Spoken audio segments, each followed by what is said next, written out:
18 years after Muyun traversed into this urban world teeming with Pokemon, he has finally awakened the system of the heavenly path that rewards diligence.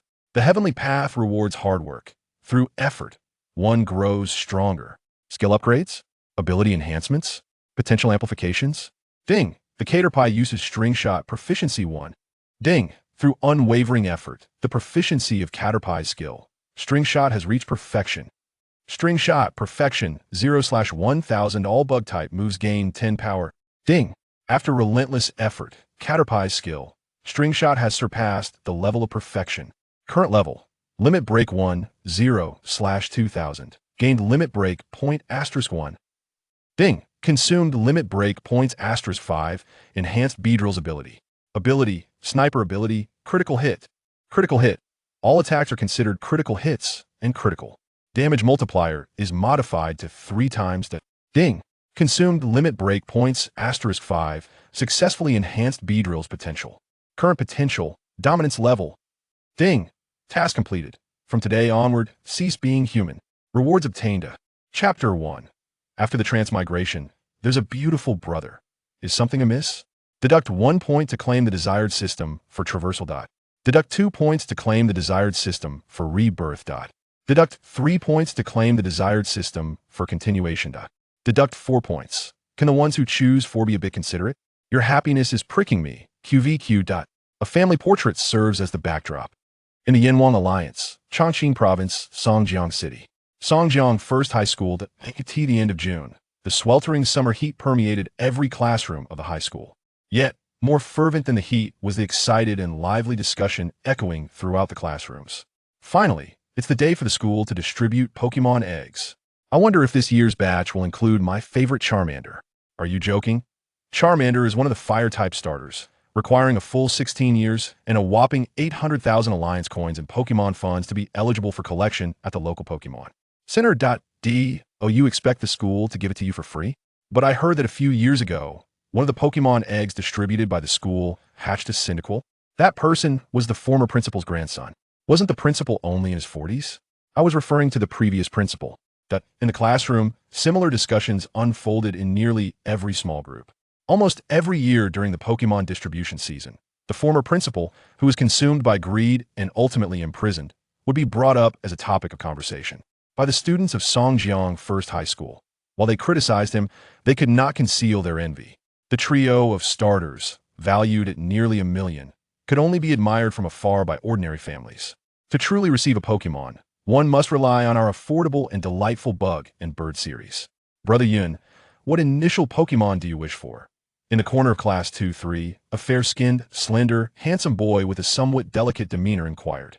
Despite having grown accustomed to his best friend's femininity, Muyun could not help but marvel at the fact that he was indeed a male.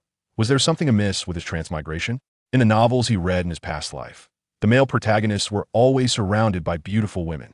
Whether it was the aloof school beauty, the wealthy teacher, the cute junior, the spirited policewoman, or the enchanting beauty. In summary, how had he ended up with a delicate young man instead? He wasn't even from Sichuan in his previous life. It's all good. Anyway, the Pokemon distributed by the school have similar qualifications. After completing his daily sigh internally, Muyun lazily rested his chin on his hand, expressing indifference. Having traversed into this world with Pokemon after reading a novel about Hex, and once uttering, "Have you raised Pokemon?" Some things are just written haphazardly, aren't they? It had already been 17 years. Despite being a typical protagonist template of orphaned, with savings and a house, he regrettably spent those 17 years devoid of any system, living a life as mundane as any ordinary student. Aside from being somewhat clever, ranking first in cultural subjects, having slightly better stamina, he could now easily run a kilometer, something unattainable in his previous life, and being a tad more attractive, second only to tomato readers, he had no outstanding traits. True, Brother Yun, you're preparing to apply for the breeder major, so you won't need to participate in Pokemon battle assessments for the college entrance examination. Having just one Pokemon meets the application requirements. The delicate boy, Lu Jianhao, expressed understanding. Indeed, Muyun's aspiration was not the most popular and sought-after trainer major, but rather the breeder major, which had relatively fewer applicants each year, yet demanded high scores. This decision was made after careful consideration by Muyun. After all, this was not the naive world of an anime. battles between Pokémon were depicted very dramatically.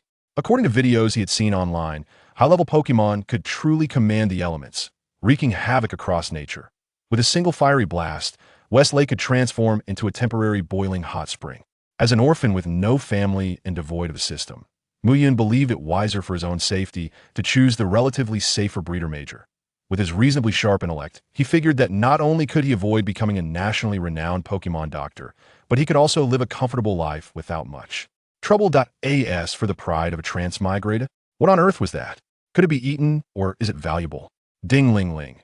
Accompanied by a familiar chime, a middle-aged man, slightly plump and clad in a dark gray jacket, entered the classroom, holding a silver-gray thermos with a benevolent smile as he approached the podium. That he was none other than the homeroom teacher for Class 2-3, Song Fu, who taught Chinese. Behind him was a plump creature resembling him, with a pink tail and a mix of black and purple skin. Puff Pig. Such an adorable piggy. It sported a small pink handbag slung over its right shoulder, while a large stack of floating paper files hovered beside it. If one disregarded the Pokémon behind Song Fu, his attire bore no distinction from that of middle-aged teachers from his past life. Old teacher is getting lazy again, making Pig Mama carry so much. Pig Mama, if you're tired, make sure to speak up. We support you in escaping old teacher's exploitation. As soon as Song Fu and Puff Pig entered, the students in the classroom began to jest. Due to Puff Pig's gentle nature and penchant for helping and caring for students, they affectionately referred to her as Pig Mama. Puff. Listening to the students' banter, Puff Pig let out a cheerful grunt from her cute, pink snout. Then, a cascade of colorful candies flew from her little handbag, floating before each student in the class. Muyun reached out to grasp the light blue candy that floated by, skillfully unwrapping it and placing it in his mouth. The cool, sweet flavor gradually filled his entire mouth. It was his favorite mint flavor. Delicious. Ahem. Upon witnessing his students engage in a lively exchange with the adorable Poo-Poo Pig, Song Fu coughed lightly to regain their attention. Dear students, the National College Entrance Examination has concluded this year. As the next semester commences, you will officially embark on your specialization classes in preparation for the upcoming Gaokao. All those aspiring to enroll in programs related to Pokemon studies, please ensure you select the Pokemon class. Those intending to pursue various cultural studies should opt for the cultural class. It is imperative not to make a mistake.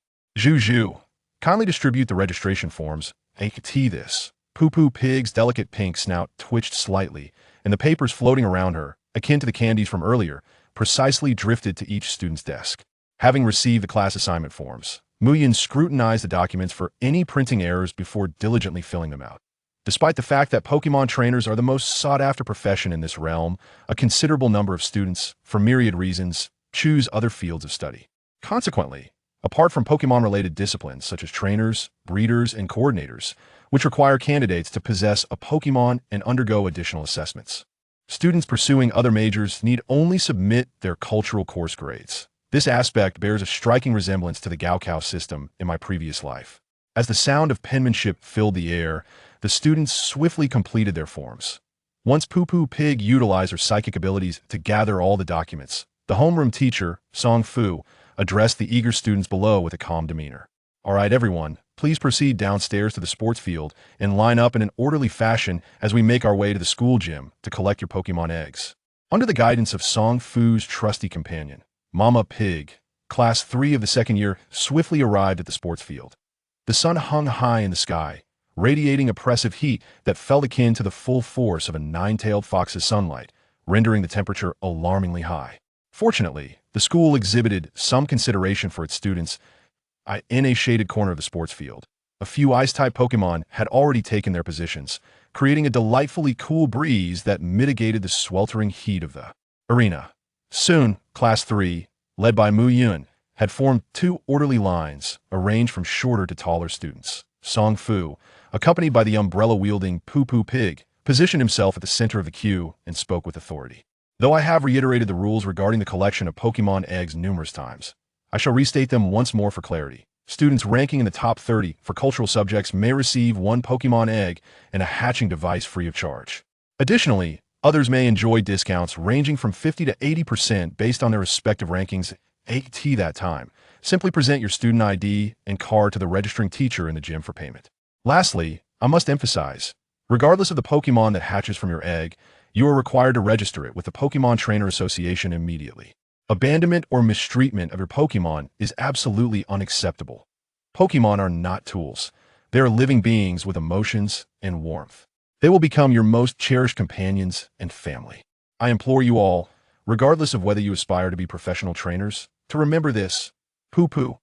Beside him, Mama Pig adopted a serious demeanor, her gentle smile replaced with a tone of earnestness as she echoed his sentiments. Family indeed. In the queue, observing the solemn expressions of both the homeroom teacher and Mama Pig, Muyun's gaze drifted into a reverie. In both this life and the last, his experience with family was scant. The household registration document scarcely spanned 3 pages, rendering the term family somewhat foreign to him. Fortunately, although his parents had passed away early, there remained some savings that would support his education, sparing him the hardship of prematurely navigating the complexities of society. All right, it's our turn now. Everyone, please maintain order as we proceed to the gym. Pokémon level classification asterisk. Egg 0, beginner level 1 to 5, normal level 6 to 19, advanced level 20 to 29, professional level 30 to 39, elite level 40 to 49, dominant level 50 to 59, gym leader. Level 60 to 69, champion level 70 to 79, master level 80 to 89, divine level 90 to 99, god level 100. Chapter 2, Future Choices. System Activation. The Heavens Reward Diligence. Within the gymnasium of Songjiang No. 1 High School, a steady stream of high school students, guided by the instructors, orderly paid their fees and collected their Pokémon eggs. So many eggs. At the end of Class 3's line, Lu Jinhao gazed with eager anticipation at the rows of Pokémon eggs, each varying slightly in size. Despite his somewhat effeminate appearance, Lu Jinhao stood tall at 176 centimeters, only half a head shorter than Muyun, and among the girls, he was undoubtedly a fair-skinned beauty with long legs. But why was he being compared to the girls? Muyun mused that perhaps the sun had gotten to him, clouding his judgment. Next, before long, the line for egg collection approached its conclusion as Lu Jinhao and Muyun presented their student IDs and cards in succession. As the top student and the 22nd in the grade, both were entitled to receive a Pokémon egg free of charge, marking the beginning of their journey with their initial Pokémon. It is noteworthy that the acquisition of the initial Pokémon is not solely reliant on the school's distribution. In fact, the practice of distributing Pokémon eggs by schools has only emerged in the past decade, serving as a welfare measure for students from ordinary families. It is said that the initiative was spearheaded by Zhou Shijin, the vice champion among the 4 regional champions of the Northern District, one of the 7 major regions of the current Yanhuan Alliance. To be frank, this individual appears to possess considerable strength. Otherwise, it would be unlikely for him to have promoted such a welfare initiative. It is essential to note that the Pokémon eggs distributed by the school are offspring of professional-grade Pokémon. Even the most inexpensive of them, the Caterpie, is valued at over 10,000 Alliance coins. For Pokémon like the Pidgey, which possess higher base values and enhanced functionality, the worth can soar to several tens of thousands. Furthermore, the inclusion of free Pokémon egg incubation devices and discounts ranging from 20 to 50 suggests that the overall expenditure would undoubtedly exceed 1 million Alliance coins. This is merely one school in a single city, and the thought of it being promoted nationwide is a staggering figure that Muyun can scarcely fathom. As a beneficiary of this welfare, Muyun feels immense gratitude towards King Zhou. After all, given his family's circumstances, without the school's benefits, he would have been prepared to spend 1,000 or 2 at a private breeding facility to procure an ordinary or advanced Caterpie egg, merely to register as a novice trainer and meet the college entrance examination requirements, since he did not intend to apply for the trainer specialization. And as the breeding specialization does not consider the potential of the Pokémon, as long as his academic scores were adequate, his application would remain unaffected.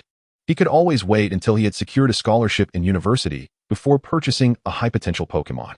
Muyun, Student ID 202203001, Ranking 001.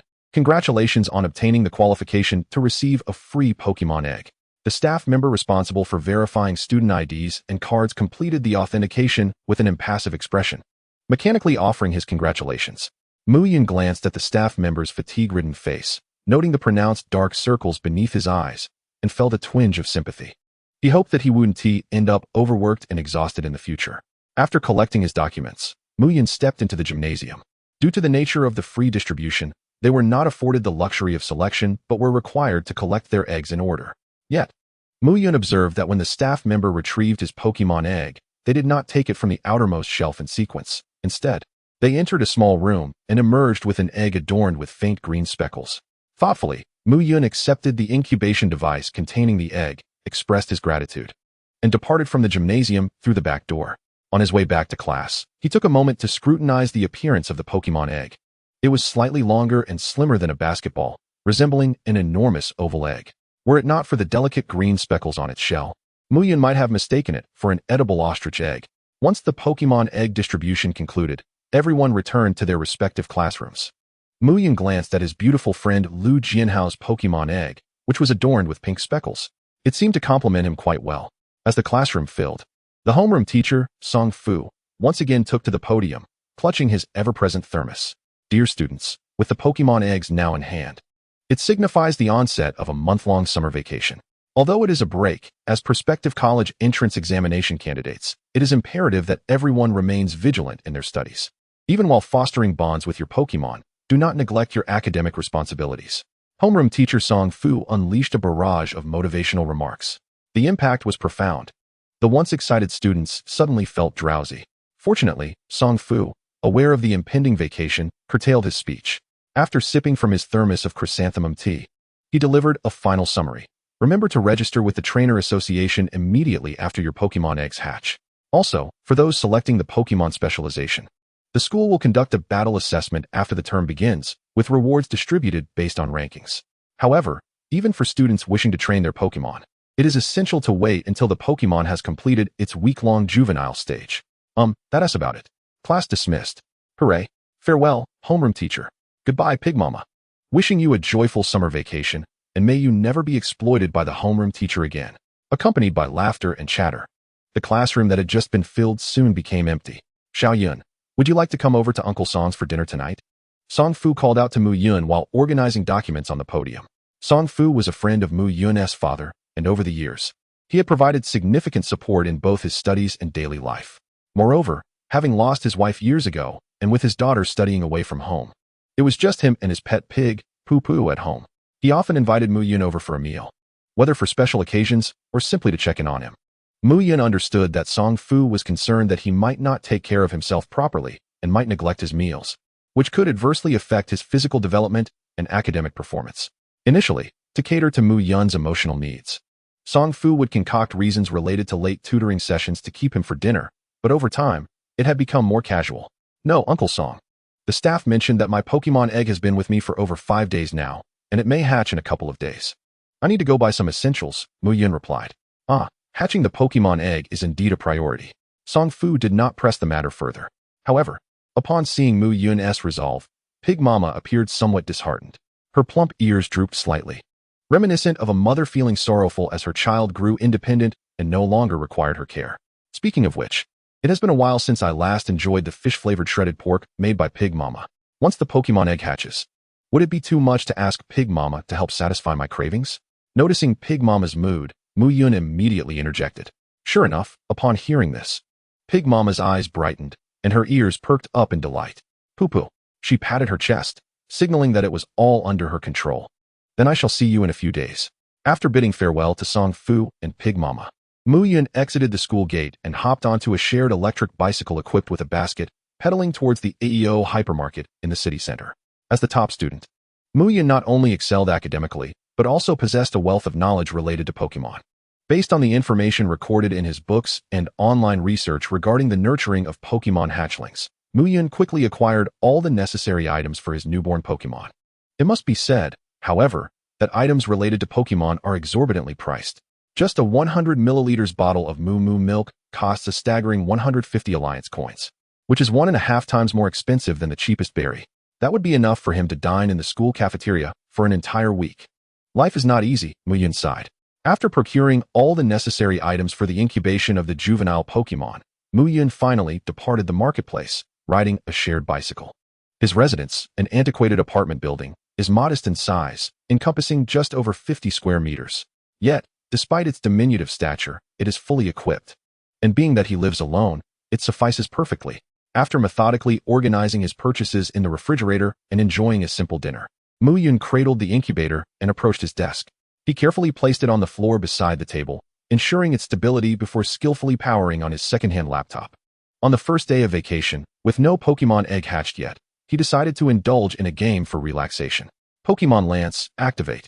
As soon as the game launched, Muyun noticed that a friend was online and had invited him. Don't wait to die, Deng Xiao, want to play a couple of rounds. Cloud Reader, Muyun Jiao. Deng Xiao, a virtual acquaintance and gaming companion of Muyun, has average shooting skills but an impressive array of skins. Her voice is pleasant, yet her appearance remains a mystery. She claims to be a student majoring in Pokemon breeding at Evergreen University. Whether this is true or not is uncertain, but Muyun has certainly gleaned a wealth of information regarding the breeding profession from her. Don't wait to die, Deng Xiao. So, are you considering applying to our Pokemon breeding program at Evergreen University next year? My sister is preparing for graduate school this year, and in exchange for your help in leveling up, I can guide you through the admissions process. Pang Ding's mischievous grin JPG. Cloud Reader, Muyun really? With my scores, even if I don't make it to the 5 capitals, I'd still be in the top 10. What level of institution do you think is suitable for me? Psyduck's arrogant face JPG. Don't wait to die, Deng Xiao young man. I advise you not to be too cocky. The 5 capitals and top 10 are research-heavy zones. Even if you are clever, without a substantial background, you would merely become a laborer there. Unlike our Evergreen, which boasts beautiful scenery, ample space, kind people, and numerous experimental projects, not to mention the freedom of activities. Most importantly, my sister has connections that can support you. Stick with my sister, and you'll eat 9 meals in 3 days. Understand? Pang Ding's arrogant face JPG. Cloud Reader. Muyun, is that so, wealthy lady V50? Let us see your capabilities. Psyduck's sidelong smile JPG. While engaging in the game, Muyun and Deng Xiao exchanged light banter. Although they had never met in person, 2 years of battling alongside each other had forged a reasonably solid friendship. Before long, amidst Deng Xiao's excited exclamations, he concluded the final match with an impressive score of 40-146, clinching victory in the 16th round. Don't wait to die, Deng Xiao, you are my sharpshooter. Pang Ding's admiration JPG. Cloud Reader, Muyun, just a normal performance. Don't overthink it. Psyduck wearing sunglasses JPG. Don't wait to die, Deng Xiao, but seriously, if you wish to develop in the breeding profession, our Evergreen is quite commendable. Although it's not in the top 10, it is certainly the best among the rest. Furthermore, my mentor is a nationally recognized expert in energy block production. Truly, I'm not deceiving you. Pang Ding's serious face JPG. Cloud Reader, Muyun, will see. There's still a year left, no rush. Psyduck's calm face JPG. After a brief chat, Muyun exited the game. Following a quick wash-up, he lay on his bed, contemplating the course of his life. His original plan was to casually breed a Pokemon, complete the registration for novice trainers, and thereby obtain the qualification to apply for the breeding profession.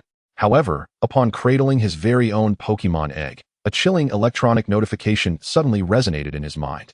Consequently, he declined Song Fu's invitation to dinner and returned home alone to wait. Ding! Detecting that the host has acquired their first Pokemon egg, the hard work system is activating 103,080. Muyun squinted slightly, observing the loading progress bar in his mind. As the notification sounded, the progress bar swiftly climbed to 80. Thereafter, it continued to load at a pace of 1 per hour. Now, as it approached 11 o'clock at night, the progress bar reached 90. If all went according to plan, by the following morning, it would be fully loaded. He pondered the capabilities of this hard work system. Could it be the legendary Deep Blue attribute allocation? Filled with anticipation, Muyun drifted into slumber. Chapter 3. The Uniqueness of the Horned Bug and Its Divine Conquest. The following day, the soft morning light filtered through the not-so-opaque curtains, casting a glow upon Muyun's face, gently nudging him awake. Taking a deep breath, he grasped his phone and glanced at the time, 10 minutes past 7. Typically, by this hour, he would have been seated in the school cafeteria, enjoying breakfast. However, as it was summer vacation, he opted to rise directly. Observing the loading progress bar now at 98, Muyun found himself wide awake. After hastily consuming a red bean paste-filled pastry to quell his hunger, he approached the desk where the Pokemon egg rested. According to the staff member's statement from yesterday, the hatching time for this egg was imminent, and correlating it with the system's loading progress. He reasonably suspected that the completion of the progress bar would coincide with the egg's hatching. Perhaps the impending activation of the system imbued Muyun with heightened expectations for this egg, which boasted guaranteed professional-grade potential. The notion of a transcendent system was indeed a radiant path to success. Originally prepared to languish through the breeding program, Muyun now harbored aspirations of becoming a trainer. Provided the system proved reliable, he could easily pivot and join the thriving community of trainers. Of course, this was contingent upon the system being free of charge. Otherwise, given his modest means, he would still resort to breeding as a starting point. The wait, which should have felt interminably dull, was rendered swift by the thrill of anticipation. As the clock struck 9 in the morning, the Pokémon egg nestled in his arms suddenly stirred. A soft, rhythmic humming reverberated from the incubator, accompanied by a flickering white light. Waves of brilliance emanated, akin to the pulse of life, brimming with vitality. Upon witnessing this, Muyun promptly followed the instructions in the manual, pouring the accompanying nutrient solution into the receptacle. The infusion of nutrients caused the egg to shimmer even more vigorously. Shortly thereafter, the egg appeared to absorb the solution as eagerly as a parched sponge. In the next instant, a multitude of cracks erupted across the surface of the egg, prompting Muyun to swiftly open the incubator and extract the egg. Sensing the warmth of Muyun's palm, the eggshell fractured even more rapidly, with a decisive crack. As the shell shattered completely, a creature resembling an oversized bug materialized before Muyun's eyes. Oh, a soft, squishy sound escaped as he looked on. It had brown skin, its body formed from smooth, round spheres, measuring the length of Muyun's forearm. A snow-white horn adorned both its head and tail, still soft to the touch due to its recent birth. Its pair of round, twinkling eyes blinked at Muyun. Quite adorable indeed. This was none other than one of the most common bug-type Pokémon on the market, the horn bug. Ding! Detecting that the Pokémon egg has hatched, the hard work system is officially activated. Disregarding the system's prompt, the moment the Caterpie hatched, Muyun gently cradled it in his arms, then picked up the Moo milk placed beside him and offered it to the Caterpie's mouth, savoring the rich aroma from the bottle. The Caterpie let out a delighted murmur, snuggling deeper into Muyun's embrace as it eagerly suckled from the nipple. The Caterpie, with its short evolution cycle and swift maturation, boasted commendable physical attack and speed. However, one could not help but wonder if, with the right nurturing, it could rival the prowess of Sakiki's own creature.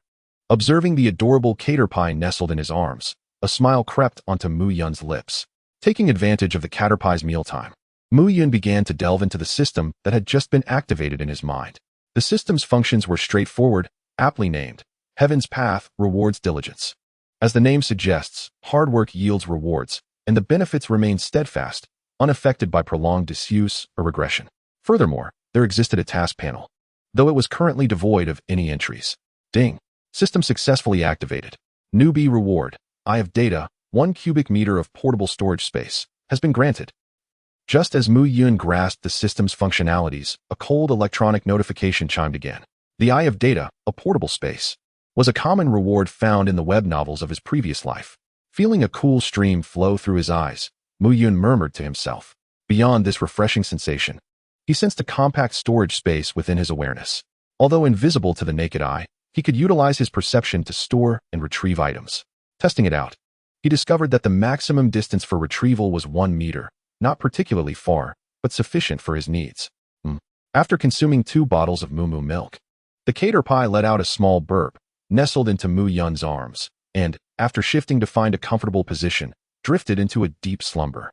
The newly hatched Pokémon would experience a larval stage lasting 5 to 7 days. During this phase, they would succumb to prolonged sleep due to rapid growth.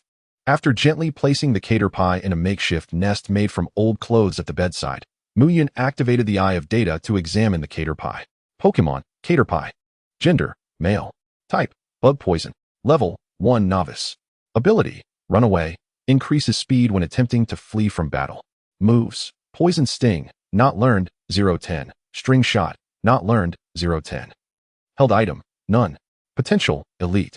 Base stats, 195. Limit breakpoints, 0. Escape was a rare hidden ability. Gazing at the ability panel of the Caterpie, Muyun's mind was instantly flooded with visions of the ability Sniper, which manifested after its final evolution. Sniper, when striking a critical hit, the move's power increases to a formidable 225. In comparison to the ordinary ability Bug's Anticipation, which merely offers a 50 boost to Bug-type moves, Sniper's enhancement was undeniably superior. The only conundrum lay in the determination of critical hits. From Muyun's years of accumulated knowledge, he understood that the Pokémon of this world were not the typical animals of his former life. There were no fixed weak points like a snake's vital spot or the tofu waste. Instead, The determination leaned towards a luck-based criterion. In other words, striking a large hound's head or its loins could both trigger a critical hit. Additionally, when a Pokemon's stamina waned, it would not immediately succumb. Instead, it would enter a state of near death, akin to a flickering candle, provided that they are not subjected to continuous malicious attacks and receive timely nourishment and rest. They would suffer no lasting repercussions. This inherent resilience in Pokemon battles and competitions explained their widespread popularity. Muyun could only attribute these magical phenomena to some capricious deity resembling a llama. Pulling his thoughts back, he continued to scrutinize the panel. The newly hatched Caterpie possessed only 2 rudimentary moves that had yet to be learned. A glance at the description revealed that not learned referred to the level at which a Pokemon could successfully execute moves only in undisturbed conditions. It was clear that this level of proficiency was inadequate for battle. Yet, no matter, practice leads to mastery. One could only wonder how swiftly the proficiency of these moves would develop. He would have to wait a week to train the Caterpie and find out. Skipping over the empty held items section, Muyun continued to inspect the details. Elite. His eyes widened momentarily at the Caterpie's potential. The classification of Pokemon potential ranged from ordinary, advanced, professional to elite. According to Pokemon genetics, the potential of offspring largely depended on the strength of the parents. Only in rare instances does a higher potential mutation occur. Muyun doubted that, under official scrutiny, he would encounter such a minuscule probability. Was it possible that the Pokemon eggs from that small room all possessed elite potential? He suddenly recalled that during his time at the gym, the staff had not retrieved the Pokemon eggs from the outer shelves, but rather from within that small room. Was this an invisible reward for high academic rankings? He pondered whether it was a policy dictated by Zhou Shijin or an internal arrangement of the school. Regardless, an elite potential Caterpie would serve him well for an extended period. Moreover, the system boasted a function to enhance Pokemon potential. Limit breakpoints. When a Pokemon's move proficiency level surpasses perfection, a limit breakpoint is awarded. Consuming limit breakpoints can elevate Pokemon potential or enhance their abilities. How long it would take for move proficiency to reach perfection remained a mystery. Muyun recalled the system's classification for move proficiency, from low to high. They were not learned, basic, mastered, proficient, and perfect. This indeed seemed like a laborious endeavor. The Caterpie would have to endure much in the future. Muyun gently caressed the Caterpie's soft skin. The Caterpie, fast asleep at the bedside, suddenly shivered as if dreaming of something. Chapter 4. A trainer who fails to cultivate his own Pokemon is not a good chef. After thoroughly investigating the Caterpie's panel information, Muyun approached his desk, contemplating the necessary items for raising the Caterpie. Moo milk, needless to say, was essential, even after the larval stage. Continued consumption of Moo milk would yield significant benefits, such as a more radiant complexion and sturdier bones. The former was suited for those aspiring to become coordinators, while the latter catered to those aiming to be battle trainers. In addition, he needed to procure energy cubes and berry nutrient solutions. The former, made from various berries, functioned akin to compressed biscuits, quickly replenishing a Pokemon's stamina. The latter also utilized berries, but was primarily aimed at supplementing the essential nutrients required during a Pokemon's growth. Energy cubes were straightforward enough. The price for a basic universal attribute energy cube was 100 alliance coins, and given the Caterpie's appetite, it would consume only 2 to 3 cubes a day. However, the price of the berry nutrient solution was somewhat steep. A 10 milliliters bottle cost a hefty 500 alliance coins. But fortunately, it did not require daily consumption. Money, after all, was a mere inconvenience. One could always earn more. After calculating the various expenses, Muyun encouraged himself and lay back on the bed, staring blankly at the ceiling. Though it was said that there were opportunities for further earnings, given his current circumstances. Apart from taking advantage of the school scholarships, it seemed there were no other viable methods. As his thoughts wandered, Muyun's mind was suddenly beset by a question. Was this Diligent Endeavor system beneficial for me as a trainer? Since it is not named the Pokemon Diligent Endeavor system, could it be possible that its host could also exert themselves? Not to mention, if he could enhance the proficiency of the energy cube crafting skill, he could potentially save a considerable amount of money by producing his own supplies in the future. With this in mind, Muyun attempted to silently invoke the system. Open host panel. A faint blue, semi-transparent interface unexpectedly materialized before him. Host, Muyun. Attributes, physique, 12, a comprehensive assessment of muscle strength, stamina, recovery, etc. The value for a healthy adult is 10. An exceptional physique score provides more energy, albeit slightly inferior to that of Pokemon of the same level due to human anatomical structure. Spirit, 19, a comprehensive evaluation of mental strength, energy recovery rate, etc. The value for a healthy adult is 10. An exceptional spirit score significantly extends concentration duration and enhances learning efficiency. Charm, 8. A comprehensive assessment of appearance, demeanor, and allure to Pokémon. The average score for an ordinary individual is 5. Luck, 1. A life devoid of fortune or misfortune, akin to a placid lake. The typical score for an average person is 1. Skills, Flame Tongue, LV2, 888-1000. Free Eagle Tongue, LV2, 233-1000. Cherry Blossom Language, LV1, 6100. Culinary Arts, LV1, 40100. Ninth National Fitness Routine, LV1, 94100. Special Abilities, none. Energy Points, 0. Points, 0. Indeed, it works. Glancing at the suddenly manifested panel, Muyun felt a surge of joy. Anyone who has played games knows that as long as a health bar is visible, even deities can be vanquished. Moreover, Muyun did not need to slay gods. He simply needed to strive diligently to enhance his skill proficiency. Level 2 in Flame Tongue was quite reasonable for a native of the Flame Tongue tribe. Level 2 in Free Eagle Tongue, being a globally recognized language and a mandatory subject in college entrance examinations, naturally required considerable effort. While this level may not suffice for translation, conversing with foreigners would pose no challenge. Level 1 in Cherry Blossom Language. Well, one understands the youth. Teachers like Utsunomiya, Arisu, and certainly provided effective assistance in Muyun's foreign language studies. As for his culinary skills, due to Muyun's busy study schedule, he had little time for cooking, making his level 1 proficiency quite reasonable.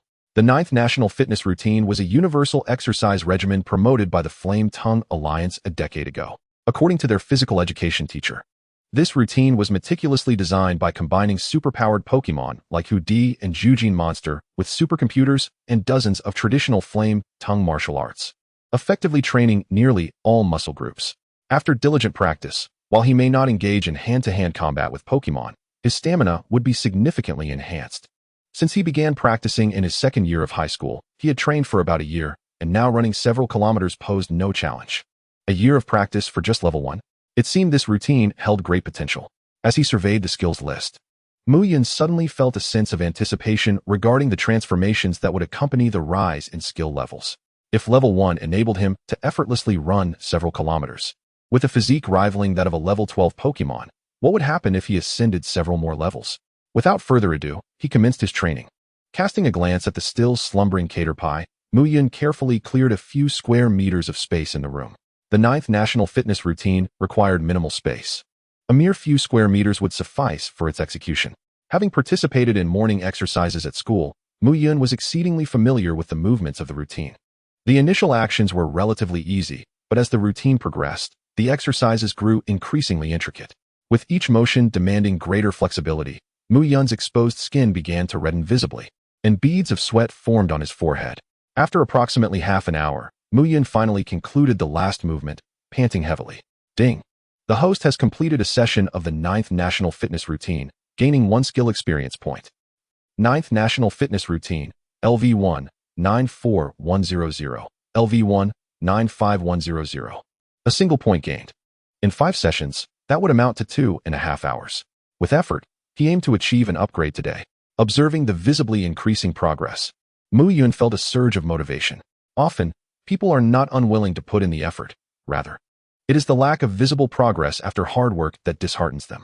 If there were quantifiable progress laid out before them, Muyun believed many disheartened individuals would transform into legendary achievers. Due to the significant physical demands of each training session, it was advised that intervals of no less than 1 hour be observed. After stretching and resting for over an hour, Muyun resumed his training. During the break, he also managed to prepare a relatively sumptuous lunch and a simple dinner, successfully increasing his culinary experience by 5 points. At 8 o'clock in the evening, after digesting dinner, Muyun gazed at the progress bar, which had reached 99,100, and resolutely began his 6th training session of the day. Although his physical fitness was commendable, undertaking 6 sessions in a single day truly fatigued his body. Nevertheless, upon seeing the nearly full experience gauge, Muyun felt invigorated and diligently executed the final few movements. Oh, after consuming moo milk, the Caterpie appeared to be in good spirits, not heading straight to sleep, but instead watching Muyun with its round, glistening eyes. Blinking without pause. Occasionally, it emitted soft, baby-like sounds, seemingly offering encouragement, creating a peculiar sense that the caterpie was training Muyun. Finally, under the curious gaze of the caterpie, Muyun completed the last movement. The sound of his heavy breathing echoed throughout the room, and drops of sweat left various sized stains on the floor. Ding! The host has completed a session of the 9th National Fitness Routine, gaining 1 skill experience point. Ding! Through persistent effort, the host's skill in the 9th National Fitness Routine has advanced to LV2.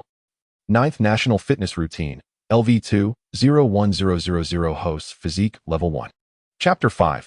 Passion and vitality belong not only to art students, but also to trainers. 9th National Fitness Routine, LV2, 01000 Hosts Physique Level 1, Stamina 50. Stamina Recovery Rate 50. As the system's notification echoed in Muyun's mind, a wave of warmth surged from his heart, coursing through his muscles and reaching his weary limbs. In that moment, it felt as though, after battling relentlessly 7 times, he had arrived at a warm bathhouse. Indulging in a soothing soak and a full-body massage, all exhaustion vanished as the warmth flowed through him. Open host panel. Muyun, relaxed and lying on the floor, silently summoned the panel in his mind. Host, Muyun. Attributes, Physique, 12-13. Spirit, 19. Charm, 8. Luck, 1. Skills, 9th set of National Fitness Exercises, LV2, 01000. Stamina 50. Stamina Recovery Speed 50. With a physique level of 1, the total increment in stamina is 50, and the recovery speed similarly increases by 50, a true gift for the diligent. Regular practice of the 9th set of National Fitness Exercises may enhance the physique level. However, the latter 2 attributes are certainly not attainable. After all, reality is not a game. One cannot expect miraculous effects simply from a breakthrough in proficiency. In other words, this is the power of the system. Truly, the heavens reward hard work. In a word, exhilarating. The little caterpie, perched at the head of the bed, gazed at the beaming Muyun. Although unaware of the reason for his joy, it excitedly straightened up, shaking its tiny head in celebration. Fairies are inherently simple creatures. Once they recognize their master, they share in their joy, sorrow, and anger, forming an emotional bond that transcends mere companionship. This is why many, despite their inability to become professional trainers, still invest thousands of alliance coins to acquire a Pokémon of mediocre potential to keep them company. It is a sincere affection that endures beyond friendship and partnership, lasting even unto death. The emotional companionship between hearts can sometimes surpass all comforts, providing boundless strength. The following morning, Muyun adhered to the dictates of his biological clock. Rising early once more, he first fed the caterpie, which had awakened demanding food, a bottle of moo milk. Subsequently, to gain some culinary experience, Muyun unusually prepared a simple breakfast himself, a bowl of cornmeal mush accompanied by 3 perfectly cooked eggs. Though quite basic, the system deemed it a complete breakfast, allowing him to earn 1 experience point. This, however, was considerably less than the experience gained from lunch and dinner the previous day. Given the simplicity of this morning meal, Muyun found this to be reasonable. As the caterpie had only just hatched the day before, Muyun continued his gymnastics exercises alone after breakfast. Although the caterpie was unable to train, it remained by Muyun's side, occasionally making soft sounds as if to cheer him on. In truth, Muyun felt an intensified sense of being trained. With a modicum of experience earned, he took a red and white pokeball worth 300 alliance coins and gently tapped it against the caterpie's small head. Due to their close bond from the hatching process, the capture went smoothly without any hindrance. After securing the caterpie, Muyun descended to procure a shared bike emblazoned with the logo of Sprinkling King Tortoise. Pedaling towards the Trainer Association's Sonji City branch, registering a Pokémon is a crucial undertaking, much akin to the necessity of obtaining a birth certificate at birth and an identification card upon maturation. Use of any transportation or participation in legitimate, regulated battles requires the presentation of the Pokémon's identification. Without such proof, one must, regrettably, ride their Pokémon through the wilderness to reach another city. Fortunately, since the caterpie was obtained from the school with complete paperwork, the registration process was quite straightforward. Aside from the queuing time, acquiring the Pokémon's proof and registering as a novice trainer took a mere 10 minutes. On the return journey, Muyun also replenished the items necessary for raising the caterpie, as well as ingredients for honing his culinary skills. Upgrading the 9th set of National Fitness Exercises would enhance his physique level and also yield 2 commendable attributes. He surmised that his culinary skill would not lag far behind. As for the 3 language skills, Muyun diligently practiced by reading relevant literature or watching films for 10 minutes to earn a modicum of experience, which could be somewhat tedious. Fortunately, proficiency in Yanhuang language was not restricted solely to academic texts. Online novels could also contribute to improvement. This revelation was a pleasant surprise, allowing him to enhance his skills while resting. Thus, days flowed by in a rhythmic cycle of nourishing the caterpie and grinding for experience. In the blink of an eye, the caterpie had smoothly transitioned through its larval stage, reaching level 5 with the assistance of Moo Moo milk and nutrient solutions. Observing the caterpie's unwavering dedication to training day after day, Muyun felt its enthusiasm for training had reached a pinnacle. On the 8th day of summer vacation, in the cramped living room of his home, Muyun cleared a small space on the floor. He placed several empty Moo Moo milk bottles at a distance of about a meter away. The caterpie, with its round, earnest eyes, stared intently at the bottles. Little caterpie, today marks your first training session. This will be the initial stepping stone to your illustrious journey ahead. Are you ready? Muyun passionately encouraged his caterpie with fervor. This was not due to any peculiar delusion, but rather because he had successfully elevated his Yanhuang language skill to level 3 the previous day, unlocking a unique attribute. Beep. Through persistent effort, the host's Yanhuang language skill has surpassed LV3. Yanhuang language, LV3, 010000 host S spirit level 1. Passionate speech infectiousness 50. When the host speaks with fervor, it significantly enhances their influence, with a chance to induce an excited state in the target. If the target is a Pokémon, it can amplify training effects. The increase in passionate speech infectiousness by 50% seemed less like a trainer's standard capability and more akin to that of a failed artist. Nevertheless, considering the bond between the foolish creature and Pikachu, Muyun felt that this effect being part of a trainer's skill set appeared somewhat reasonable. However, truth be told, were he outside, Muyun would never utter such words, even without the added enhancement, for fear of others' judgment. Yet within the confines of his home, he felt it was inconsequential. Woo, woo. Listening to his trainer's impassioned call, reminiscent of a battle cry, the caterpie, though bewildered, felt an inexplicable rush of fervor, igniting its spirit. In that moment, even if faced with an unyielding Pidgey or a rotund Magikarp, it would dare to charge forward and unleash a fervent string shot attack. Of course, it could also utilize Bug Bite, as it was still but a week-old infant, having mastered merely these two moves. Now, little caterpie, unleash your very first move upon that Moo Moo milk bottle with all your might. String shot attack. Muyun gestured dramatically towards the bottle, summoning the force of his intent. Woo. The caterpie's body tensed, its energy slowly but steadily converging at its mouth until a thick, sticky substance gathered at the edges. With a sudden motion, it raised its tiny head. Pooh! A large strand of white silk, akin to an adult's finger in thickness, shot forth from the caterpie's mouth, arcing through the air like a spider's silk, striking the Moo Moo milk bottle with precision. With a satisfying pop, the bottle was ensnared perfectly. No miss, an impeccable hit. A true strike. Little caterpie, you are exceptionally gifted. Under the influence of emotional contagion, Muyun has become a master of encouragement-based education, unabashedly expressing his admiration. Simultaneously, the system notification chimes in an instant. Ding. The caterpie has used String Shot, proficiency level 1. Ding. The caterpie senses the host's sincere emotions and fervor, gaining further insight into the move String Shot, with an additional proficiency point. String Shot, Novice, 010, String Shot, Novice, 210. Double experience. Truly, the effects of my great Yanhuang's vocabulary entries are impressive. Chapter 6. Will String Shot reach the final level and allow for playtime with divine beasts?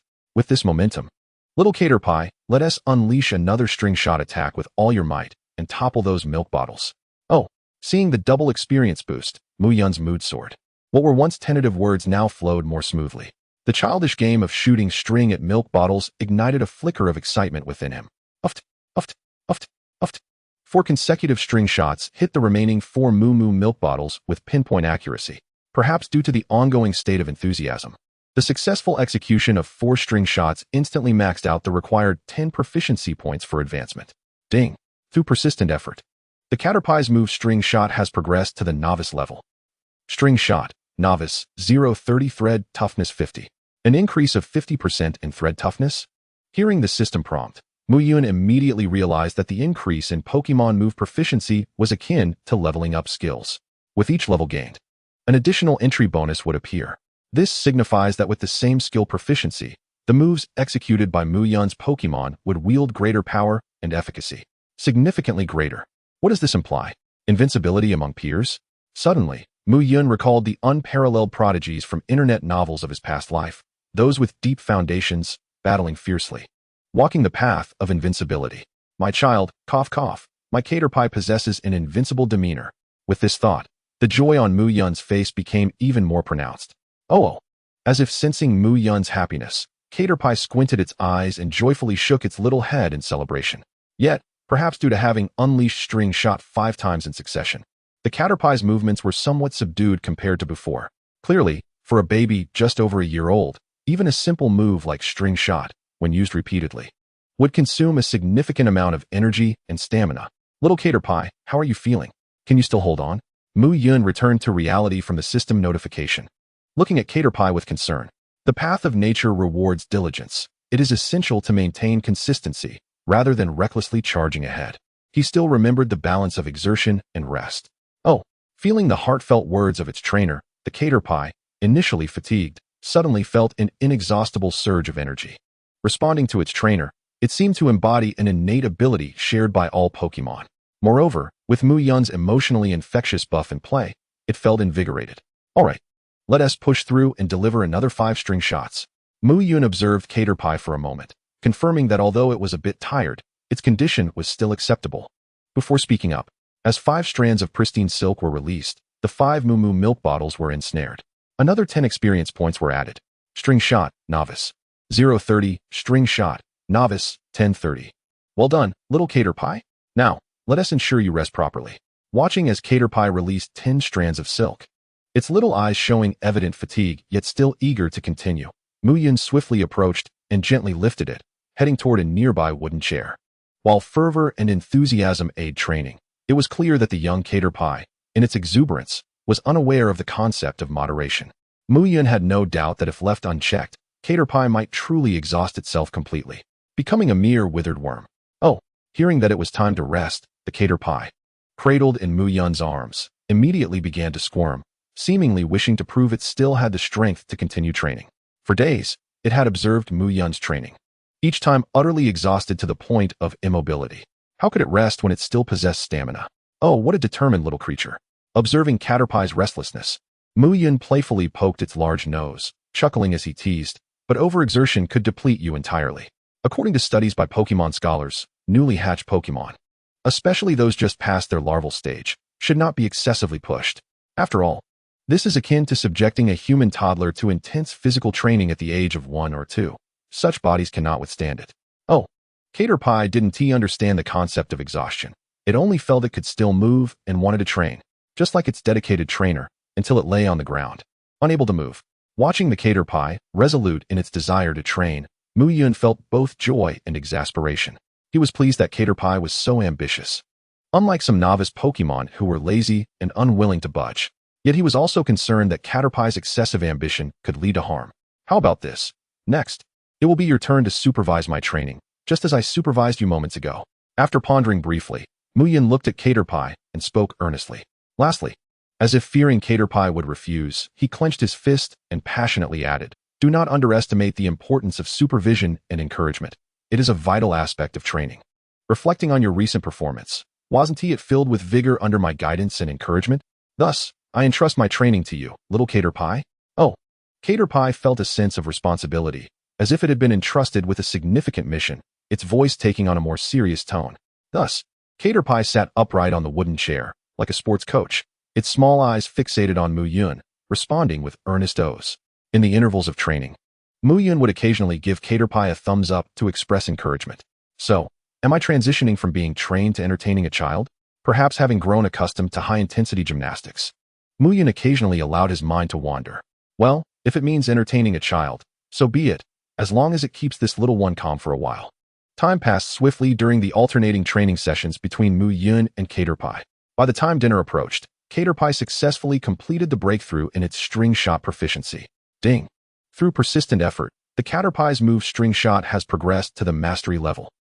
String Shot, Mastery, 0-100 Thread Toughness 100, Thread Viscosity 50. A viscosity of 50. And an additional entry?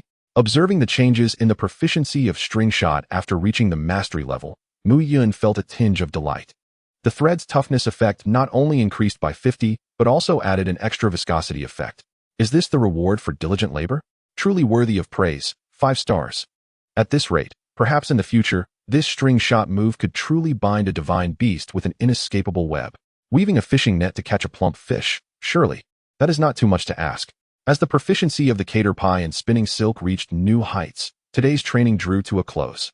After a simple dinner, Muyun's culinary skills earned him an additional 3 experience points, bringing him tantalizingly close to leveling up to level 2, with just 4 points remaining.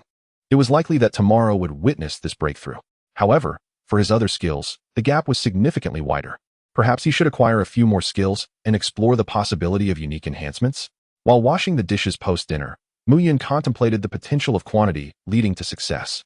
Yet, upon reflection, it seemed there were no particularly suitable skills to pursue. The most compatible energy block skills were far beyond the reach of an ordinary high school student. Other skills such as driving, music, makeup, acting, sewing, lockpicking, stealth, and tracking appeared less direct in their benefits compared to the efficacy of fitness routines. A jack of all trades is often a master of none. For now, it was prudent to focus on fitness. Recalling Tung Gu's remarks about Chef Huang from his previous life, Muyun decided it was best not to aim too high. Little cater pie, 100 steps after dinner. Let us go for a stroll. Chapter 7. The Neighbors, a mother and daughter devoted to the guardian beast statue. The community where Muyun resided was an older neighborhood, quaint yet lacking in size and greenery, occasionally graced by wandering sprites.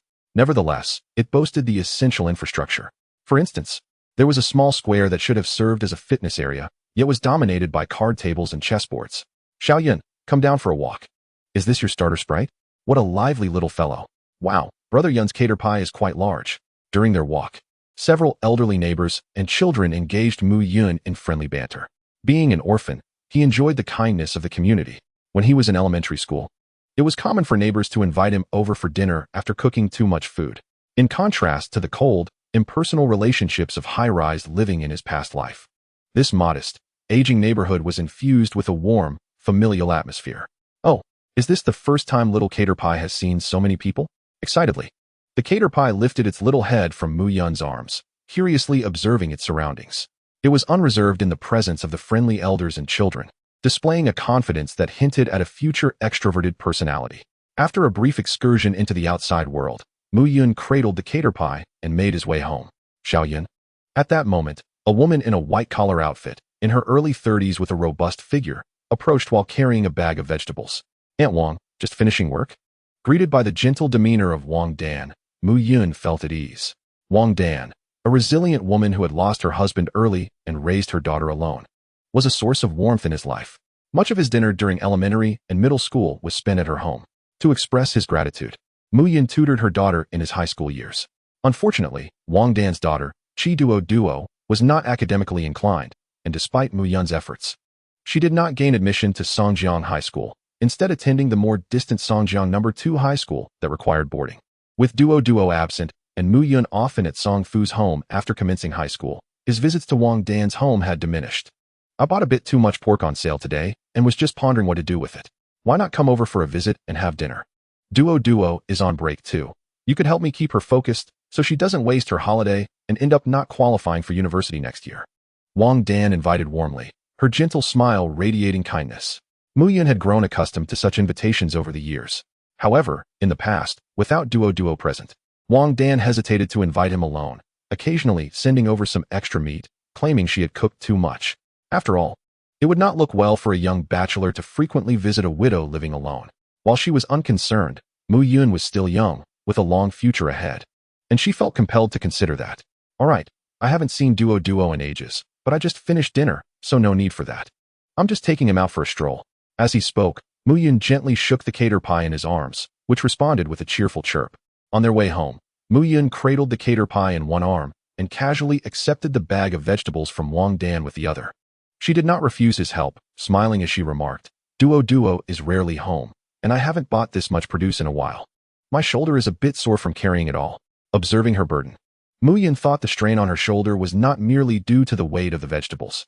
Engaging in light conversation, they soon arrived at Wang Dan's home. Due to their proximity, the layouts of their homes were quite similar, with the only notable difference being that the mother and daughter's residence exuded a greater sense of warmth and life than his solitary abode. Cozy carpets, plush toys, and warm-toned furniture adorned the space.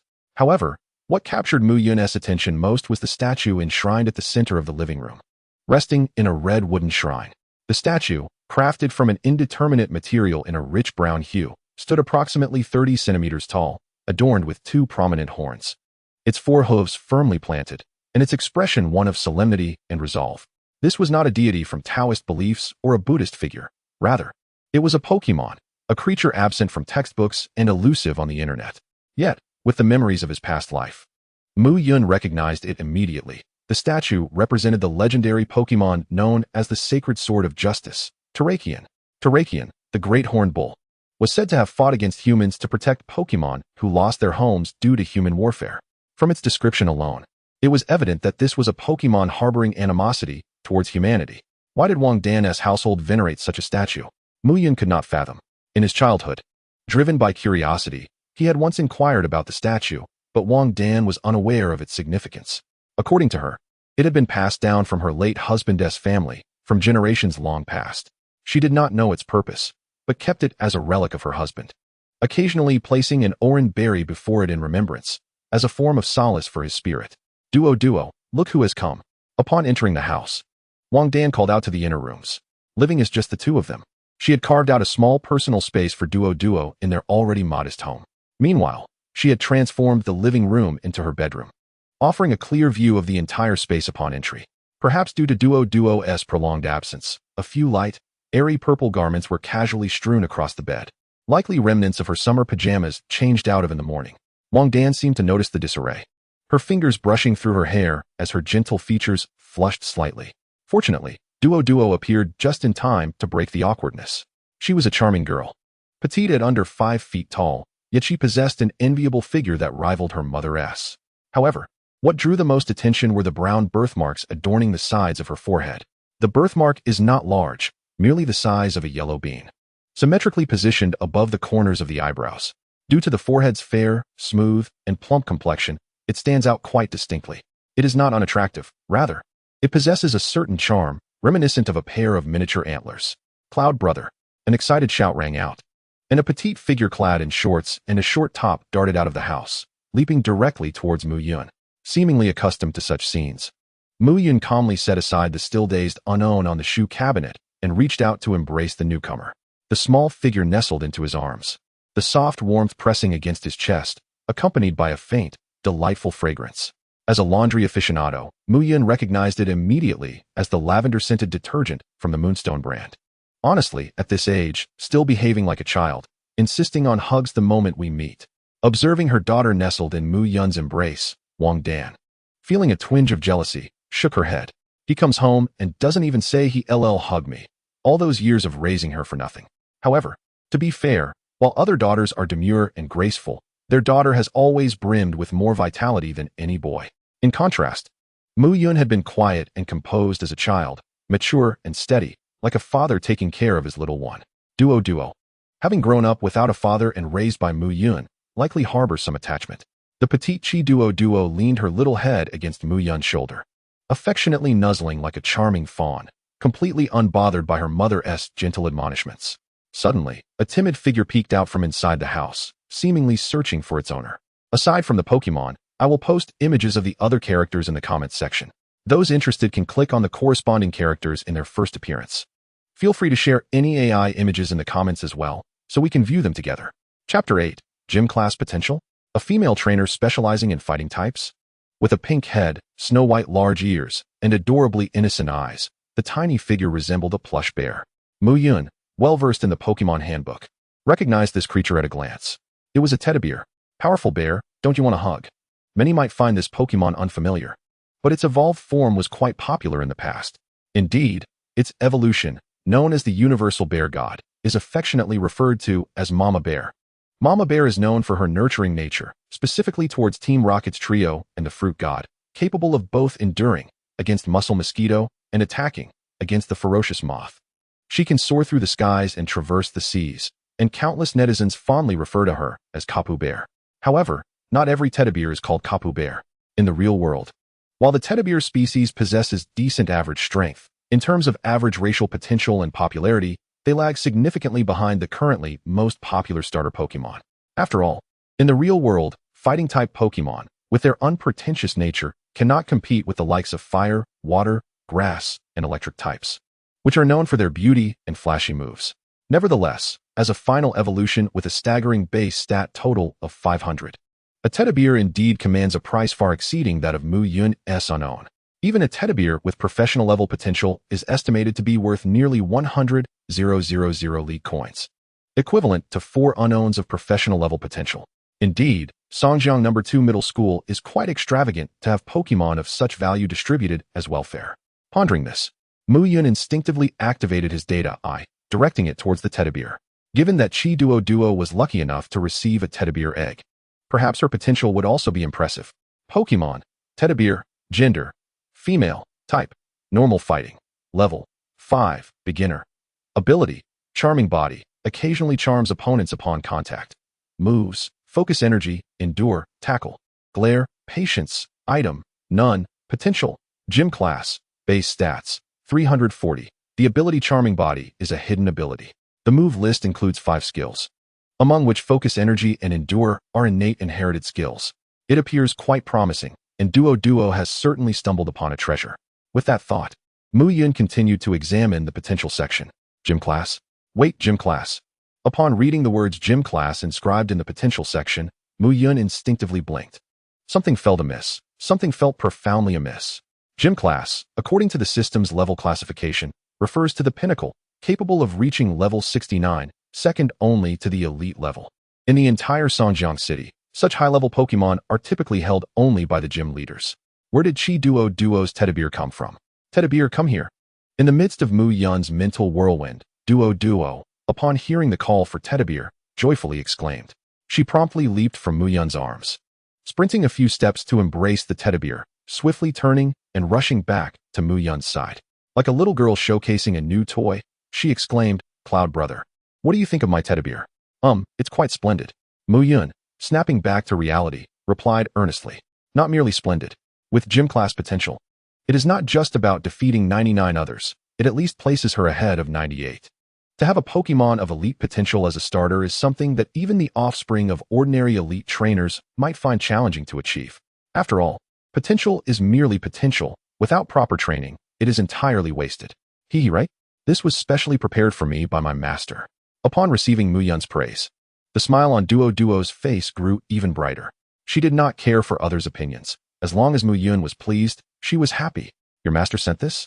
Muyun glanced at Wang Dan, who was now leaning against the wall with one hand, her body slightly bent as she prepared to remove her shoes. Due to the angle, her curves were accentuated, the alluring parts slightly sagging, causing her already taut shirt to yield to the weight of its many wrinkles. Fortunately, the shirt was a seasoned veteran, fully capable of withstanding the strain. Wang Dan remained oblivious to Muyun's gaze, quickly slipping off her flat shoes as usual. After changing into her homey, milky white slippers, she retrieved Muyun's designated black slippers. Well, a while back, Duo mentioned that a temporary female teacher came to their school. After teaching for a few days, she expressed her desire to take her as a student. According to their homeroom teacher, this teacher Lu Shouchuan is a female trainer specializing in fighting types. I thought since Duo has always been strong and energetic, having a teacher to guide her in martial arts would be beneficial, so she doesn't run wild without anyone to oversee her. This teddy bear, I only learned about yesterday when Duo returned home. I had no idea how expensive it might be. Xiaoyun, you're knowledgeable. Could you help Aunt Wang determine if this little one is pricey? If it's expensive, we certainly can't accept it without reason. Upon hearing this, Muyun, having grasped the situation, pursed his lips. It was not surprising that a fighting-type trainer would take notice of Chi Duo. Despite her lackluster performance in academic subjects and her modest stature, one must not underestimate Chi Duo. As the saying goes, concentrated essence is the essence of essence. This little girl has always possessed remarkable strength from a young age. At the tender age of 6, she could effortlessly lift Princess Muyun, and as she grew older, she proved to be no match for old Zhang from the neighboring building in an arm wrestling contest. Upon entering junior high, her strength became formidable, rivaling even that of seasoned fighters. Presently, her might could easily be compared to that of extraordinary beings. It would not be an exaggeration to describe her as a sprite in human guise. Muyun recalls an incident from their childhood when she accidentally exerted too much force and hurt him, sobbing uncontrollably, more distressed than he, the injured party. It was he who, despite his pain, consoled her. However, after that episode, Chi Duoduo diligently practiced controlling her strength. Otherwise, her recent pounce could have sent him crashing back onto his own bed. What piqued Muyun's curiosity was the identity of the substitute teacher, Lu Shouchuan. Others, lacking the data eye, could not discern that this seemingly adorable little individual possessed the potential equivalent to that of a gym leader. Yet, as the one who provided the Pokémon egg, Lu Shouchuan undoubtedly knew the capabilities of its parents. Even if luck had bestowed a positive mutation of potential, the strength of its progenitors would not fall below that of a dominant species, the offspring of such a dominant lineage. Even if it were a common Pokémon like a Pidgey, would command a price exceeding 200,000 alliance coins. For rarer species like a Stuffle, the cost would likely surpass 500,000. As for those of gym level, the price would double, reaching at least 1,000,000 alliance coins. Such figures cannot simply be acquired with money. Without connections, one would never have the opportunity to procure a Pokémon capable of becoming a gym leader's mainstay. This suggests that Lu Shouchuan either stumbled upon a Pokémon egg in the secret realm, fortunate enough to encounter one with high potential and absent parents, or possesses a remarkable background and strength of her own. Whichever the case, it is evident that she is no ordinary individual. Having such a mentor could significantly benefit Chi Duoduo's future. The teacher mentioned that this egg was from her brother's Pokémon and had cost nothing. Aware of her family's financial situation, Chi Duoduo quickly responded to Wang Dan's concern about the price, exclaiming, "I got my initial Pokémon without spending a dime. We've saved quite a bit." Clutching her Stuffle with one hand and placing her other hand on her hip, she tilted her head proudly. "Your brother, Yun, ranked first in the academic year without any expenditure," Wang Dan remarked as she carried groceries into the kitchen, her tone unyielding. "Hee, my Yun is so clever. Attending their school is a privilege for them. A mere free Pokémon egg is nothing. The school should be paying him." Unfazed by her mother's teasing, Chi Duoduo affectionately wrapped her arms around Muyun's, beaming as she intensified her praise for him. Any compliment directed at Muyun brought her joy. Chapter 9. A training camp with guaranteed admission? The task system initiated by the little koi. On a moonlit night, in the home of their neighbors, the mother and daughter. Under the warm hospitality of Wang Dan and Chi Duoduo, Muyun found himself seated at their dining table, joining the gathering. Although the array of dishes was abundant and visually appealing, having already dined, Muyun ate sparingly. The leftover food, however, did not go to waste, as it was all consumed by Chi Duoduo. Despite her small stature, her appetite was substantial, easily 5 to 6 times that of Muyun's. It was a wonder where she could possibly store all that food. While Muyun engaged in casual conversation with the two, the atmosphere surrounding the horned caterpillar and Stuffle was lively as well. The horned caterpillar stood upright, striving to elevate its head until it towered over the grounded Stuffle, before passionately recounting something. Dungoo? Dungoo. After a series of nonsensical exchanges, the Stuffle's once adorable expression transformed into one of newfound determination. It wobbled to its feet, its short, stout limbs swinging in the air as if practicing punches. Observing the diligent training of the Stuffle under his guidance, the horned caterpillar nodded with satisfaction. Following a delightful dinner, Muyun resumed his routine of checking Chi Duoduo's recent academic progress, which, predictably, was still fraught with difficulty. He glanced at Chi Duoduo, who was staring blankly at her comprehensive problem set in physics, chemistry, biology, and history, her eyes resembling spirals of incense. With a resigned shake of his head, he lamented the unfortunate reality that this world lacked a system for athletic prodigies to be granted admission without examination. Otherwise, given Chi Duoduo's innate physical prowess, she could have easily secured a place in any of the top 5 cities. Fortunately for her, Chi Duoduo was fortunate enough to have a Stuffle with gym-level potential. As long as she diligently nurtured it over the next year, her scores in Pokémon battles would not be lacking. Even if her academic scores fell short, she would still be eligible for admission to Chongqing University. "It's so difficult. Yungu, can I not study?"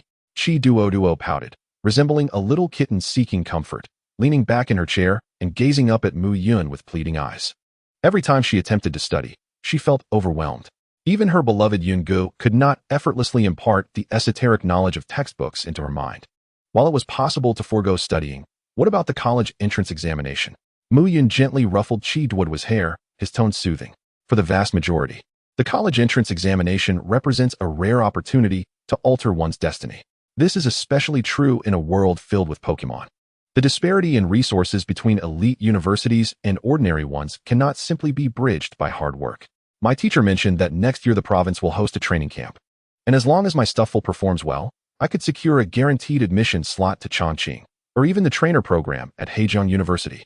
Chi Duo crossed her arms and tilted her head, reminiscing about her teacher's words. Guaranteed admission to Chongqing, or even Hejiang. Muyun's brows furrowed in intrigue.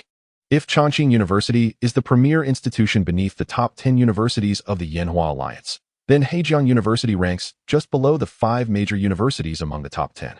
The so-called 5 major universities refer to those established in the 4 great capitals, the Imperial Capital University and Shuemu University in the Imperial Capital, the Magic City University in the Magic City, the New Capital University in the New Capital, and the Flower Capital University in the Flower Capital. The 5 major universities stand unrivaled in terms of faculty strength, historical legacy, and the caliber of their alumni, earning them the title of the pinnacle of Alliance universities. While the 5 major universities are ranked among the top 10, in terms of prestige, the latter 5 are utterly incomparable to the former. They are often mockingly referred to as the lower 5. Nevertheless, gaining admission to any university within the top 10 remains an unattainable dream for the vast majority of individuals. Hejiang University, being the foremost of the lower 5, witnessed a shocking upset in last year's National University Tournament, where it eliminated the Magic City University team, securing a place in the top 4 before ultimately losing to the champion, Imperial Capital University, in the semifinals. Consequently, the number of applicants for the trainer program at Hejiang University this year is expected to surge. Even Muyun, prior to the awakening of his system, could only dare to consider the breeder program at Hejiang University. After all, the trainer program entails genuine combat, offering no favors based on academic scores. As Muyun was preparing to inquire further, a sudden electronic prompt resonated in his mind. Ding! Long-term task college entrance examination training camp has been triggered for the host. The task system is officially activated. The task system has been activated? Muyun's expression remained unchanged, yet he felt a surge of delight within. He had known that the system possessed a task mechanism since its activation, but it had shown no response until now. Unexpectedly, a mere chat with Chi Duo had directly triggered it. This little girl truly is a lucky charm. Oh dear, Yungu, please don't look at me like that. I might just get shy. Upon hearing Muyun softly murmur about growing up and the imposing figure of Hida, Chi Duo felt her cheeks flush, instinctively tightening her voice, overwhelmed by bashfulness. Could it be that after a long absence, Yungu had noticed her enhanced allure and was now eager to engage in something more intimate? But I am not yet 18. Would such thoughts land Yungu in trouble? No. As long as I keep quiet, none shall know. Hee. Should I play hard to get? Or should I take the initiative and dominate little Yungu? Lost in her musings, Chi Duo couldn't help but smile, even contemplating the names of a son and daughter and how to nurture them in the future. Just as she was lost in this reverie, Muyun's voice jolted her back to reality. Since your master has made arrangements, you may manage your studies as you see fit. Should you encounter any difficulties, do not hesitate to seek me out. You have the key to my home. Muyun, oblivious to Chi Duo's peculiar state, was entirely focused on the recently activated task system. Rest well tonight, it's getting late. I shall take my leave. With that, he turned and departed without a backward glance, leaving Chi Duo with flushed cheeks and a dazed expression. She reached out as if to retain him, but Muyun's figure had already vanished from the room. Chi Duo, in a state of bewilderment. Chi Duo pondering? Chi Duo, feeling distressed, burrowed into her blankets. Given the circumstances, even alone, she would wield her hands and fight on. After exchanging pleasantries with Wang Dan, Muyun returned to his own home, cradling the unicorn bug. He plopped down onto a wooden chair, finally taking the time to examine the recent system notification. Ding! Based on the current number and levels of Pokémon held by the host, corresponding daily and permanent tasks are being generated. Task generation in progress. Ding! Task generation complete. The host may review them at their leisure. Ding! Upon the host's initial task completion, the Points Exchange Mall section will be activated. Opening the task panel, Muyun silently recited the last line in his mind. A translucent light blue panel appeared before him without a sound. Task types: daily tasks, short-term tasks, long-term tasks, and permanent tasks. Daily Task 1, Move Training. The growth of Pokémon is inextricably linked to daily rigorous training. Task requirements: any Pokémon must complete level 10 of Move Training. Time limit: 24 hours. Task reward, 10 points, no penalty for failure. Daily task 2, physical training. The growth of Pokémon is inextricably linked to daily rigorous training. Task requirements. Any Pokémon must complete a 1-kilometer running training. Time limit, 24 hours. Task reward, 10 points, no penalty for failure. Daily task 3, post-training massage. A balance of work and rest is the correct and scientific training regimen. Task requirements. Provide a 10-minute massage to any Pokémon. Time limit, 24 hours. Task reward, 10 points, no penalty for failure. Daily task 4, help with bathing. After sweating profusely, a comforting shower is essential. Task requirements. Give any Pokémon a thorough wash. Time limit, 24 hours. Task reward, 10 points, no penalty for failure. Daily task 5, feeding. After exercise, the body urgently requires nutritional replenishment. Task requirements. Feed any Pokémon. Time limit, 24 hours. Task reward, 10 points, no penalty for failure. There are a total of 5 daily tasks, each quite manageable, or rather, they consist of activities Muyun would normally undertake daily. They are essentially rewards obtained without effort. However, he wondered about the purchasing power of the 10 points. Only when the points exchange mall is activated will he find out. Below the daily tasks, the short-term task section was blank. Further down lay the long-term tasks triggered by the system activation. Long-term task 1, college entrance examination training camp, in order to select battle prodigies. A resource-rich training camp with numerous direct admission slots has commenced. Task requirements. Successfully participate in the training camp and achieve a high ranking. Time limit. Before the training camp concludes. Task reward. 500 points for successful participation.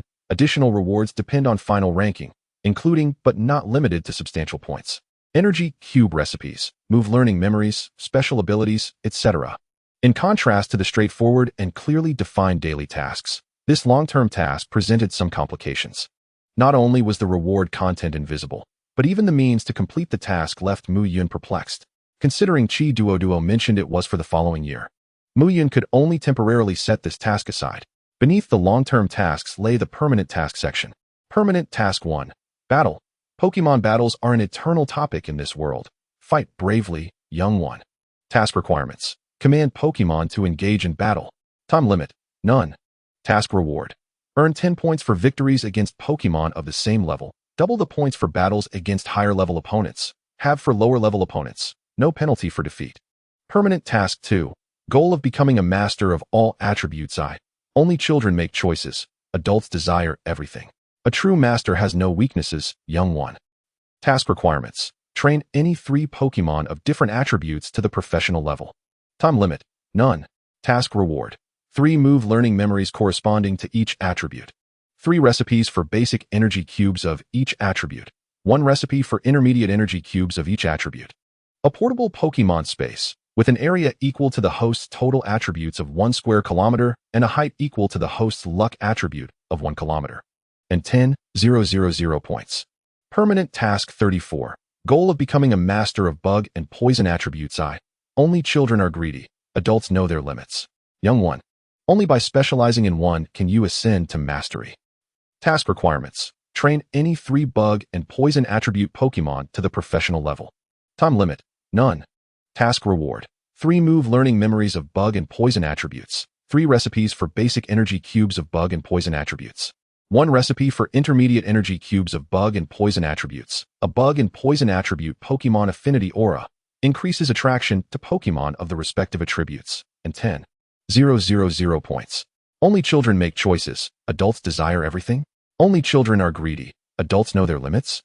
Words of praise and reproach alike had been uttered, leaving Muyun speechless as he perused the introduction to the permanent tasks.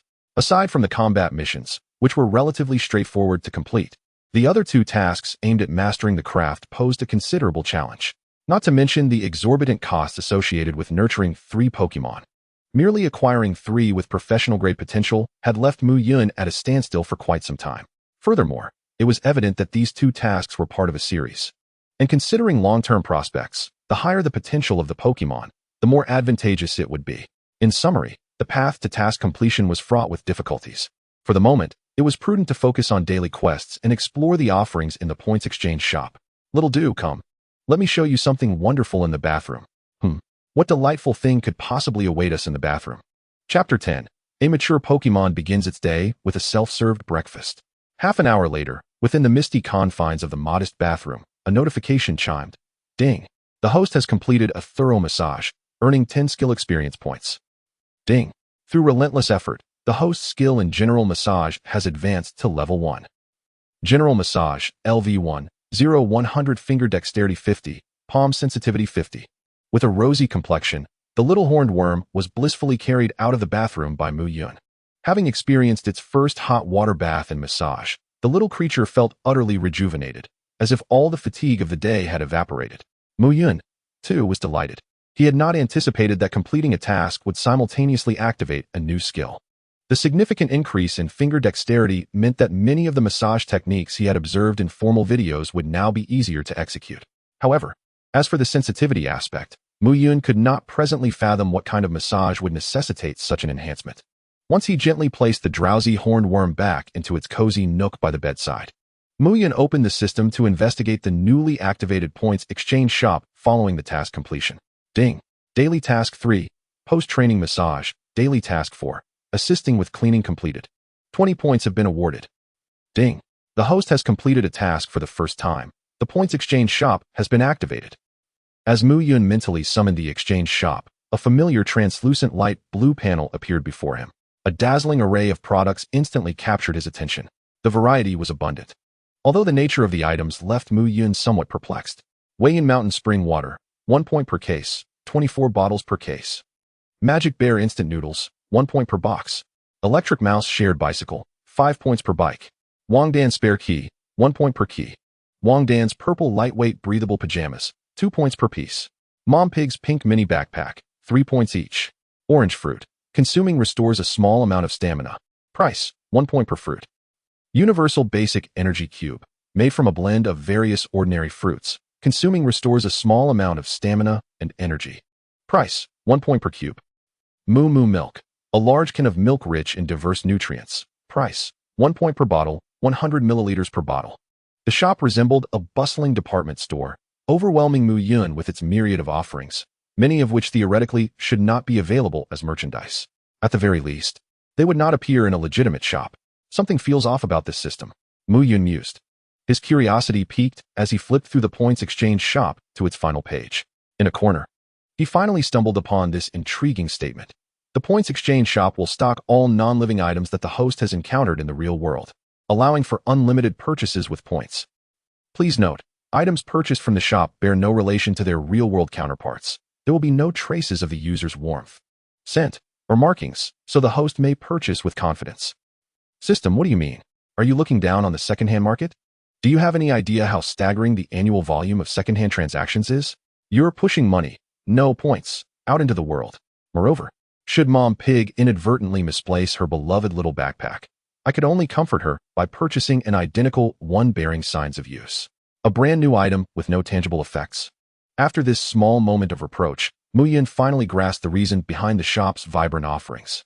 As long as he had seen an item in reality, he could purchase it an infinite number of times. It was nothing short of a paradise for counterfeit goods. In the bygone days of the Hong Kong market, it would have been akin to a rising star in the world of illicit trade. Of course, Muyun had no intention of engaging in such nefarious activities. I recall that the official price of orange fruit at the Eurasian Mega Mall is 100 alliance coins per fruit, and the energy cubes are similarly priced. Even Moo Moo Milk is cheaper than at the Mega Mall. Thus, 1 point's purchasing power could be roughly equated to 100 alliance coins. With 5 daily tasks yielding a total of 50 points, that amounts to approximately 5,000 alliance coins, a daily income of 5,000, equating to 150,000 monthly. Goodness gracious, the rewards for daily tasks are astonishingly generous. System brother, I adore you.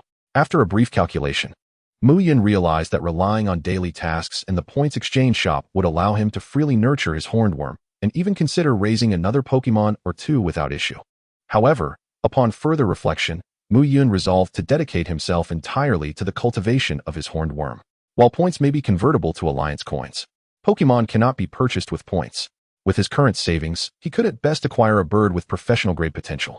Rather than that, it would be wiser to focus on nurturing the horned worm thoroughly and seek a zero-interest student loan from the school when he reaches university, aiming for a Pokemon with high potential and superior base stats. After a contemplative pause, Muyun solidified his immediate plan to devote himself wholeheartedly to the cultivation of the horned worm until the summer break concluded. As for the rest, that could wait until school resumed. The following day, the morning light filtered through the curtains, gently illuminating the entire bedroom. The warm sun gradually roused the horned worm from its slumber. Following last night's bath and massage, the little creature had enjoyed a restful night. The fatigue from a day of training had completely dissipated, leaving it revitalized and full of vigor. The horned worm straightened its posture, glancing at the still sleeping Muyun.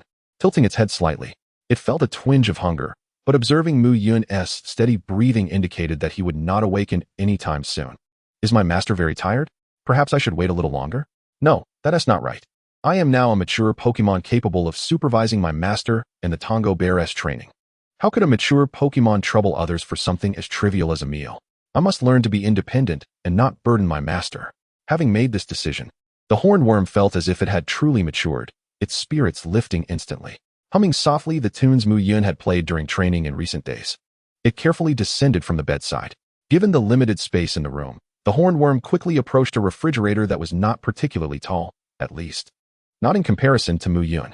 To the horned worm, the refrigerator loomed like a colossal structure. He recollected that the master had stored both the milk and the small cubes in the refrigerator. However, how was he to retrieve them?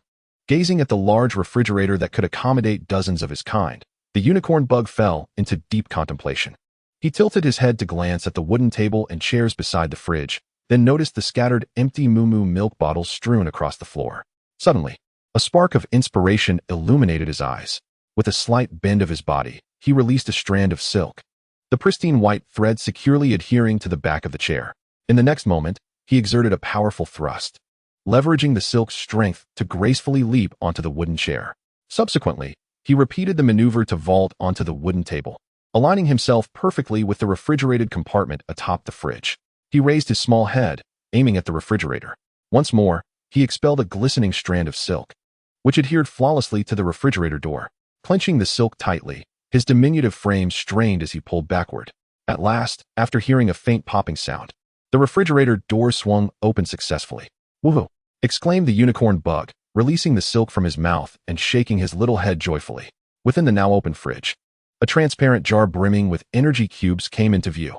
Another strand of silk was ejected, and whether by innate talent or due to yesterday's experience with the milk jar, the fine white line accurately secured itself to the modest-sized transparent jar. Yay! With a vigorous flick of his head, the jar shot out from the fridge, landing with a soft thud on the wooden table right before him. Perfect! I truly have matured into a refined sprite. The unicorn bug delightedly mused as he pried open the jar with his horn. Meanwhile, in Muyun's bedroom, notifications chimed. Ding! The unicorn bug has used silk spitting. Proficiency level 1. Ding! The unicorn bug has gained further insight into the silk spitting technique through his unique training methods, earning an additional 3 proficiency points.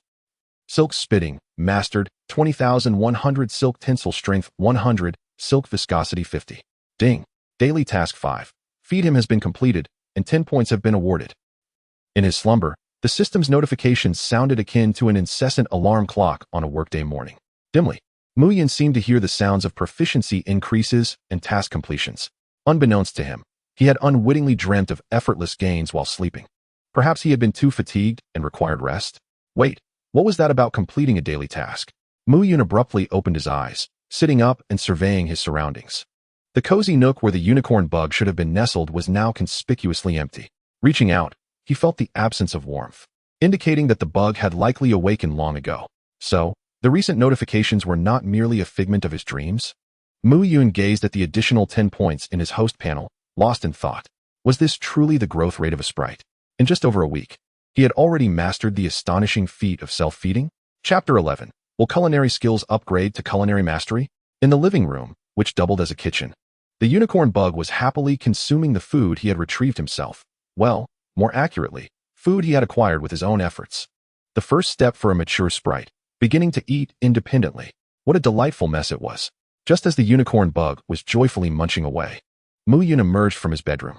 Observing the open refrigerator, the disarrayed wooden chairs, and the white strands of silk scattered throughout the room, Muyun's lips twitched, ultimately settling into a resigned smile.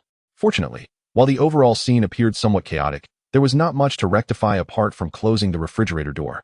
The extensive white silk strands would dissipate on their own in a matter of minutes. Indeed, they would vanish on their own.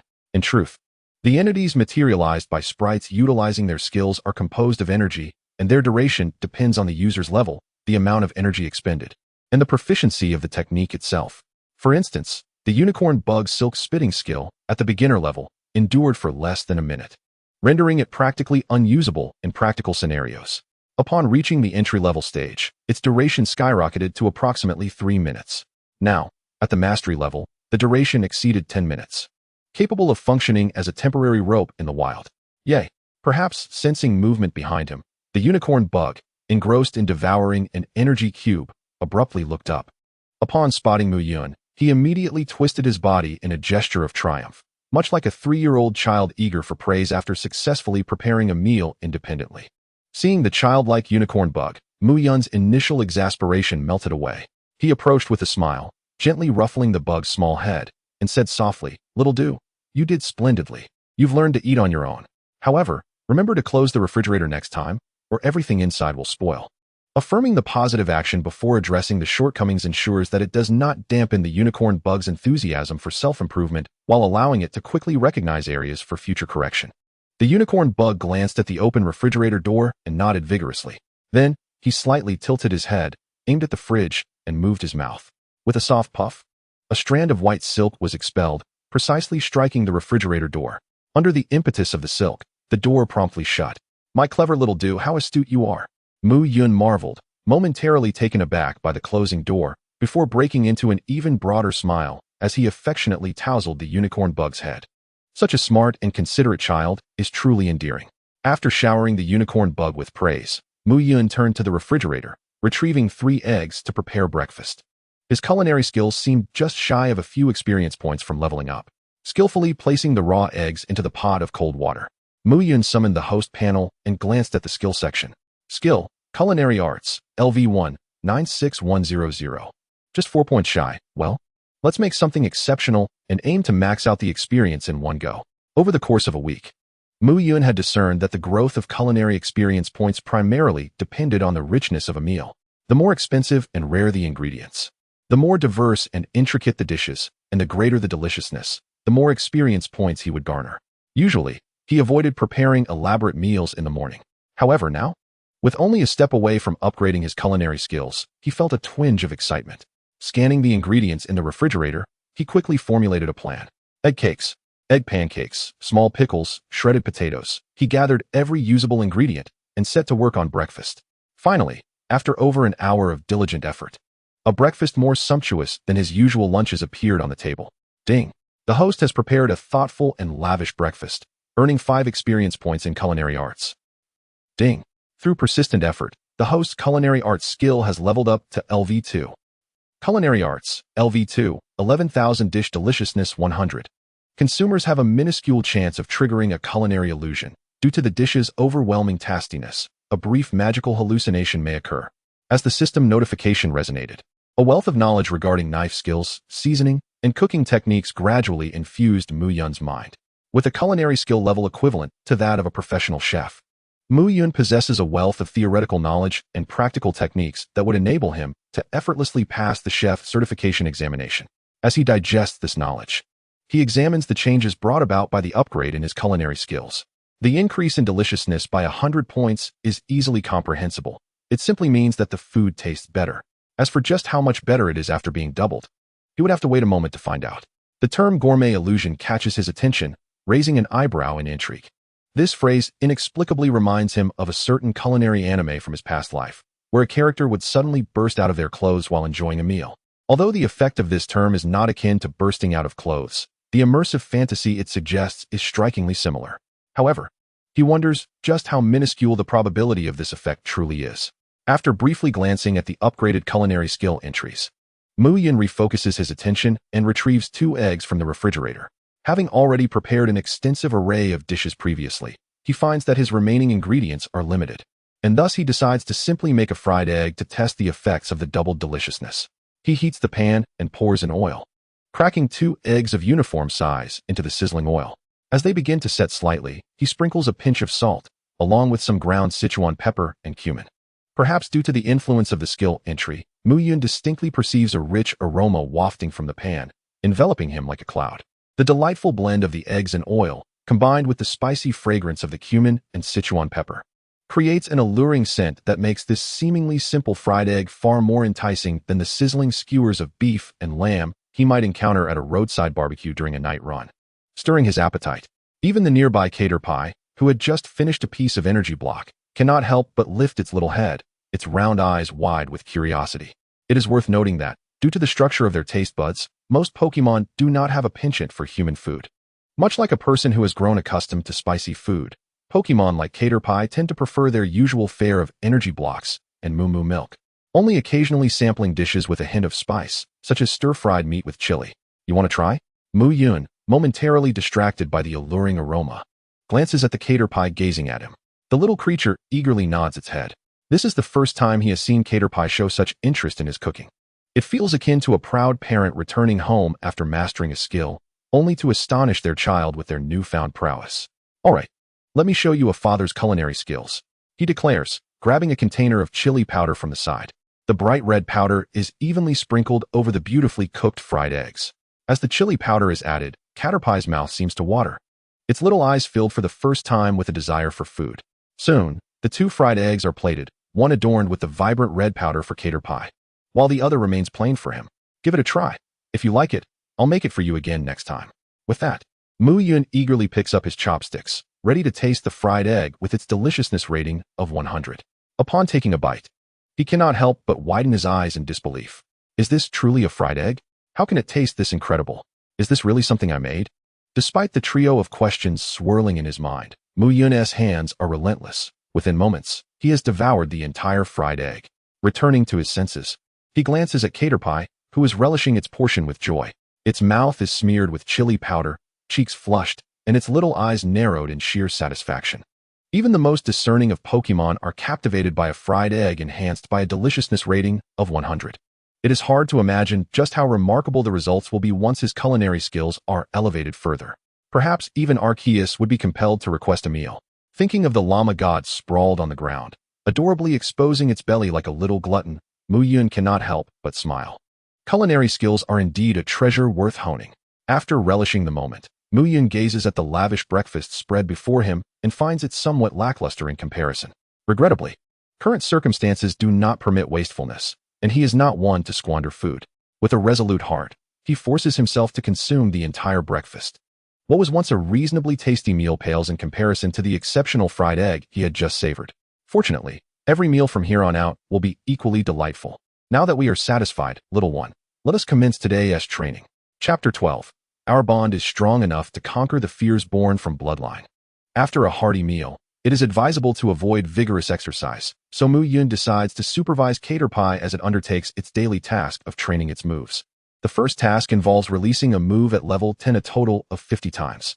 Given Caterpie's current level, stamina, and energy reserves, it is clear that completing this in one go is unfeasible, necessitating a division into batches. After 15 successful silk releases, fueled by the spirited atmosphere created by the fiery enthusiasm of his training, Muyun successfully gains 30 experience points. If all goes smoothly, he hopes that by the end of today's tasks, Caterpie's proficiency in silk release will reach mastery level. He is curious what new attributes might emerge from a mastery level silk release. Once the move training is complete, Muyun changes into athletic wear, slinging a backpack over his shoulders, and steps outside with Caterpie. The second daily task is physical training. Running a kilometer is a trivial challenge for high-level Pokémon. Yet for Caterpie, who is just beginning its move training and has not engaged in any physical exercises, it poses quite a challenge. However, that is no concern. If one attempt fails, he can always try again. A single kilometer run, repeated over 5 sessions, should suffice. As Muyun opens the door, he coincidentally encounters Wang Dan, who is also preparing to leave for work. Much like their meeting yesterday, she is dressed in standard office attire, perhaps due to her curvaceous figure. She exudes both a sense of competence and the gentle allure of a mature woman, with the two qualities harmoniously intertwined. Good morning, Aunt Wang, Muyun greets her. Wang Dan's beautiful eyes glance at Muyun, who is clad in a breathable sports outfit with his backpack slung over one shoulder, presenting a tall and youthful figure. She opens her full, rosy lips, her tone laced with surprise. Are you planning to exercise? It's summer vacation, and you're up so early to work out. little Yun. You truly are disciplined. No wonder you rank first every year. Yes, just taking this little one out to exercise, he replies. Stepping aside so Wang Dan can see the caterpie at his feet. After a brief exchange of pleasantries, the three of them, one human and one Pokémon, descend the stairs together. While Wang Dan heads off to work, Muyun and caterpie embark on a light jog around the neighborhood, perhaps due to the lingering excitement from the morning training. Or due to caterpie's robust constitution, they manage to complete the kilometer run with relative ease. Even after covering 2 kilometers, despite a slight reduction in speed, the spirit remained quite buoyant. After some contemplation, Muyun continued with the unknown, running an additional half-kilometer before halting at an ancient gazebo entwined with vines, where he began to rest. Originally, the plan was to complete the daily task in 5 segments, but it now appeared that 2 would suffice. Seizing the opportunity to relax, Muyun cradled the unknown in his arms, his slender fingers gliding over its surface, applying gentle pressure to alleviate its fatigue. Although the time requirement for the massage in daily task 3 was merely 10 minutes, Muyun's intention in massaging the unknown extended beyond merely fulfilling a task. Not to mention the experience points needed for skill enhancement, the act of massage itself provided the little creature with much-needed relaxation, especially after completing a 25-kilometer jog. Timely stretching and massage would have an excellent effect on promoting blood circulation. Ding. The host has completed a thorough massage. Skill experience points, 10. Ding. Daily task 3 post-training massage completed, 10 points awarded. After the massage, Muyun retrieved several empty Moo Moo milk bottles from his backpack. Despite having a personal storage space, he was accustomed to carrying a bag. Firstly, it allowed for discreet access to items. Secondly, given the limited capacity of the storage, it was unnecessary to cram less significant items into it. Come on, little unknown, let's continue with the silk training. Being outdoors, Muyun could not afford to be as carefree as he was at home. Aside from a slightly elevated tone, his demeanor remained composed. Nevertheless, this did not hinder the unknown from successfully entering a state of heightened excitement, bolstered by double experience. Thus, would an increased state of enhancement induce a natural exuberance? Observing the unknown, brimming with combat spirit and lost in its own world, Muyun fell into contemplation. Ding. The unknown used silk, proficiency 1. Ding. The fervent unknown is wholly immersed in training, gaining further insights into the move silk, additional proficiency, 1. Silk, mastery, 80-100 line resilience, 100, line viscosity, 50. After another round of silk training, the time had reached noon. The blazing sun hung high in the sky, rendering the entire neighborhood akin to a steamer. As the sunlight blazed, Muyun did not hasten to return home with the unknown. Instead, he reached into his backpack, seemingly rummaging for something, but in truth, he was directing his consciousness into the personal storage space. On the day of the system awakening, Muyun discovered that the personal storage was an independent space where time stood still. Objects placed inside retained their original state upon retrieval. Not only did it excel at preservation, but it also possessed remarkable thermal insulation properties. Before long, an energy cube was extracted and placed before the unknown. While the unknown indulged in its feast, Muyun produced several homemade sandwiches. He had prepared these casually before leaving, intending to have a quick snack outdoors. Although they consisted merely of simple bread, fried eggs, lettuce, tomatoes, and bacon, under the enhancement of a 100 in deliciousness, they remained exceptionally delectable, thanks to the temperature locking feature. When the sandwiches were taken out, the warm aroma of the fried eggs and bacon wafted through the air, reminiscent of their freshly cooked state.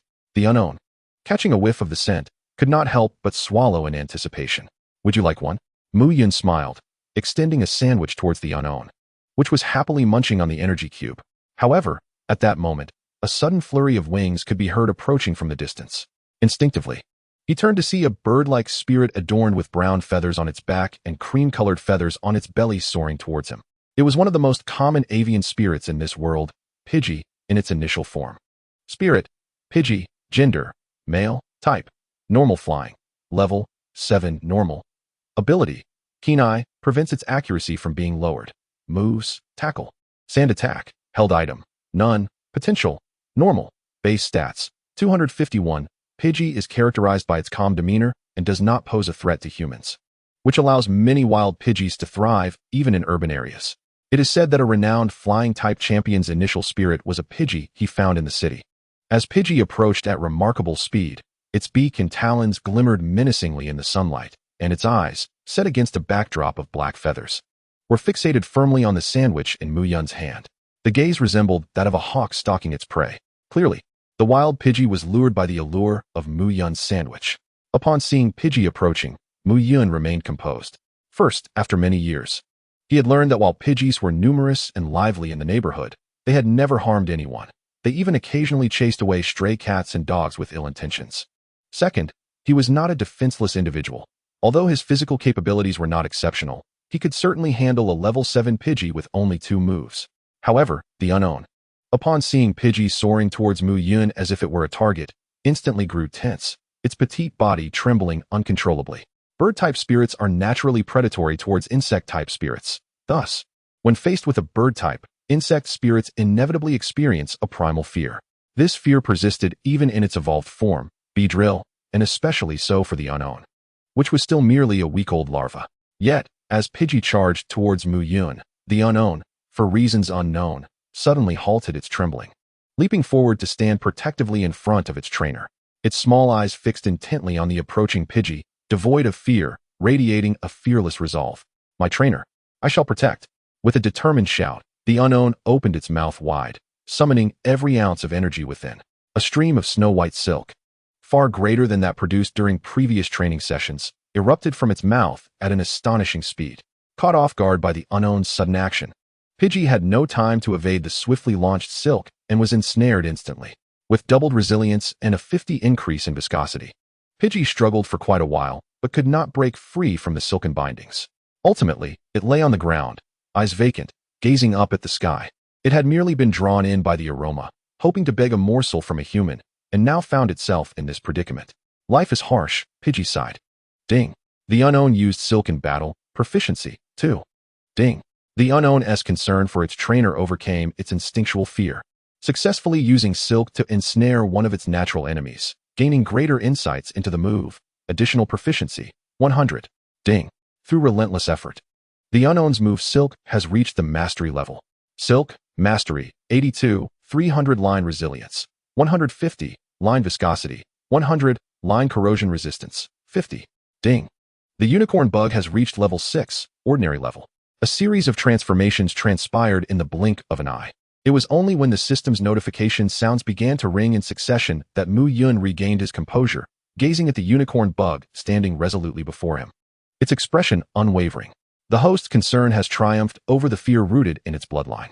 This succinct phrase encapsulated the unicorn bug's profound affection for Muyun, a sincere sentiment capable of conquering even instinctive trepidation. Muyun felt a warmth blossom in his heart. Indeed, being transported to the world of elves is an extraordinary stroke of luck. Chapter 13. When the affluent classmate boasts about their starter Pokémon in the class group. Following the interlude of lunch, Muyun glanced at the cloudless, blazing sun and opted to return home with the unicorn bug. The weather outside was sweltering, and enduring the sun while running might lead to heatstroke. Thus, he decided to postpone his running tasks until after dinner when the sun would begin to set. Upon returning home, Muyun gave the unicorn bug a quick wash, successfully earning 10 points. Subsequently, he engaged in the daily routine of the 9th set of national fitness exercises, along with the study of various foreign languages. The Yinhuang language continued to provide experience through online novels at a rate of 1 point every 10 minutes. The Freedom Eagle language was cultivated through educational aids, and even revisiting previously seen materials for 10 attentive minutes would yield a point of experience. One must commend the convenience of the system. As for the Sakura language, considering his physical condition, Muyun chose to watch anime instead, whether due to the limited information or issues with subtitle translation. The experience points for the Sakura language progressed very slowly, barely increasing after over 20 minutes. To reach level 2, it seemed that he would have to wait until school resumed. However, this was of little concern. Language skills were not an urgent necessity, and whether he leveled up sooner or later made little difference. Should the effects prove unsatisfactory post-upgrade, he might even contemplate postponing the advancement of these 2 skills. The afternoon slipped by swiftly. During dinner, Wang Dan did not seek out Muyun, as Chiduo had been called away by her master at noon for special training, having even arranged for leave from her classes in the first semester of her senior year. After nearly half a year of intense training, it was likely in preparation for an upcoming training camp. In the evening, adhering to his predetermined schedule, Muyun completed his daily tasks of combat training and physical training, earning another 20 points. After a simple wash, he turned on the television and found a program that the unicorn bug adored, an exciting compilation of past silver tournaments. The Silver Tournament, also known as the XX Regional Young Trainers Competition, refers to battles held by young trainers aged 30 and under from various regions within the Yanhuang Alliance. Above this lies the Golden Tournament, or the National Young Trainers Competition. One evening, feeling bored, Muyun casually turned on the television and stumbled upon this program, which immediately captivated the unicorn bug's attention. From that night onward, it became an essential pre-sleep ritual for him. After selecting the program for the unicorn bug, Muyun reclined on the sofa and opened his phone.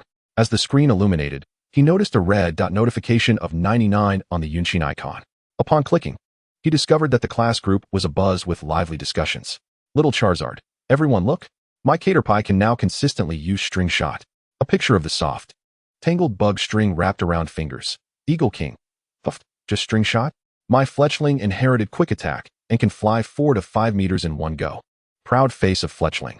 White Fairy. Why haven't you changed your name? Eagle King. Your starter Pokemon is Fletchling. Eagle King. Why should I change? Fletchling is great, but in my heart, Pidgeot will always reign supreme. Pidgeot with disdain. Starter holder. Li Mingwei, enough with your petty squabbles. I'm about to show off. Cyndaquil hatching. Cyndaquil drinking milk. Cyndaquil sleeping. Cyndaquil. Little Charizard. Wow, it's Cyndaquil, the fire-type starter. I'm so envious. White Fairy, oh my. A fully evolved starter Pokemon. Being wealthy is truly wonderful. Starter holder, Li Mingwei, it's alright, but with proper training, a Noctowl is not inferior to any starter Pokemon. After glancing through the class group chat, Muyun quickly realized the source of the excitement.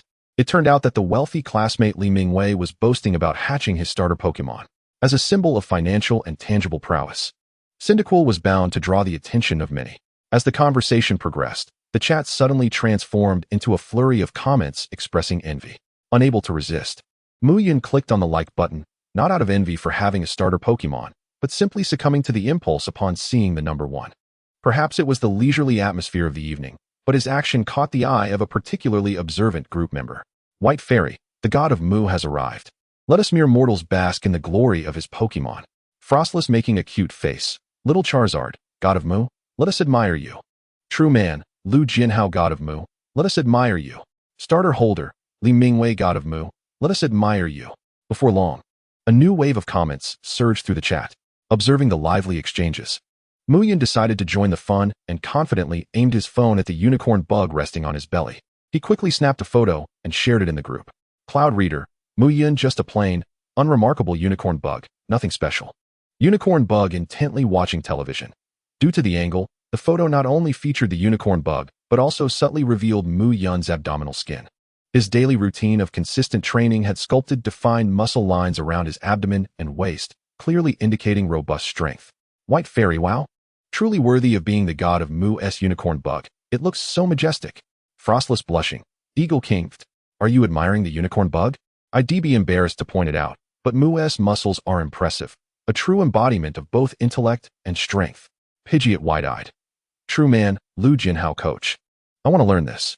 Strength in his eyes. As Muyun perused the messages in the group, his mind was filled with questions.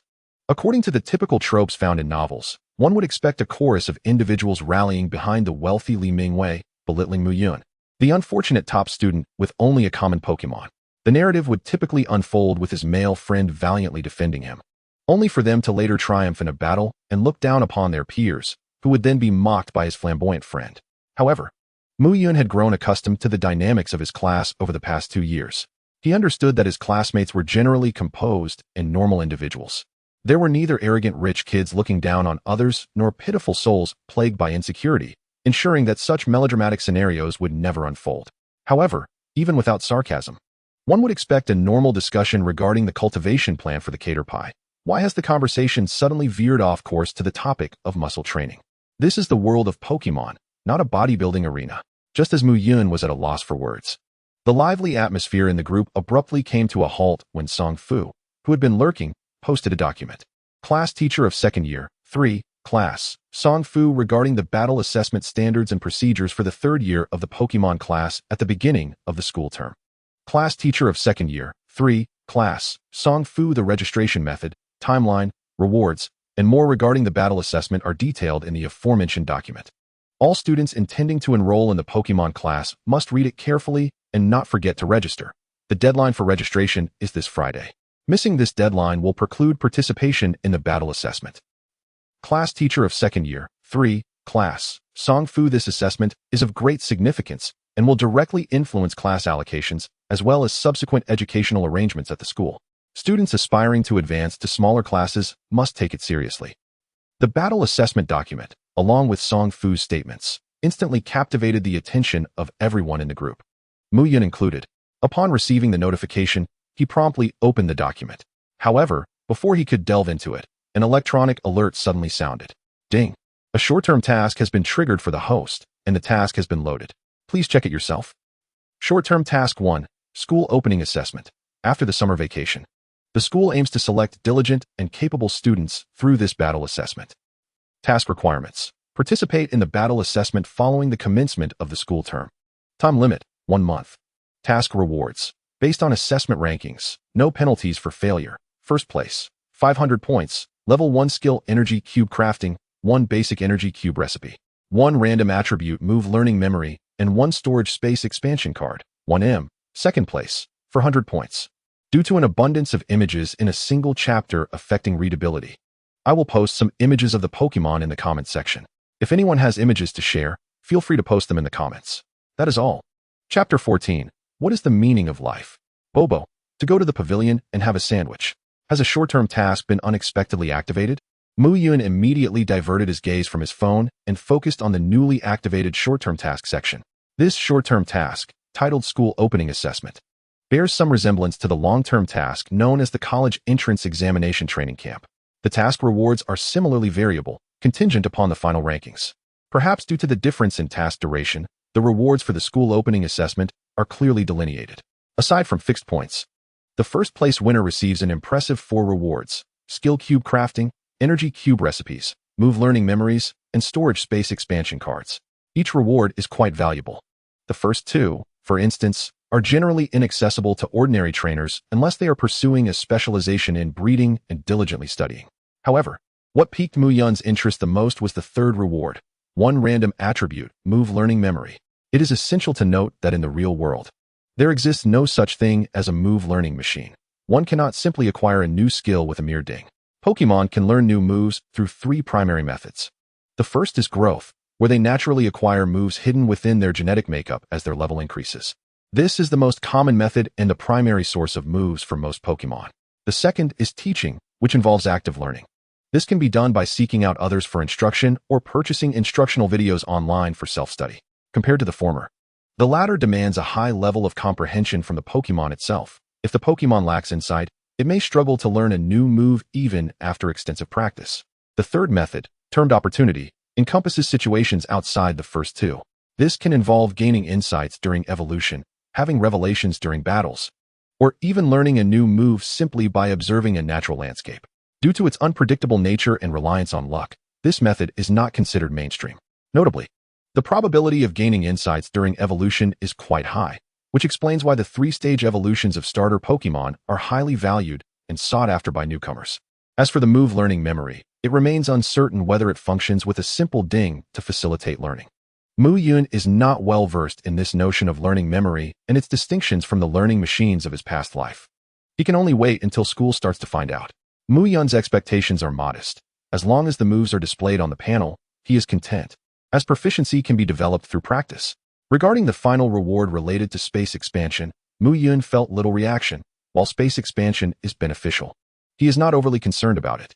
After carefully reviewing all the rewards of the first short-term task, Muyun is now filled with excitement and anticipation for the battle assessment following the school term's commencement. Although Caterpie is currently only at level 6, given the rapid evolution rate typical of bug-type Pokemon, it is certain to evolve into Beedrill before the start of school. With its ability to fly and a repertoire of moves honed to impressive power, Muyun is confident in securing first place in the Baby Cup. Oh, it seems that Caterpie, sensing Muyun's excitement and fighting spirit, straightened up and let out a spirited cry. Coincidentally, at that moment, the television displayed the proud expression of a young trainer who had just won a competition.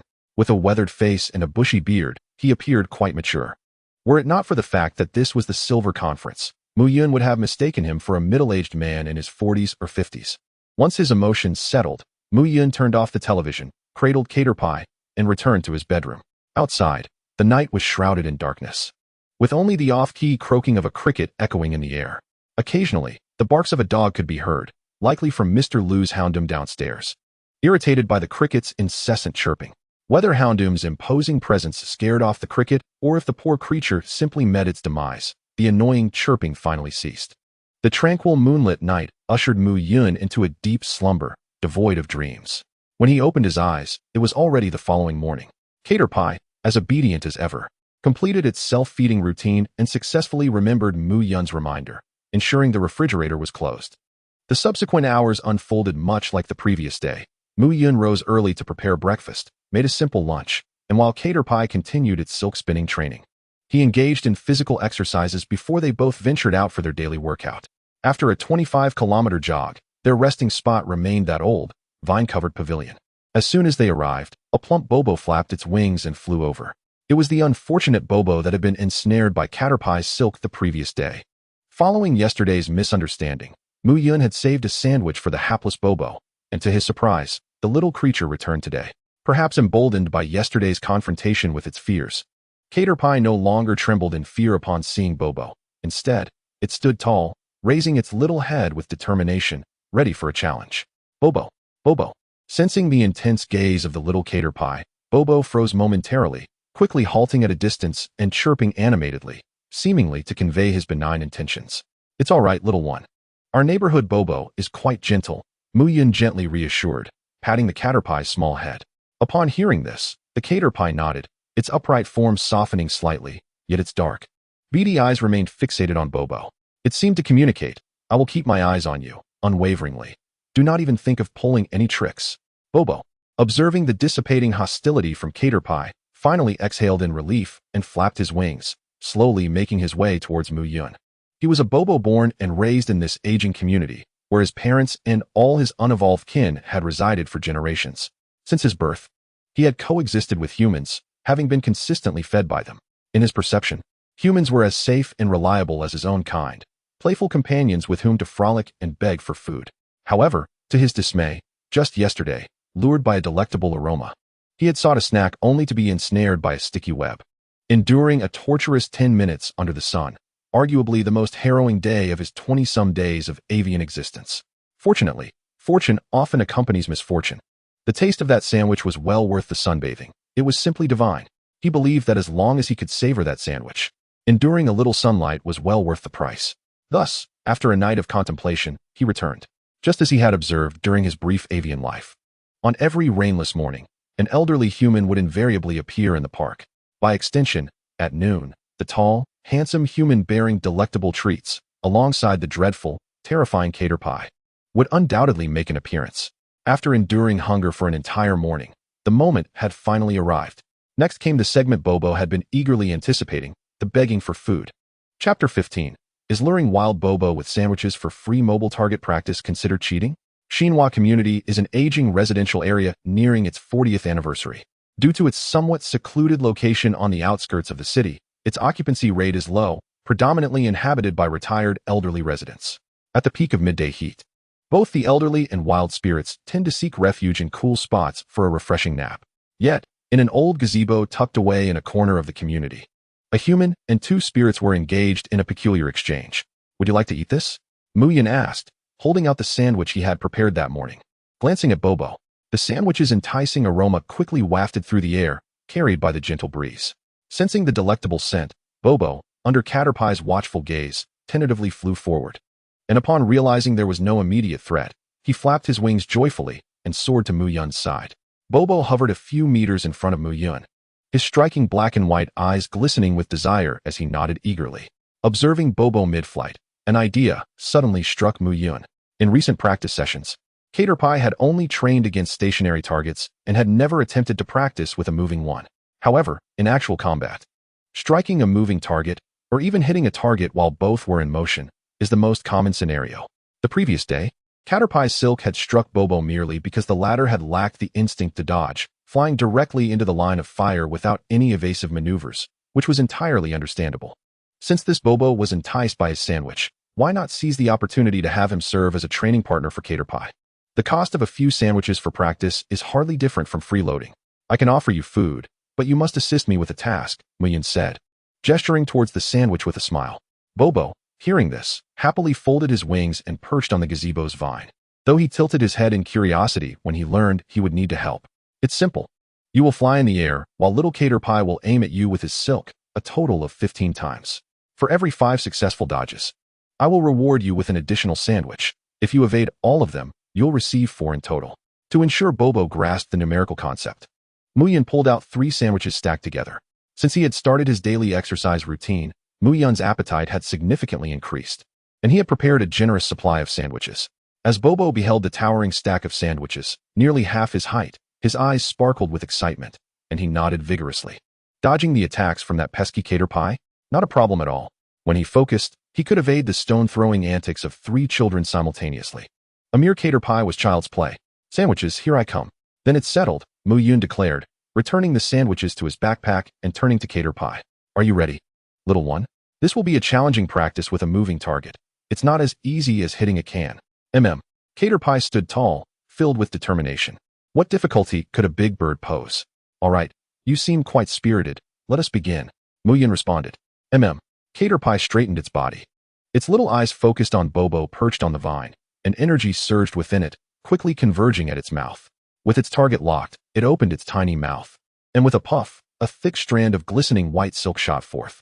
What was initially thought to be a guaranteed hit, however, turned out to be a miss as Bobo effortlessly fluttered out of the way with a simple flap of his wings. The pristine silk adhered entirely to the top of the gazebo. Bobo, having easily evaded the attack, cheekily glanced back at Caterpie, as if to say, "Is that all you've got?" Ding. Caterpie used silk in simulated combat, proficiency level 2. Ding. Caterpie's inner fire of battle ignited.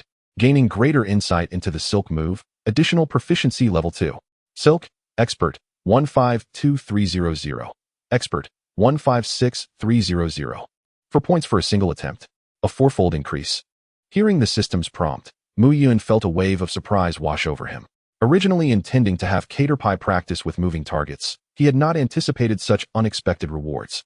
Simulated combat doubled the experience gained from moves, and combined with the encouragement from his language, it was as if one attempt was worth 4.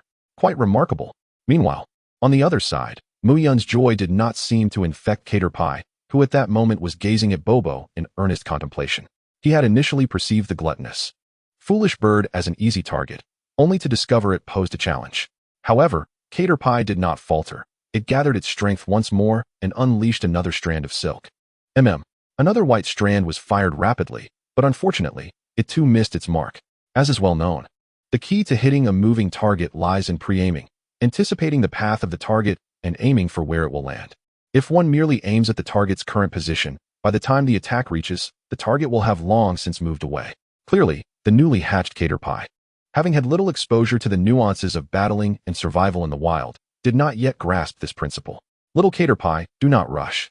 Observe the trajectory of its movements carefully and identify its potential landing spot, Muyun offered timely advice. It was all right that Caterpie was unaware of pre-aiming. Muyun certainly understood. With an average KD ratio exceeding 3, the credibility of a resort village leader is not to be underestimated, you know?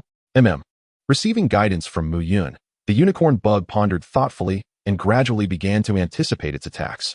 Although it still missed its targets, significant progress had been made.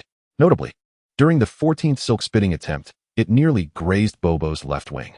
At this rate, within 2 days, the unicorn bug's predictive capabilities would suffice to contend with Bobo. Thank you. Bobo, here is the promised sandwich. After the 15th silk-spitting training session, Muyun handed 4 sandwiches to Bobo as agreed. The quadrupled reward brought immense joy to Bobo, who happily commenced its lunch. Following the distribution of training rewards, Muyun approached the silent unicorn bug, offering it energy cubes and sandwiches while gently patting its small head, reassuringly saying, "You've done splendidly today. Training is not a matter of a day or 2. With perseverance, you shall undoubtedly succeed." As he spoke, Muyun deliberately raised his tone, hoping to invigorate the unicorn bug with the uplifting effect of the Yan Huang language. Whether it was the influence of the Yan Huang language or the unicorn bug's rapid adjustment of attitude, it glanced at Bobo, who was devouring its meal, and after a moment's contemplation, nodded vigorously before starting to eat with great enthusiasm.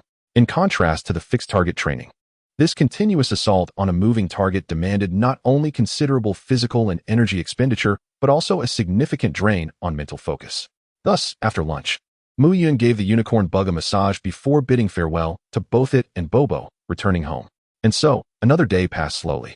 The 50 points from daily tasks were reliably credited to his account, and Muyun's various skills saw a modest increase in experience points. Yet, it was the unicorn bug silk spitting skill that exhibited the most rapid growth, reaching 272 points. If all went well, completing 14 training sessions the next morning would elevate it to a perfect level. However, there remained uncertainty regarding the experience points required to breach this perfect threshold. Nearly 10 days had passed since the system was activated, yet the limit breaking points column in the Pokémon panel remained blank. The requirements for potential upgrades and characteristic enhancements were equally unknown. Chapter 16. A Pokémon that masters its skills in 3 days is not a genius. Could it be a cheat? The following morning, as the sun rose as usual in the east, the unicorn bug opened the refrigerator with its silk to commence its daily self-feeding ritual. Meanwhile, Muyun, after rising and washing up, began preparing meals. Although he now had an additional Bobo to feed, making sandwiches was quite simple, and the difference in time between making more or fewer was negligible. After approximately half an hour, Muyun completed breakfast and prepared lunch. While enjoying his breakfast, he cheered on the unicorn bug and activated a double experience buff. Every towering skyscraper rises from the ground. Each training session lays the foundation for your future strength. Go for it, little unicorn. Unleash your silk with all your might. Holding a cup of hot soy milk, Muyun spoke with fervor, delivering his motivational speech. In his past life, he had despised such insipid and unnutritious platitudes, as they served no substantial purpose. However, now, with the enhancement of the Yin Huang language, these words genuinely accelerated training progress. Under the influence of this motivational speech, the unicorn bug, previously not fully engaged, instantly regained its fighting spirit, filled with determination. It seemed that what lay before it was not an empty milk bottle, but rather the gluttonous, mocking bird flitting about. Thus, the unicorn bug began to rapidly expel silk in succession, whether due to the effectiveness of recent training or the frustration from yesterday's missed shots. The intervals between the unicorn bug's silk spitting today were noticeably shorter. In mere seconds, it enveloped 5 milk bottles in a flurry of swift silk attacks. Gazing at the milk bottles now encased in a pristine white layer, the unicorn bug recalled the speed of the gluttonous bird from yesterday, lowering its head slightly, seemingly dissatisfied with its recent speed. Too slow. Although it held no affection for the gluttonous bird, it could not deny that the bird's speed was indeed impressive, and its agility in the air was remarkable. Given its recent performance, hitting the target would be quite the challenge. Has it begun to engage in self-reflection? Muyun, leisurely sipping his hot soy milk, was greatly surprised to see the unicorn bug deep in thought after a series of rapid shots. Just days prior, this little creature had been a hot-headed fool, relying solely on passion and brute force for training. Who would have thought that merely introducing Bobo into the training regimen would reignite its intellectual faculties? This sandwich was truly worth it. Thus, the usually lively living room fell into an unexpected calm. Muyun refrained from urging the unicorn bug to train, instead casually sipping his warm soy milk while glancing at his phone for current events. Just as he opened Douyin to watch videos, a notification popped up with provincial news. Recently, a museum heist involving historical artifacts had occurred in the province, causing a significant social impact. To swiftly apprehend the suspects and eliminate social hazards, a C-level wanted notice was issued as follows. Suspect's basic characteristics. Codename Gopher, male, approximately 166 centimeters tall, slender build, with long yellow hair. Known to possess the Pokémon, alternate form Steel-type Diglett, known as Dugtrio. Those who spot this suspect and assist in capturing him will be rewarded with 350,000 Alliance coins. A C-level wanted criminal Gopher, stealing historical artifacts from a museum? Muyun murmured softly as he read the notification. To be honest, he wasn't particularly concerned about wanted criminals, as they typically hid in obscure corners where few ventured. As long as one refrained from wandering into such areas, the likelihood of encountering them was minimal. Moreover, this world was not like his previous life. Those who made it onto the wanted list likely possessed formidable Pokémon, and could very well have blood on their hands. Trainers who only competed in battles could easily find themselves outmatched against such desperate individuals. For the sake of his safety, Muyun had no intention of taking unnecessary risks. What truly piqued his curiosity was the alternate form Pokémon. These alternate forms referred to Pokémon with Alolan, Galarian, Hisuian, and Paldean forms from his past life, which the official league in this world collectively termed as such. Due to their rarity and the fact that most were discovered in secret realms, they were exceedingly precious and generally inaccessible to the average person. He wondered where this wanted criminal, Gopher, had acquired one. Pokémon like Galarian Rapidash, Hisuian Zoroark, and Alolan Ninetales were all visually striking and possessed commendable base stats. He hoped to have the opportunity to train a few of them.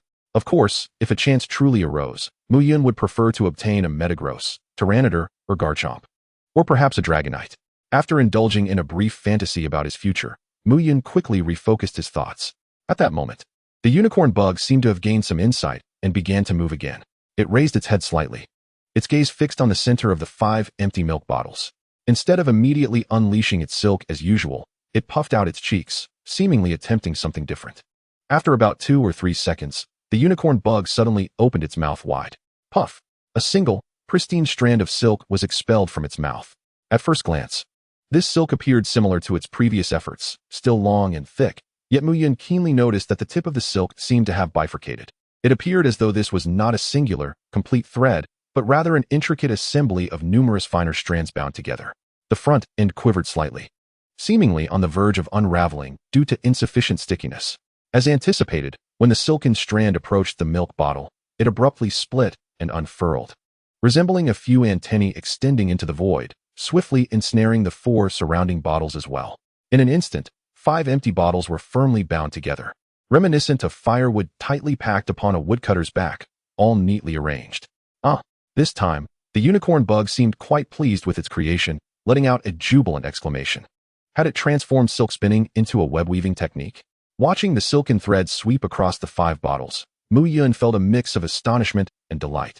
Although the recent strand bore significant differences from a true spider's web, there was indeed a semblance in their expressive forms.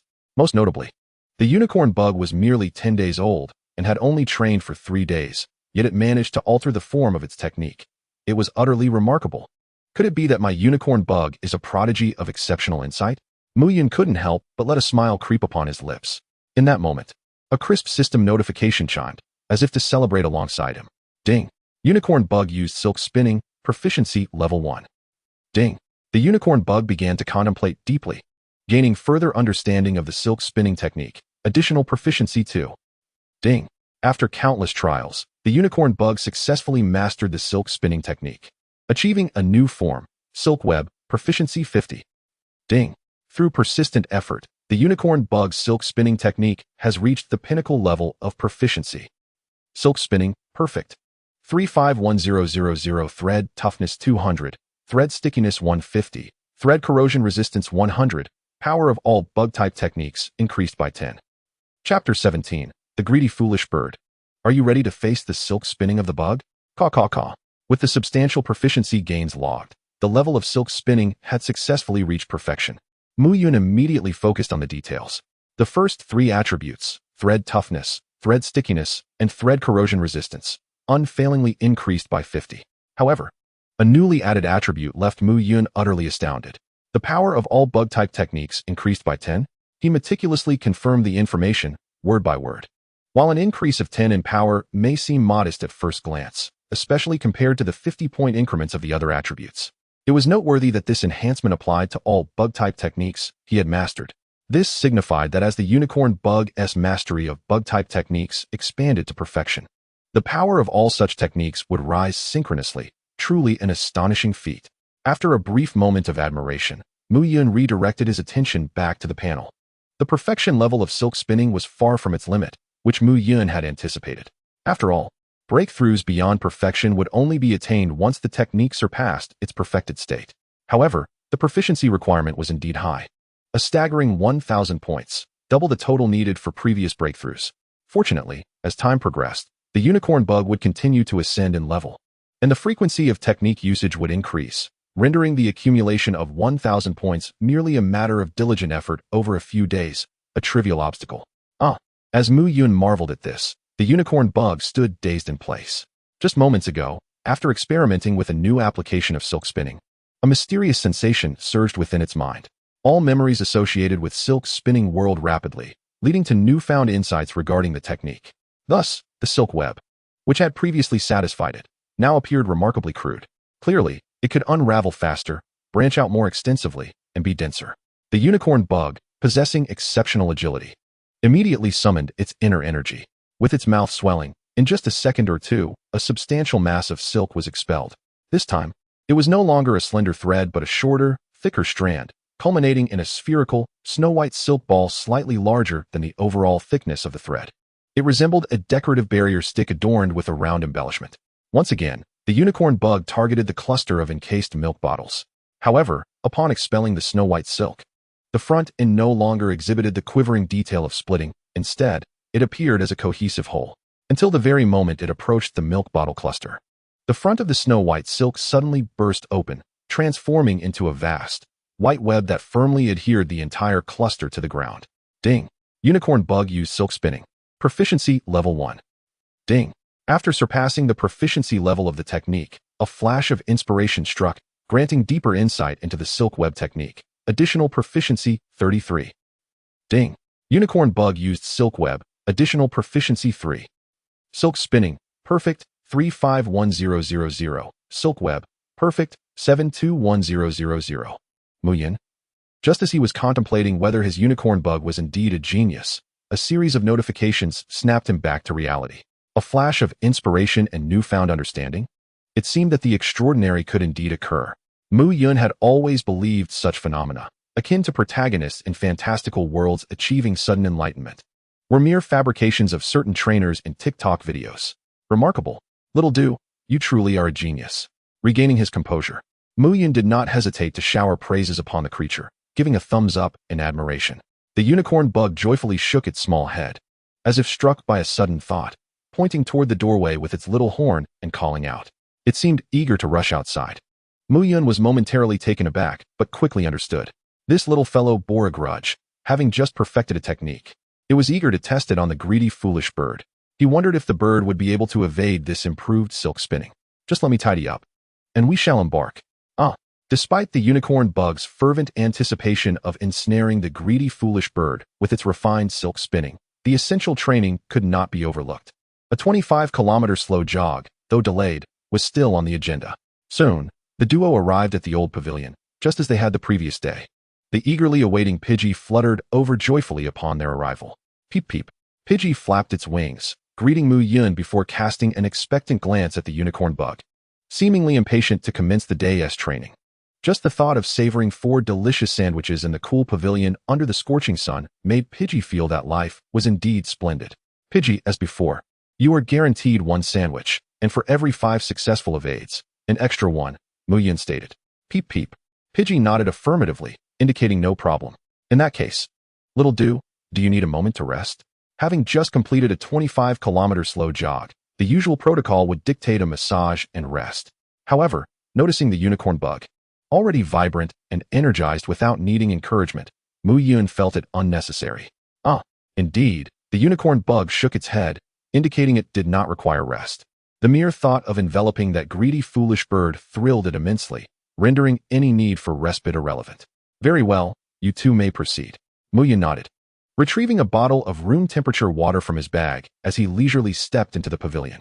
He too was filled with curiosity, pondering whether the improved silk spinning technique would yield remarkable results. Outside the pavilion, having learned from yesterday's experience, Bobo was emboldened, gently flapping its wings before casually alighting on a nearby branch, gazing down at the unicorn bug, at a height of over 7 meters. It was ample distance for him to react. After settling, Bobo called out to the unicorn bug, signaling that he was ready to commence. The unicorn bug, undeterred, responded with a soft call, indicating its intent to engage. It then swiftly conjured a strand of snow-white silk at nearly double the speed of the previous day, launching it forth with vigor.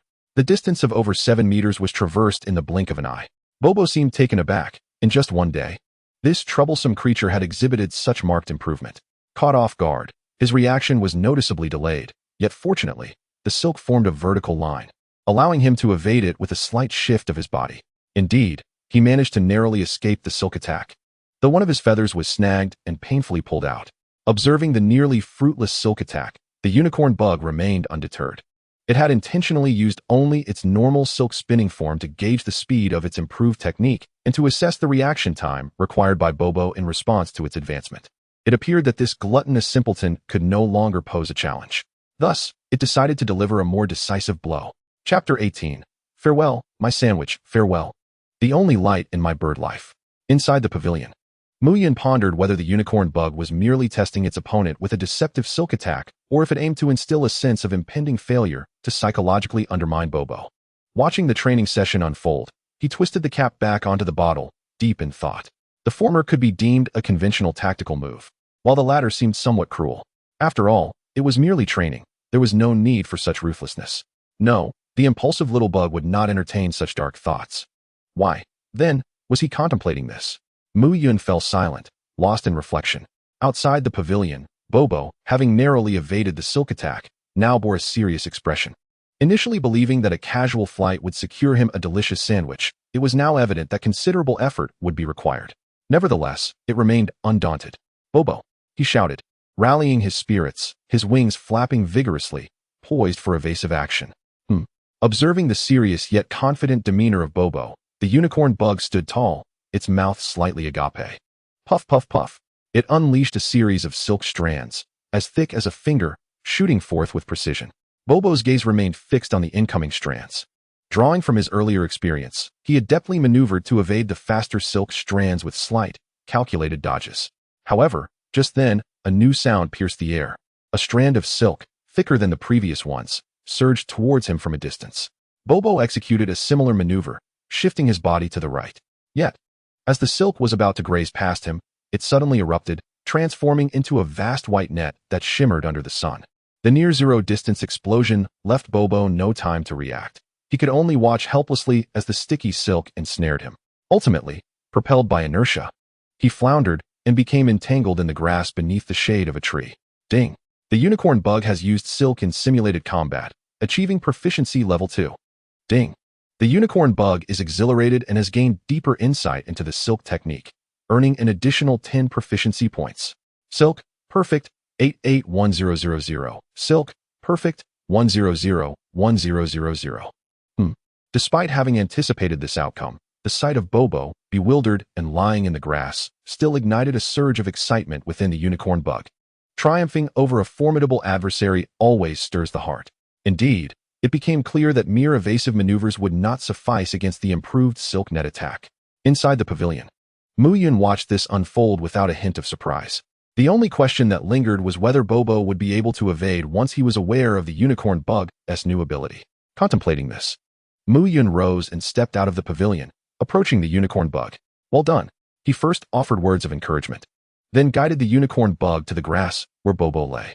At this moment, Bobo's eyes reflected not surprise or anger at being ensnared, but rather sorrow and anguish over the loss of his lunch sandwich. Farewell, 3 delicious sandwiches. Farewell, the only light in my bird life. Overwhelmed by emotion, Bobo could barely contain himself, tears shimmering at the corners of his eyes. He closed his eyes and tilted his head back, striving to prevent the tears from flowing.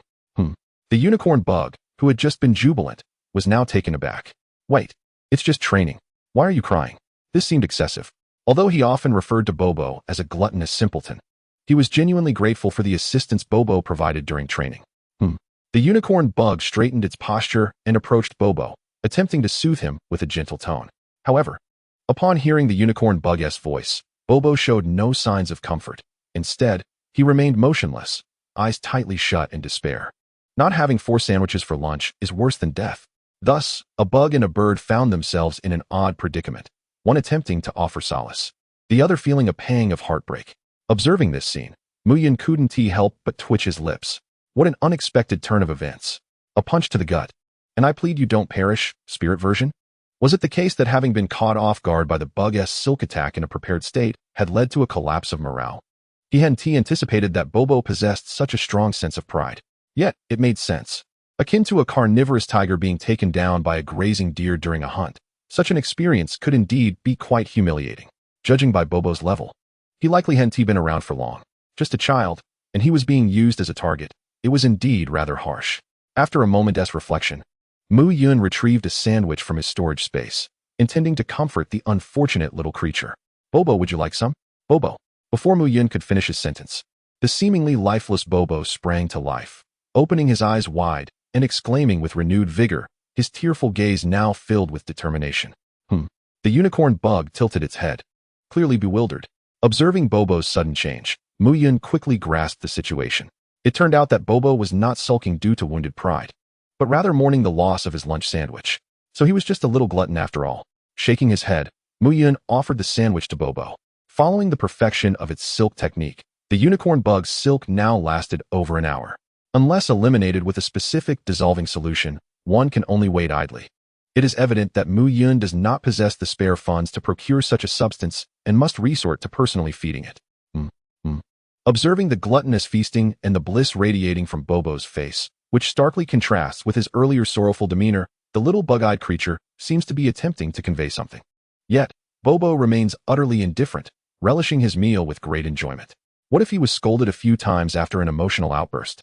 As long as there are ample sandwiches, he wouldn't mind if the creature perched on him and whispered in his ear. In this vast world, sandwiches reign supreme. Hooray for sandwiches.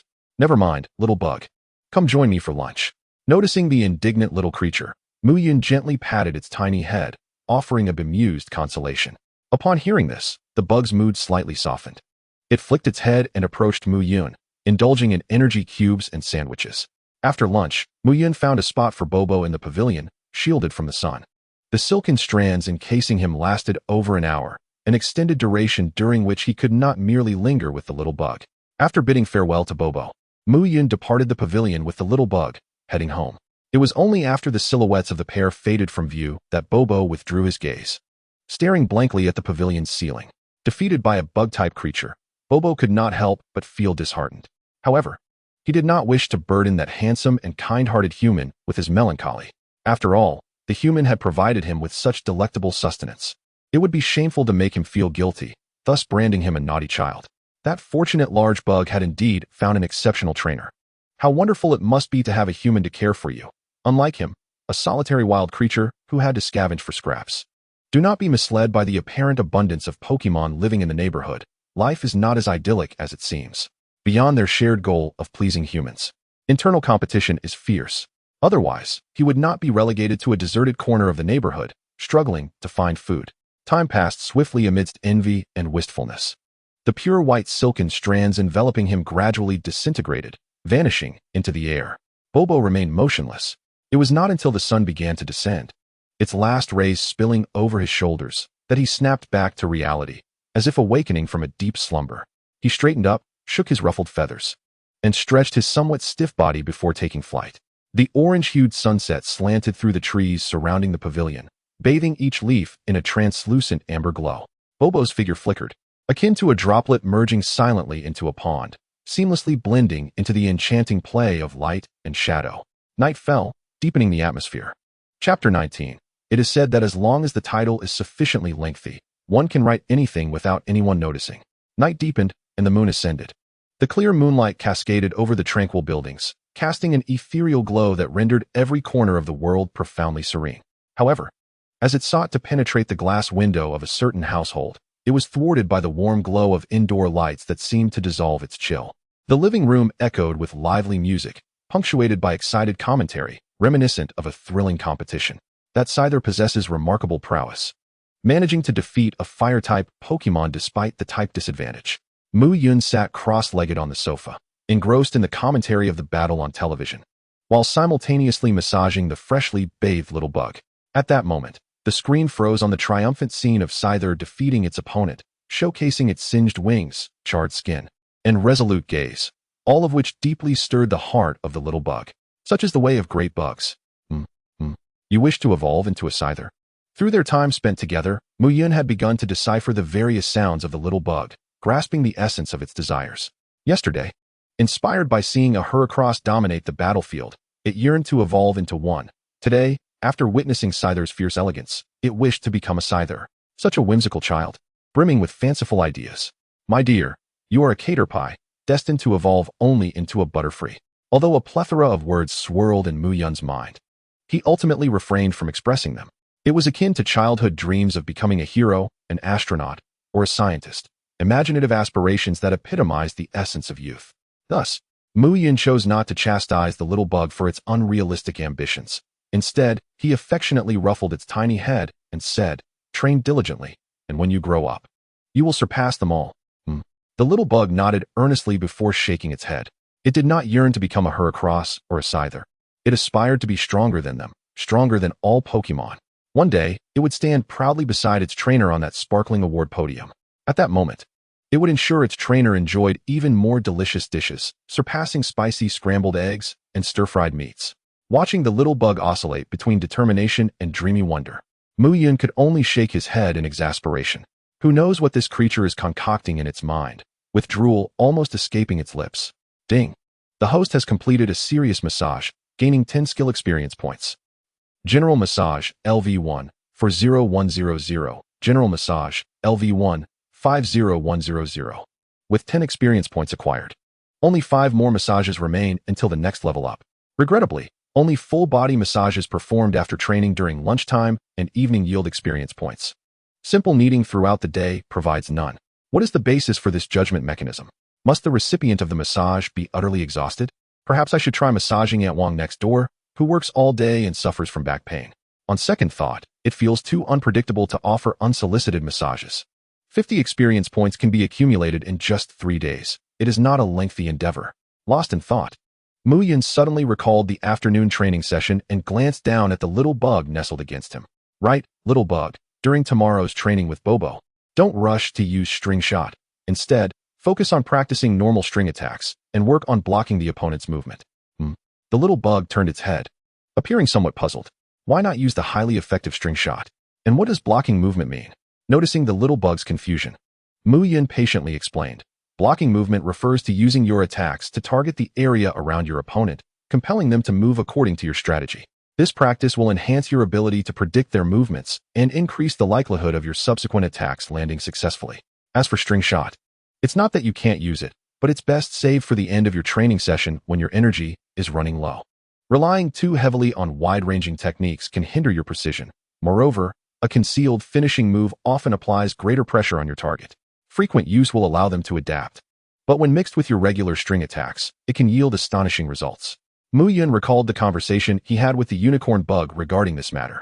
In addition to the aforementioned reasonable explanations, there was also the issue of proficiency enhancement. With Bobo as a training partner, the rate of proficiency gain was quadrupled. However, should a single attack be made to ensnare the target, that fourfold buff would enter a state of suspension. A single web of silk would require over an hour to entangle Bobo, significantly hampering the growth of proficiency. From a long-term perspective, it was advisable to employ normal silk attacks, which would not only better hone the precision of his moves, but also benefit from the quadrupled experience points. Truly a case of killing 2 birds with 1 stone. Upon hearing Muyun's explanation, the unicorn bug seemed to ponder deeply. In simple terms, it meant deliberately avoiding hitting the weeping, gluttonous foolish bird with silk, allowing it to fly according to its own whims. Playing with the bird was indeed an intriguing form of training. The following day, in the early morning, enticing aromas wafted from Muyun's kitchen. A new day naturally commenced with a delightful breakfast. The unicorn bug resumed its practice of releasing silk after the meal. It must be said that the growth rate of this sprite was remarkably swift. On just the 4th day of training, it was already capable of releasing silk 20 times in succession with great ease. Comparatively, on the first day, it required breaks even during a set of 10. With this contrast, Muyun felt his own progress was rather sluggish. His physical strength still lingered at level 13, and the proficiency in gymnastics had a long way to go before upgrading. The dream of achieving prowess in hand-to-hand combat seemed ever more distant. In contrast, the hand-to-hand skills of the mighty Chi duo appeared to be comparatively more achievable. Shaking his head, Muyun dismissed some errant thoughts that had crept into his mind. Ding! The unicorn bug used silk, proficiency 1. Ding!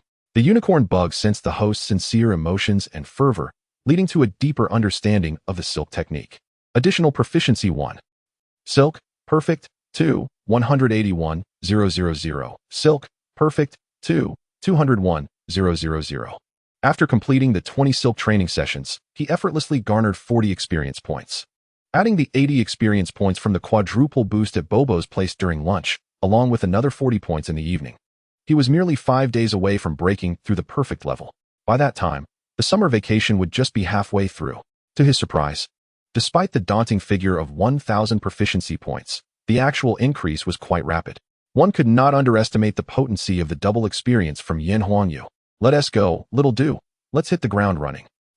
Chapter 20 Bobo's effectiveness was quite remarkable, prompting Muyun to extend the training by an hour. Time swiftly passed to noon. Outside the familiar old pavilion, a Bobo perched upon the branch of a great tree, gazing into the distance like a statue. In contrast to its cheerful demeanor upon meeting Muyun yesterday, it now appeared somewhat despondent. Its feathers, which should have been neatly arranged, were slightly disheveled.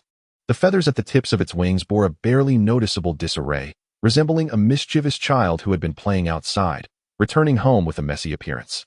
Fearful of parental discovery, having hastily tidied up before arriving. Yet, this little rascal was not being naughty, but was quietly waiting for something. It was not until a figure, a person alongside a sprite, emerged from around the corner of a nearby residential building that Bobo seemed to awaken from a monochrome existence, its eyes instantly sparkling with life. Bobo. It quickly flapped its wings forward, as if to greet an expected guest, filled with joy. Good afternoon, Bobo. Muyun raised his hand in greeting as well. This Bobo had a strong sense of time, always arriving so early. Ah, the weeping, gluttonous foolish bird. The unicorn bug seemed still irked by the playful antics of Bobo from yesterday, greeting it with a tone that was friendly, yet edged with resentment. Bobo, far from being offended, raised its wings and replied to the unicorn bug. Unfortunately, Muyun did not comprehend the language of birds and was unaware of what was said. However, judging by the unicorn bug's reaction, it was likely not a quarrel. I appreciate your assistance today, Bobo. Despite being gluttonous and possessing a complex inner narrative, Bobo was a dedicated training partner, punctual as ever, never late or leaving early. Its attitude was commendable, even after being wrapped in silk for over an hour. It remained unfazed, holding no grudges. Had it been a revengeful and social fire sparrow, Muyun might have considered relocating. Bobo nodded earnestly, signaling that it would handle everything without issue. Thus, Bobo's training commenced.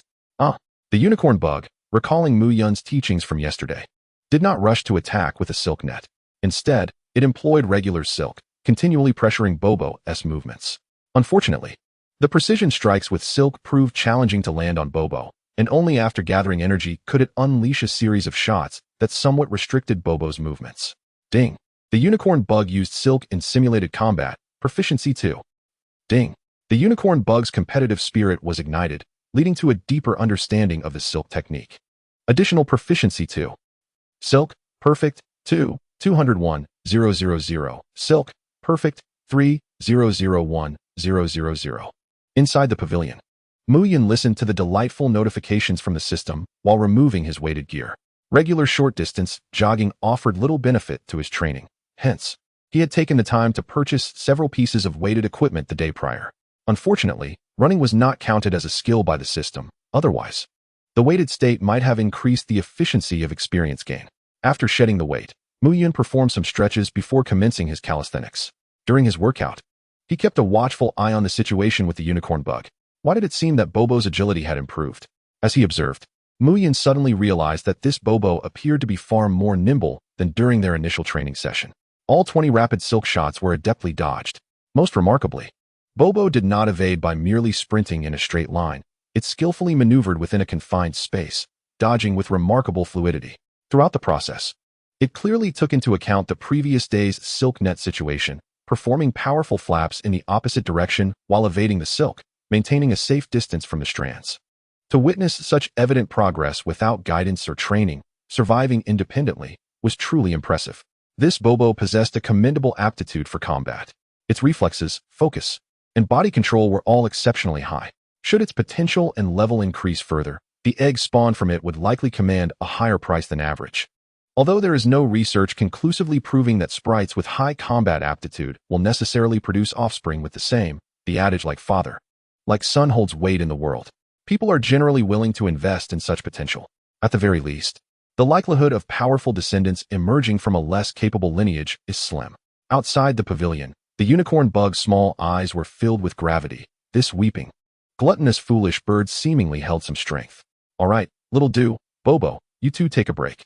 Just as the unicorn bug contemplated whether to use the silk net, Muyun suddenly emerged from the pavilion.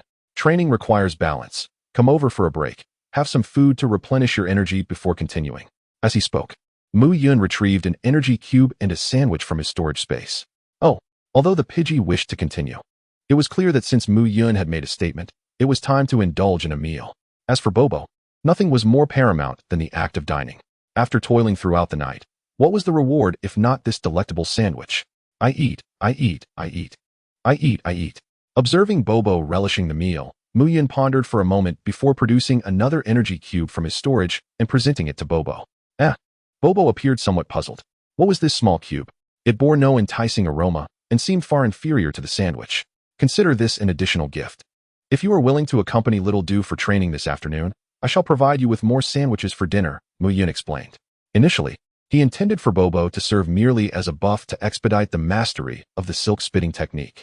However, after observing Bobo, he recognized its potential. Prolonged training would benefit Little Do significantly. The energy cubes were meant to replenish Bobo's stamina and energy, as ordinary sandwiches offered little more than a fleeting taste for Pokémon. The high-intensity training would not be adequately compensated by mere sandwiches. Though Bobo was unsure of the purpose of the energy cube, the promise of more sandwiches for dinner instantly invigorated it, nodding eagerly. If it's just a matter of continuing this afternoon, I can endure being a training partner for the entire day, provided the sandwiches are plentiful. Then I shall trouble you this afternoon. I will likely arrive around 4 o'clock at this pavilion, Muyun said, placing an energy cube before Bobo.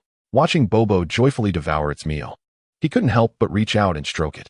Unlike the smooth and tender skin of Little Do, which felt like a water balloon, Bobo's feathered body had a texture akin to satin, albeit with slightly uneven feather tips that were a tad prickly. It was only upon close inspection that Muyun noticed the disarray of Bobo's feathers, with a fragment of a leaf caught at the tail end, hidden from Bobo's view. Injured? This was Muyun's first thought, but upon further reflection, Bobo's energetic demeanor suggested otherwise. It was likely just a remnant from sleeping in a tree. Chapter 21. The so-called genius and consumables. We'll take our leave now. We shall return in the afternoon. After bidding farewell to the gluttonous Bobo outside the pavilion, Muyun cradled Little Do and headed home. Although keeping Pokémon in Pokeballs was more convenient, Muyun preferred having them close by. After all, the confines of a standard red and white ball were rather limited. Spending every day within it might lead to an uncharacteristically pent-up disposition. On the way back, Muyun suddenly halted, as if struck by a thought, and turned his gaze toward the Pidgeys perched upon the tree trunk. Pokémon, Pidgey. Gender, male. Level, 9 normal. Ability, keen eye. The accuracy of its moves cannot be lowered. Potential, normal. Pokémon, Pidgey. Gender, female. Level, 11 normal. Ability, tangled feet. Speed increases when confused. Potential, normal. Pidgey is a notably calm Pokémon, exhibiting a friendly disposition towards humans, which is why they are frequently spotted in residential areas.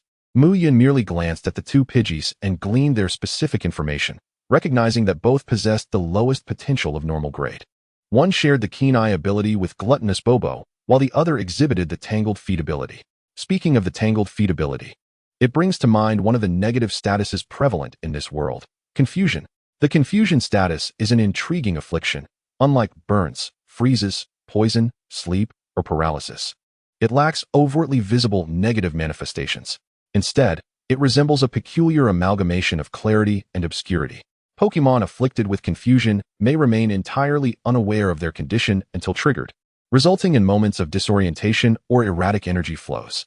Much like a critical hit, the triggering of confusion occurs at random.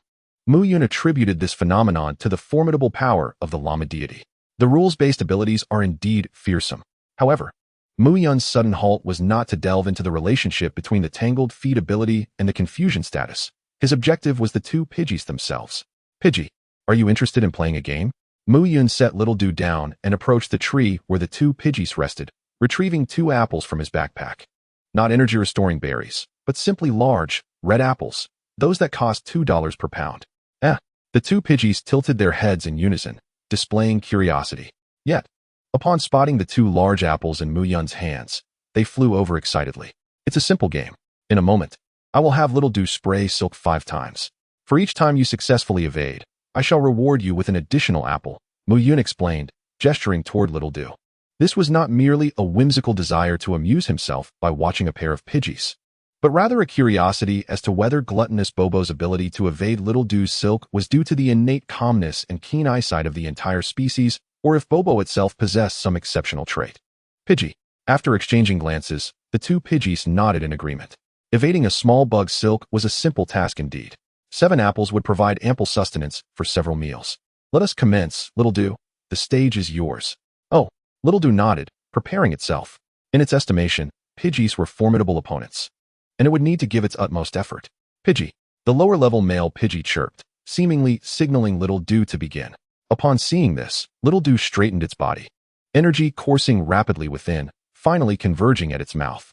Then, with a swift motion, the pristine white silk shot forth like an arrow released from a bowstring, whistling through the air as it surged forward. Before the female Pidgey could react, her eyes wide with disbelief, the silk struck the male Pidgey, ensnaring it completely. Male Pidgey is ready. Male Pidgey has fallen? The male Pidgey was taken aback. Oh, Little Dew was also bewildered. Why did the bird not dodge? Meanwhile, Muyun observed the fallen Pidgey, its gaze considerably clearer, contemplating the situation. Pidgey. Perhaps the plight of the male Pidgey ignited the competitive spirit of the female Pidgey, who immediately became serious. Witnessing this, Little Dew cared not for contemplation. It inflated its cheeks and unleashed a barrage of 4 strands of snowy silk in succession. The female Pidgey swayed left and right, managing to dodge only 1 strand, but was ensnared by the second, and subsequently captured by the third and fourth, quickly transforming into a larger, rounder white bundle than the male Pidgey. Oh! Watching the 2 white bundles, one large and one small, symmetrically sprawled on the ground, Little Dew fell into deep thought. Something was amiss. There was an unmistakable sense of profound irregularity. Are these 2 Pidgeys truly of the same lineage as the weepy, gluttonous bird? Ding! The Caterpie utilizes String Shot in a simulated battle, gaining a proficiency of 2. Ding! The Caterpie, brimming with fighting spirit, has gained further insight into the move String Shot, earning an additional proficiency of 2. Ding! The Caterpie employs String Shot once again in the simulated battle, achieving a proficiency of 2. 4. String Shot, perfect, 300-1000. String Shot, perfect, 312-1000. Only the first instance yielded quadruple experience. The subsequent 4 merely provided the standard double experience due to the simulated nature of the battle. Regarding the accumulation of experience points, Muyun did not pay it much heed, casting only a cursory glance to gauge the situation. The additional experience was chiefly attributed to the emotional boost provided by Yan Huangyu to the Caterpie. Without fervent emotions, there would naturally be no extra experience gained. What truly captured Muyun's attention was the performance of these 2 Pidgeys. The level 9 male Pidgey, with its stumbling characteristic, could be excused. Its low level and lackluster abilities rendered its slow reactions understandable. However, the level 11 female Pidgey, endowed with keen eye, astonishingly also failed to respond adequately. It is crucial to note that having keen eye is not merely about immunity to decreased accuracy. Pokémon with this trait typically possess exceptional dynamic vision. Indeed, it is evident that the gluttonous Pidgey possesses extraordinary battle talent. Reflecting on the changes observed in the Pidgey over the past 2 days, Muyun reaffirmed his belief that it was not the Pidgey species as a whole that was strong, but rather that particular gluttonous Pidgey. Well done, little Caterpie. Muyun approached and gently patted the Caterpie's small head, offering words of encouragement as usual. In truth, Muyun felt that the Caterpie's current performance was quite normal. After all, achieving perfect proficiency is a level akin to that of champions and stars among human professions. Such prowess is not commonplace. Previously feeling that there was little progress was simply a matter of incorrect comparison. When measured against a genius, it is natural to perceive less improvement. However, when compared to consumables, the difference is glaringly apparent. Thank you for your hard work. Here are some apples for you. The String Shot will dissipate on its own after about an hour. Muyun gathered the 2 snowy Pidgey balls and placed them in the shade of a tree, then produced 7 apples to set beside them, 1 red and 1 white, 2 large and 7 small. They appeared quite harmonious together. Although they failed to evade the String Shot attack, they successfully helped Muyun recognize the distinction between a talented Pokémon and a consumable one, which is no small achievement. They deserve a reward. Pidgey. The 2 Pidgeys, confused yet delighted by the sight of the 7 large apples, chirped joyfully. Even in defeat, there are apples to eat. This human is truly kind. What a good person. Chapter 22. The Pidgey Sparring Partner, Ever Ready. After bidding farewell to the Pidgey couple, Muyun cradled the Caterpie and returned home. Upon arrival, both the human and Pokémon first took a bath, followed by a brief session of massage skills. 10 experience points were duly recorded. The midday sun cast a pleasant warmth, neither stifling nor overly hot, and after bathing, they reclined on the sofa to indulge in a delightful afternoon nap. Meanwhile, in a dense forest located a considerable distance from the old pavilion, yet thriving, the trees stood tall and robust, their crowns lofty and their branches long and lush. Sunlight filtered through the foliage, creating a mosaic of dappled shadows. Within this scenery, a small brown figure darted swiftly among the trees. It was none other than the Pidgey that had just parted ways with Muyun and the Caterpie. Pidgey. At this moment, its wings folded, eyes sharp, its agile form shot through the branches like a cannonball, navigating the interwoven limbs at full speed. To it, the chaotic branches appeared as if laid out on a meticulously planned route, allowing it to deftly avoid obstacles by mere millimeters. Although it had already mapped out every evasion point in its mind, there were times, especially when a gust of wind swept through or sunlight flickered into its eyes, that it would inadvertently graze against the hard branches. Fortunately, its natural reflexes allowed it to instinctively respond optimally at the first sign of trouble, minimizing any injuries sustained. For a wild Pokémon, engaging in unnecessary movements outside of hunting is both perilous and ill-advised.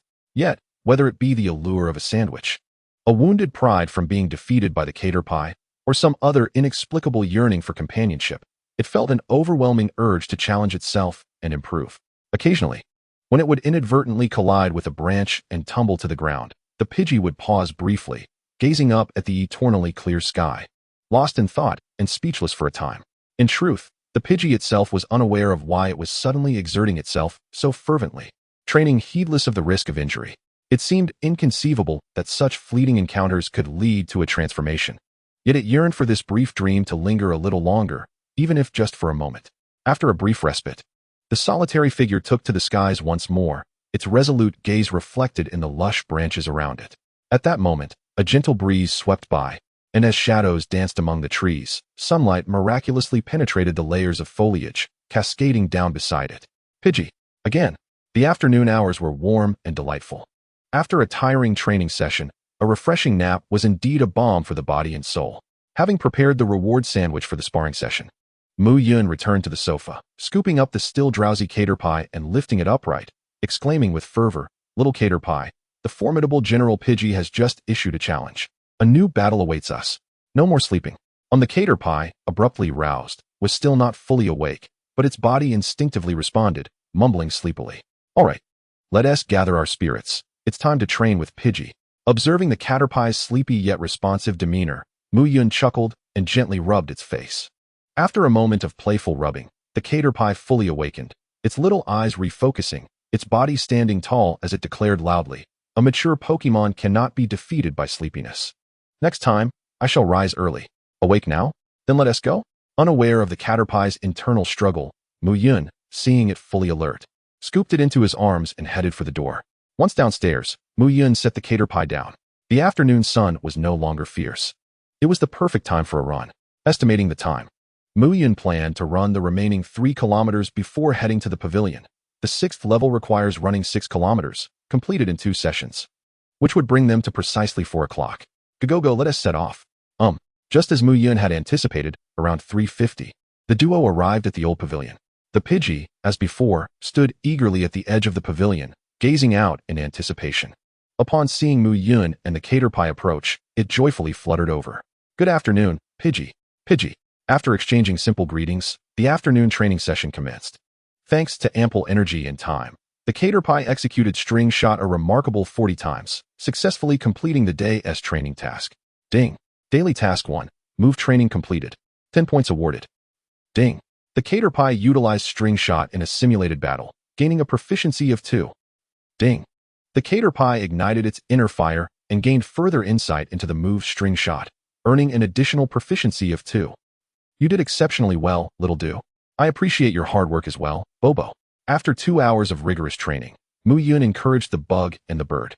He then produced 2 energy cubes, handing them to them. Having tasted these before, Bobo understood that they were an excellent means to swiftly replenish stamina and energy. He speculated that with these little cubes, he could manage another high-speed obstacle flight in the afternoon. And these are your promised rewards. After presenting the energy cubes, Muyun retrieved a paper bag filled with sandwiches. 10 in total. Though this exceeded their agreement, Muyun was unconcerned, believing that a training partner like Bobo deserved such generosity. Bobo. Upon catching the scent of the sandwiches, Bobo instantly perked up, joyfully flapping his wings in gratitude. "There are plenty. You can save some for breakfast." Muyun gently ruffled Bobo's head, speaking softly. "Oh, by the way, I noticed you got hurt during training. I happen to have a healing spray that can assist you." As he spoke, Muyun drew out a palm-sized, light green spray bottle from his pocket. The healing spray could rapidly mend superficial wounds, a provision Muyun had prepared the day he acquired the Pokémon egg. Given how rare it was for the bug to engage in physical training, he had yet to use it, carefully aiming the spray at several scratches on Bobo. Muyun's gentle movements and the cool sensation momentarily startled Bobo, who quickly regained his composure, though his expression was no longer as exuberant as before. The bug, while nibbling on the energy cube, glanced at Bobo, puzzled. What's with this tearful, greedy bird? Why does he look so dazed? After treating the wounds, Muyun put away the spray and bid farewell to the bug and Bobo. Bobo, revitalized, responded enthusiastically. Your training partner is always ready. Chapter 23, The Wealthy Seniors Mini-Class. Upon returning home, Muyun and the bug indulged in their customary shower and massage. Ding! Host has completed a thorough massage, earning 10 skill experience points. Universal Massage, LV1, 80100, LV1, 90100. With only 10 experience points needed for an upgrade, Muyun anticipated that by noon tomorrow, he would be able to enhance his skills. He wondered what new effects might accompany the upgrade. Not dwelling on it for long, after tending to the bug, he set it in front of the television, selecting its favorite show, and then proceeded to his laptop. As he prepared to enhance his experience with the cherry blossom language, a message suddenly popped up from Yunshin. To his surprise, it was from the wealthy senior, Deng Xiao, a self-proclaimed student at Evergreen University who claimed to have secured a research assistant position. He hoped her claims were genuine and not a ruse to lure him into the library under some pretext. Don't you dare die, Deng Xiao Jr., quick. Look at this. Intermediate Breeder Qualification Certificate JPG, Jigglypuff with hands on hips JPG. Yin Reader, Muyun Wow, Senior, you're amazing. Psyduck with a serious face raising its hand. This costs 50 cents JPG. Don't you dare die, Deng Xiao Ugh, so fake. Who hired these trolls? This isn't worth anything. Jigglypuff with a pout JPG. Yin Reader, Muyun, it's all fun and games, but let us not joke about money.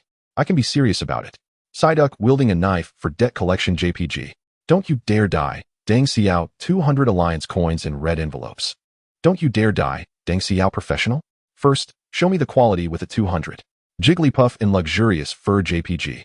Yin Reader, Muyun Wow, Senior, you're incredible. You're my idol. Psyduck holding up a glow stick, screeching JPG. Yin Reader, Muyun Senior, do you find this satisfactory? Psyduck with dollar signs in its eyes JPG. Don't you dare die, Deng Xiao red envelope, red envelope, red envelope, red envelope. Don't you dare die, Deng Xiao it's average. Next time, don't be so straightforward and flashy. I prefer something more profound. Jigglypuff with a happy face JPG. Yin Reader, Muyun got it, Senior. Psyduck with a serious face JPG. Sitting in front of the screen, Muyun contentedly collected 5 fully loaded red envelopes. Wealthy seniors are indeed wonderful. Ever since he helped her rank up, she always finds an excuse to send him red envelopes whenever she is happy. Each one was the maximum amount of 200, which certainly brought him joy. Thus, does this mean I'm living off her generosity? Muyun's thoughts wandered. No. The term living off someone refers to a pretty boy relying on charm and physical allure for unearned gains. What I'm doing is earning a labor reward through my professional shooting skills and a bit of online chatting. This is legitimate work. Indeed, that is precisely it. While pondering this, another message from Deng Xiao came through. Don't you dare die, Deng Xiao, enough about that. Summer vacation is over 10 days long, right? How has your initial Pokemon breeding been? Let me take a look to prevent your Pokemon from hindering you during assessments. Jigglypuff with a curious face JPG. Yin Reader, Muyun, it's going well. The little one is putting in a lot of effort. Bug Pokemon Practicing Silk Production Video 1 MP4. Bug Pokemon Practicing Silk Production Video 2 MP4. Muyun casually sent her the videos of the Bug's silk production practice from the past couple of days. One showcased its initial attempts, while the other demonstrated its improved proficiency. Don't you dare die, Deng Xiao video received. Yin Reader, Muyun, what do you think? Psyduck with a normal face JPG. In Chongqing City, at Evergreen University, within the Breeding Major's senior dormitory, a tall, slender girl with long black hair and oversized glasses, clad in a pink, loose-fitting Jigglypuff patterned pajama set, lounged in a chair, engrossed in her phone. Behind her, a cute Pokemon, over a meter tall with azure eyes and pale pink skin, wielded a hairdryer, styling the girl's hair. This girl was none other than Muyun's senior, Deng Xiao, and the Pokemon was Wigglytuff, the evolved form of Jigglypuff. Wow, Junior, your Bug's silk production proficiency is remarkably high, Deng Xiao exclaimed, her voice filled with astonishment and praise as she watched the videos on her phone. As one of the most common bug-type Pokemon, Deng Xiao, an excellent student in the breeding major, was well aware of the nuances. The first video clearly depicted the bug's initial attempt at using silk. Its energy control was sluggish, and any external disturbance could lead to failure. However, in the second video, the process appeared far smoother, indicating a level of proficiency that would not falter even in battle. If a professional trainer could achieve such results in just a few days, Deng Xiao would not have been surprised. Yet considering that her junior was only recently a high school senior preparing to enter the breeding program, this level of progress was rather impressive. She knew very well that her junior's life wasn't particularly affluent, living alone and making do with frugality, which is why she often sent him red envelopes. To my astonishment, this junior, aside from his remarkable marksmanship and sharp intellect, possesses a hint of innate talent as a trainer. Truly, he is the one I have set my sights upon. I must say, my discernment knows no bounds. However, I do wonder about his appearance. If only he were a tad taller, more handsome, and boasted a set of chiseled abs, he would be perfect. As these thoughts swirled in her mind, Deng Xiao couldn't help but let her expressions dance, shaking her head in delight. "Stop fidgeting while I dry your hair," pouted the plump pudding, wielding the hairdryer, as she adjusted Deng Xiao's head with her chubby, rosy hand. "How many times have I said this?" I know. Deng Xiao replied sheepishly, offering a playful grin in an attempt to charm her way out of trouble. Seeing this familiar scene, Pudding could only smile indulgently. What could she do? As her trainer, the responsibility of pampering fell solely upon her. With Pudding's beaming expression, Deng Xiao finally breathed a sigh of relief. In the realm of independent living, the last person one should offend is the caretaker, lest the sweet, creamy milk of the morning be replaced by a nauseating concoction of vegetable juice. A single sip of that wretched brew could ruin one's entire day. After relishing the moment, Deng Xiao redirected her focus to her phone and typed a response. "Don't die waiting, Deng Xiao, quite impressive. The silk spinning of the caterpie has reached a commendable level of proficiency." Pudding gives a thumbs up JPG. Level of proficiency? In his bedroom, Muyun gazed at the cloud message from Deng Xiao, a flicker of surprise flashing in his eyes. Could it be that in the real world, there exists a precise classification of a Pokemon's mastery over its moves? He had always assumed this was a unique categorization by the system. After all, his own skill levels were not divided into such simplistic terms as beginner and proficient. Adhering to the principle of inquiry, Muyun typed back. "Cloud Reader, Muyun, what do you mean by level of proficiency? Don't die waiting, Deng Xiao, you're in for a treat. Allow me to elaborate." Putting in a teacher's outfit JPG. Don't die waiting, Deng Xiao. Although Pokemon are born with an innate understanding, capable of awakening and learning new moves as they evolve, it doesn't imply that once a move has been awakened, it can be executed flawlessly. This is akin to a craftsman. Some achieve precision comparable to a machine, while others merely fumble through a rudimentary practical course. This illustrates the disparity in proficiency.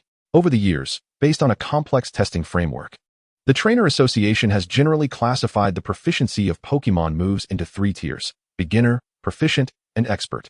Chapter 24. The Enigma of Energy Points and the Perils of Poison Needle Training. Beginner, proficient, and expert. As Muyun contemplated the text on the screen, he murmured softly. This classification bore a striking resemblance to the system's categorization, albeit lacking the novice and perfected stages. He wondered how these 3 tiers were manifested in the real world. As Muyun pondered, another message from the cloud appeared. Don't die waiting, Deng Xiao. The so-called beginner level refers to when a Pokemon has just awakened a new move from its genetic lineage. At this stage, the Pokemon's mastery is minimal, and it can only release the move slowly in an undisturbed environment. Such moves are characterized by low proficiency, sluggish execution, and minimal power. Any external disturbance could result in failure to execute, much like how Caterpie's silk spinning in your first video exemplifies this level of proficiency. Don't die waiting, Deng Xiao. As for the proficient level, it resembles your second video, where the proficiency is decent, execution speed is reasonable, and power reaches an average level. Even in battle, as long as there is an opportunity to pause and charge, it can be successfully unleashed. The final expert level reflects a high degree of proficiency. Generally, only Pokemon dedicated to training a specific move over the years can achieve this. Regardless of how intense the battle may be, whether stationary or in motion, the execution of the move remains unaffected. Some Pokemon may even adjust the move's form and intensity based on their understanding, altering its general shape, release strength, and area of effect. Don't die waiting, Deng Xiao. Of course, reaching this state is quite rare. as it not only demands a high level of proficiency, but also requires the Pokémon to possess a considerable degree of insight, rendering it a serendipitous occurrence. Having poured out a multitude of words, Deng Xiyuan watched as Muyun patiently read through each one. In summary, the real-world's classification of move proficiency was akin to the system's, with perhaps only the latter being more detailed. However, what astonished Muyun was the final statement regarding the necessity of a Pokémon's inherent insight. He had previously assumed that Caterpie's ability to modify the silk spinning move was solely due to its high proficiency. Yet, it appeared that while proficiency played a role, the more critical factor was indeed Caterpie's innate understanding. My Caterpie truly possesses the spirit of a master. While Muyun reveled in pride, Deng Xiyuan continued to send messages. Don't die waiting, Deng Xiyuan. Although it is true that higher proficiency is desirable, there is no need to overly pursue it. As long as it does not hinder a Pokémon's performance in battles, it is entirely sufficient. After all, this isn't like in games or fantasy novels where increased proficiency yields additional effects. Sister, I apologize, but my system operates much like a game and indeed offers extra effects. Muyun silently mused upon reading Deng Xiyuan's words. Don't die waiting, Deng Xiyuan. Additionally, Dear Junior, please do not waste your money on online courses claiming to be accelerated mastery of Pokémon moves. They are nothing but scams. The learning of moves by Pokémon can only occur through one-on-one guidance in person. 99% of online courses are fraudulent, and even offline learning can be lengthy if the Pokémon lacks sufficient insight. Putting with a serious face JPG. Cloud Reader. Muyun, what about the remaining 1%? Psyduck, tilting its head JPG. Muyun's curiosity piqued. Could there be a genuine option? Don't die waiting, Deng Xiyuan. The remaining 1% consists of adult education disguised as Pokémon move courses. Putting with a sidelong glance JPG. Cloud Reader. Muyun. Indeed, the dubious nature of adult education permeates everyday life. Speaking of which, where can one find such courses?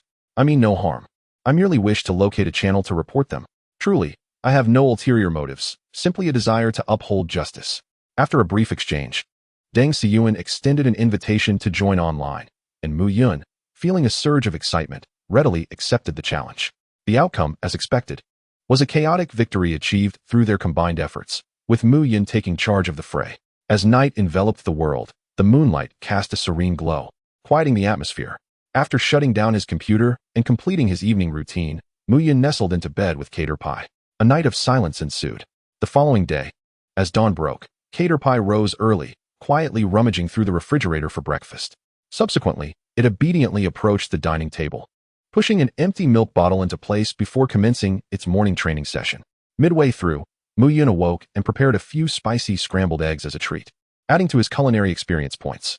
Why must the host require such an exorbitant amount of experience points to level up skills? Muyun gazed at the host panel, a sigh of helplessness escaping his lips. His gaze drifted downward to the energy point section at the very bottom of the host panel, the only aspect that had persistently eluded his understanding. Regardless of whether he indulged in meals, basked in the sun, or warmed himself by the fire, not a single energy point had been accrued. Given the significance of the term energy and the circumstances of the world he inhabited, Muyun had reasonable grounds to suspect that this so-called energy point might be linked to the treasures of the sprites, akin to evolution stones or held items from games of his past life. Naturally, these were merely his conjectures. The reason for his reluctance to experiment stemmed from the exorbitant cost of sprite treasures. Even the most basic evolution stone demanded a staggering 100,000 alliance coins, rivaling the price of elite-tier sprite offspring. It was utterly unaffordable. Presently, the only viable option lay in completing daily tasks to earn points, fervently hoping the sprite treasures available in the exchange shop would be somewhat more affordable. May the great alpaca deity grant me favor. After a modest prayer to the creator, whose whereabouts were unknown, Muyun readied himself and commenced training with the Caterpie for the day. Today, we must strive hard, little Caterpie. Around 11 in the morning, outside the old pavilion. At the same time, the same place, and with the same old friend, Bobo, was punctual as ever. After days of prolonged companionship, the trio had developed a remarkable rapport. Even the Caterpie, though initially irked by Bobo, could now intuit the direction in which he intended to dodge, based on the angle of his wing flaps and the glimmer in his eyes. Unfortunately, the silk produced was merely bug silk, limited in speed, allowing Bobo, with his incredibly swift reflexes, to evade with ease. Nonetheless, this constant competition fueled the Caterpie's inner fire, and the quadruple experience points continued to bolster its growth. Muyun was quite pleased with this. Due to the morning training, the Caterpie had only utilized Silk 30 times this session, gaining 120 experience points. Although this was not as impressive as the previous afternoon, the rate of growth remained commendable. A breakthrough to perfection was imminent. Both Caterpie and Bobo leveled up. While Muyun was feeding his two sprites, he suddenly noticed that their levels had indeed risen. Caterpie ascended to level 7, while Bobo reached level 8. Today marked the 6th day of Caterpie's training. Having gained 2 levels over 5.5 days, it was uncertain whether this rate was swift or slow. Considering the training intensity and feeding regimen, even if it were not rapid, at the very least, it could be deemed average. As for combat prowess, a standard Bobo could easily handle a bundle, and with a supplementary poison sting during battles, victory would come effortlessly. Speaking of poison sting, once the Silk reaches perfection, training for that move should commence. Unlike Silk, Poison Sting is one of the most perilous poison-type moves, necessitating training under strict safety measures. At the very least, antidotes must be on hand to prevent the sprite from inadvertently poisoning itself. This was no trifling matter. Every year, new trainers would inadvertently send their initial sprites to the hospital due to negligence. Were it not for the sprite's robust physical constitution, many would find their journey abruptly cut short. Lunchtime passed quietly amidst reflections, and after the meal, Muyun bid farewell to Caterpie and Bobo before departing. At 4 in the afternoon, having awakened from their midday slumber, the duo jogged once more to the pavilion. The vines still entwined, and the sun shone brightly overhead. Strangely, however, the pavilion was devoid of the ever-watchful Bobo. Chapter 25, Sheriff Hayok, the task of locating Bobo is entrusted to you. As the sun dipped lower in the sky, its rays grew less harsh and fervent. Yet, an inexplicable anxiety gripped Muyun's heart at that moment. Bobo was absent. Despite only a few days of acquaintance, Muyun felt convinced that Bobo was not the sort to disregard punctuality. Having arranged to meet in the afternoon, the absence of his companion suggested something might have gone awry. Could it be that the extra sandwiches he had provided remained uneaten, inciting a frenzy among Bobo's kin, leading to his injury? No, if that were the case, Bobo wouldn't have been able to come in the morning. After all, many sandwiches had been given out the night before. Or perhaps Bobo had been scratched by some mischievous dog or cat-like sprite and was now resting. This possibility was not unfounded, as many elderly residents in the neighborhood kept either feline or canine sprites for companionship, known for their high intelligence and self-sufficiency, making them rather commonplace in the area. The Caterpie beside him also seemed somewhat distracted, although it often complained about Bobo being a whiny, greedy bird. The days of harmonious cooperation had left an indelible mark on its young heart. 5 days was a significant span for a Caterpie that had only been born a mere fortnight ago. Should we go in search of Bobo, little Caterpie? Muyun glanced at the equally disheartened Caterpie and inquired. Upon hearing this, the Caterpie raised its little head and nodded emphatically. As a mature sprite, punctuality was paramount. Once they found that gluttonous, whiny bird, it would surely ensnare him in a silk web, hanging him from a tree for some self-reflection. Let us head back for now. I'll seek out Old Lu. Old Lu was the neighbor living beneath Muyun, who owned a rather bothersome Hayok. As a breed of police dog reserve, Hayoks possessed exceptional olfactory senses and were naturally adept in scent detection. In such a vast community, who could say where Bobo might be hiding? Without the assistance of a canine nose, Muyun was not optimistic about his and Caterpie's chances of locating Bobo. Due to the absence of a need for a lengthy detour, the pair quickly arrived at Old Lu's residence. Over 70 years old, Old Lu remained remarkably spry, and on occasion, Muyun would even witness him performing astonishing feats on the horizontal and parallel bars. At that moment, the robust Old Lu was walking a nearly 1-meter-tall dog-like sprite with brown fur, its back adorned with a black mantle of hair and a thick, cream-colored star-shaped tuft on its face, resembling a small, old man. Indeed, it was none other than the target of Muyun's current quest. Hayok. Sheriff Hayok. Is your surname you? Sprite. Hayok. Gender. Male. Type. Normal. Level. 29. Senior. Ability. Sand Veil. Doubles its speed in a sandstorm. Moves. Tackle. Glare. Scent detection. Bite. Round eyes. Helping hand. Charge. Bite. Self-boost. Bite. Roar. Item. Head-mounted fan. Provides a constant gentle breeze when worn. Potential. Senior. Base stats. 370. Indeed, he possesses scent detection. This is promising. Glancing at Hayok's skill set, Muyun felt a surge of optimism. Scent detection, as demonstrated in games from his past life, allowed one to attack ghost-type sprites and those with high evasion. In reality, this effect persists, albeit transformed from an absolute lock-on to merely detecting the presence of ghostly Pokémon, thereby significantly increasing the probability of hitting elusive creatures rather than guaranteeing a hit. After all, reality is not a game, and there are no automatic targeting mechanisms. Furthermore, beyond the aforementioned capabilities, scent detection in daily life provides a remarkable enhancement to olfactory senses over a brief period, which is precisely why Hayok has been selected as one of the reserve police dog Pokémon. After a brief explanation of the circumstances, Grandfather Lu cheerfully handed the leash of Hayok to Muyun, just as he was itching to find Old Lady Wu to show off his prowess on the horizontal bar. The two of them found themselves in perfect accord. After expressing his gratitude, Muyun proceeded to the old pavilion with one bug and one dog. Hayok, this is where Bobo often resides. Let us see if you can catch a whiff of something similar to this feather. As he spoke, Muyun ostensibly reached into his pocket, but was actually retrieving a brown feather from his storage space. This feather was a memento from when Little Do had progressed and used silk to brush against Bobo, and it held significant sentimental value, prompting him to keep it in his storage. Yo, Hayok nodded, his serious, elderly face leaning closer to Muyun's hand, his black nose twitching slightly. After memorizing the scent of the feather, Hayok lifted his head and swiftly mobilized the inherent energy within him. Soon, energy coalesced at the tip of his nose. Scent detection. Activate. In an instant, a myriad of interwoven, invisible scents manifested in Hayok's perception like a complex web. He resembled a seasoned sleuth, and within mere seconds, he pinpointed the scent trail of Bobo.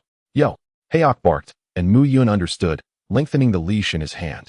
Although releasing the leash would be more convenient, the Alliance mandates that large Pokémon, including but not limited to large dogs and cats, must be leashed when taken out as pets. After all, untrained pet Pokémon can exhibit instinctive reactions to sudden stimuli. Soon, under Hayok's guidance, the trio swiftly exited the neighborhood, heading toward a more secluded area. After traversing nearly 2 kilometers, a lush grove appeared before Muyun. The suburban forest? Has Bobo ventured this far? He gazed at the verdant expanse, somewhat astonished. The term suburban forest does not refer to this specific woodland, but rather encompasses all forested areas adjacent to urban regions. Some trees are naturally occurring, preserved during urban planning, while others are artificially transplanted and have gradually matured. Regardless of their origin, wild Pokémon seldom inhabit these areas. After all, there are neither fruit-bearing trees to sustain them, nor is the proximity to human settlements conducive to long-term survival, as rangers regularly patrol the area, making it inhospitable for Pokémon habitation. Muyun pondered why Bobo would venture so far. Just as he was deep in thought, Hayok barked again, evidently having made a discovery. Muyun immediately followed. And there it was, the very Bobo he had been searching for. Chapter 26. If living isn't for the heavenly realm, it must be because there are no gentle sandwiches. Within the suburban forest, beneath a towering tree, a paper bag containing sandwiches lay discarded in the shade, blood dripping from a broken branch above, staining the bag. Bobo. Upon seeing the familiar figure, both Muyun and the caterpie trembled in shock. For at that moment, Bobo was in a dire state, or rather, a catastrophic one. His feathers were ruffled, motionless on the ground a short distance from the bag. A bloodied branch pierced through his skin on the left wing, blood flowing down the green branch, staining both his chest feathers and the earth below. Bobo. Muyun hurried forward, carefully examining Bobo's injuries and condition. Perhaps due to the recency of the injury or Muyun's timely arrival, Bobo had not completely succumbed to unconsciousness. However, he could only barely keep his heavy eyelids open, gazing at Muyun. Boop. The vibrant cries of your had now been replaced by an unmistakable weariness. As blood oozed, Bobo felt as though he were dreaming, envisioning himself meeting the one person he longed to see before ascending to the celestial realm. Hang in there, Bobo. In his daze, voices grew increasingly muffled, and drowsiness enveloped him. In his dreamlike state, Bobo seemed to relive his brief and ordinary existence as a bird over the past 20-odd days. From the moment of his birth, he had never known his parents.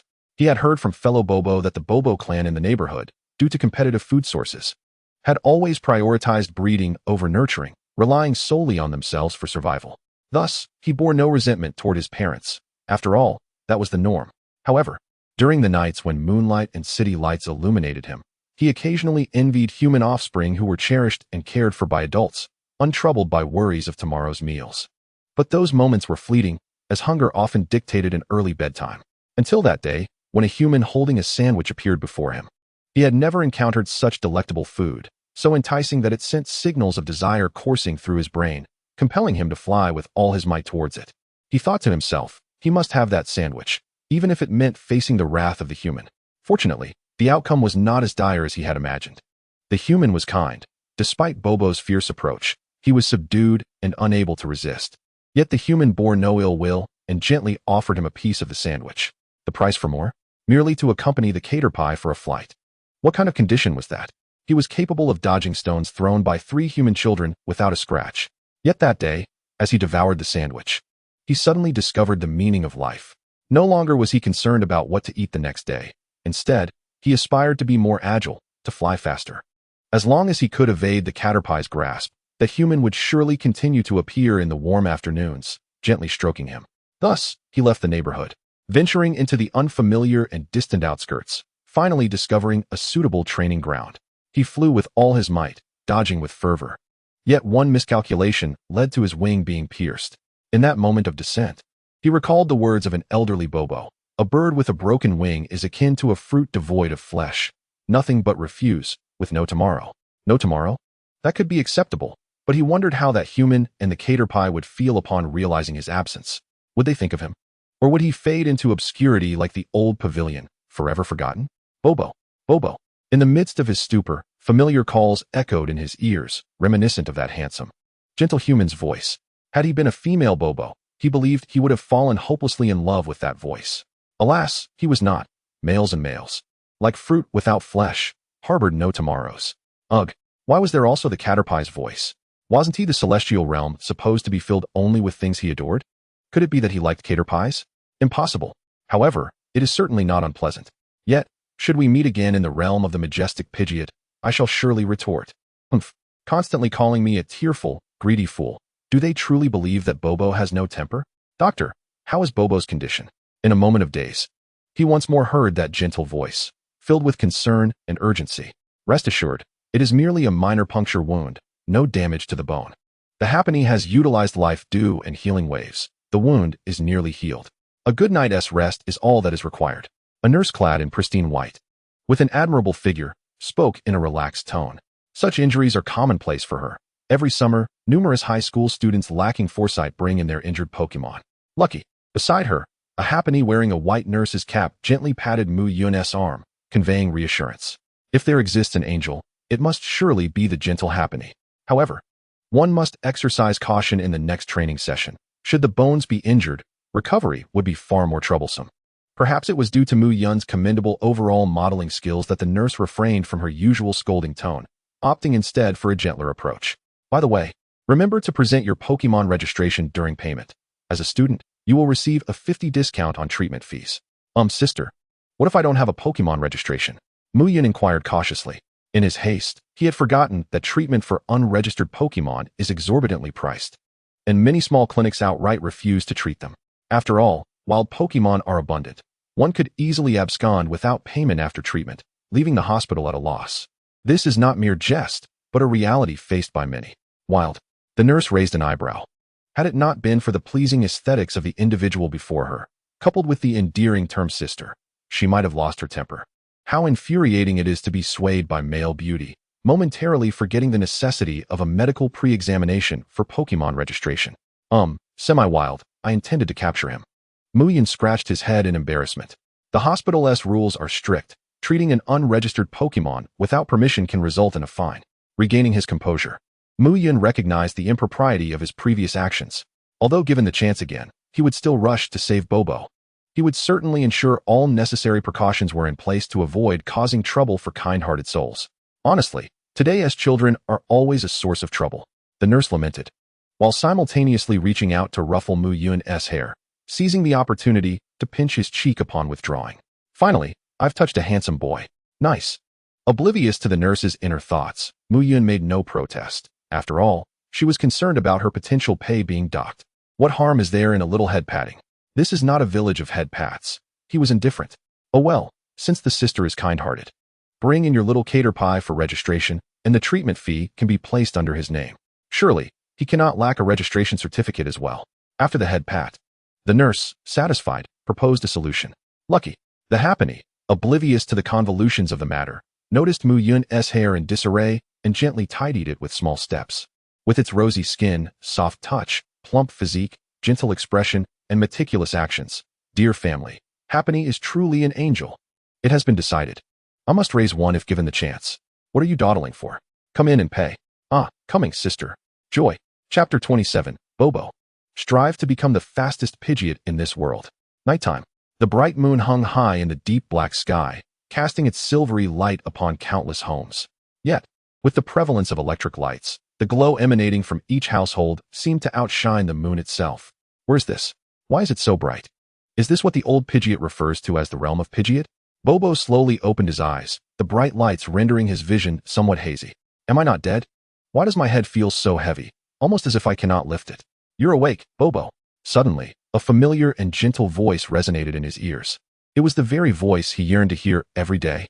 Indeed, I have arrived in the realm of Pidgeot. If you're awake, come eat. Little Cater Pie. Do not press down on Bobo's head. He has just recovered and needs to stretch his muscles. The gentle voice rang out once more. Accompanied by this, his head suddenly felt lighter. He lifted his gaze to see a large, round-bodied creature with brown skin, resembling a ball, crawling past him. It is that large bug. Bobo tilted his head, seemingly pondering whether the bug could indeed arrive in the realm of Pidgeot. No, the large bug isn't dead. How could it go to the afterlife? Wait, if the large bug cannot enter the afterlife, then where am I? Could it be that I am not dead? Bobo abruptly raised his head, twisting his body to survey his surroundings. This is a rather small space, filled with many unfamiliar objects, yet it emanates a strangely comforting aura. For among these objects is a person he desperately wished to see. It is a tall, handsome, warm, and gentle human male, currently clad in an apron, busily attending to something at the stove. Bobo instinctively wished to flap his wings and soar over, yet fear held him back. Afraid this was but a fragile dream that would shatter upon touch. Until, what are you dawdling for? Come eat, you tearful, greedy fool of a bird. Previously, he was merely called tearful, greedy, and foolish. Why now does it include being late? No, none of these prefixes describe me. Bobo shook his head, casting a disgruntled glare at the Cater Pie. Bobo, I am not. Foolish bird. The Cater Pie paid no heed, leaving behind those words before wriggling away, not granting Bobo even a moment to retort. All right, enough bickering, come eat. Although the specific meanings of the two Pokemon's exchanges were lost on him, judging by their expressions, they seemed to be engaging in friendly banter. Ah, how youthful. Upon hearing Muyun's voice, Bobo lost interest in quarreling with Cater Pie, glancing at his left wing, where the wound had miraculously healed. Testing it slightly, and confirming his ability to move, he immediately took flight. A few meters distance might require Cater Pie to wriggle several times, but for Bobo, it was merely a flap of his wings.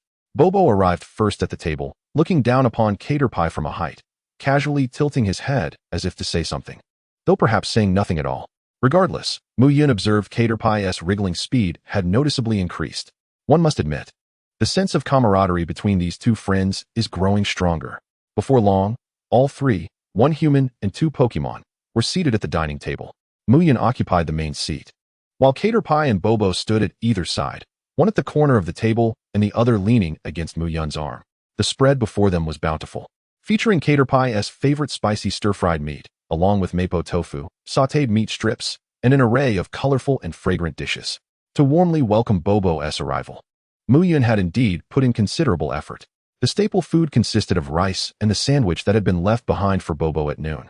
Muyun retrieved a large bottle of iced black tea from the refrigerator and with great solemnity, poured it into a glass and two ceramic plates. He raised his glass, smiling at the two little ones beside him. Today marks a momentous occasion for our Mu family, as we transition from a household of 2 to 3. To celebrate the arrival of our new member, Bobo, I propose a toast. With that, Muyun downed the drink with fervor. On this scorching summer day, a sip of this sweet and sour divine iced tea is indeed refreshing. Welcome. The little unicorn did not mock Bobo as usual. Instead, it shook its head and shouted enthusiastically, then mimicked Muyun's actions, curiously leaning down to take a sip. It was icy and pleasant, not spicy at all, though it was rather unpalatable. As for Bobo, he seemed somewhat bewildered, standing there in a daze. What on earth had transpired while he was asleep? How had they suddenly become a family? Although this was indeed what he desired, it felt so abrupt. He hadn't even prepared a gift. According to old Bobo, one needed to present a fruit from a tree to court a female Bobo. Did becoming a family require something similar? Should he go outside to find one?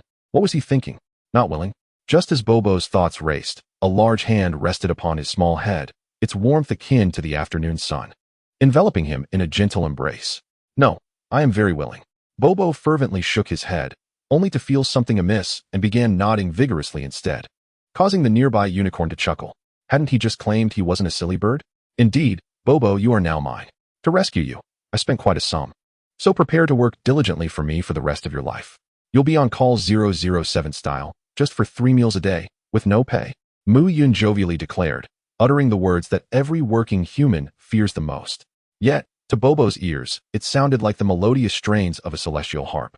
Bobo continued to shake his head and nod, and finally, feeling that his actions were rather foolish, he suddenly raised his right wing and mimicked the salute he had seen a security officer perform, albeit imperfectly.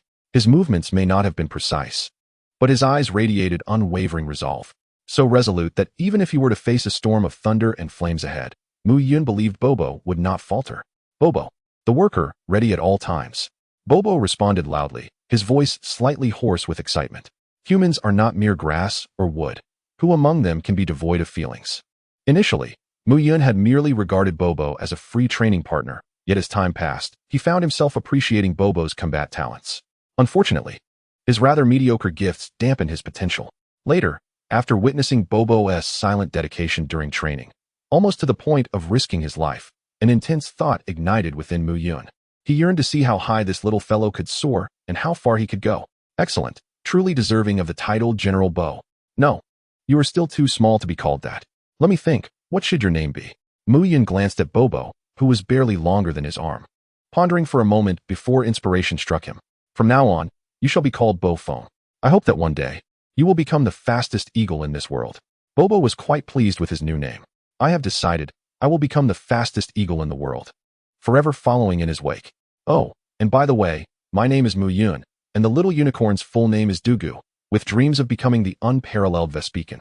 After naming Bofong, Muyun finally remembered to introduce himself and little Dugu. Oddly enough, despite having known each other for so long and their bond deepening, they had never exchanged names. Was this the legendary realm of seeking a kindred spirit amidst mountains and flowing waters, where one sees but does not hear names? Truly befitting of me. Chapter 28. Muyun suppressed the budding of the dark cuisine industry. No matter what transpires in the world, the sun rises reliably the next day. The morning light filtered through the somewhat sheer curtains, illuminating the bedroom. As a mature sprite, little Dugu rose early as usual, stretching his body and slowly crawling down from the headboard, ready to prepare breakfast and exercise for the day. Just as he was about to exit the bedroom, he suddenly halted as if struck by a thought, glancing at the bedside table. There, nestled among a pile of old clothes, lay Bobo, soundly asleep. It was the latecomer, the gluttonous and weepy silly bird, Bofong, who had joined yesterday. Observing Bofong still slumbering in the sun's warmth, little Dugu narrowed his eyes, crawled up onto the cabinet, and approached him. As a mature sprite, one must learn to share the burden with the master and proactively care for less mature juniors. "Wake up, silly bird." Hearing the call, Bofong groggily opened his eyes, gazing at the little Dugu before him, tilting his head in confusion. "What's wrong?" "What do you mean what's wrong? It's time to wake up and have breakfast and exercise." Upon hearing about food and exercise, the still half asleep Bofong immediately recalled that he was no longer a wild training Bobo. He had evolved into a domesticated worker Bobo. As a new working bird, how could he leave a lazy impression on others? However, he was uncertain about what Muyun meant by working in 007. Never mind, it didn't matter. As long as there were sandwiches to eat. Bofong promptly left the warm embrace of his blanket, adopting a serious expression as he looked at little Dugu. Although he did not understand why he had to wake up so early, he trusted that his predecessor, little Dugu, had his reasons, and following him was surely the right choice. Observing Bofong's sincere and earnest demeanor, little Dugu nodded in satisfaction. He may be a bit silly, but he was obedient, and his attitude was commendable. It was worth his effort to come and guide him on the path to becoming a mature sprite. Soon, under little Dugu's guidance, Bofong quietly emerged from the bedroom. The first step for a mature sprite is to start by eating breakfast independently, little Dugu proclaimed, shaking his head as he walked, resembling an elderly man educating his grandson downstairs. Bobo pondered this for a moment and then asked, "Are we making breakfast for Muyun?" At these words, little Dugu's body stiffened momentarily. After a brief pause, he replied, "Of course." In the bedroom, a soft and gentle melody began to emanate from Muyun's phone on the bedside table. This was a song Muyun had loved in his past life. And coincidentally, a few days ago, he had stumbled upon this old tune. Once, I thought of ending it all, on the Pokémon music app. Thrilled. He had set it as his morning alarm. However, it was proven that no matter how much one loves a song, using it as an alarm would never bring about a pleasant mood. Fortunately, Muyun didn't wake up grumpy. After silencing the alarm, Muyun stepped out of the bedroom as usual. To his astonishment, he was greeted by a rather chaotic scene. In the kitchen, strands of silk were strewn across the table and refrigerator. Slices of bread and egg mixture lay spilled on the countertop. An opened packet of bacon was carelessly tossed beside the stove, and various jars of condiments were in disarray. At that moment, the bug and the Pidgey seemed to be engaged in a dispute, completely oblivious to Muyun's presence. Finally, Muyun broke the silence. So, what are you two up to so early in the morning? He crossed his arms, somewhat at a loss for words. Rather than expressing anger, Muyun's experiences as an orphan in both his past and present had taught him that wrath does not resolve issues. Merely venting frustration serves no purpose. Oh, peep. Upon hearing Muyun's inquiry, the bug and the bird snapped back to reality. They glanced around at the disorder and then at Muyun standing at the bedroom door, immediately lowering their heads in embarrassment. Initially, they had intended to prepare a sandwich for Muyun, but when they attempted to do so, they realized they could hardly manage even one hand, resulting in nothing being accomplished. In truth, Muyun could surmise the situation by merely observing the ingredients scattered about. Slices of bread, eggs, bacon, lettuce, and tomatoes. These were the very components he typically employed to create sandwiches. Never mind. I will prepare sandwiches in advance in the fridge from now on. If you wish to eat in the morning, you can simply take one, Muyun reassured them gently, stroking the heads of the two little creatures. Mistakes are a natural part of growing up. As long as one acknowledges and corrects them, it is perfectly fine. Oh, peep. Seeing that Muyun was not angry but rather comforting them, the two little ones felt deeply touched. After a moment, the bug exchanged a knowing glance with Pidgey, who understood the signal and wriggled free from Muyun's hand, turning slightly to reveal a pristine white, ceramic plate behind him. The plate held something akin to a sandwich, a large uncut slice of bread spread with a vivid red egg mixture, uncooked bacon nestled within, and a small piece of lettuce at the bottom. Oh, the bug nudged the plate towards Muyun. Did you make this for me? Muyun was taken aback. Oh, peep peep. The bug and Pidgey nodded in unison.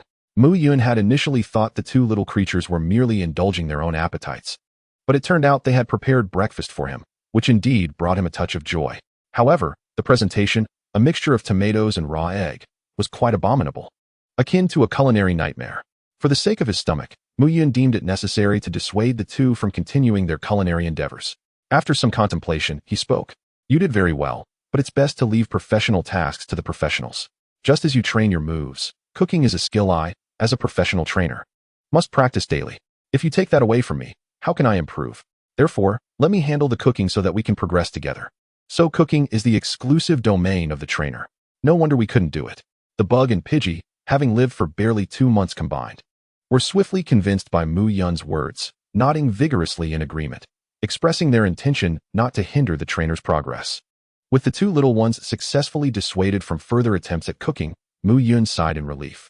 He had nipped the budding careers of two potential culinary masters in the bud. Surely, his mark would shine brightly in the annals of culinary history. Come on, let's tidy up, and then I'll prepare breakfast for you. Oh, peep peep. After breakfast, Muyun retrieved a red and white pokeball from his desk and gently tapped it against Pidgey's head. Although their bond did not require a pokeball as a form of constraint, the Yanwang Alliance's Pokemon registration needed it. Ding. Detected host capturing the second Pokemon, Pidgey. Permanent task 56. Goal is to become a master of normal flying type 1. Task loaded. Please check for details. Almost instantaneously as Pidgey entered the Pokeball, the electronic prompt from the system chimed in. Clearly, the system's task trigger also required a Pokeball as proof. Permanent task 56. Goal is to become a master of normal flying type 1. Children are greedy, but adults know their limits. Young one, only by specializing can you ascend to mastery. Task requirements. Train any 3 normal flying type Pokemon to professional level. Time limit. None. Task rewards. 3 memory cards for learning normal flying type moves. 3 recipes for beginner energy cubes of normal flying type. 1 recipe for intermediate energy cubes of normal flying type. Normal flying type Pokemon Affinity Aura increases attraction to Pokemon of the same type, and 10,000 points. Similar to the previous task for the Bugmaster, Pidgey's inclusion triggered the normal and flying master task, with rewards that were largely similar, merely differing in attributes. 3 professional-level Pokémon was a formidable endeavor. After contemplating this, Muyun released Pidgey. Once again, the Pokeball felt too small.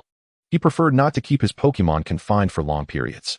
However, considering he would need to carry his Pokémon with him once school commenced, it was likely that the 2 little ones would spend considerable time in their Pokeballs. He needed to cultivate 3 professional-level Pokémon soon to fulfill the permanent task 2. Goal is to become a master of all types I and obtain a portable Pokémon space, allowing his Pokémon to be more comfortable. Until then, he would need to consider purchasing a few luxurious balls with larger internal spaces as a temporary solution. Though priced at 10,000 each, it did make Muyun wince. Perhaps he should wait a few days to accumulate more points and redeem 2 directly from the points exchange shop for 200 points each. Chapter 29. When Pidgey acquires accelerated impact. After reviewing the changes in the task panel, Muyun set out with the bug in Pidgey. Following his recent experience at the hospital, Muyun promptly took Pidgey to the Trainer Association to complete the registration. Perhaps due to Muyun still being a high school student, the receptionist kindly reminded him that when just starting out, having a large number of Pokémon was not necessarily advantageous. Muyun naturally expressed his gratitude with a smile. Under compulsory education, he was aware that non-professional trainers were only allowed to register 3 Pokémon, and each slot was crucial. Only registered Pokémon could participate in professional assessments, official competitions, or use public transportation. However, capturing Pidgey was not a momentary impulse. Muyun had considered Pidgey's exceptional combat talent, unwavering willpower, and the potential enhancement granted by the Monarch. He did wonder, however, how many limit-breaking points would be required for each level of potential enhancement.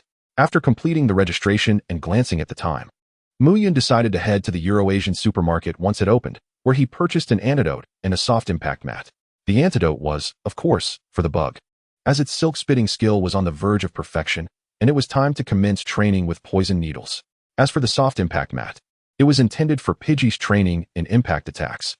Although Pokémon generally possessed remarkable recovery abilities and could manage without a mat, having one would reduce damage and increase the number of move usages per day, thereby aiding in experience accumulation. With all items procured, Muyun brought the 2 little ones to the old pavilion that felt familiar. As before, Pidgey accompanied the bug in practicing its silk spitting, while simultaneously providing a warm-up for Pidgey with quadruple experience. Ding!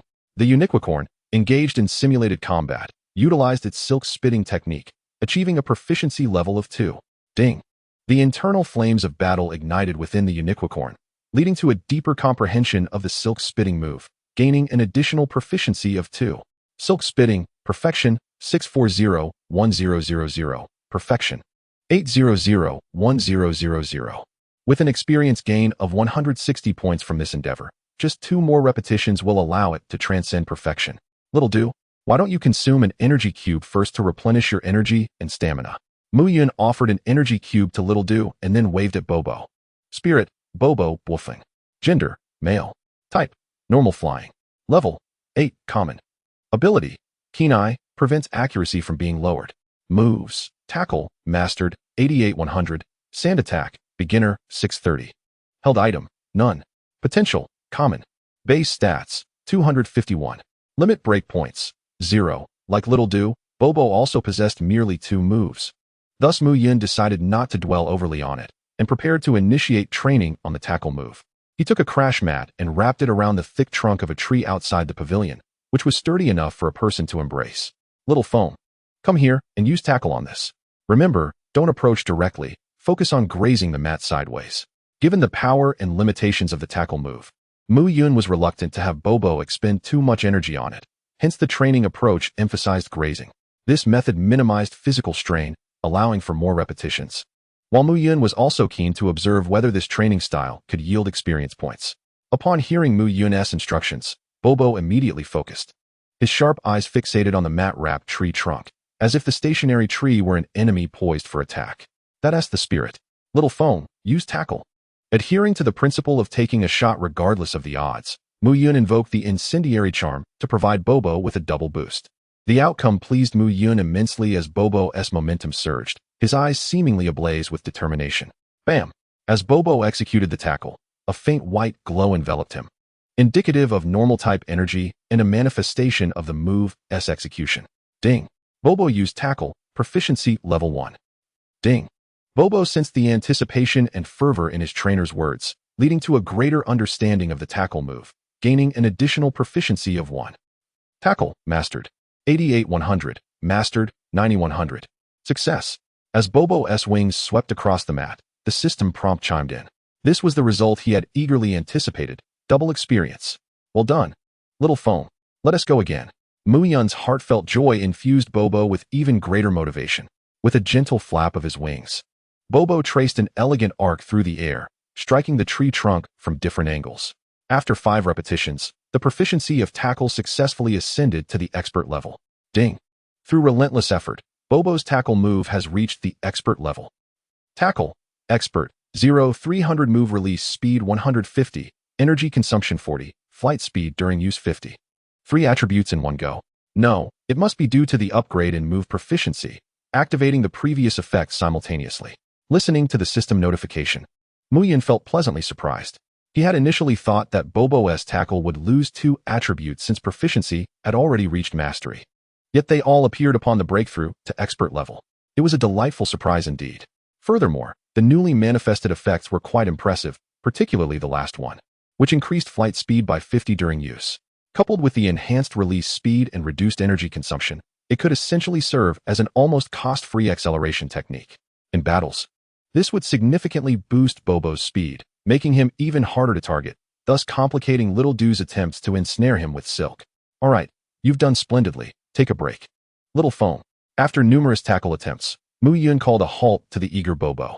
He felt a peculiar resemblance between his 2 Pokémon, both training with relentless vigor and an indomitable spirit, unceasing until called to rest. As per routine, Muyun retrieved an energy cube for Bobo to replenish his energy and stamina. During Bobo and Little Doo's rest, Muyun commenced his own fitness regimen in the pavilion. Ding. The host completed a session of the 9th National Fitness Routine, gaining 1 skill experience point. 9th National Fitness Routine, LV2, 831-1000, LV2, 851-1000. Approximately 50 minutes later, Muyun exhaled a heavy breath. With the daily high-intensity workouts, his exercise speed had accelerated. From an initial 30 minutes per session to now requiring only 27 or 28 minutes. He anticipated that with further improvement in physical fitness, he could achieve even greater efficiency. Little Doo, come over here. After wiping the sweat from his brow, Muyun beckoned to Little Doo, who was already poised and ready for training. Upon noticing, Little Doo promptly crawled over, signaling to Bobo to join swiftly and not waste time. Muyun raised his hand to indicate that Bobo should remain resting, saying, Little Foam, you rest for now. This time we 1T practice silk spitting. We will focus on your other move, Poison Sting. Poison Sting, the most fundamental and weakest move of the poison type, possessed a mere power of 15 in past games, with a mere 30 chance of inflicting poison on the target. However, in the realm of reality, poisoning is no longer a matter of chance. Once a poison-type move penetrates the skin or contacts a Pokemon's wound, it induces a poison state. Depending on the potency of the toxin, the effects range from gradual stamina depletion and muscle damage to nerve impairment, and in severe cases, it could breach protective mechanisms, leading to fatality. Thus, trainers specializing in poison-type Pokemon are often the least favored by most trainers, especially in chaotic environments like the wild or mystical realms, where a poison-type trainer can inflict damage far exceeding their actual level. Chapter 30. The Terrifying Attributes of Poison Moves. Muyun led Little Doo from the pavilion to a nearby stone path, withdrawing several pre-prepared empty bottles and placing them at a distance. Little Doo, your target remains these bottles, but this time you will use Poison Sting. Remember, although the gathering speed of Poison Sting can be slow, maintaining stability is paramount. If you notice any signs of dispersal or loss of control, do not hesitate to release it immediately, even if it misses the bottles. Such occurrences are normal during initial practice. As Muyun secured the empty bottles, he explained the precautions to Little Doo. The practice of poison-type moves can be somewhat tedious, as improper mastery in the early stages can easily result in frequent poisoning. Fortunately, most Pokemon capable of using poison-type moves inherently possess poison attributes, and the damage inflicted by poison-type moves is only half of the normal effect on themselves. Even if they accidentally become poisoned, timely detoxification will prevent any lasting repercussions. Little Doo discerned the seriousness in Muyun's tone and nodded earnestly.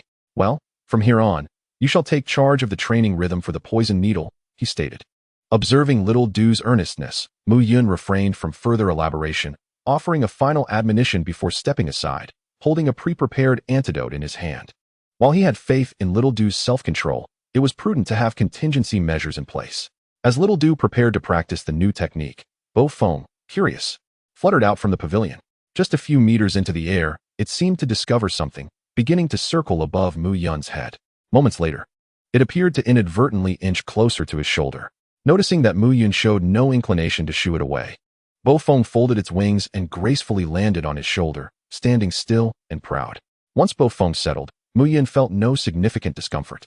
Although his physique did not quite match that of the foolish creature, Beau-Fong's weight was certainly lighter than that of an electric mouse.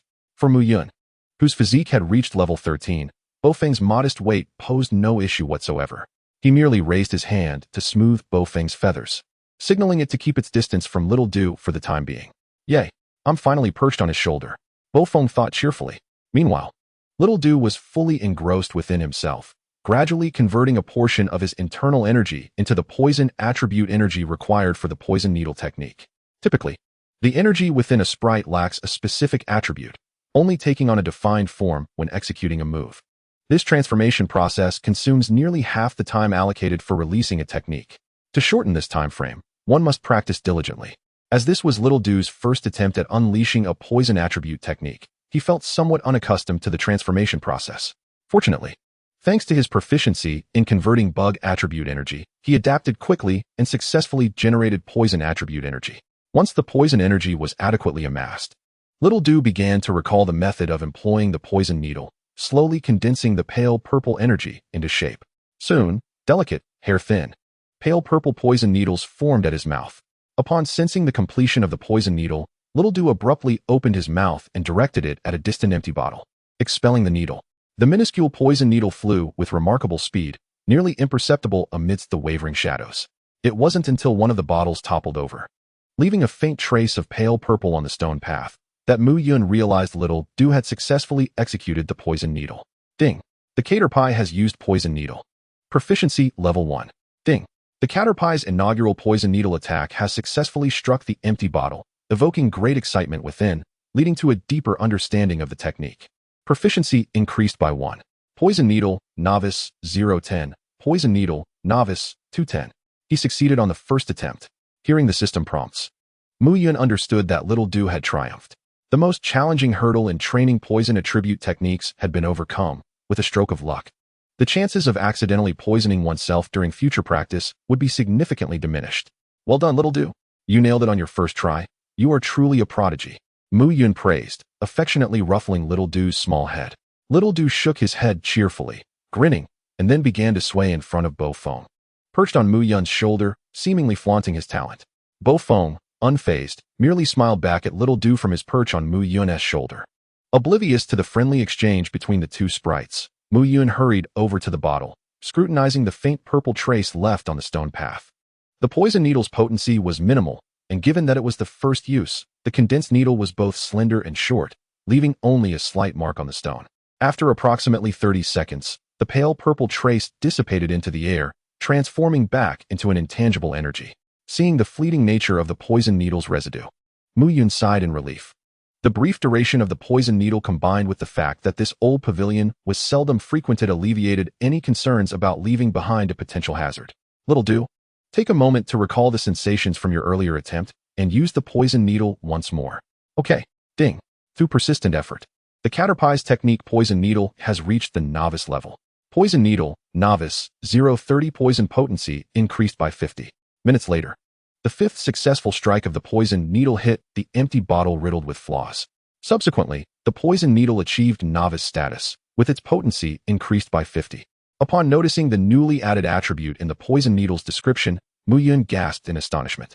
The primary lethality of poison attribute techniques does not stem from direct contact. After all, whether it be a minute poison needle or a vast cloud of toxic mist, barring the toxicity, the damage dealt is relatively minor. What truly instills fear regarding poison-type sprites is their terrifying toxins, which can swiftly erode a significant amount of flesh and nerves upon mere contact.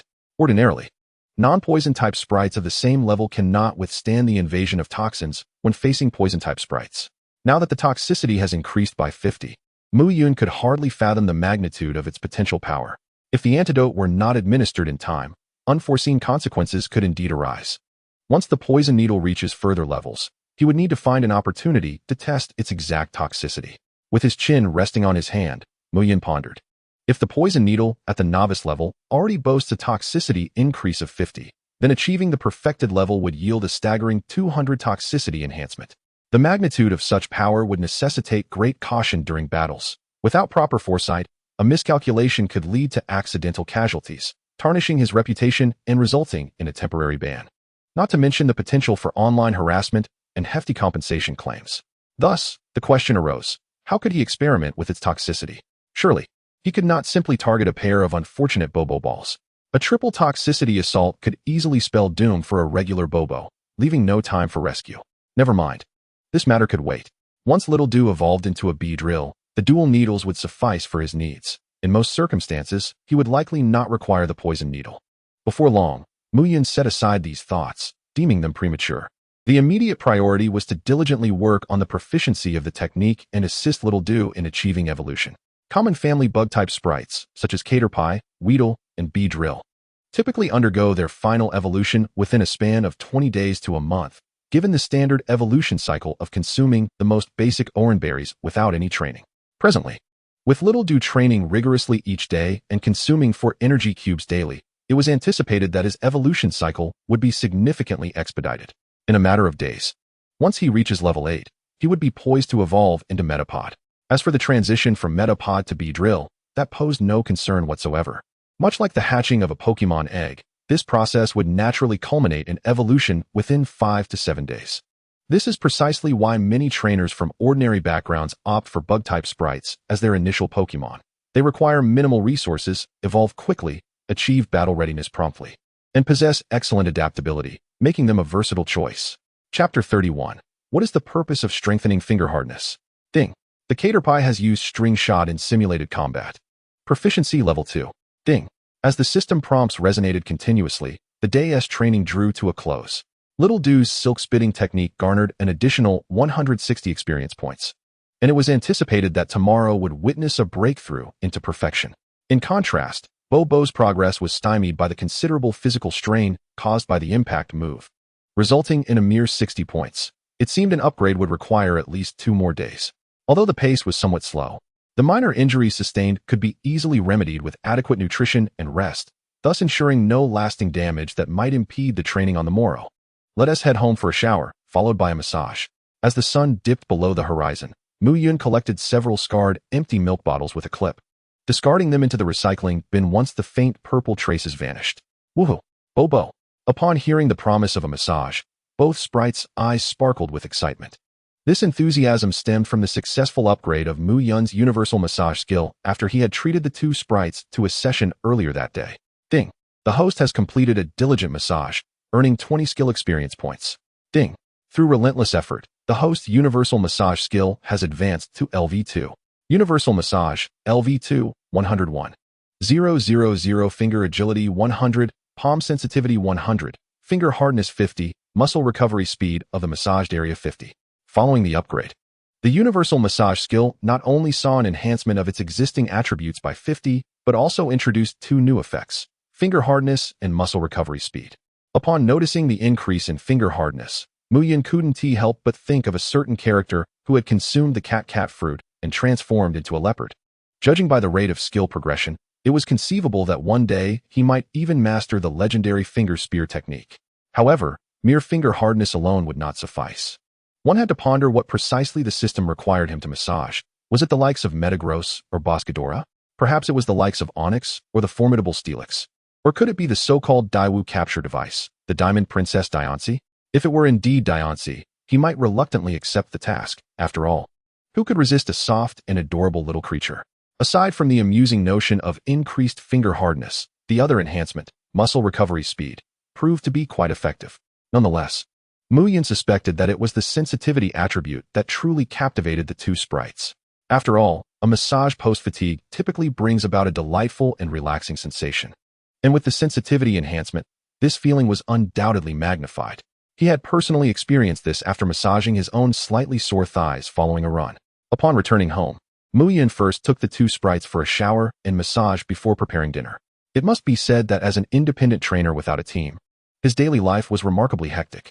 He had to juggle training, cooking, bathing, and massaging. It was no wonder that many high-level trainers opted to hire professional breeders. Without the system's assistance, mastering relevant skills would consume an inordinate amount of time. Ding! The host has completed a diligent massage, earning 20 skill experience points. Universal Massage, LV2.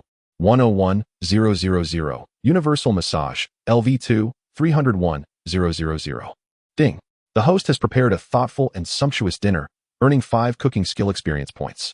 Cooking, LV2, 561,000. Cooking, LV2, 611,000. After a day filled with activity, Muyun, the diligent trainer, beamed with satisfaction upon witnessing the timely arrival of skill experience points.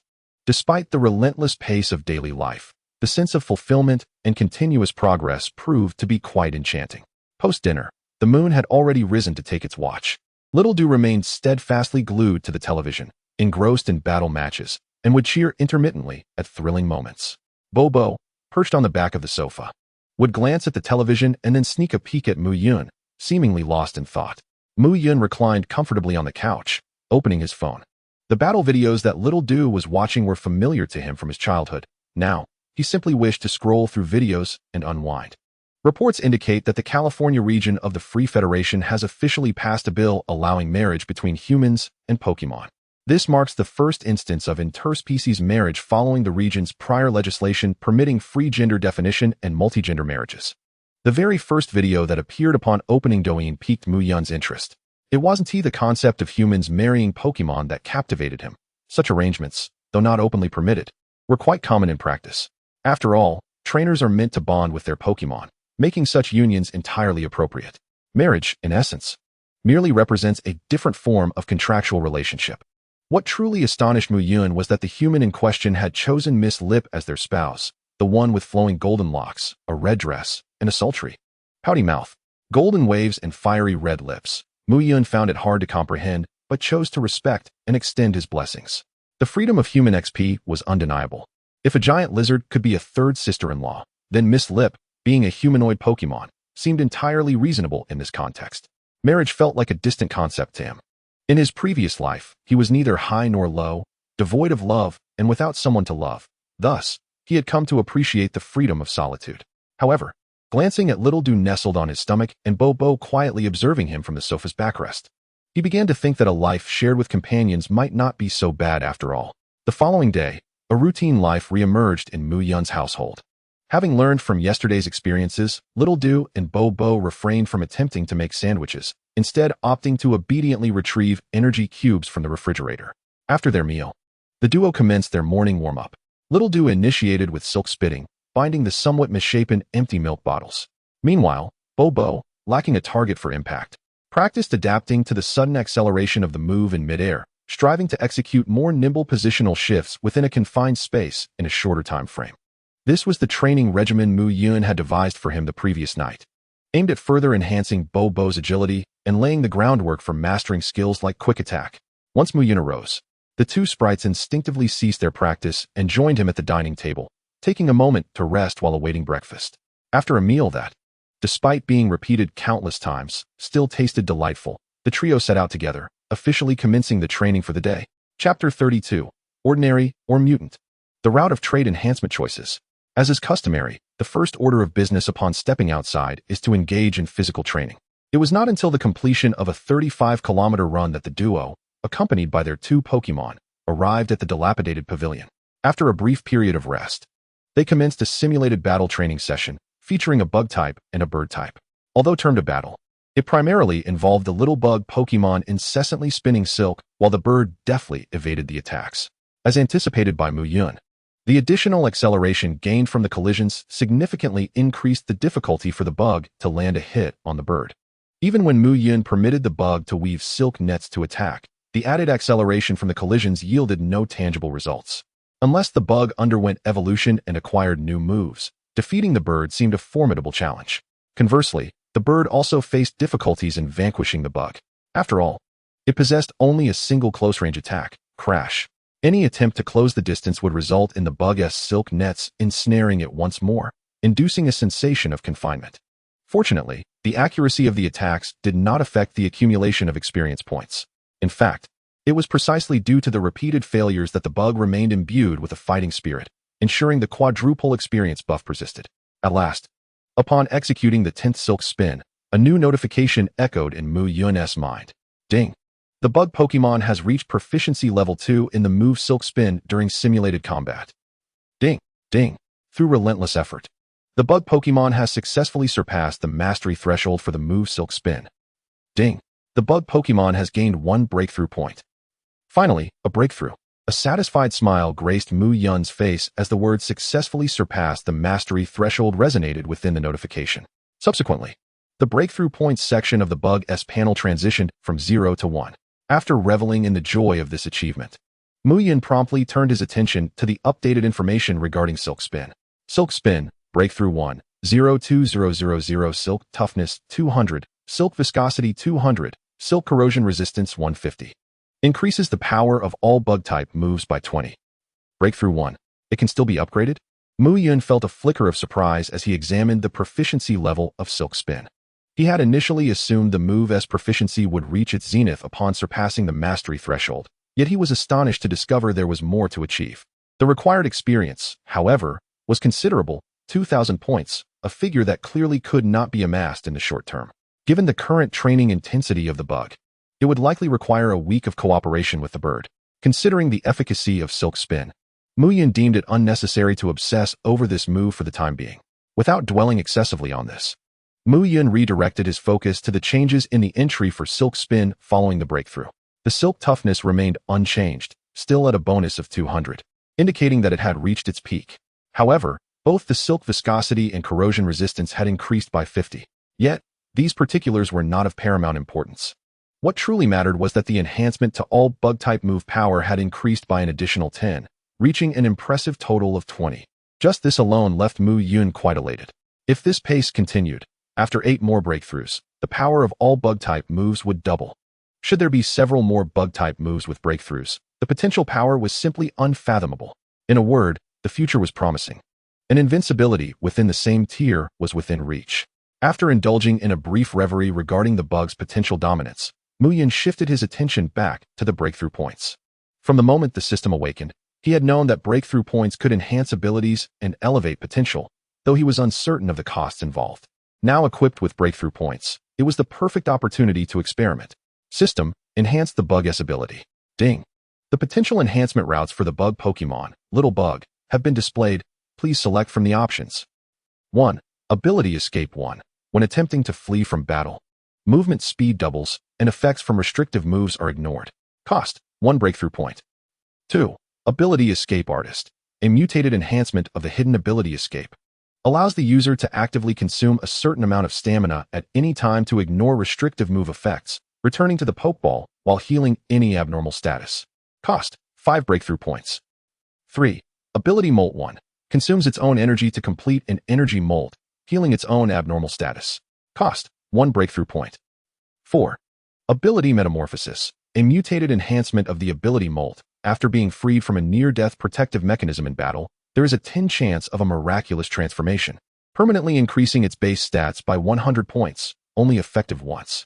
Cost, 5 breakthrough points. 5. Ability Sniper 1. When hitting a critical point, move power becomes 300. Cost, 1 breakthrough point. 6. Ability Critical Hit. A mutated enhancement of the hidden ability Sniper. All attacks are treated as critical hits, and the critical hit damage multiplier is adjusted to 2x, equivalent to a normal power of 300. Cost, 5 breakthrough points. With 3 standard enhancements and 3 mutated enhancements, a total of 6 choices momentarily overwhelmed Muyun. The first options he eliminated were the 3 standard enhancements of Ability 1.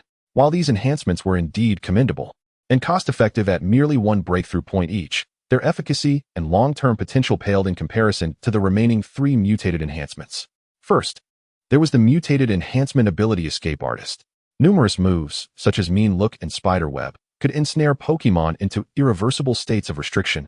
However, the ability Escape Artist allowed for direct evasion of such effects, facilitating an escape from battle. Mean Look. a gaze that prevents the target from recalling their Pokémon for a short duration. Spiderweb, a web that entangles the target, preventing recall during the entrapment. In formal battle competitions, the number of Pokémon available for each side dictates the frequency of substitutions. For instance, in a 3v3 battle, unless utilizing moves like Baton Pass or U-turn, there is typically only one opportunity to switch Pokémon during the match. Baton Pass, a switch with a backup Pokémon, inheriting its changes in ability. U-turn, an attack followed by a swift return to switch with a backup Pokémon. The ability Escape Artist effectively offers limitless returns while also possessing the capability to eliminate abnormal statuses. In competitive battles, it becomes easier to bring forth Pokémon that counter the opponent's type. However, after a moment of contemplation, Muyun ultimately dismissed this option. In his plans, he envisioned the bug as an independent force, not merely a supportive assist. Clearly, the ability Escape Artist was not suitable for the bug. The second mutated enhancement, Metamorphosis, also held considerable merit. If successfully triggered, it could permanently increase base stats by 100 points, akin to an indefinite Mega Evolution. If combined with the bug's eventual Mega Evolution, its base stats could soar to 595, rivaling that of demigods. Yet, after a brief reflection, Muyun also set this choice aside. The reality diverges from the realm of games. A 10 chance remains too low, and it can only be activated after breaking free from a near-death protective mechanism. Once that mechanism is breached, every second for the Pokémon is a battle for survival against death. If fortune does not favor it, the bug may perish before the metamorphosis can even occur. Having once indulged in gambling during his past life, playing teamfight tactics and other similar games, Muyun could not bring himself to wager the bug's safety on a mere 10 probability. Finally, Muyun turned his attention to the last mutated enhancement, Critical Hit. A simplistic yet highly practical ability, where all moves are treated as critical hits. It was a dream come true for a luck-based strategy. Moreover, the critical damage multiplier has been adjusted from the normal 15 times to merely 2 times. With a move boasting a power of 300, even the most ordinary of attacks, such as the Twin Needle, can rival the destructive might of the Hyper Beam. Of course, this is based on the calculations from a previous Life S game. In the realm of reality, Hyper Beam, as a quintessential attack of the normal type, can genuinely shatter mountains and split stones. However, even if it cannot match Hyper Beam, an amplified move can effortlessly obliterate a Pokémon of the same level. This is the allure of numerical values. 5 limit breaking points. It seems I must wait until my little Caterpie evolves into a Beedrill. Even if Caterpie evolves into a Metapod, it can only utilize 3 moves. Unless he allows Caterpie to grind for the limit-breaking Silk Spit, which starts at 2,000 experience points. It appears he won't be able to amass 5 limit-breaking points in the short term. Recollecting his thoughts, Muyun gazed once more at the potential section of Caterpie's status. Enhance Caterpie's potential. Chapter 33, Caterpie evolves. The terrifying poison sting. Ding. Detected that Caterpie, Little Do, currently possesses elite level potential. To elevate to ruler level, a consumption of 5 limit breaking points is required. Does the host wish to proceed with the enhancement? To elevate from elite level potential to ruler level requires merely 5 points? Muyun felt a flicker of surprise. It was not due to the quantity being excessive, but rather the realization that it was surprisingly minimal. Akin to the requirements for a mutated enhancement trait, this implies that a Pokémon of ordinary level potential, like Baran, would presumably require even fewer limit breaking points to augment its potential. Muyun mused internally. Ordinary, senior, professional, elite, and ruler levels. Advancing to the 5th tier, ruler level potential necessitates just 5 points, while the ordinary level likely requires only 1 point. The only concern is that if Baran chooses to enhance its potential first, the augmentation of its traits would need to be postponed. Nevertheless, this is of little consequence. Judging by the status effects obtained from move upgrades, even without a mutated enhancement trait, Baran's strength would remain formidable. At the very least, it would not falter in battles of the same tier. The ensuing time seemed to accelerate, as under a comprehensive and systematic plan, Muyun and his 2 little companions steadily grew stronger. 3 days slipped by in the blink of an eye. That evening, as was customary, Muyun engaged in post-dinner exercise at home. Upon completing the final movement of the fitness routine, a sudden system notification echoed. Immediately, a gentle warmth surged forth from his heart. Ding! The host has completed a session of the 9th National Fitness Routine, earning 1 skill experience point. 9th National Fitness Routine, LV2, 991000, LV2, 1001000. Ding! The host, through long-term, structured, and diligent exercise, has improved physical fitness, increasing constitution level by 1. Is it possible to elevate physical fitness without leveling up? After the warmth dissipated, Muyun murmured to himself. Yet it makes sense. His body is not merely a collection of data. Even without the system, given the intensity of his daily physical training, an enhancement in physical fitness is inevitable. However, the rate of improvement surely cannot compare to that achieved through a cheat. Coming to this realization, Muyun simultaneously relaxed his muscles while accessing the host panel. Host, Muyun. Attributes, Constitution, 13-14, a healthy adult is 10, Spirit, 20, a healthy adult is 10, Charm, 8, an average person with good features is 5, Luck, 1, an ordinary person is 1. Skills, Flame Speech, LV3, 211100000, Free Eagle Speech, LV2, 3541000, Cherry Blossom Speech, LV1, 98100, Culinary Arts, LV2, 1031000, Ninth National Fitness Routine, LV2, 1001000, General Massage, LV2, 1101000. Special Abilities, none. Energy Points, 0 points, 510. Today marks the 18th day of summer vacation. Through relentless effort and a touch of assistance from the system, he has successfully raised his constitution to level 14 and spirit to level 20. However, apart from sleeping soundly and recovering stamina more swiftly, there are no discernible changes. There remains a considerable distance to reach the level where he can physically engage with Pokémon. With only 2 experience points needed to upgrade Cherry Blossom Speech, he decided to forego novels tonight in favor of watching a couple of anime episodes. With that thought, Muyun picked up a towel, preparing to head to the bathroom for a shower. At that moment, a dazzling white light suddenly flickered in the living room. Instinctively, Muyun turned his gaze. He noticed that the little cater pie, who had been watching television on the sofa, had vanished. No, to be precise, the plump cater pie was gone. In its place stood a bright yellow chrysalis, capable of movement only through its large eyes, completely immobilized by its hard shell. It was the evolved form of cater pie, Metapod. Big chrysalis. Goo. Little Dew seemed equally surprised by its sudden evolution. It lay back on the sofa, staring at the ceiling, attempting to sit up to watch the television. The battle between the fire god Moth and Nito was reaching its thrilling climax, and it wanted to see. Unfortunately, despite its eagerness and desire to rise, the rigid exoskeleton encasing its body rendered it incapable of even turning over, let alone standing upright. Fortunately, it was not alone in the house. Seeing itself in this state, its owner would surely come to assist swiftly. Little Dew silently prayed, just as it had hoped, almost instantaneously as the white light dissipated. Muyun's face appeared before its eyes. Little Dew, congratulations. You are one step closer to becoming the mightiest Beedrill.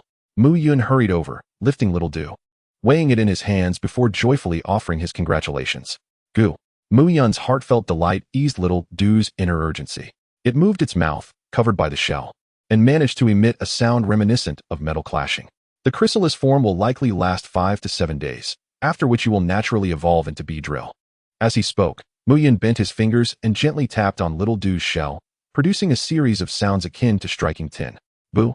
On the other side, standing atop the sofa's backrest, Baran observed the dramatically transformed Little Dew with a curious tilt of its head. This was its first encounter with a Pokémon evolution, and a singular thought occupied its mind. Upon my evolution, will I also become such a large chrysalis? If it was not mistaken, this state of Metapod seemed incapable of even opening its mouth. What does that imply? It signifies that a Metapod cannot even consume food. The mere thought of a lengthy period in the future, where it could only gaze at sandwiches without the ability to eat them, filled Baran with sorrow. As expected, Muyun's subsequent words confirmed its fears. However, in this form, you essentially cannot consume anything, and your mobility is severely limited. If necessary, you can seek me or Little Foam.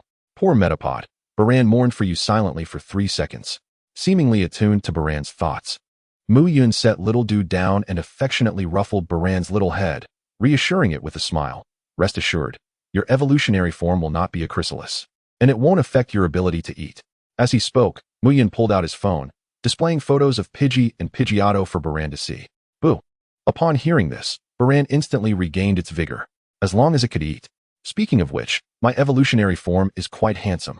Gazing at the extraordinary, free-flying deity resembling a sculpture, accompanied by the azure sky and white clouds, Wolfing first experienced a yearning for evolution. After soothing bluffing and positioning the little doo-doo upright on the sofa for a better view of the television, Muyun finally found the time to examine the panel information of the little doo-doo. Sprite: Iron Shell Pupa, Lonely Little Doo-doo. Gender: Male. Type: Bug Poison. Level: 8, Ordinary.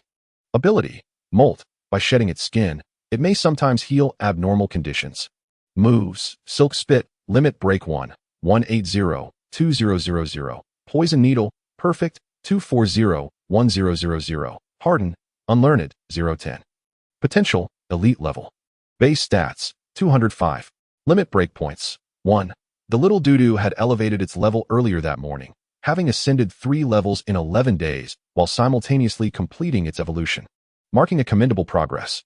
It appeared that by around the 23rd or 24th day of the summer break, the little doo-doo would emerge from its cocoon as a wasp. There was little to comment on regarding its ability, as the molting effect was rather insignificant.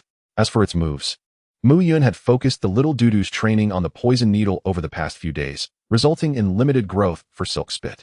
It was only after consuming an energy cube that it would train on its own, leading to some progress. In stark contrast to the gradually increasing Silk Spit, the advancement of Poison Needle was remarkable. It had directly reached the perfect level. Had it not been for the sudden evolution, it would likely have broken through to Limit Break 1 in another 5 days. If buffing had not been hindered during the training of Poison Needle, this time frame could have potentially been halved. Poison Needle, Perfect, 240, 1000. Poison Needle Toxicity, 200. Poison Needle Density, 150. Poison Needle Flight, Speed, 100. All Poison-type moves have their power increased by 10. With the Poison Needle reaching the perfect level, it naturally acquired 3 additional attributes. The toxicity, needless to say, had tripled. The increase in density manifested as a greater penetration effect, allowing the needle to pierce through ordinary cement walls nearly in their entirety. The doubling of flight speed made the poison needle substantially more challenging to evade. Lastly, the enhancement of all poison-type move power required no further elaboration. The already formidable toxicity was now even more pronounced. To test the efficacy of the perfect level poison needle, Muyun had taken the little doo-doo to a forest on the outskirts of the city yesterday morning. He casually selected an aged tree, instructing the little doo-doo to use poison needle on it. The purplish-black needle pierced the trunk at an astonishing speed, vanishing from sight, only for the area punctured by the needle to begin visibly darkening and purpling. It spread like ink dispersing in water, swiftly enveloping the tree. Within mere seconds, a tree towering over 10 meters and thick enough for a person to embrace had withered and decayed. This was not the desolation of winter's bare branches, but rather a complete loss of vitality. Truth be told, the power exhibited was entirely different from what he had observed in videos online. He had searched for footage of ordinary-level Beedrills utilizing Poison Needle, where the needle could only penetrate the bark superficially, achieving minimal impact, merely causing a portion of the bark to decay. There had been no instances like the little doo-doo, which could cause an entire tree to wither in mere seconds. Clearly, the tripling of toxicity, coupled with the additional power, yielded effects far beyond a simple doubling. This realization reinforced Muyun's determination to refrain from allowing the little doo-doo to use poison-type moves lightly, particularly in formal competitions. Such a lethal move would likely render most antidotes ineffective. Putting that thought aside, he decided not to dwell on it further, as Poison Needle was seldom needed in daily circumstances. After a refreshing shower, he opted to indulge in some anime instead. He was curious about the effects that Sakura language would bring after its enhancement. Chapter 34. Share joy, multiply joy, share sorrow, have sorrow. After a quick rinse, Muyun entered his bedroom. He opened his laptop, searched the web, and randomly selected a highly recommended anime featuring Sakura language. Shinai's malleable memory? He mused, glancing at the cover depicting a mechanized silver-haired Shinai named Ella, seemingly telling the story of a futuristic paradoxical breed of sprites. Intriguing, he thought he would delve deeper. May there come a day when time flows, and you can reunite with those you cherish. As he watched the screen, where the silver-haired Shinai named Ella slowly collapsed into the arms of the male protagonist, tears glistening in her eyes as she closed them, Muyun couldn't help but type a question mark. Seriously, my dude, you're recommending this to me at this hour? Feeling somewhat disheartened, Muyun immediately opened Yunshin and reached out to Deng Xiao and Lu Jianhao. Cloud Reader, Muyun's senior sister. I recommend a heartwarming anime that is said to be particularly suitable for quiet late-night viewing, capable of healing body and soul. Link to Shinai's malleable memory. Psyduck, thumbs up, JPG. Why not just wait to die? Deng Xiao, Jigglypuff is better than OK JPG. Why not just wait to die? Deng Xiao, thanks. Junior, just what I needed. I'm feeling down and looking for something uplifting. Cloud Reader, Muyun, no need to be polite. I'll take you up a rank sometime. Psyduck, grinning JPG. Cloud Reader, Muyun, good buddy. Let me show you something good. Mysterious Link. True Blood Man, Lu Jinhao, brother Yun. Still up watching at this hour? You must take care of your health. Arm strength, squinting smile JPG. Feeling buoyed. Muyun set down Yunshin, his previous emo emotions dissipating significantly. A certain famed individual once remarked, share joy, and joy multiplies. Share sorrow, and sorrow is halved. It seemed that their words were not unfounded. Should he send a message to Duo? After contemplating for a moment while holding his phone, he ultimately decided against it. Lu Jinhao, being slender and weak, could only be easily subdued by him. Deng Xiao was merely an online acquaintance he could not meet in person. But Duo was different. If she were to return one day, it could lead to an awkward real-life encounter. Perhaps it would be wise to wait until his physique improved. Having abandoned the reckless notion, Muyun finally recalled his purpose for watching anime, redirecting his attention to the system notification he had previously overlooked. Ding! The host has earnestly watched a Sakura language anime, gaining 13 experience points in Sakura language. Ding! Through persistent effort, the host's skill in Sakura language has reached level 2. Sakura language, LV2, 111,000 taunting verbal potency 30, when the host speaks in a mocking tone. It significantly increases the target's hatred value. If the taunting remarks are painfully true, there is a chance to induce a state of furious dementia. And if the target is a sprite, there is a chance it will abandon using moves and engage in close combat with the host. The effect of Sakura language was taunting, was it? It is widely acknowledged that even the mightiest of individuals see a drop in their power upon losing their rationality. After all, not everyone is named Yanwei. He wondered about the effects of Freedom Eagle language. Unfortunately, this skill had a high threshold, much like Yin Huang language, requiring level 3 to activate its attributes. It is worth noting that the effects of linguistic skills are not confined solely to the words that activate the attributes. Any form of language can trigger the effects. However, to enhance the efficacy of the triggered attributes, one must improve the language-based skill that activates them. The activation of the new entry has significantly alleviated Mu Yun's emo sentiments. He rose to gently carry the small dude back to the bedside after concluding the match, and called for Bo Feng to turn off the lights. As night deepened, the illumination in the Mu family's bedroom faded, and the breaths of one person and two sprites gradually steadied as they slipped into slumber. However, amidst the tranquil night, a young girl remained restless, unable to find sleep. Dog Jr., you truly are a CS. The following day, after a delightful slumber, Mu Yun awoke full of vigor. Upon unlocking his phone, he was greeted by a plethora of late-night messages in bright red font. A glance revealed it was from senior sister Deng Xiyu. A smile crept across Mu Yun's face as he promptly sent a big pot of reply. Cloud Reader, Mu Yun's senior sister, I too was wronged. It was my good buddy who, in the dead of night, recommended this to me. I thought it was a fantastic show, and before I could even watch it, I sent it over to you. Psyduck, pleading JPG. He initially assumed the other party was still catching up on sleep, but to his surprise, as soon as he sent the message, the response changed to typing. Why not just wait to die? Deng Xiyu, you better mean that. I cried all night. My eyes are swollen. Jigglypuff wielding a kitchen knife, JPG. Cloud Reader, Muyun, how could I possibly deceive senior sister? How about this, to express my apologies? Send me your account, and I'll help you rank up. Psyduck, innocent-faced JPG. Why not just wait to die? Deng Xiyu, account and password JPG, 100 no. At least 200 points. Jigglypuff grinning JPG. Cloud Reader, Muyun, count on it. Senior sister, remember to rest well. Psyduck, good night JPG. After addressing Deng Xiyu, Muyun glanced at the message from that scoundrel Lu Jinhao. Pureblood true man, Lu Jinhao, brother Yun. I've seen this one. If you enjoy this genre, I can recommend a few more like Charcoal, Ono Hana, Your Lie in April, and Dango Family, all of which are quite enjoyable. Link. Noticing the timestamp of Lu Jinhao's message, it was clear he had responded just moments after sending it. What the hell, you handsome lad with fair skin and delicate features. How do you have a taste for this? A wholesale knife dealer, perhaps. After some contemplation, Muyun clicked on Lu Jinhao's message, copied it, deleted parts, and forwarded it to Deng Xiyu. Cloud Reader, Muyun, chat log with Pureblood true man, senior sister, look at the time, I wasn't lying to you. Psyduck's serious face JPG. Since Deng Xiyu and Lu Jinhao were unfamiliar with one another, he decided to let his good brother take the blame for him. Time to rise and dine. Gulp. Boop.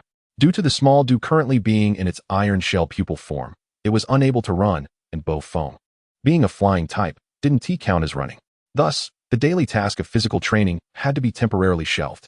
Fortunately, the remaining 4 daily tasks could proceed as usual. After breakfast with Bo Fong, Muyun cradled the small dew and made his way to the old pavilion. Xiao Feng. As usual, let us continue practicing tackle. After securing the mat, Muyun instructed. Boop. Ding. Bo Feng used tackle, proficiency level 1. Ding. Bo Feng sensed the host's anticipation and enthusiasm, gaining an additional understanding of the tackle move. Proficiency increased by 1. Ding.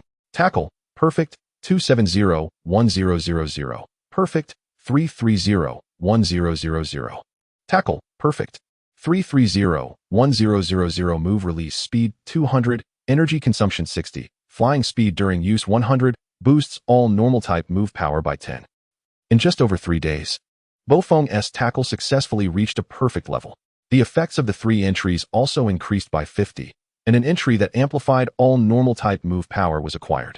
Based on Bo Feng's previous training progress, it would take about 5 more days to successfully elevate it to the limit breaking level and gain limit breaking points. Muyun's plan for Bo Feng was straightforward. Prioritize enhancing its potential to professional level. Achieving the minimum standard to complete the permanent task of becoming a master of all attributes I, and then seek opportunities to strengthen its characteristics. After arranging Bo Feng, Muyun returned to the pavilion with the small dew. Although the small dew in its iron shell state could still unleash moves, doing so would deplete its stored energy. Moreover, in this form, it could not consume food, meaning every bit of energy expended could hinder its future development. In the fantastical realm's terms, it was akin to self-destruction of its foundation. Thus, the small dew could only lie quietly, observing the training session between Muyun and Bo Feng. To prevent the small dew from becoming bored, Muyun took out his phone and set it beside him, playing a highlight reel of bug-type Pokémon battles, which was the small dew's favorite. As time passed, the small dew reclined in the pavilion, watching the matches. In the blink of an eye, it was already the 5th day since the small dew's evolution. On this morning, a dazzling white light quietly blossomed in the softly illuminated bedroom. Chapter 35. A long title seems a bit tedious. Let us use a concise and succinct short title. In the early morning, the faint light of dawn rose above the horizon, gradually spreading to countless households. Inside the bedroom, the Mu family awoke as usual. Some were alert, while others remained asleep, and one was in a half-dreaming state. The most disciplined small dew was unable to move, leaving Bo Feng to care for it during Muyun's inconvenient moments. So he also did not rise early to train, instead curling up in a cozy spot, sleeping with one eye open.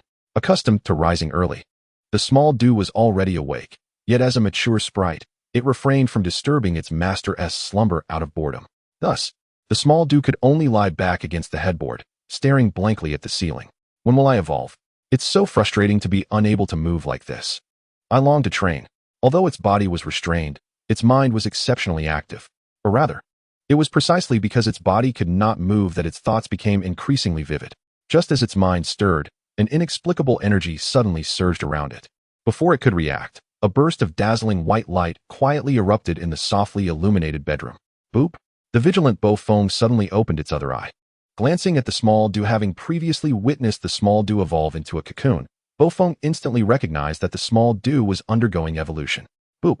It immediately recalled Muyun's instructions, approaching and gently pecking Muyun's cheek with its beak, calling out a few times. What is the matter? Muyun stirred, blinking sleepily as he sat up.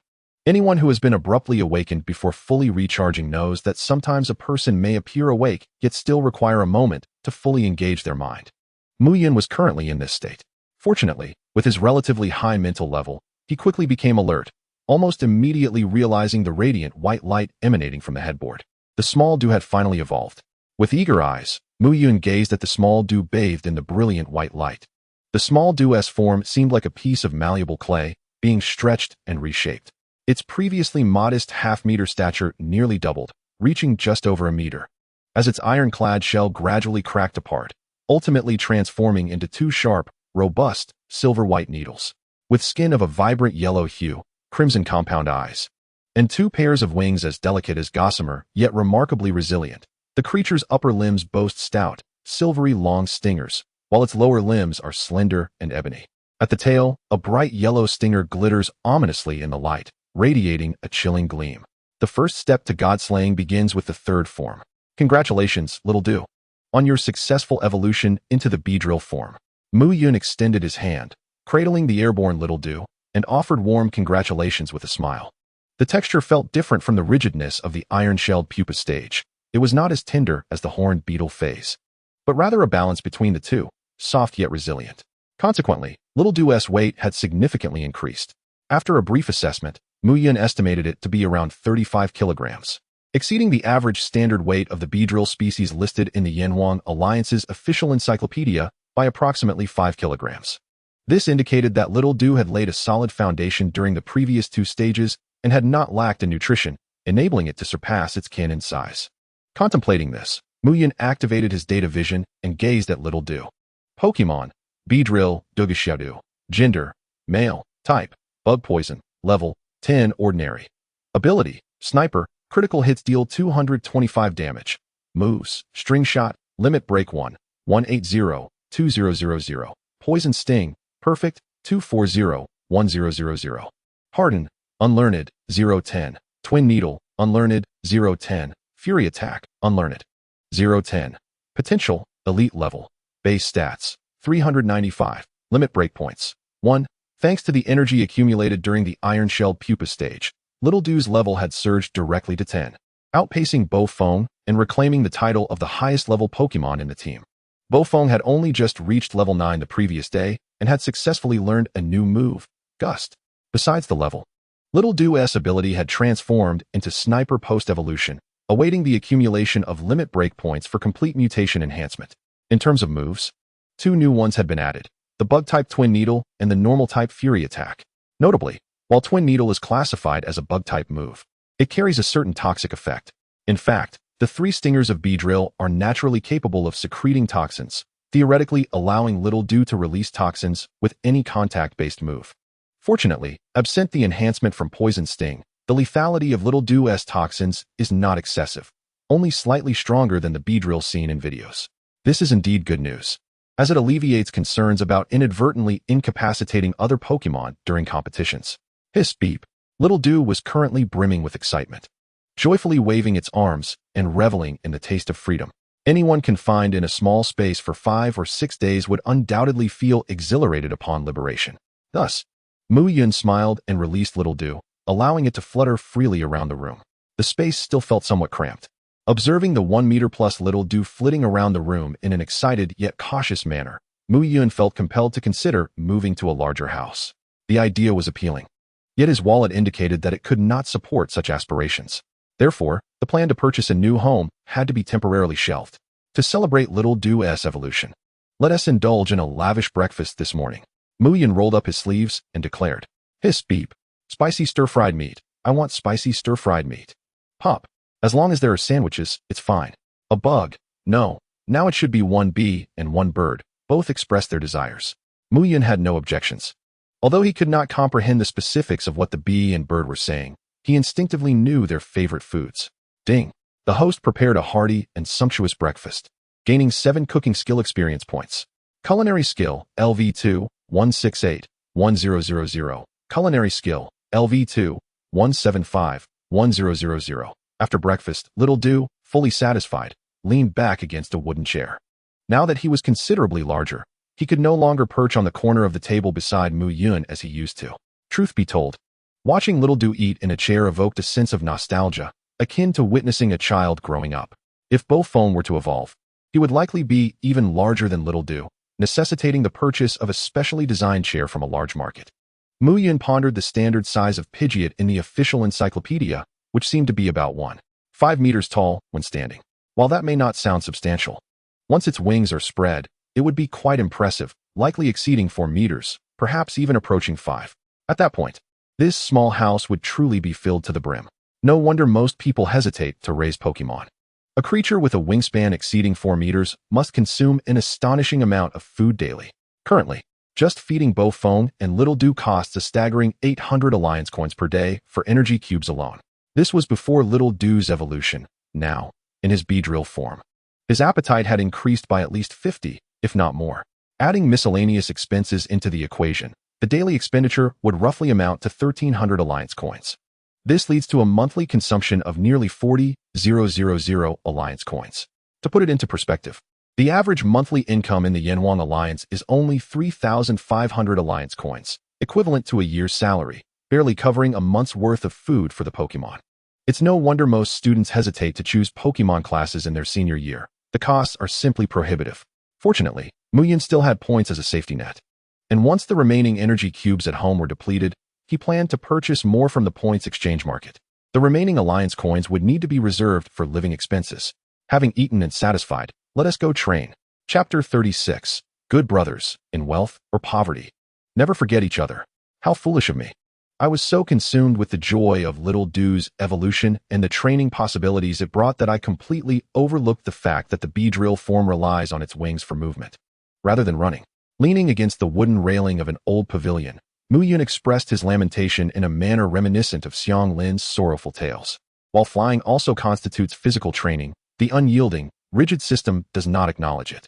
It appears that unless he captures a Pokemon capable of running, completing this secondary daily task will be an elusive goal for quite some time. 10 points per day translates to 300 points per month, with 1 point roughly equating to 100 Alliance coins. When rounded, Muyun felt he had missed out on a small target. How about trying to run, Little Dew? Muyun suggested tentatively. Hiss beep. Little Dew tilted his head, seemingly perplexed by Muyun's suggestion. Run? Me? Is it serious to ask a bee to run? Though confused, Little Dew obediently fluttered its wings and landed on the ground, attempting to move with its slender lower limbs that seemed fragile enough to break under its own weight.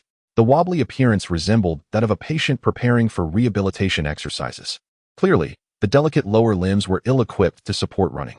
Never mind, Little Dew. I must have been a bit feverish in my thinking earlier and spoke foolishly. Observing Little Dew's earnest yet bewildered demeanor, Muyun felt a pang of compassion. He could hardly bear to let it continue and sighed inwardly, beckoning Little Dew over, saying, Good child, you've worked hard. Come here and rest. Hiss beep. It appears that upon hearing Muyun mention his fever, the little Doduo flitted over, mimicking the advertisement seen on television, extending its pristine white beak and gently pressing it against Muyun's forehead.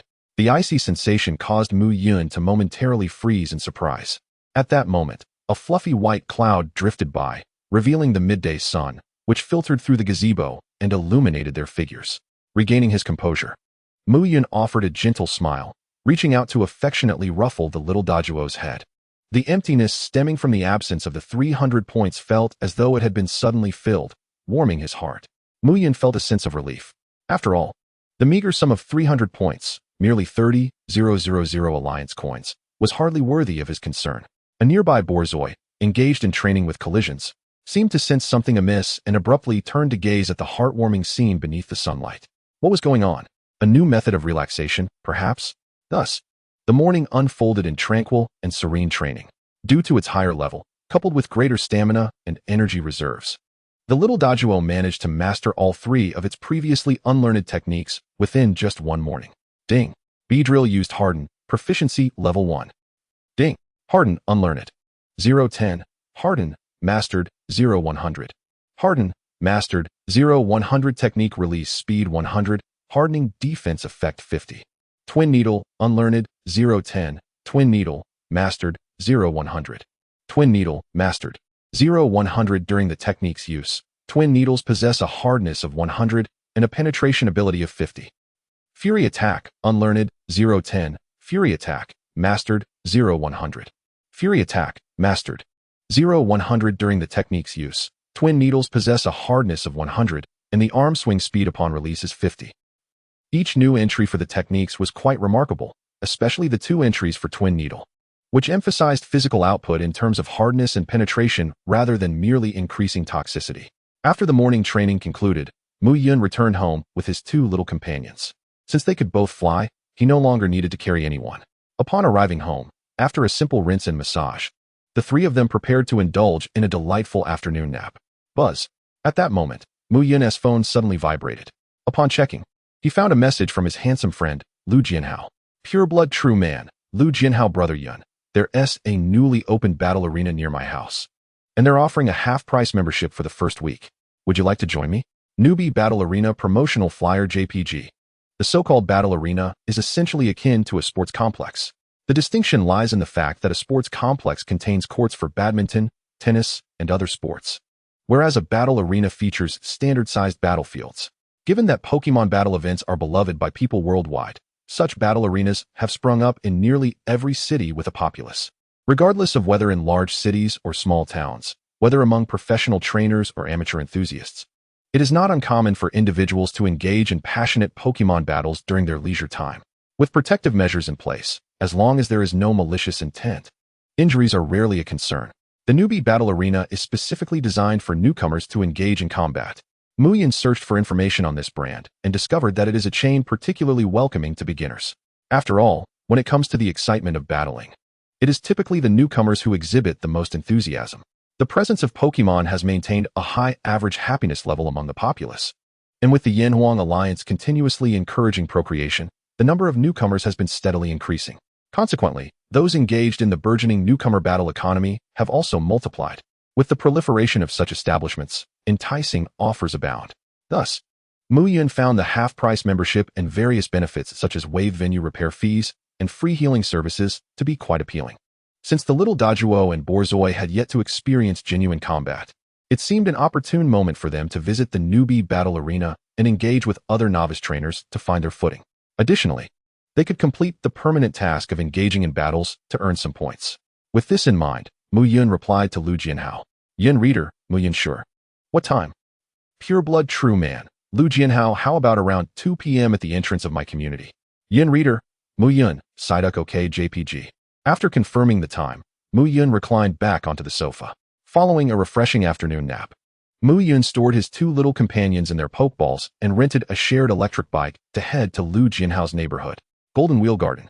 The name of Lu Jianhao's community stands in stark contrast to the slightly older and more weathered Xianhua community. The architectural style and the greenery throughout Golden Wheel Garden exude a vibrant aura of life. In simpler terms, it is affluent. Lu Jianhao's father works at the Municipal Public Security Bureau, reportedly holding a significant position, while his mother is a head nurse at the Pokemon Center. Additionally, Lu Jianhao has an older sister who graduated from university several years ago and has become a Pokemon inspector in the patrol department. With such a background, Muyun found it perplexing that Lu Jianhao opted for a school that distributed Pokemon eggs as starter Pokemon. Embracing the principle of asking when in doubt, he inquired during their sophomore year. Lu Jianhao's response was straightforward.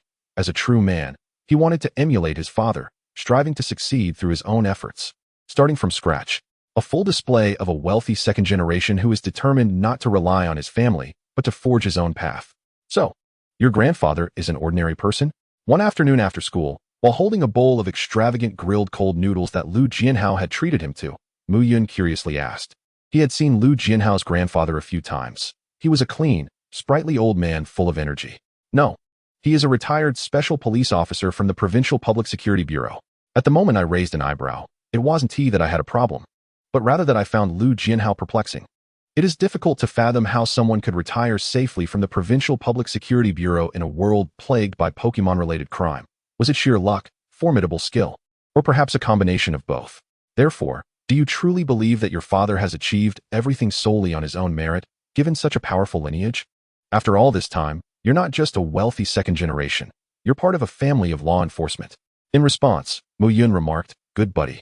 Does your grandfather need another grandson?" Chapter 37. The Newbie Battle Arena. Brother Yun, over here. At the entrance of Golden Wheel Garden, a beautiful girl dressed in a white shirt, white casual shorts, and white sneakers called out loudly. Bathed in sunlight, her delicate features and exquisite facial structure, coupled with her radiant skin and long, straight legs, captured the attention of many envious onlookers. However, the only downside for those admirers was her rather flat chest. Was it truly possible for someone to have no curves whatsoever? Nevertheless, considering her face and legs, it was not entirely unacceptable. If only Muyun could hear the whispers of the admirers. Otherwise, he would certainly inform them that this beauty was, in fact, a boy. Jianhao, you seem to have become even more attractive. Amidst the envious gazes of the onlookers, Muyun chuckled as he draped his arm over Lu Jianhao's shoulder. Didn't you say you were planning to get fit over the summer? It doesn't seem to show. With that, Muyun playfully squeezed Lu Jianhao's exposed forearm. Soft and flabby, it pales in comparison to the refined and hardened muscles he has cultivated through relentless training. Enough, Yungu. Since the summer break, I've been lifting weights every day, subsisting solely on boiled chicken breast, and drinking nothing but mooing milk. Yet, my arms remain slender. My chest muscles have failed to develop, though I have managed to carve out a defined waistline. Please, take a look and tell me if I am practicing incorrectly. While lamenting, Lu Jianhao unfastened the buttons of his shirt, eager for his sculpted friend Muyun to offer some insight. His attractive eyebrows knitted together, evoking a sense of sympathy. Wait. What are you doing taking off your clothes out here? Let us discuss this inside. Muyun swiftly restrained Lu Jianhao's hand, feeling somewhat uneasy at the thought of his friend exposing his skin in public, despite their camaraderie. Good buddy, don't you know that handsome boys need to protect themselves in public too? Alright, it just so happens that the Novice Battle Center has an accompanying gym. And after obtaining a monthly battle card, we can use all the facilities for free. Lu Jianhao readily agreed, nodding. Amidst the envious and regretful gazes of the seasoned veterans, Muyun and Lu Jianhao stepped into the Novice Battle Center. Welcome. The receptionist was a young lady, her appearance charming and her voice melodious. In establishments catering to the youth, the receptionists are generally pleasing to the eye. A bit of makeup, a charming tone, and a generous demeanor can draw in many young men. However, Muyun had long since transcended such trivial fascinations, even when faced with the warm hospitality of numerous generous instructors. As for Lu Jianhao, he had once declared that he would only seek a partner more attractive than himself in female attire. Otherwise, he would prefer to remain single. Muyun had then been curious. Aren't you a self-proclaimed true man? How do you have a penchant for cross-dressing? Lu Jianhao explained that he was compelled by his sister during their childhood. Despite being siblings, his sister, being female, possessed much greater physical strength than he did. Would you like to apply for a monthly card? Is there a discount for couples? Lu Jianhao approached the counter. Although he was affluent, his best friend did not enjoy such luxury, so he felt compelled to negotiate for every penny saved. Since adopting a frugal lifestyle, his finances had stabilized, no longer disappearing unexpectedly, which he found quite gratifying. Indeed, sir. We offer a couple's discount that provides an additional 10% off the existing rate.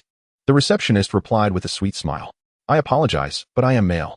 Lu Jianhao calmly clarified, having grown accustomed to being misidentified. Oh, the receptionist's smile faltered, clearly taken aback, but she quickly regained her composure and apologized. I'm truly sorry, sir. I didn't realize you were so handsome. Well, that is not important. Are there any discounts for non-couples? Yes, indeed. With Lu Jianhao taking the lead, they quickly secured 2 cheaper monthly cards. Within 30 days, they could utilize the battle arena up to 100 times, along with access to all gym facilities, including the swimming pool, all for the modest sum of 5,000 alliance coins. It's worth noting that maintaining and repairing the battle arena is not inexpensive, as a single match typically costs 50 alliance coins, akin to a bargain. As a well-established chain, the Novice Battle Center boasts a professional maintenance team. And given that newcomers tend to inflict less damage during their battles, the overall costs remain low. As they walked inside, Lu Jianhao elaborated. Muyun understood. While his friend's academic performance was slightly inferior to his own, his background afforded him knowledge of many things that Muyun was unaware of, which had initially solidified Muyun's decision to pursue a nurturing career rather than a training one. Upon traversing the corridor, they entered the arena, immediately enveloped by a cacophony of excitement and noise. Scanning the numerous partitioned battle arenas, they observed trainers fervently shouting at one another. Yingge, what do you think? Shall we have a match or dive straight into random pairing? Amidst the surrounding clamor, Lu Jianhao felt a surge of adrenaline, his voice tinged with enthusiasm. The battle center offered 2 modes. One could either seek a partner, a familiar face, or someone intriguing, or opt for random pairing, where they simply needed to submit their Pokémon information, and the system would automatically assign them a suitable opponent. Thus, the more bustling the battle center, the easier it became to find a fitting rival, naturally drawing in more participants. Either option works for me, Muyun replied. Then let us have a match first. I must tell you, my Beedrill has remarkable talent. Lu Jianhao chuckled. Beedrill, a bipedal canine Pokémon characterized by its pink skin and mature demeanor, was indeed a unique specimen. On the day Beedrill was born, Lu Jianhao had excitedly shared a video of himself feeding the adorable creature, which was both endearing and comical. I eagerly await the display, Muyun responded with a smile. Child, it's time to comprehend the true value of the 3rd generation S lineage. After making their decision, they promptly approached the reservation machine to swipe their cards. As the count on their cards decreased from 100 to 99, their reservation was confirmed. Arena 11, Match 7. There are 2 groups ahead of us. We'll be up shortly, Lu Jianhao noted, glancing at the notification on his phone. All right, let us go take a look at the other trainers' matches. Muyun nodded in agreement. Before long, they navigated through several battle arenas and arrived at a more peripheral area of the center. At that moment, Arena 11 was hosting a battle between two Pokémon, Bada Butterfly and Hunting Butterfly, both at relatively low levels, one at level 16 and the other at level 15. Observing the youthful, bright-eyed trainers and their Pokémon levels, Muyun deduced that they were likely not high school seniors, but rather university students not majoring in Pokémon studies. The battle quickly concluded with Bada Butterfly's psychic strikes proving decisive, showcasing its early game advantage as one of the rare non-psychic Pokémon capable of utilizing psychic moves. Once ensnared by psychic force, victory would quietly tilt in favor of the seasoned contender. Following this match, the next two participants were also two young men. One appeared rather youthful, likely a high school senior, while the other bore a more mature countenance. Given their similar features and the casual banter they had shared, they seemed to be brothers. However, the topic of their conversation appeared unrelated to the battle, as the high schooler frequently glanced at Muyun and Lu Jianhao after they entered the arena, lowering his head bashfully when caught.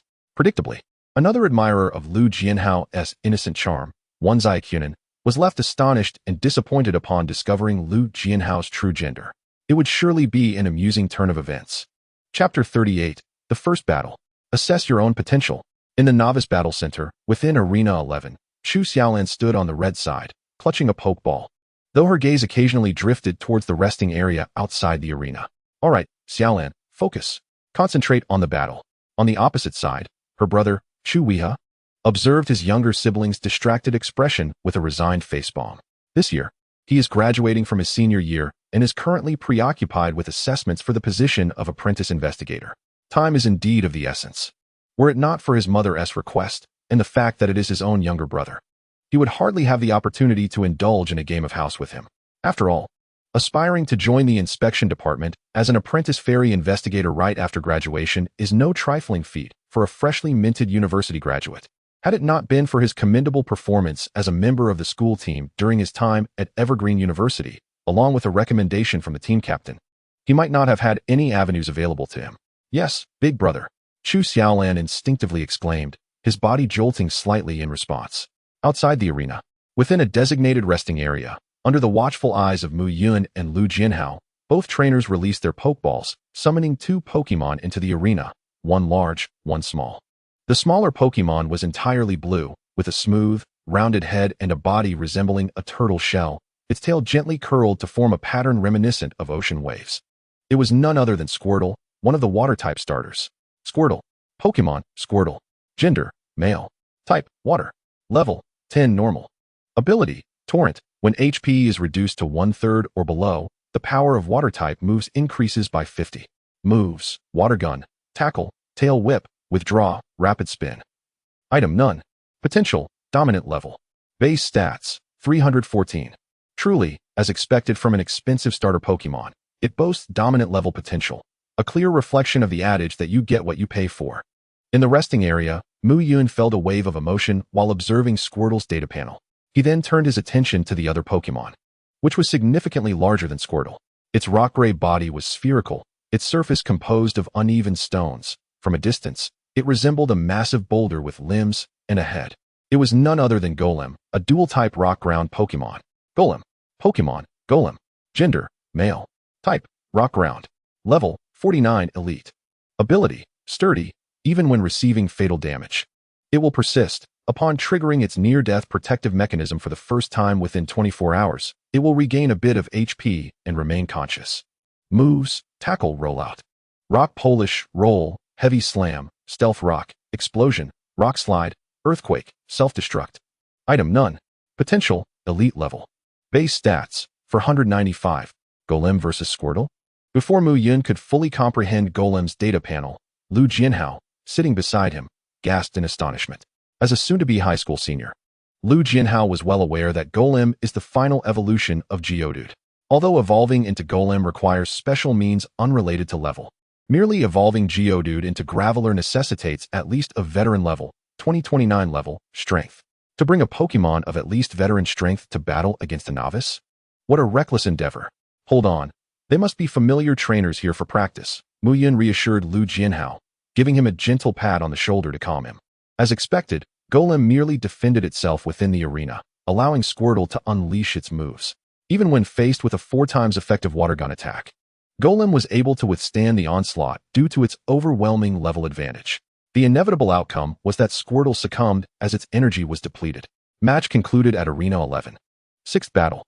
Please prepare for the seventh battle. The announcement echoed through the resting area promptly after the match. Let us go, it's our turn. Muyun and Lu Jianhao rose together, making their way towards the corridor connecting to the battle arena. Along the way, the Chu brothers brushed past Muyun and Lu Jianhao. Due to the narrowness of the corridor, Chu Xiaolan accidentally bumped shoulders with Lu Jianhao. The warmth of the summer clothing caused Chu Xiaolan's face to flush deeply. Almost instantly, he lowered his head, feeling his cheeks burn. Muyun could even spot the tips of his ears turning crimson. Well, he has certainly a rare breed of innocent soul, Muyun mused to himself. Brother, why don't you head on first? I'll catch up in a bit, Chu Xiaolan quietly suggested to Chu Weeha as they exited the corridor. All right, but it looks like they're not a couple. They might just be childhood friends. You'd best be careful if you get hit. Don't come crying to me. I cannot afford to lose face, Chu Weeha replied somewhat helplessly. After saying this, he disregarded Chu Xiaolan's reddened face and strode out of the novice battle hall. What interest could a young, underdeveloped girl possibly hold? In his opinion, it was the bold and charismatic young ladies who were truly captivating. Inside Arena 11, after Muyun and Lu Jianhao took their places on opposite sides, a petite spherical robot emerged from the charging port at the edge of the arena, hovering at the center of the training ground. Welcome to the Novice Battle Hall. Arena 11. Electronic referee number 01102 is at your service. Please select from the following battle modes: 1-on-1, 2-on-2, 3-on-3, 6-on-6. 1-on-1, Muyun declared. As previously agreed with Lu Jianhao. Although Lu Jianhao also possessed two Pokémon, both were eager to try their hand at a random battle, making it unnecessary to deploy all their Pokémon. Beep beep, received. 1-on-1 battle mode rules are as follows. This battle may utilize one Pokémon. Withdrawing your Pokémon mid-battle will be considered a forfeit. During the battle, you may not instruct your Pokémon to maliciously attack trainers or any irrelevant personnel. Lastly, please send out your Pokémon upon hearing the beep, and only after the subsequent beep indicating the start of the match may you command your Pokémon to engage in battle. After a lengthy introduction, electronic referee number 01102 finally flew away from the center of the arena, hovering to the designated referee observation area, as Lu Jianhao looked on expectantly. Beep, please send out your Pokémon. Go, little do. Blue, it's your turn now. At the sound of the electronic voice, Muyun and Lu Jianhao simultaneously hurled their Pokeballs, both summoning the initial Pokémon they had received from school. Pokémon Blue. Gender: female. Type: fairy. Level: 10 normal. Ability: cute charm. When attacked by moves of the dark, ghost, or bug types, its speed increases by 1 stage, equating to 50. Moves: mimic, sing, tackle, tail whip. Scary face, charm, flamethrower, thunder fong, bite. Item: none. Potential: gym level. Base stats: 300. Both Blue and Little Dew were at the same level, merely level 10. However, Blue's moveset was significantly richer, boasting a total of 9 moves, eliciting a tinge of envy from Muyun. As he examined the panel further, he noted the empty item section and the gym level potential. Contemplating Blue's qualifications, Muyun began to mentally rank the potential levels from low to high: normal, veteran, professional, elite, dominant, gym level. It was indeed 2 levels higher than Little Dew. Was that even fair?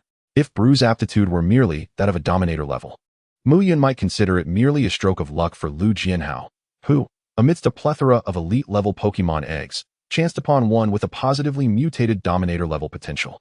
However, a gym-level Pokémon far surpasses the elite level by 2 significant tiers. Muyun would sooner believe that his father was covertly aiding him than accept that this young lad was simply exceptionally fortunate.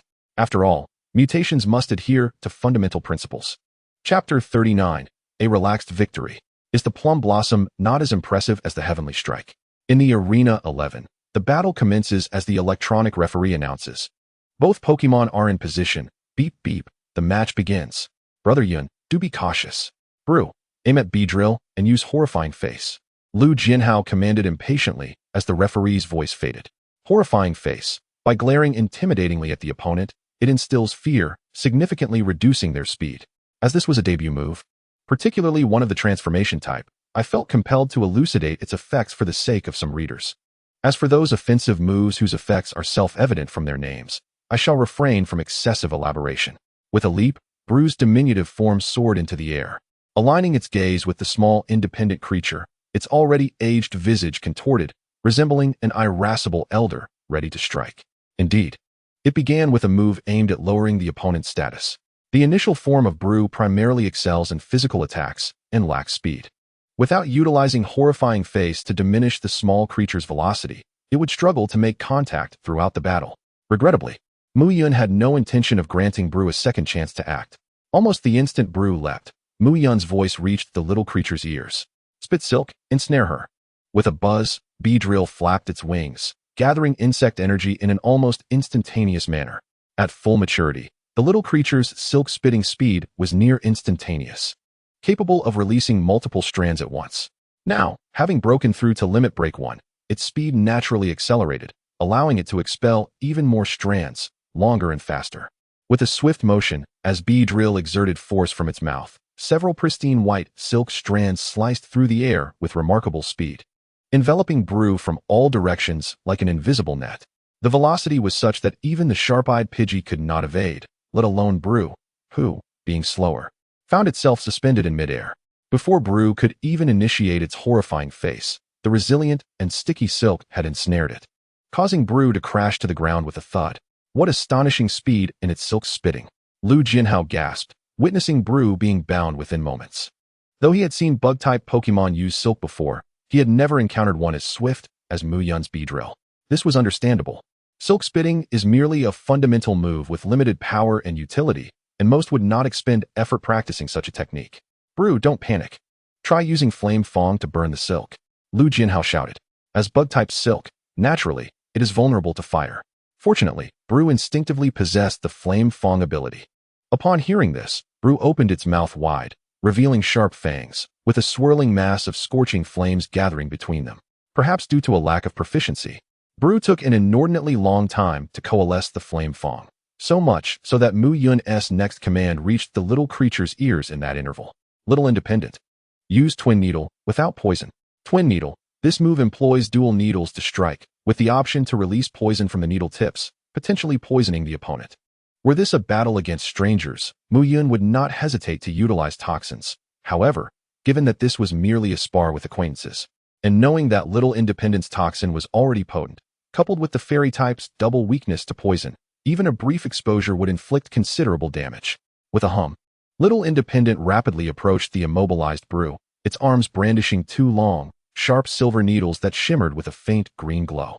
Although the power of Twin Needle is not particularly high, the mastery level enhances hardness by 100 and penetrative ability by 50, while the Limit Break 1 silk spitting augments power by 20, alongside a 50 boost from its own type. Even with Brew's double resistance to bug-type moves, this assault would likely cost it half its health. Had Brew retained any capacity for movement, it could have braved the blow, activating its Intimidate ability to enhance its speed, and retaliated with Flame Fong as Beedrill drew closer. Alas, the silk, in both its resilience and stickiness, exceeded expectations for its level, rendering Brew incapable of escape. The pain from the Twin Needle attack was so intense that it disrupted Brew's intent to bite through the silk with Flame Fong. It was evident that Pokemon unaccustomed to pain training would falter in battle upon sustaining injury. Little Independent finished the battle with Barrage Needle. Muyun's calm voice resonated. In Brew's terrified gaze, Little Independent, with its crimson eyes, advanced once more, the silver needles glinting ominously under the lights. That day, Brew succumbed to the needles. Beep. Beedrill, 10, defeated Brew, 10, permanent task 1 battle completed. Both Pokemon levels are equal. Congratulations to the host for earning 10 points. Beep. Permanent task 1 battle completed. This task is a fixed permanent task that can be repeated indefinitely. Note, the same Pokemon must undergo a 1-week cooldown period before it can earn points again. Almost as Brew's eyes transformed into spirals, a series of system alerts echoed in Muyun's mind. Although the points earned were modest, merely 10, the fact that this battle task was a fixed permanent one allowed for unlimited repetition. Theoretically, provided there were sufficient opponents, racking up 1,000 or 800 points in a day would pose no challenge. Translated into Alliance currency, that amounts to a daily income of 100,000. In a word, exhilarating. Outside the rest area of Arena 11, lingering in a daze, Chu Xiaolan gazed intently at the battleground. What an impressive Beedrill. The speed of its silk spitting surpasses even that of my Squirtle's water jets.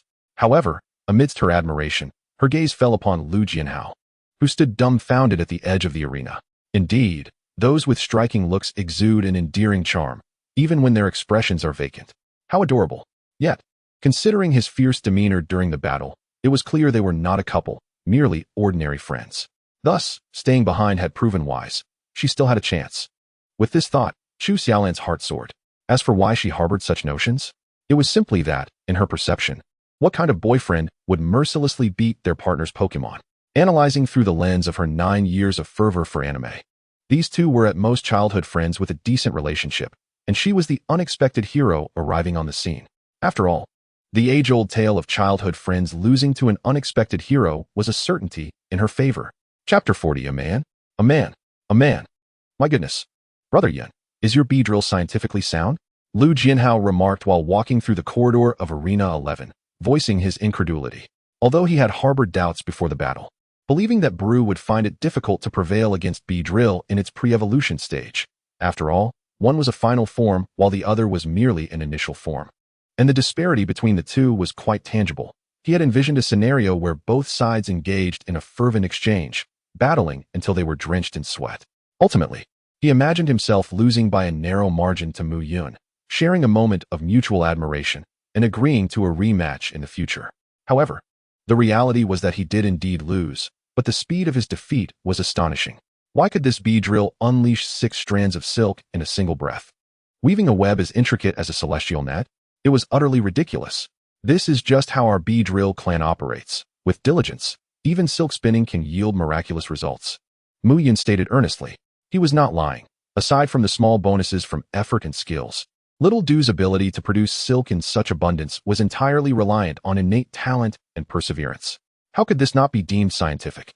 Moreover, Little Du had hardly exerted himself. If a real fight had ensued, a single venomous sting would have left Brew contemplating reincarnation. You're the top of your year. You have the final say, Lu Jianhao shrugged, resigned to the circumstance. May I interrupt you for a moment? As the two conversed and approached the exit of the small corridor, a somewhat bashful male voice emerged. It was none other than Chu Xiaolan. Though he had mentally prepared himself, standing before Muyun and Lu Jianhao, gazing at that exquisite and pure visage, he could not help but feel a twinge of shyness. The pair, one handsome and the other beautiful, indeed appeared as if they were destined for each other in the eyes of an outsider. Noticing Chu Xiaolan's attempt to engage, Muyun exchanged a knowing glance with Lu Jianhao, silently initiating their customary communication routine. Muyun, should I take the lead? Lu Jianhao, forget it. I'm used to it. I'll handle it. Lu Jianhao. Oh, by the way, keep an eye on me. I'd rather not be groped by a guy. Muyun, rest assured, you know my skills. Such exchanges had transpired countless times over their 2 years in high school. Indeed, their first encounter had been a classic tale of heroes saving beauty, yet it had culminated in a brotherly bond instead. As their silent communication concluded, Lu Jianhao discreetly stepped aside, positioning himself next to Muyun while maintaining a respectful distance from Chu Xiaolan, before inquiring, "What's up? Is there something you need?" Lu Jianhao's tone was far from warm. It even carried a hint of chilliness. After all, any standard straight man would hardly relish the prospect of an impending confession from another male. Despite the strikingly tall and handsome Muyun standing beside him, it was disconcerting that another male would dare to initiate conversation. Did he think himself attractive? I'm Chu Xiaolan from the second high school. I mean, no offense. I just wanted to get to know you, Chu Xiaolan stammered, his words punctuated by nervousness. Perhaps it was his first time speaking to such a beautiful girl. Or perhaps it was because she was the object of his affections, but his speech was halting yet relatively coherent. Buddy, I would not mind getting to know you. But I must clarify. I am male, attracted to females, and I don't engage in that sort of thing, Lu Jianhao replied with a frosty demeanor. Male? Chu Xiaolan's expression grew somewhat awkward. It wasn't he that he believed Lu Jianhao's words. After all, the latter's delicate and refined features, noble and elegant aura, and melodious voice unmistakably indicated that he was a rare beauty. Apart from being somewhat flat, he was nearly flawless. No, the very flatness that he possessed was a significant plus for Chu Xiaolan. Thus, he assumed Lu Jianhao was merely rejecting him in a roundabout manner. Realizing this, Chu Xiaolan felt as if the sky were collapsing. He had thought they were not a couple, but now it seemed that even if they weren't, their relationship was at least above friendship, possibly even one-sided affection. He cast a glance at Muyun's tall physique and that face worthy of a comic book protagonist. How infuriating. Was this the advantage of high-quality modeling? No, even if they were boyfriends, they were still just in high school. Who knows? They might break up during college due to a long-distance relationship. Even if they didn't, Perhaps if he waited, he would still have a chance. With renewed courage, Chu Xiaolan prepared to speak again, but before he could utter a word, Lu Jianhao held up a student ID with his pristine, fair fingers, presenting it before him. Suzhou First High School, Class 2, Year 3, Lu Jianhao male? Chu Xiaolin instinctively read aloud the information on the student ID. By the time he finished, an involuntary gasp escaped his lips. Confusion, shock, disbelief, and utter bewilderment danced across Chu Xiaolan's face in rapid succession until, ultimately, he appeared as if his mind had overloaded, staring blankly into space. At that moment, Muyun felt as if he had heard a heart shatter. Do you understand now? This guy is male, 100% straight. Do you still wish to get acquainted?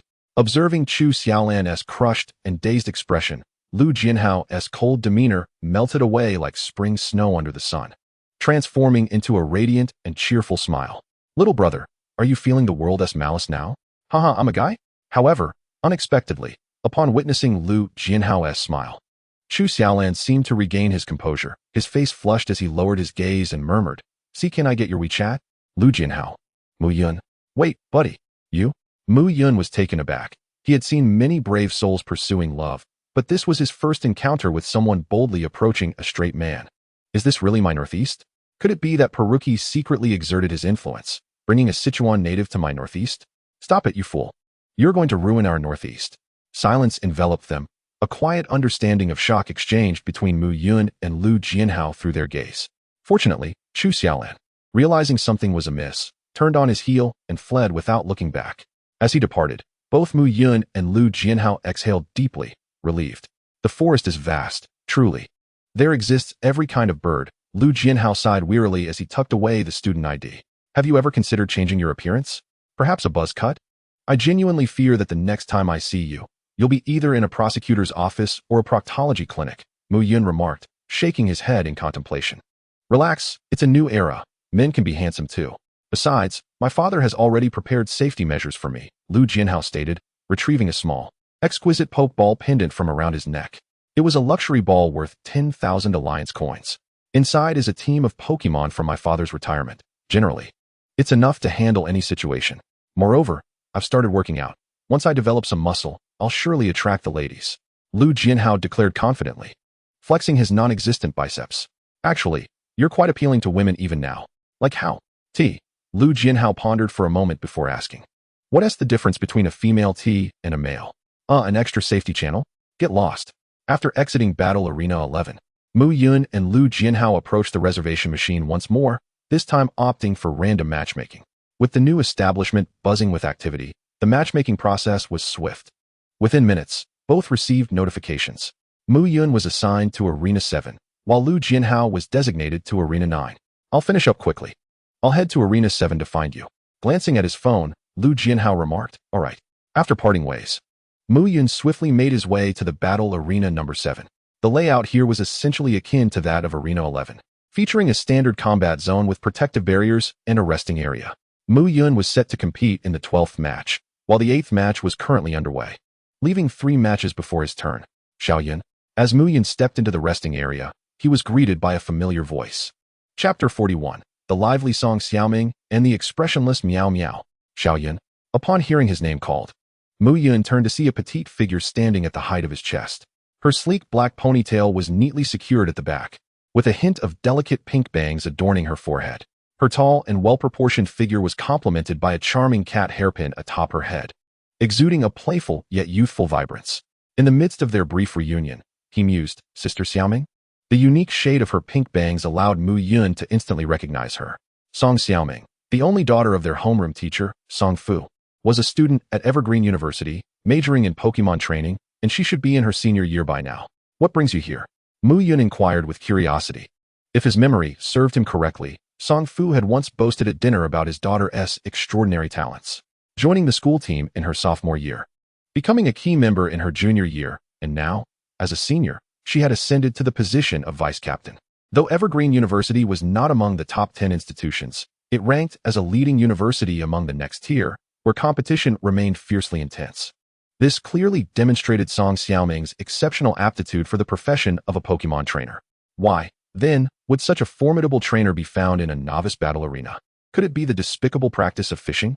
Well, I just exchanged for a new Pokemon at the training center before the holiday. And upon noticing this place had just opened, I thought I'd come by to practice a bit, she explained, perhaps feeling a touch shy about being seen engaging in such a practice. As she twirled her long pink hair with her slender fingers, her tone slightly awkward. It's definitely fishing, Muyun stated bluntly. Not at all. The definition of fishing is having high-level Pokemon dominate low-level ones. I'm using low-level Pokemon too, so theoretically, I'm a novice as well.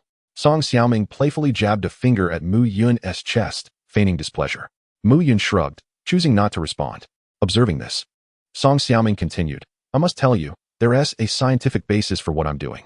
Do enlighten me, Muyun replied, feigning an expression of rapt attention. First of all, every Pokemon starts as a blank slate. If they constantly battle alongside the older veterans, over time, they may feel immense pressure, and even develop an aversion to battling due to a fear of failure. Thus, it is beneficial to occasionally bring them out to face opponents of their own level. This greatly enhances their confidence and diminishes their resistance and fear of combat, ultimately fostering a robust battle mindset. That's the gist of it. The more she spoke, the louder her voice became, and by the end, she even placed her hands on her hips, proud of the effort she was putting into her Pokemon's psychological well-being. Quite a valid point, Muyun mused, stroking his chin in feigned agreement. I assent it. Song Xiaoming smiled brightly, nodding vigorously. However, I remain skeptical, Muyun retorted. Xiaoyun, it seems you've learned to tease your elder sister after just a few months apart. Clearly, someone should educate you on the appropriate attitude to adopt when confronting your seniors in society. Song Xiaoming sidled up, wrapping her arms around his. Her soft embrace juxtaposed against his sturdy muscles, gazing up at him with a grin that, while seemingly cheerful, sent an inexplicable chill down Muyun's spine. Sister Xiaoming, I was merely jesting. How could I possibly doubt the training philosophy of Evergreen University's vice captain? Muyun's expression shifted dramatically. Who said Sister Xiaoming's philosophy was flawed? It's absolutely brilliant. Humph, it better be. Song Xiaoming pouted, releasing her hold. After a few months apart, Muyun had noticeably developed a more athletic physique, with well-defined arms that would surely make Xiao envious. Attention, the 8th match has concluded. The competitors for the 9th match should prepare themselves. Just as Song Xiaoming basked in her self-admiration, the intercom in the resting area blared an announcement. Oh, it's my turn. Xiaoyun, we'll finish our conversation later. Make sure to watch your sister's performance. Without waiting for Muyun's response, she dashed towards the corridor. Almost ready to graduate, and still so impulsive, Muyun chuckled, shaking his head as he watched her retreating figure. Finding an empty chair in the resting area, he settled down and turned his gaze towards the battle arena. As the electronic referee concluded his lengthy preamble, Song Xiaoming and her opponent both released their Pokemon.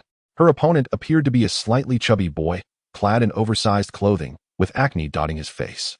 He resembled an ordinary NPC one might encounter in school. Yet, in stark contrast to his unremarkable appearance, his Pokemon was quite intriguing. The creature was round and plump, adorned in orange and black skin, the latter resembling a pair of tiny shorts. With short limbs and large, endearing eyes, it looked rather adorable. This was none other than the Fire-type starter Pokemon known as the Warm Pig, affectionately dubbed Second Brother. Pokemon, Warm Pig, gender, male, type, fire, level, 11 normal. Ability, Blaze, when health drops below 1/3, the power of Fire-type moves increases by 50. Moves, Yawn, Tackle, Tail Whip. Ember, Endure. Item, None. Potential, Elite level. Base stats, 308. With only elite level potential, it seemed unlikely he had acquired this Pokemon through the Pokemon Fund. There are numerous ways to obtain starter Pokemon, with the most common being through the Pokemon Fund, valued at 800,000 Alliance coins. Pokemon from this fund are typically descendants of the top-tier starters. Alternatively, one could purchase them from private or official breeding facilities, resulting in varying potentials. I wonder what new Pokemon Sister Xiaoming has acquired. With curiosity piqued, Muyun focused on the Pokemon in front of Song Xiaoming. It was a fluffy creature covered in gray fur, with adorable large purple eyes, curly ears, and petite limbs. Is that Meow Meow? In an instant, Muyun recognized the name of this Pokemon. Meow Meow is a species known for its immense psychic powers, which are so potent that they risk spiraling out of control. Consequently, it must tightly clasp its large ears around its head to prevent its psychic energy from leaking and affecting its surroundings. Due to the need to concentrate on controlling its psychic abilities, members of the Meow Meow lineage often sport expressionless faces. Of course, this so-called power is not world-ending. It merely reflects their innate psychic strength exceeding their own level, necessitating constant control. The simplest way to gauge a Meow Meow's strength is to observe its expression. If it bears a blank face, then it is at a normal level. However, when accompanied by a spirited and lively gaze, along with ears standing proudly in freedom, the effect is truly remarkable. This enchanting Meowstic can even contend with its peers, such as the formidable Alakazam and even the legendary Gardevoir, in a battle of psychic prowess. A saying has long circulated among psychic-type trainers. Possessing a powerful Gardevoir merely indicates good fortune, but nurturing a nimble and charismatic Meowstic signifies genuine skill. The rationale behind this is said to stem from the fact that Gardevoir can independently train and manage an entire team, rendering the trainer merely a passive accessory in its presence. Returning to the present, Muyun glanced at Meowstic's data panel. Species, Meowstic. Gender, female. Type, psychic. Level, 18 normal. Ability, own tempo, maintains a high state of self, immune to confusion and other mental disturbances. Moves, yawn, scratch, leer, quick attack, charm, psychic, desire. Held item, none. Potential, dominant. Base stats, 355. A dominant potential, impressive indeed. Do not be misled by my close friends, Lu Jianhao and Chi Duo, who possess gym-level potential Pokemon. A dominant potential Pokemon is anything but trivial. The price of any dominant Pokemon, even something as humble as a Caterpie, exceeds 200,000 Alliance coins, and for psychic types, the cost seldom falls below 400,000. I am somewhat familiar with Song Fu's situation. They have a bit of money, but certainly not enough to purchase another dominant potential psychic Pokemon outright. Why another? Because Sister Xiaoming's strongest asset is a dominant potential Solgaleo, which, it is rumored, cost a staggering 450,000 Alliance coins and was procured through connections with Old Song. Thus, one must ponder the nature of Duoduo's master, who can so effortlessly present gym-level potential Pokemon as gifts. Truly extravagant. Chapter 42. My father says he has saved up a substantial dowry for me. In the rookie battle arena, on Field 7, both trainers' Pokemon have taken their positions. Beep, beep, the match commences. Numel, use Ember. Meowstic, Charm. The commands were issued simultaneously, yet the Pokemon displayed varying speeds. Numel first propelled itself backward with its hind legs, its rosy snout twitching as the temperature around its mouth began to escalate. However, as Numel summoned its fire energy, a peculiar yet captivating sound echoed through the arena, emanating from Meowstic's Charm. Charm, a fairy-type attack move that emits an alluring cry, inflicting mental damage on the opponent. Suddenly, the unexpected sound wave attack abruptly interrupted Numel's charge, the mundane yet eerie sonic wave resonating like a siren's call, muddling its thoughts. Now's the moment, Meowstic, unleash Psychic. Adhering to the principle of striking while the iron is hot, Song Xiaoming shouted with urgency. Meow? Meowstic's violet eyes quivered slightly, and as its large ears parted ever so slightly, a torrent of psychic energy surged forth, manifesting as an intangible force that enveloped Numel completely. At this juncture, the outcome of the match was all but certain, with a level advantage and the opponent deprived of the opportunity to strike first. Being ensnared by Psychic rendered any retaliation impossible. Yet, Numel's trainer did not relent, fervently encouraging, hold on, stay strong, you can do it. Numel, just hang in there. If only he possessed the motivational phrases characteristic of the fire type, perhaps such encouragement would have had some effect. Unfortunately, he did not. Beep. Numel has lost its ability to battle. The victor is the blue team, Miss Song Xiaoming. The electronic referee's cold voice ruthlessly shattered the boys' final hopes. Song Xiaoming emerged from the narrow corridor, cradling Meowstic, and rushed to Muyun's side, her eyebrows raised in triumph as she boasted, "What do you think? Was my command superb?" "I only saw a Meowstic with a level advantage," Muyun replied candidly. "What level advantage? We are all at the normal level. Who is higher than whom?" Song Xiaoming frowned in dissatisfaction, muttering, "Is it so difficult to acknowledge my prowess?" Upon hearing this, Muyun recalled that in this world, the classification of Pokemon levels is rather nebulous. Only he was privy to the specific subdivisions. The universally recognized classification system is said to rely on a device known as an energy detector for measurement. As for the specifics of how this measurement is conducted, Muyun was unaware.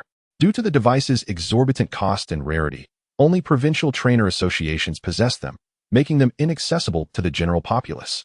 For instance, Song Xiaoming, who had already obtained a 2-star professional certificate last year, has yet to encounter the fabled energy detector.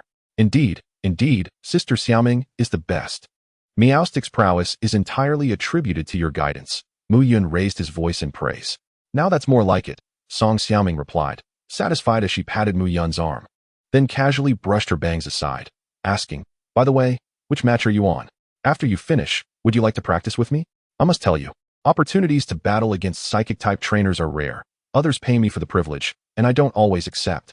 Song Xiaoming's statement was not born of arrogance. Trainers specializing in psychic, ghost, fairy, dragon, and poison types are universally acknowledged to be few in number. The first four categories suffer from the inherent scarcity of Pokémon of those types, while the latter is often associated with notorious trainers, leading to a negative perception of poison-type specialists as ruthless and cunning. Additionally, many novices lack the experience necessary to handle poison-type Pokémon, resulting in a lower selection rate due to the risk of poisoning themselves. I am on my 12th match. Once I finish, I would appreciate Sister Xiaoming's assistance. As I have yet to battle any psychic-type Pokémon, Muyun smiled. Hee, rest assured, who else would I assist if not you? I am bound to help. Seeing Muyun seeking her aid, Song Xiaoming's spirits lifted, and with a hearty laugh, she patted her chest, displaying a demeanor of confidence. Although Song Xiaoming may not possess the extraordinary talent of Qi Duo, her enthusiastic gestures still conveyed a certain charm.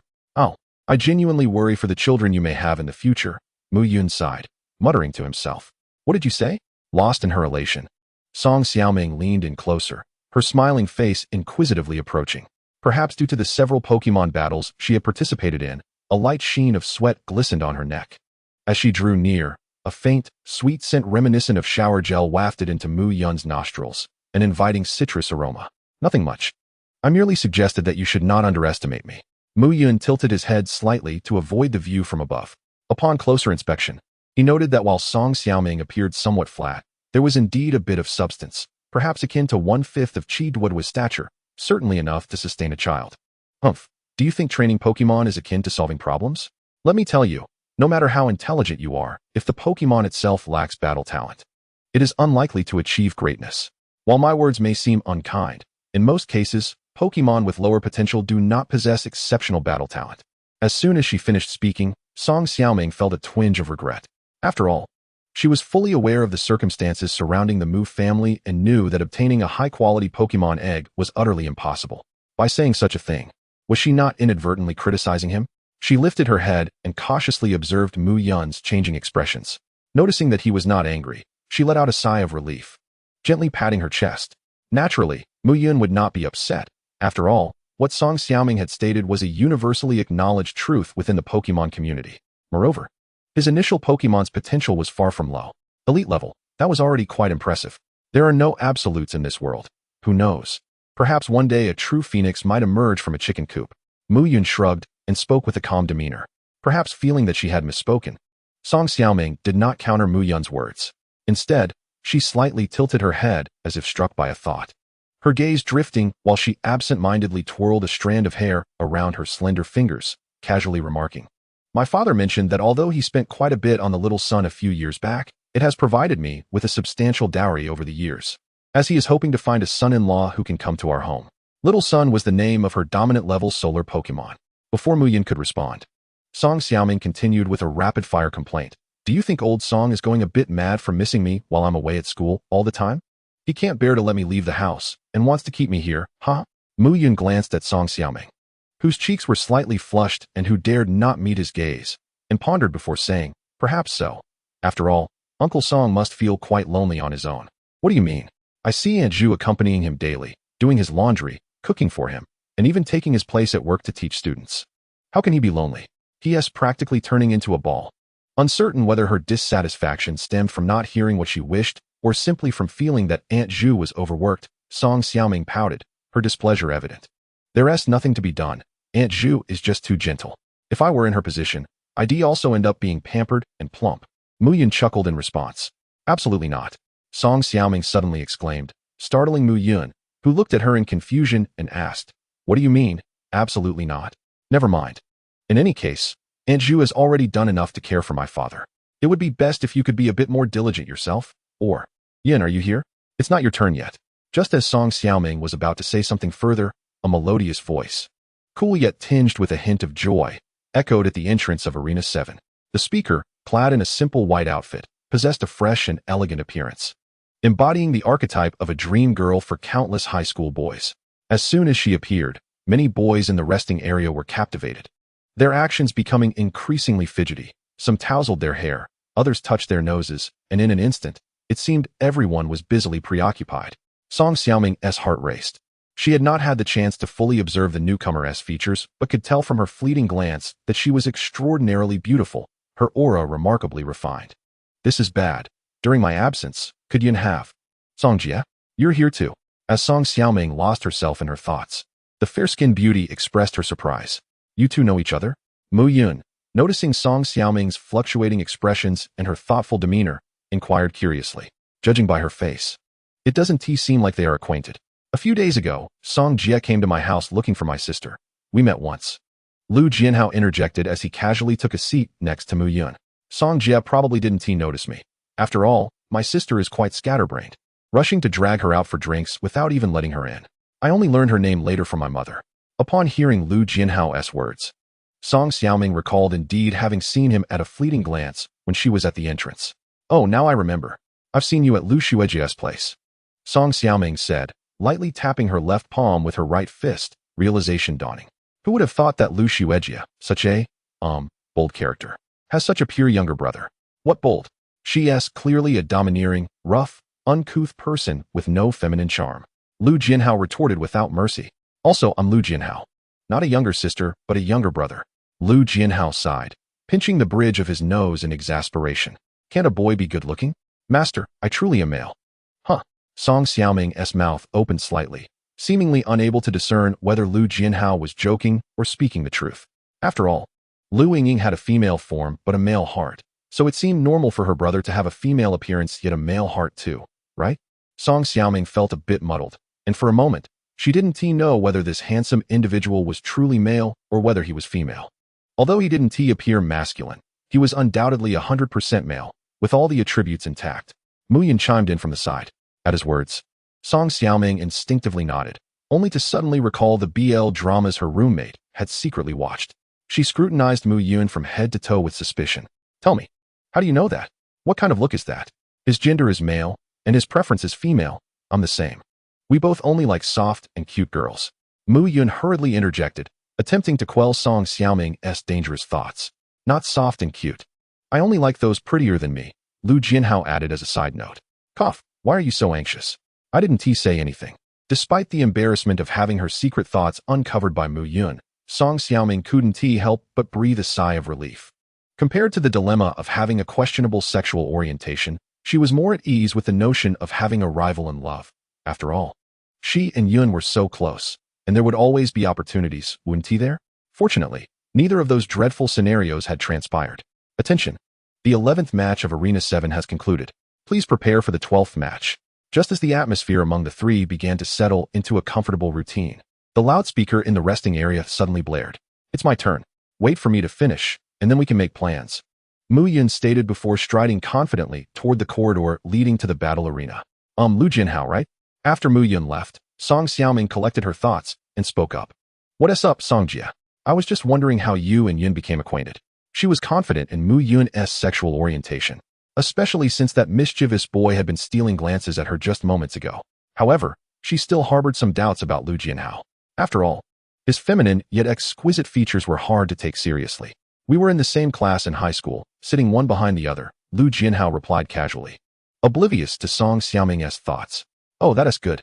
With the reassurance that they hadn't met through any strange group chats or venues, Song Xiaoming felt a wave of relief wash over her. After a moment of contemplation, she continued, how is Yun's reputation in class? Has he been secretly dating anyone? I don't mean anything by it. I'm just worried that at this age, he should be focusing on his studies, and I fear he might get distracted. Her words tumbled out swiftly, as if she were genuinely concerned about Muyun's academic performance. Lu Jianhao shot her a peculiar glance and responded ambiguously. Yun is quite easygoing and well-liked. As for his grades, he has been the top of the class for 2 consecutive years. He is solid as a rock. Even if he were to date someone, it likely wouldn't hinder his studies. In fact, old Song, our homeroom teacher, probably wouldn't intervene if he found out. Why wouldn't he intervene? How can he be a teacher if he doesn't care? Upon hearing the phrase wouldn't intervene, Song Xiaoming immediately became agitated. He doesn't really intervene much, Lu Jianhao replied with a shrug. Lu Jianhao shrugged and remarked, Brother Yun is a man devoted to his career. Wholly absorbed in his studies, he hardly has the time to entertain notions of romance. Moreover, the girls at our school are indeed lacking in beauty, not even comparable to myself. What is there to discuss? It is far better to indulge in video games. That's for the best. Song Xiaoming chose to disregard Lu Jianhao's self-adulation, as, to be precise, it hardly constituted narcissism. He was simply stating the truth. To be fair, with such looks, even in adulthood, he would undoubtedly be regarded as a campus beauty of the highest order. Yet, it was too peaceful. No, wait, he is a boy. Being calm is perfectly normal. Why was she even comparing him to girls? Song Xiaoming fell into contemplation. Eventually, she abandoned her musings, turning her gaze to the battlefield, eager to admire Muyun's valiant performance in combat. Xiaoyun's serious expression makes him look even more handsome than when he smiles. Within the confines of Arena 7, Muyun stood poised against his opponent, a somewhat nervous young man in his 20s, clearly not the type to engage in malicious tactics like Song Xiaoming. Beep. Both parties, please send forth your Pokémon. The electronic referee, adhering to protocol, issued the customary announcement. Go, Boofing. This time, Muyun opted not to deploy his little doo-doo, but instead called upon Boofing for battle. The primary purpose of coming to the arena was for the two little ones to experience the atmosphere of combat, with the accumulation of points being secondary.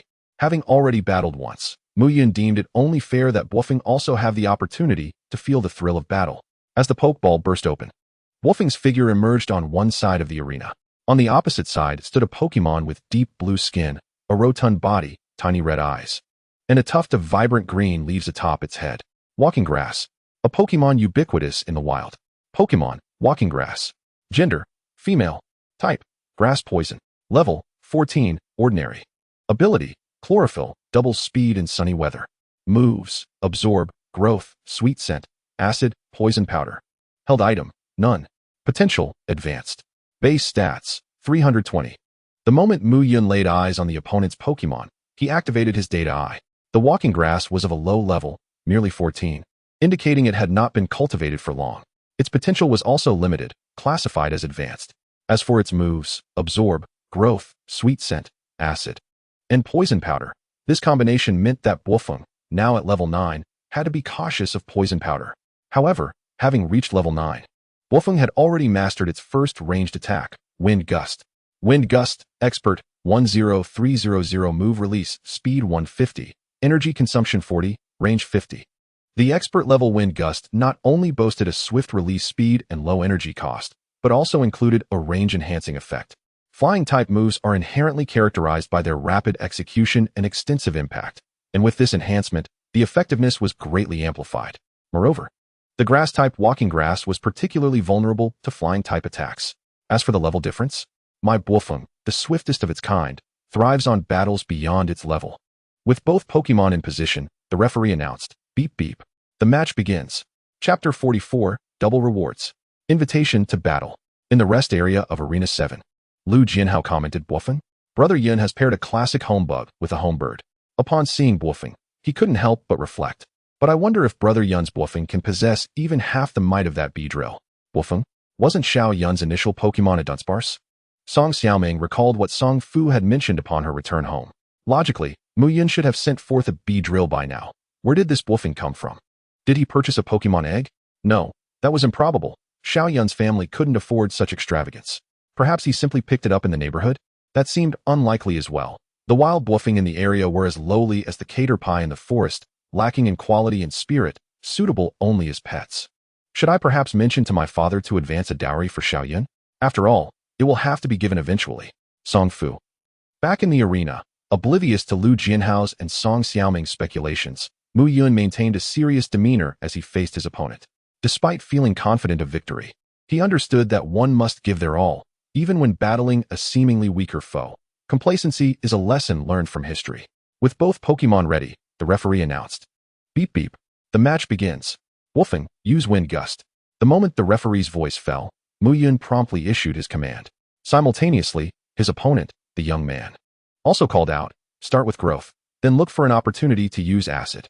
Growth, a normal type move that increases both special and physical attack, with double effect in sunny weather.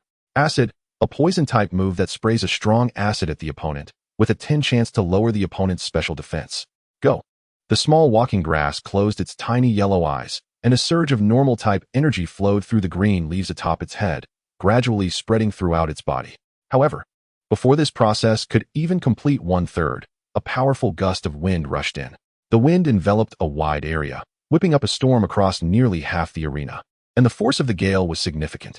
The leaves atop the walking grass were blown downwards, and its little face was contorted by the wind, forcing it to lean forward with all its might just to maintain its stance.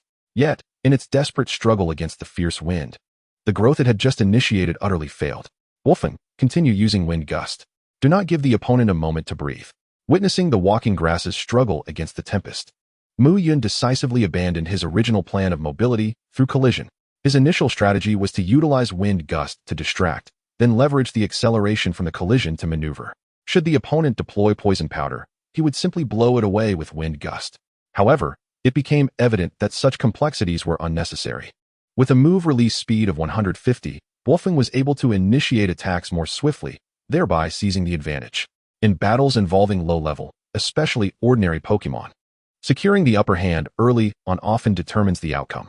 After all, at this level, Pokémon only learn a handful of moves, lacking comprehensive strategies and experience.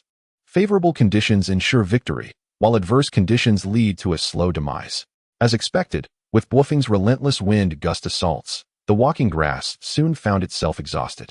Regardless of how fervently its trainer shouted encouragement, it was too late to turn the tide. Beep. Walking grass has lost its fighting capability. The victor is the red team.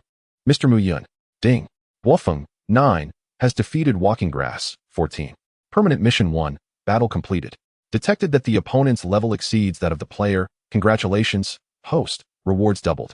You have gained 20 points. As the electronic referee and system notification echoed, the one-sided battle came to a close. Returning to the rest area, Muyun took a seat amidst Lu Jianhao's incredulous expression, as if to say, "Your bluffing seems a bit extraordinary." "Brother Yun, I feel something is off about your bluffing," Lu Jianhao exclaimed. "What seems off?" "It just feels like the release speed of wind gust is a bit too fast, and the range seems quite extensive," Lu Jianhao recalled, remembering the clouds of dust that swept across the arena. As proficiency increases, such is the nature of things, you have never raised a bobo. So you cannot comprehend that this is, in fact, quite normal. Muyun spoke with a solemnity that belied his fanciful words. Is that truly the case? Lu Jianhao felt an innate skepticism, yet upon reflection, the wind-up move did seem to possess only slightly swifter release and a broader range, lacking any remarkable traits. At least it was considerably more standard than a Beedrill. Xiao Yun, your Bobo exhibits commendable talent. Its mastery of wind-up is impressive. If its potential is equally high, you ought to nurture it diligently, lest its gifts go unrecognized, Song Xiaoming remarked approvingly from the side. Rest assured, I shall certainly take good care of these little ones.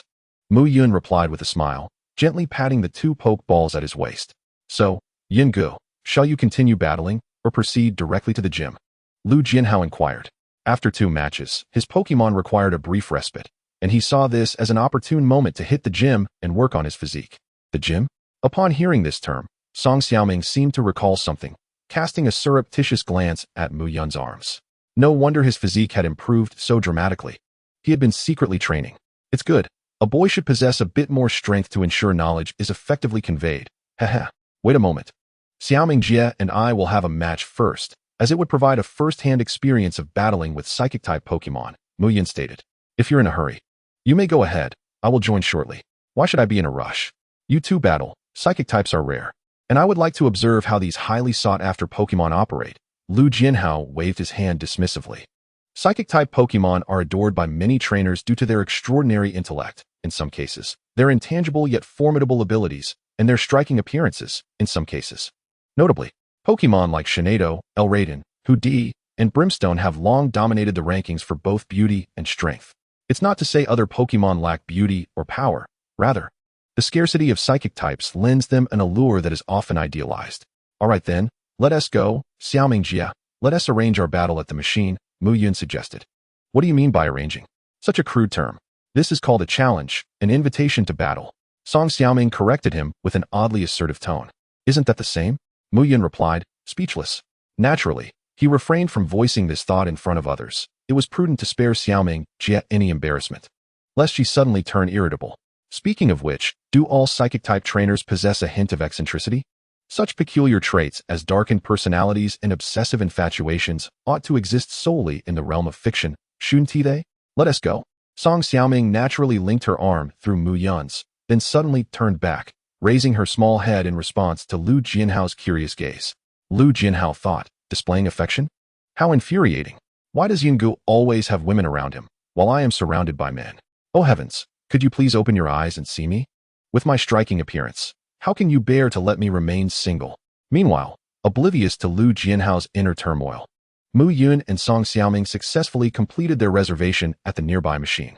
Coincidentally, it was at Venue 7, Match 17. They would be up in about 3 matches. Xiaoyun. On the way back to Venue 7, Song Xiaoming tightened her grip, pressing Muyun's arm against her chest. The soft sensation, felt through the light summer attire, was both vivid and warm. Muyun shifted slightly, realizing the more he moved, the tighter her grip became, so he ceased his struggles. Glancing at Song Xiaoming, whose pointed ears had taken on a rosy sheen, he inquired, "What's wrong?" "It's nothing, just feels like it's been ages since we last met." "I wanted to call you a few more times," she replied. "Why does that sound like you're teasing a dog?" "Oh, what dog nonsense. I won't allow you to speak of yourself that way." "Poke." Song Xiaoming released her hold, playfully smacking Muyun's back, her previous blush vanishing, leaving only a standard expressionless smile. "Xiaoyun, it's been months, and you've grown bolder. Should I lie down and wag my tail for you? Is that so?" Muyun flexed his arm, feigning surprise. "Excellent." The sound of a pokeball opening responded to him. "Little son, let us fly a kite. Those who do not wish to be flown around by little son, quickly hand over gifts to your sister." Chapter 45, Encountering the Sovereign Class. In the Rookie Battle Hall, en route to Venue 7, a strikingly handsome young man and woman walked side by side, the young man cradling an elegant Pokémon with soft lavender fur. The noble and graceful Lady Eevee. "Honestly, little son, have you never tasted anything good? A mere candy has swayed you. Your mother must have wasted years raising you." Song Xiaoming glared at the sun Pokémon, who was blissfully enjoying its candy nestled in Muyun's embrace. "I summoned you to vent my frustrations, not to have you defect." The sun Pokémon merely shut its ears, its large, fluffy appendages curling around its face, eyes closed as it snuggled deeper into Muyun's arms, indifferent to its mother's scolding. Over the years, this was not the first time she had encountered Muyun. Each time, she would control Muyun to float him up with her psychic powers. Initially, she obediently complied, being naive and unaware. However, after each instance, she would have to explain. "I only meant to scare him, not to truly harm him. What if I misjudged my strength and caused him injury? You mustn't do that again." After numerous repetitions, the sun Pokémon understood that her mother was not genuinely angry, but rather playfully teasing. "Honestly, why can't people be more honest? Last year, the neighbor's aunt had her second child, and yet you continue to criticize me with insincerity. Oof, useless mother. All right, little son. It's only because you're afraid of hurting me that you're being so well behaved. You needn't scold her," Muyun said, pulling out another candy from his pocket, unwrapping it, and offering it to Song Xiaoming's rosy lips. "Humph, you only know how to protect her. Remove your hand." "I won TCH. Wow, this candy is delightful." Initially pouting and displeased, Song Xiaoming's expression transformed into one of astonishment as the rich creaminess and perfectly balanced sweetness exploded on her palate. "No joke. This is the best candy I've ever tasted. No wonder little son looks so happy eating it." "I'm sorry, mother, I misjudged you." The sun Pokémon seemed to respond. "Well, it's not bad. I had been experimenting a bit the other day." Muyun unwrapped a piece for himself and popped it into his mouth. Despite following an online tutorial, with the enhancement of a touch of culinary magic, the flavor was astonishingly delightful. Unfortunately, only the spice-loving little Dew and the sweet-averse Bo-Fong failed to appreciate the candy's allure. "You made this. You possess such skills?" Song Xiaoming's eyes widened, feeling that in the months apart, Muyun had indeed changed. He could now make delicious candy. His muscles were firmer, his physique more appealing, and his demeanor exuded newfound confidence. He had grown more charming. "Let us buy some ingredients tonight, and I'll prepare a meal for you and Aunt Ju. It's time for Mother Pig to enjoy some well-deserved comfort after all these years," Muyun suggested. "Great. I shall eagerly anticipate it."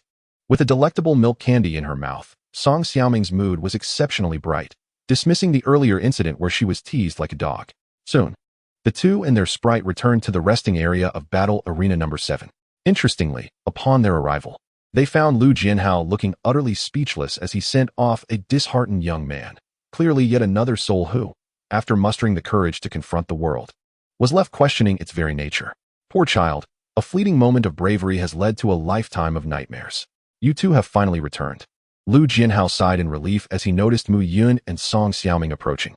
When the three were together, the presence of Muyun typically deterred most from approaching. However, with him absent, anyone felt emboldened to step forward. Can't everyone focus on battles at the arena? All you think about is that romantic nonsense. Your mind's filled with frivolous thoughts. Why not contemplate how to improve instead? Is this the main solar sprite that Sister Song has? Such elegance and beauty.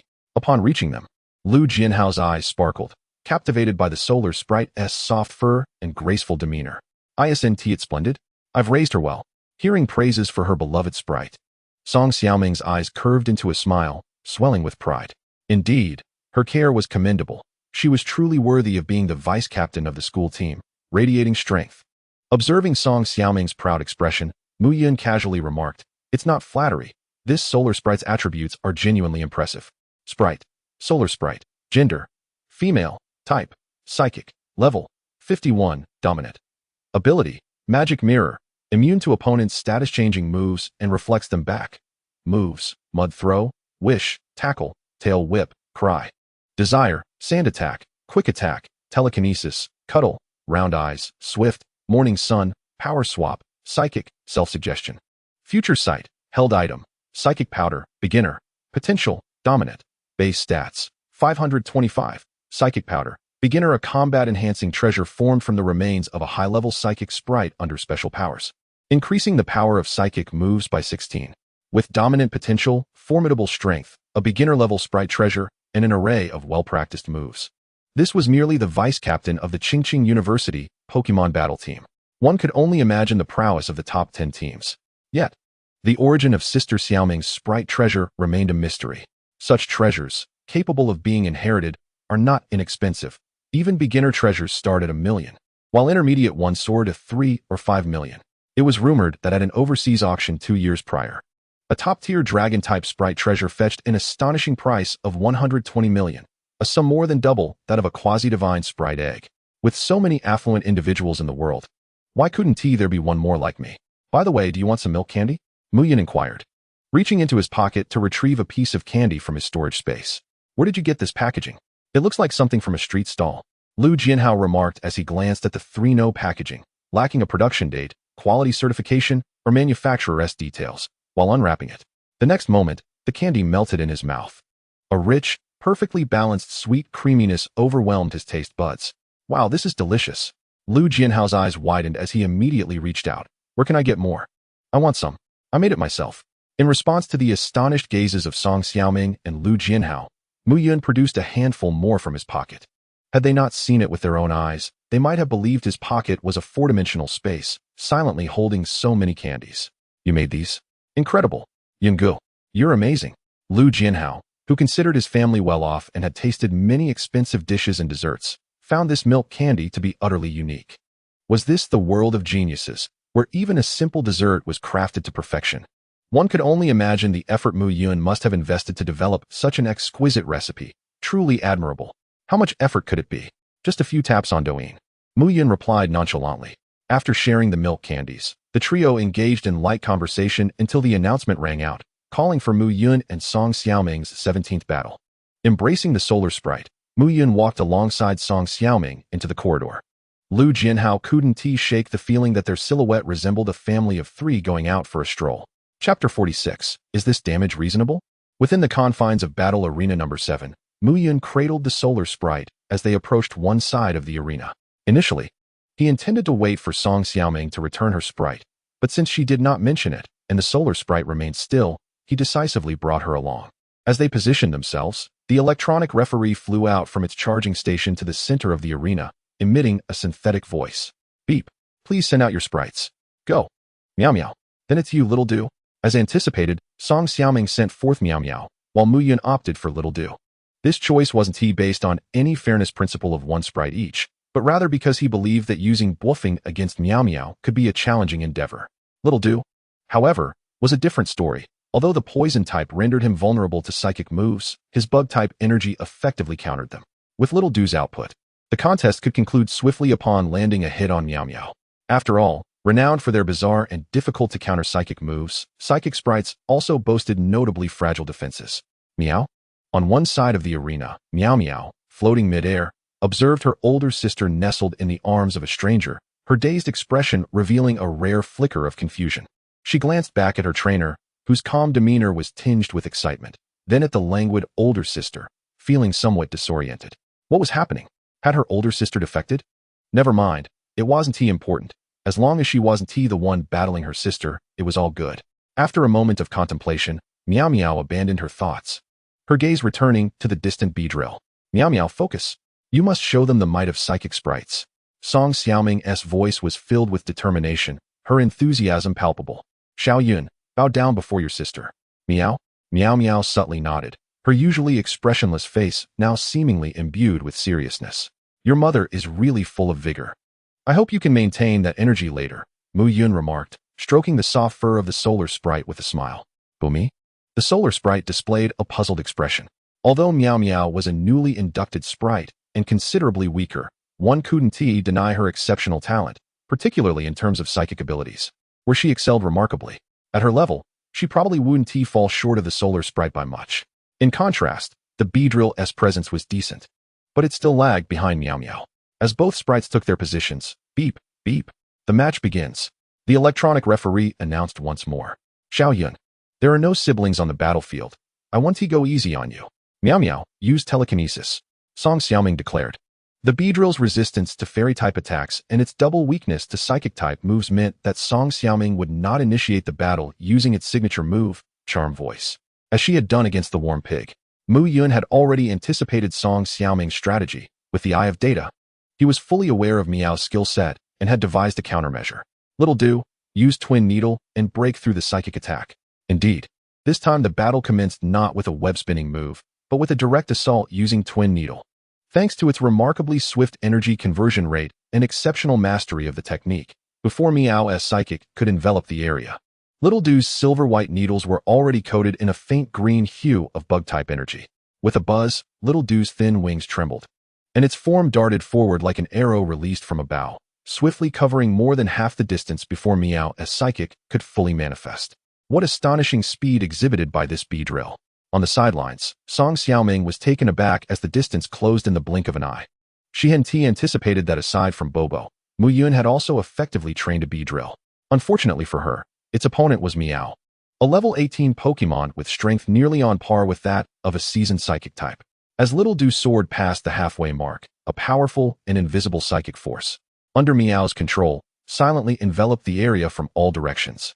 However, perhaps due to the innate sensitivity of bug-type Pokemon to psychic energy, Little Do abruptly decelerated mid-flight as the psychic approached. Its twin needle, imbued with bug-type energy, began to swing rapidly in the air. To the untrained eye, Little Do appeared to be flailing in the air, yet to Meow and the Sun Pokemon, those energy-laden needles seemed akin to a heated blade, effortlessly slicing through the encroaching psychic force. Indeed, it was feasible.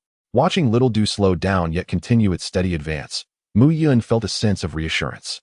The innate advantage of bug-type energy against psychic types, the augmented power of bug-type moves, and the inherent piercing effect of the Twin Needle attack combined made Little Do's challenge against Meow seem far from implausible.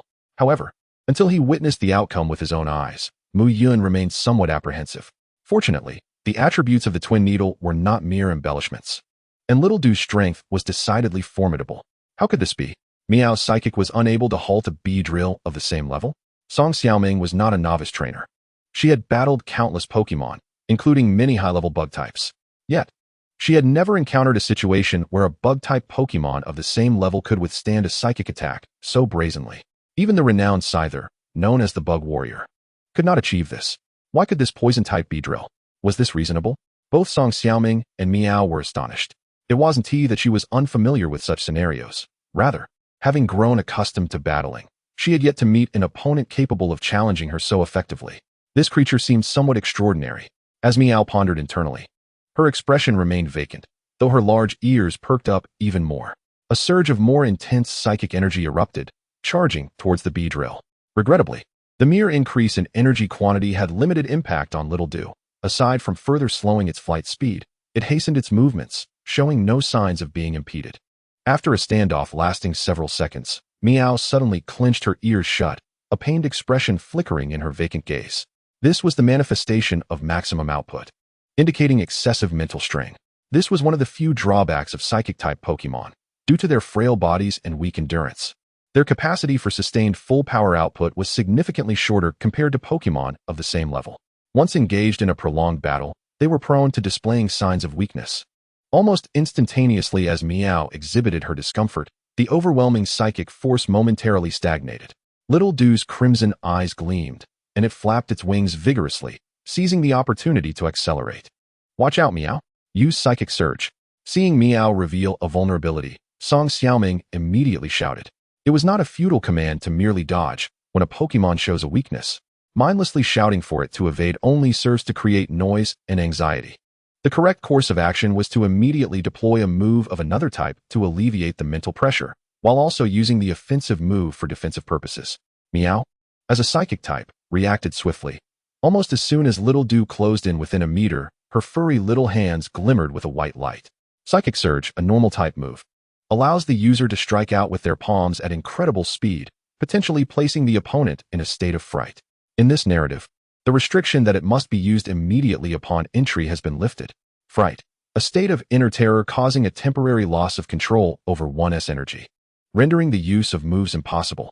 With a buzz, as Meow's tiny hand approached, Little Dew showed no fear, continuing with its twin needle attack. Under the scrutiny of its crimson compound eyes, the silver-white needles effortlessly deflected the incoming hand, striking Meow squarely in the chest. With a hardness rating of 100, Meow felt as though a thick, robust object had lashed against her chest like a whip, the searing pain causing her to instinctively furrow her brows. Before she could react, another equally stout and solid object struck her head from above. Thud. Critical hit triggered. Sniper ability activated. Damage amplified to 225. Bug-type moves inflict double damage. Meow. A sharp pain radiated from where the hard object made contact with her head, making her feel as though her skull might explode. Fortunately, that sensation dissipated the next moment, for she had lost consciousness. Ding. Beedrill, 10, has defeated Meow, 18. Permanent Task 1 battle completed. Detected that the opponent's level exceeds yours. Congratulations, host. Reward doubled, gaining 20 points. Ding. Meow has lost combat capability. And the victor is the red team, Mr. Muyun. The system prompt and the synthesized voice of the electronic referee echoed simultaneously. The sun Pokémon in Muyun's arms widened its eyes slightly, its delicate mouth agape, as if surprised that Meow had been vanquished so swiftly. Equally astonished, Song Xiaoming on the opposite side of the arena mirrored her expression. No way, it defeated me in one move. Was that Beedrill's damage even reasonable? Meow. Hey everyone. Is it possible that I've been set up by the system? Chapter 47. The Mystery of the King's Evolution. Outside Battle Arena Number 7. Until she exited the narrow corridor, Song Xiaoming wore an expression of disbelief, continuously staring at Muyun's profile. As a seasoned veteran, she had been unexpectedly bested in a pond by a fish. It was an utter humiliation. Muyun, is this Beedrill truly your starter Pokémon from school? It wasn't he some kind-hearted old man who gifted it to you upon seeing your remarkable potential, was it? Song Xiaoming asked, somewhat unwilling to accept the reality. Song City wasn't he even a provincial capital. What kind of financial resources could a high school possess? The Pokémon eggs they obtained were mostly budget options, typically containing common bug types, rodents, or birds. It was hard to imagine that among such a collection of mere fillers, a powerful Beedrill could exist. Could it be that Muyun was a legendary protagonist template, with this Beedrill's potential undergoing a positive mutation, resulting in exceptional battle talent? If there must be a kind-hearted passerby, I would prefer it to be a llama carrying a slate, Muyun casually remarked. A llama? Are you referring to the sluggish fire camel or the mountaineering goat? Song Xiaoming inquired, somewhat perplexed. Not at all, what I meant was the slowpoke. Muyun nearly forgot that this world possesses little understanding of divine beasts. The scant information available is likely known only to historians of elves and specialists in mythology. It's uncertain whether this lack of information stems from scarcity or fear of inaccuracy, as history textbooks contain no record of legendary elves. The only reference he could encounter was the sculpture of a Dalakian at his neighbor's house, yet even the owner of the sculpture was unaware of its origins. Slowpoke, though it possesses psychic attributes, is predominantly quite dull-witted. It remains unresponsive even when its tail is severed. How could such a dim-witted psychic creature exist? It is well known that psychic creatures typically exhibit exceptional mental prowess, and those with superior intellect generally possess high IQs. Although it is uncommon for a creature like Hudi to attain a doctoral degree independently or lead a project, most psychic beings, at the very least, surpass ordinary individuals in terms of learning ability, earning them the title of genius. Only Slowpoke stands out as purely foolish, even less capable than the wise yet unassuming Gu Ranwang. At least the latter knows to follow commands, seeks food from its trainer when hungry, and finds shelter under an awning when it rains. However, one cannot say that. One of Slowpoke's evolutions, Slowking, is indeed quite intelligent, Lu Jianhao interjected, attempting to defend the poor Slowpoke. Do you know how it evolves? Song Xiaoming asked. The evolution of Slowking has long puzzled researchers in the field of Pokemon evolution. According to relevant scientific studies, Slowking has only been discovered in wild congregations of Slowpoke. No man-made breeding facilities for Slowpoke have ever produced a Slowking. In fact, even populations that previously birthed a Slowking do not yield any following their relocation to artificial observation areas. Even attempts to have a large-tongued clam bite the head of a Slowpoke born from a Slowking yield no reactions. Interestingly, it has been observed that deceased Slowkings bear a crown-like mark on their foreheads, which is absent in other Slowpoke and Shelder, with memories of a past life. Muyun's initial hypothesis revolved around the absence of this crucial item for evolution, the King's proof. However, he later realized that the situation might be more complex. This is because another creature requiring the King's proof for evolution, the Masquerade, is relatively common in both wild tadpole gathering sites and artificial ones. At least one Masquerade is born. Furthermore, according to some papers Muyun has read on the Pokemon Knowledge Network, Masquerade evolves not through special items, but rather naturally begins its evolution during rainy weather. Prior to the existence of the system, his aspiration was to become a literary breeder.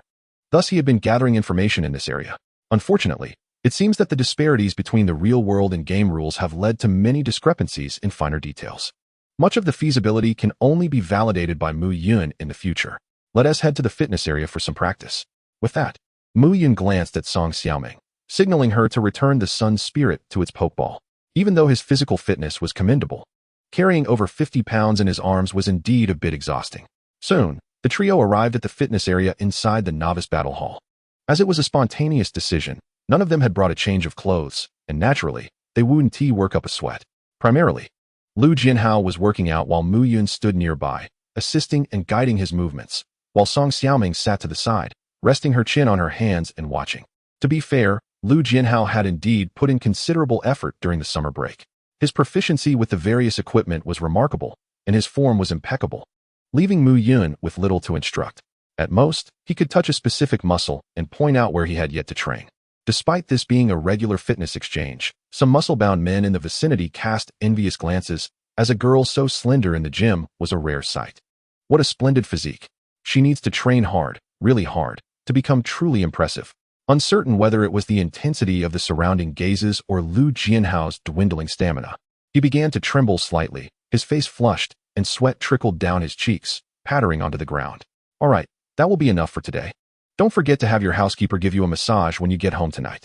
Muyun had visited Lu Jianhao's home and knew that his family's housekeeper was quite skilled in massage. It was said that she graduated from a Pokemon butler school, specializing in various massage techniques. Okay, I'll take my leave then. See you, Yungu, Songjia. After wiping the sweat from his brow and resting for a moment, the three of them exited the Novice Battle Hall together. Let us go get some groceries first, and then we can head to your place, Muyun said to Song Xiaoming after Lu Jianhao left. Sure.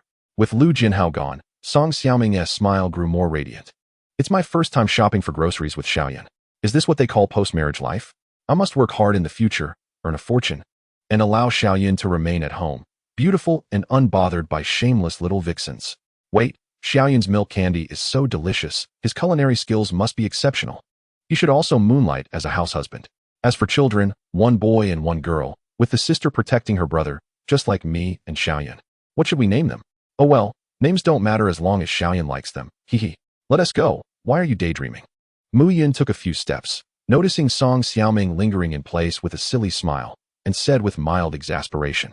Startled, Song Xiaoming snapped back to reality. Gazing at the radiant figure bathed in sunlight, she instinctively brushed aside a lock of pale pink bangs and licked her lips, then, with a beaming smile, stepped forward and wrapped her arms around Muyun's. Let us go, Target, The Vegetable Market. Chapter 48. You can sleep in my room. As afternoon approached, the vendors at the market Muyun usually frequented had already finished selling and closed up shop, so they headed to a large supermarket instead. Although prices were higher, the advanced preservation technology for fresh vegetables ensured quality was not an issue. With bags in hand, Muyun and Song Xiaoming arrived at her doorstep. Ding dong.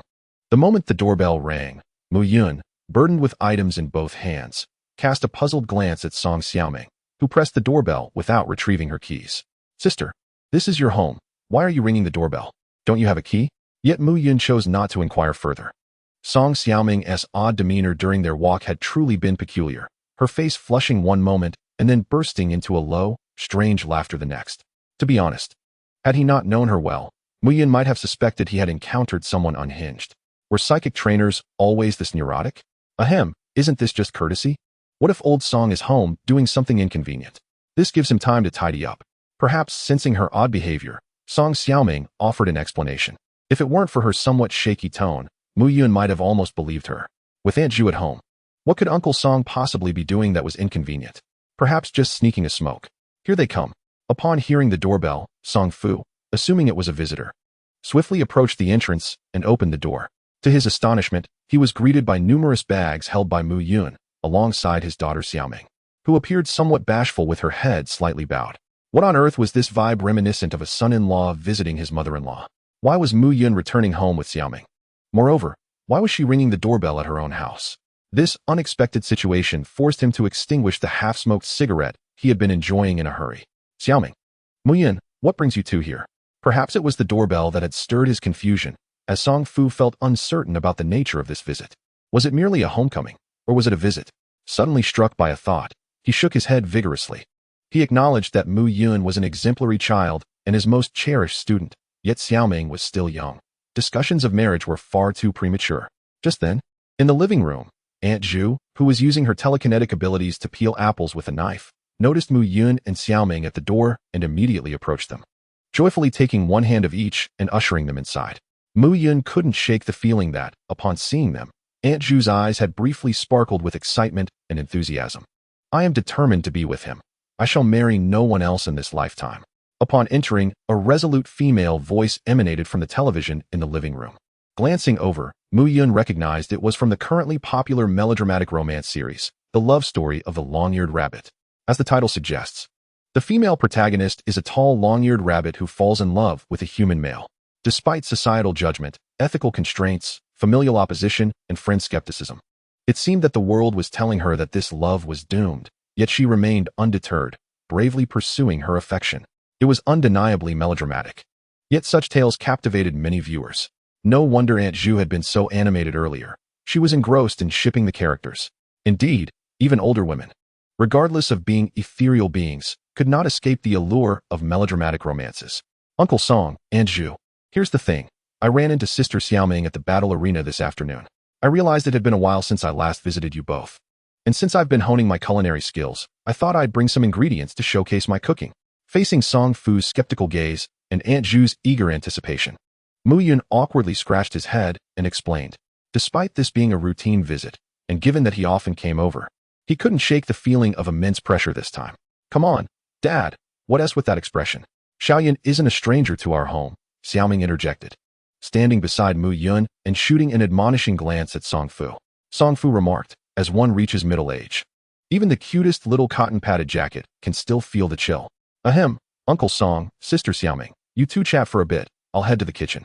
With that, Muyun tactically retreated, evading Song Fu's slightly melancholic gaze. Seeing Muyun head into the kitchen, Aunt Ju immediately rose to assist. Although Muyun claimed to be practicing his cooking, she, as his mother, was acutely aware of her son's culinary abilities, or lack thereof. 1 hour later, ding, the host has prepared a thoughtful and exceedingly lavish dinner, earning 36 experience points in culinary skills. Culinary skills, LV2, 175, 1000. Culinary skills, LV2, 211, 1000. Xiaoyan, you're amazing. This 3 delicacies dish is delicious. The potatoes are soft and flavorful, the eggplant is oily yet not greasy, and it's even better than what Aunt Ju makes. Xiaoming exclaimed, her eyes sparkling as she devoured one bite after another, her rosy lips inadvertently glistening with a tempting sheen of oil. Song Fu was equally enthralled, relishing the array of over a dozen visually appealing and aromatic dishes, completely oblivious to his earlier discontent. Indeed, delectable food has a way of soothing wounded hearts. Xiaoyan, don't just watch us eat. You should join in too, Xiaoming said, noticing Muyun smiling at them. Her words slightly slurred as she used her chopsticks to serve him some food. After serving him, she noticed her father gazing at her with longing. Dad, what are you looking at? Hurry and eat. Xiaoyan's cooking is fantastic. Don't you like it? Crunch. Muyun could almost hear the sound of a heart breaking from an elderly father. While the Song family was engaged in a heartwarming scene of familial love, Aunt Zhu was in her element, launching a full-scale culinary assault. With her telekinetic abilities, 3 pairs of chopsticks and a spoon moved in a swift and steady manner, devouring every dish in sight. Particularly, the sweet and sour pork, vinegar-braised eggplant, and hot and sour soup seemed to vanish into Aunt Zhu's stomach at an astonishing rate. This wasn't the limit of Aunt Zhu's powers. It was simply the extent of her chewing speed. Muyun had initially thought that preparing a dozen dishes would leave them with leftovers, but to his surprise, Aunt Zhu alone had polished off most of it. This was the first time he had witnessed her eat so heartily. Typically, she would consume energy cubes, occasionally sampling a few of her favorite sour dishes. If Aunt Zhu were to stay at their home, wouldn't they be able to prepare grand feasts every day, significantly boosting his culinary experience? However, while his culinary skills might flourish, his wallet might suffer the consequences. Perhaps he should consider finding a part-time job that could enhance his cooking skills? As time passed, the once full plates were now spotless. Ah, that was delightful. After 21 years of life, I've never tasted food this exquisite. I wish I could eat like this forever. Xiaoming leaned back in her chair, gently caressing her slightly rounded, smooth belly, a look of contentment on her face. Indeed, Aunt Zhu chimed in, her eyes blissfully squinted, a satisfied expression gracing her features. I hadn't anticipated your culinary talent. You truly are my proudest student. After the meal, Aunt Zhu used her telekinetic abilities to swiftly clean the dishes. It's getting late. I should take my leave. After a short rest, Muyun recalled his well-fed little Dodu and bluffing back into their pokeballs. Due to the limited space at Song Fu's dining table, Dodu and the other Pokemon had dined near the sofa and coffee table alongside Xiaoming. It's so late. It's quite dangerous to be alone. Let us just have you stay here. Before Song Fu could utter a word, Xiaoming immediately interjected. Our home doesn't have any spare rooms. But we can't let Xiaoyan sleep on the sofa, Song Fu remarked, patting his belly. His home consisted of 3 bedrooms and a living room, one for himself, one for Zhu Zhu, and one for Xiaoming. If Muyun stayed, there would be no place for him to sleep. You can stay in my room. Xiaoming blurted out instinctively. Song Fu. And Zhu. Chapter 49. The title was blown away by the fierce airship, and Groudon is in pursuit. Please be patient. The warm light illuminated the entire living room, which was also filled with an unspoken silence. After the shocking revelation, Song Fu wore a perplexed expression. Had he misheard? What had Xiaoming just said? Aunt Zhu, on the other hand, was practically glowing with excitement, darting her gaze between Muyun and Xiaoming, akin to a mother who ships her children. Meanwhile, the sun spirit lounging on the sofa seemed entirely oblivious to the awkward atmosphere, casually unwrapping a milk candy, elegantly popping it into its mouth, and using telekinesis to toss the wrapper into the trash bin. What I meant was for Xiaoyan to sleep on the floor. On the floor. After a vague explanation, Xiaoming, her face flushed, hurried back to her room. Clearly, she too had realized the boldness of her earlier words in the heat of the moment. Once Xiaoming left, the atmosphere in the living room became even heavier. Song Fu remained silent, gazing contemplatively at Muyun, while Aunt Zhu excitedly observed him, seemingly awaiting his utterance. Today, the Greening Group unveiled a new product, a fairy shine cream. This announcement echoed from a beauty program dedicated to fairies, aired post the Sun Fairy's transformation. The Sun Fairy, indifferent to the unfolding events, seemed to revel in the leisure of watching television. Why not watch? Enjoying your awkward demeanor? The Sun Fairy quipped. Should I just tie you up? Uncle Song. Aunt Zhu, perhaps I should take my leave? Muyun ventured, unable to suppress a twitch at the corner of his mouth as he met Song Fu's gaze. What else? Should I personally make your bed? Song Fu retorted, somewhat irked. Here I am, taking care of you, even going so far as to enlist the principal's help to secure a promising elite Beedrill descendant for you. And you still dare to pursue my daughter. The thought of his daughter, blushing with the stirrings of young love, pierced Song Fu's heart. My little girl has grown. Will she soon become someone else's intimate companion? Ah, well, I shall take my leave then. Uncle Song, Aunt Zhu, and little son, do get some rest. Good night. With that, Muyun executed a swift exit, closing the door in one fluid motion. Upon witnessing Muyun's hasty retreat, Aunt Zhu nudged Song Fu in discontent, as if blaming him for disrupting her child's budding romance. Observing Zhu Zhu's defense of Muyun, Song Fu was left in despondency, scratching his head in confusion, unsure of how to respond. With a deep sigh, he retreated to his bedroom. Meanwhile, after departing from Song Fu's residence, Muyun exhaled a sigh of relief. At his tender age, he was in no rush to plunge into the abyss of love. Wasn't nurturing fairies delightful? Or was it the thrill of honing skills that captivated him? There were countless fulfilling pursuits. Why should he prematurely drown in matters of the heart? Contemplating this, Muyun hailed a shared bicycle, adorned with the logo of a water-spraying turtle, and rode homeward, serenaded by the cool evening breeze under the moonlight. Simultaneously, within an upscale neighborhood, Wei-hee, you're back. Do you have any idea what's wrong with your brother? After returning home this afternoon, he locked himself in his room and insists there's nothing amiss. A woman in her 40s inquired, her brow furrowed with concern. Upon hearing his mother's words, Chu Wei-hee instantly understood. What else could it be? A failed confession, a heartbreak, undoubtedly. In his youthful exuberance, he thought little of it. What was the big deal about losing a love? However, to safeguard his sensitive and fragile younger brother's feelings, he refrained from stating the obvious. Instead, he casually draped an arm around his brother, saying, "It's nothing major. He probably just feels down after my rigorous training this afternoon. Victory and defeat are mere trifles in battle. Losing is just part of the game." Relieved to hear it was merely a battle defeat, their mother responded, "Oh, I see. You should check on Xiaolon. At least ensure he has dinner. It's not good for him to skip meals." "Rest assured," Chu Wei-hee replied, striding towards Chu Xiaolan's bedroom, then promptly shutting the door behind him. What greeted him was the sight of Chu Xiaolon, seated at his desk. Fixated on his phone screen, his expression a tangle of complexities. "Come on, little brother, it's not the end of the world. A failed confession is nothing. Once you're in college, there will be countless lovely girls from all walks of life." Chu Wei-hee, in high spirits, embraced his brother's shoulders in a comforting manner. "Sigh, it's not as simple as you think. The situation is quite complicated. You wouldn't understand if I explained." Chu Xiaolon sighed deeply. "I was quite the star on the university team. I've encountered countless girls. What is there not to understand?" Chu Wei-hee boasted confidently. "Yes, a boy?" Chu Xiaolon replied softly. Chu Wei-hee blinked in surprise, momentarily dazed. "Yes, a boy? The one in the white attire." "Wait, no, the one in white." Chu Xiaolon clarified. Images of the boyish figure flashed through Chu Wei-hee's mind. After a brief silence, he spoke again, "Whether he is a boy or not, that doesn't count as a heartbreak. You needn't dwell on him. Consider it a blessing." At this, Chu Xiaolon lapsed into silence, offering no words.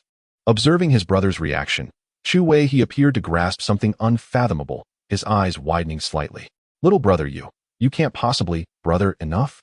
I'm not a child anymore, I understand." That night, silence enveloped two more souls. The following day, dawn dispelled the darkness, and Muyun awoke to the gentle chime of the alarm. The morning unfolded with routine, preparing breakfast, training in the morning, steadily enhancing his skill proficiency. By afternoon, he set out with Little Du and Bo Feng to the novice battle arena, embarking on a quest to accumulate points.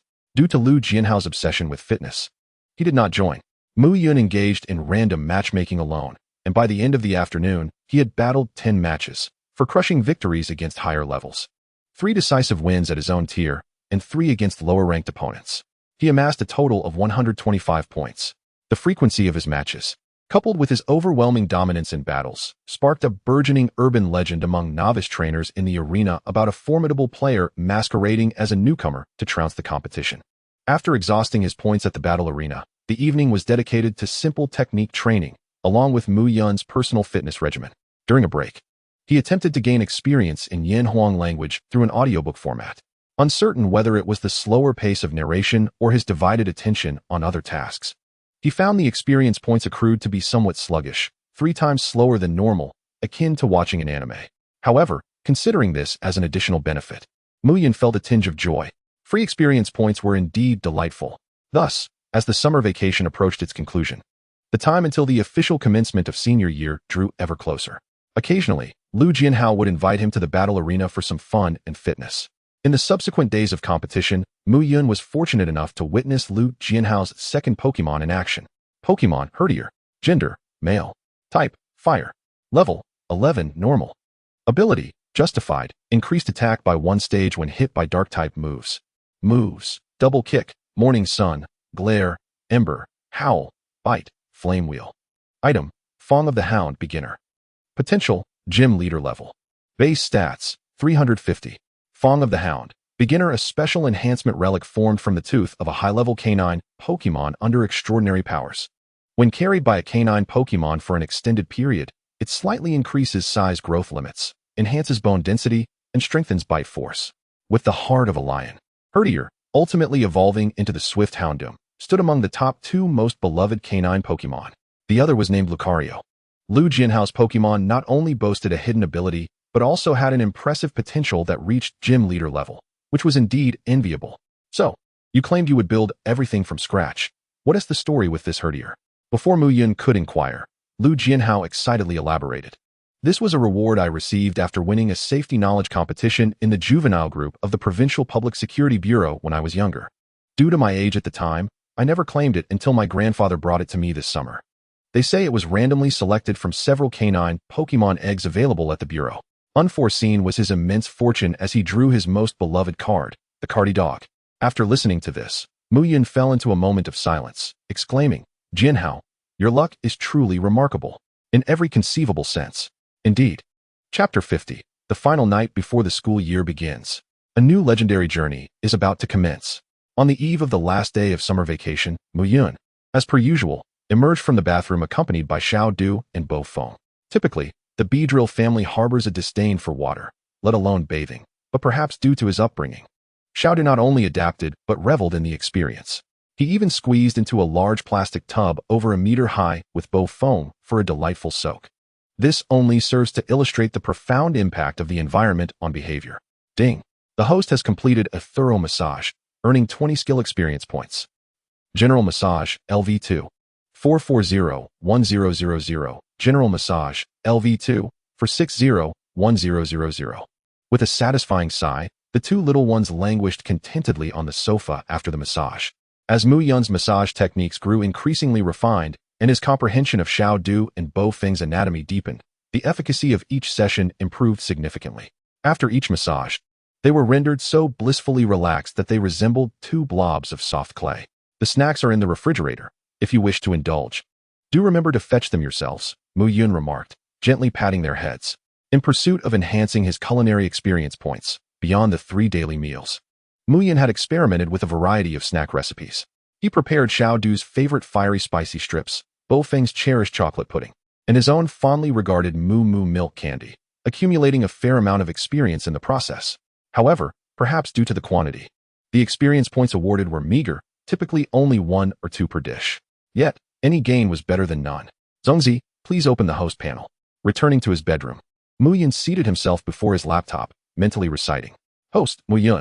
Attributes: Constitution, 14, Spirit, 20, Charisma, 8, Luck, 1. Skills: Flame Tongue, LV3, 3251000. Free Eagle Language, LV2, 4781000. Cherry Blossom Language, LV2, 281000. Culinary Arts, LV2, 3221000. Ninth Set of National Fitness Exercises, LV2, 198100. General Massage, LV2, for 60-1000. Special Abilities, none. Energy Points, 0 points, 1550. Indeed, the speed of improvement through massage is the most rapid, Muyun mused, glancing at the experience points of each skill in his panel. Due to his morning and evening training regimen, Muyun provided 2 massages to the little ones each day, yielding 20 experience points per session, totaling 40 points daily. In just 2 weeks, his massage level would ascend to LV3. The culinary skills growth was also satisfactory, accumulating over 10 points a day, with an upgrade achievable within 2 months. Language skills were not Muyun's primary focus. Only the Flame Tongue advanced more swiftly due to his nightly novel readings and audiobooks during exercise. Considering the current effects of his language skills, Muyun was not particularly anxious. Regrettably, the time required for the fitness exercises was lengthy, and the physical strain from consecutive sessions kept his daily experience growth in the single digits. He hoped to discover methods to enhance experience gain in the future. After reviewing his skill panel, Muyun's gaze shifted to the points section. Through diligent effort in daily and battle tasks, he had finally amassed a 4-digit point total. It was time to make some purchases. He opened the Points Redemption Mall, where a dazzling array of products greeted him. Song Xiaoming's full coverage 60D black stockings? Pass. Wang Dan's thin purple breathable pajamas? Pass. Lu Jinhao's white shorts? What on earth is this? Get away from me. After some deliberation, Muyun ultimately selected 2 luxury balls with larger internal spaces for more comfortable habitation, priced at 100 points each. 200 points for 2 luxury balls. Compared to the 300 alliance coins of the standard red and white ball, the luxury ball, valued at 10,000 alliance coins, exuded a sense of opulence with its layer of black and gold special coating. The touch was pleasant, cool, and smooth. Moreover, the luxury ball could shrink to the size of a thumb, making it far more convenient to carry than the red and white ball, which only reduced to the size of a baby's fist. After redeeming the luxury balls, Muyun turned his attention to energy cubes. His previously stocked energy cubes had been entirely consumed, and he needed to reserve the alliance coins in his bank card for groceries and living expenses. Consequently, he could only use points for redemption. General Basic Energy Cube, made from a blend of various ordinary berries. Consuming it restores a small amount of stamina and energy. Price, 1 point each. 1 point per cube, and considering the current activity levels of Xiao Du and Bo Foam, each Pokemon required 5 cubes daily, totaling 10. After some contemplation, Muyun made his decision. Since the Points Redemption Mall allowed for immediate exchanges, there was no need to hoard items. Subsequently, Muyun examined several newly added products. Super Energy Powder, Beginner Battle Enhancement Treasure, priced at 10,000 points each. Canine Tooth, Beginner Special Enhancement Treasure, priced at 10,000 points each. Both beginner treasures were uniformly priced at 10,000 points in the Redemption Mall. When converted to Alliance coins, that equated to 1 million. It sounded exorbitant, but these items were purely market-driven, and purchasing them would undoubtedly incur a premium. In light of this, the Points Redemption Mall appeared quite reasonable. It was merely that he found himself financially constrained and unable to afford such luxuries at the moment. Accumulating points through battles would only suffice for the bare minimum of food expenses. To acquire these extravagant items, he would need to rely on task rewards. For instance, an upcoming short-term task offered a whopping 500 points, in addition to numerous non-purchasable items not available in the Redemption Mall. Moreover, master tasks that grant all attributes and other benefits provided 10,000 points in one go, allowing for the purchase of a beginner treasure. Ultimately, the conclusion remained, strength spoke volumes. As long as the Pokemon levels increased, points would follow, along with Alliance coins. With this in mind, Muyun exited his bedroom, glancing at the dining table in the living room where the 2 little ones were munching on snacks while watching television. Pokemon, Beedrill Xiaodu. Gender, male. Attributes, Bug Poison. Level, 12, normal. Abilities, Sniper. When hitting a critical point, the move's power becomes 225 of its normal value. Moves, String Shot, Limit Break 1, 250, 2000. Poison Sting, Perfect, 310, 1000. Harden, Perfect, 101000. Twin Needle, Perfect, 440, 1000. Fury Attack, Perfect, 101000. Potential, Elite. Racial Value, 395. Limit Breakpoints, 1. This morning, Xiao Du had successfully elevated his level to 12, and all his moves had reached perfection. After achieving perfection, Harden and Fury Attack each increased the power of normal-type moves by 10.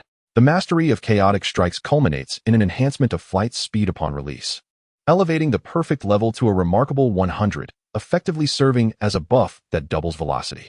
The hardened attribute remains straightforward yet formidable, increasing the speed of technique release by 200, augmenting defensive hardness by 150, and enhancing skeletal rigidity by 100 for a limited duration following the execution of a move. Notably, the dual needles of the petite individual are categorized as skeletal, with her slender limbs enveloped by an exoskeleton, thus yielding a commendable enhancement. As for the dual needles, upon reaching mastery, the associated attributes remain linked to toxicity. Dual needles, Perfect, 440, 1000. During the usage of the dual needles, hardness is 200, penetration is 150. While the toxicity of the poison reaches 100, and all bug-type moves exhibit a power increase of 10. Hardness, penetration, and toxicity. The petite individual ventures ever deeper into the shadowy path of a toxic assassin, in stark contrast to Bluffing, who embodies a more radiant presence. Sprite, Bobo Bluffing. Gender, male. Type, normal flying. Level, 11, ordinary. Ability: Keen Eye, prevents reduction of accuracy. Moves: Tackle, perfect, 350-1000. Sand Attack, mastery, 0-300.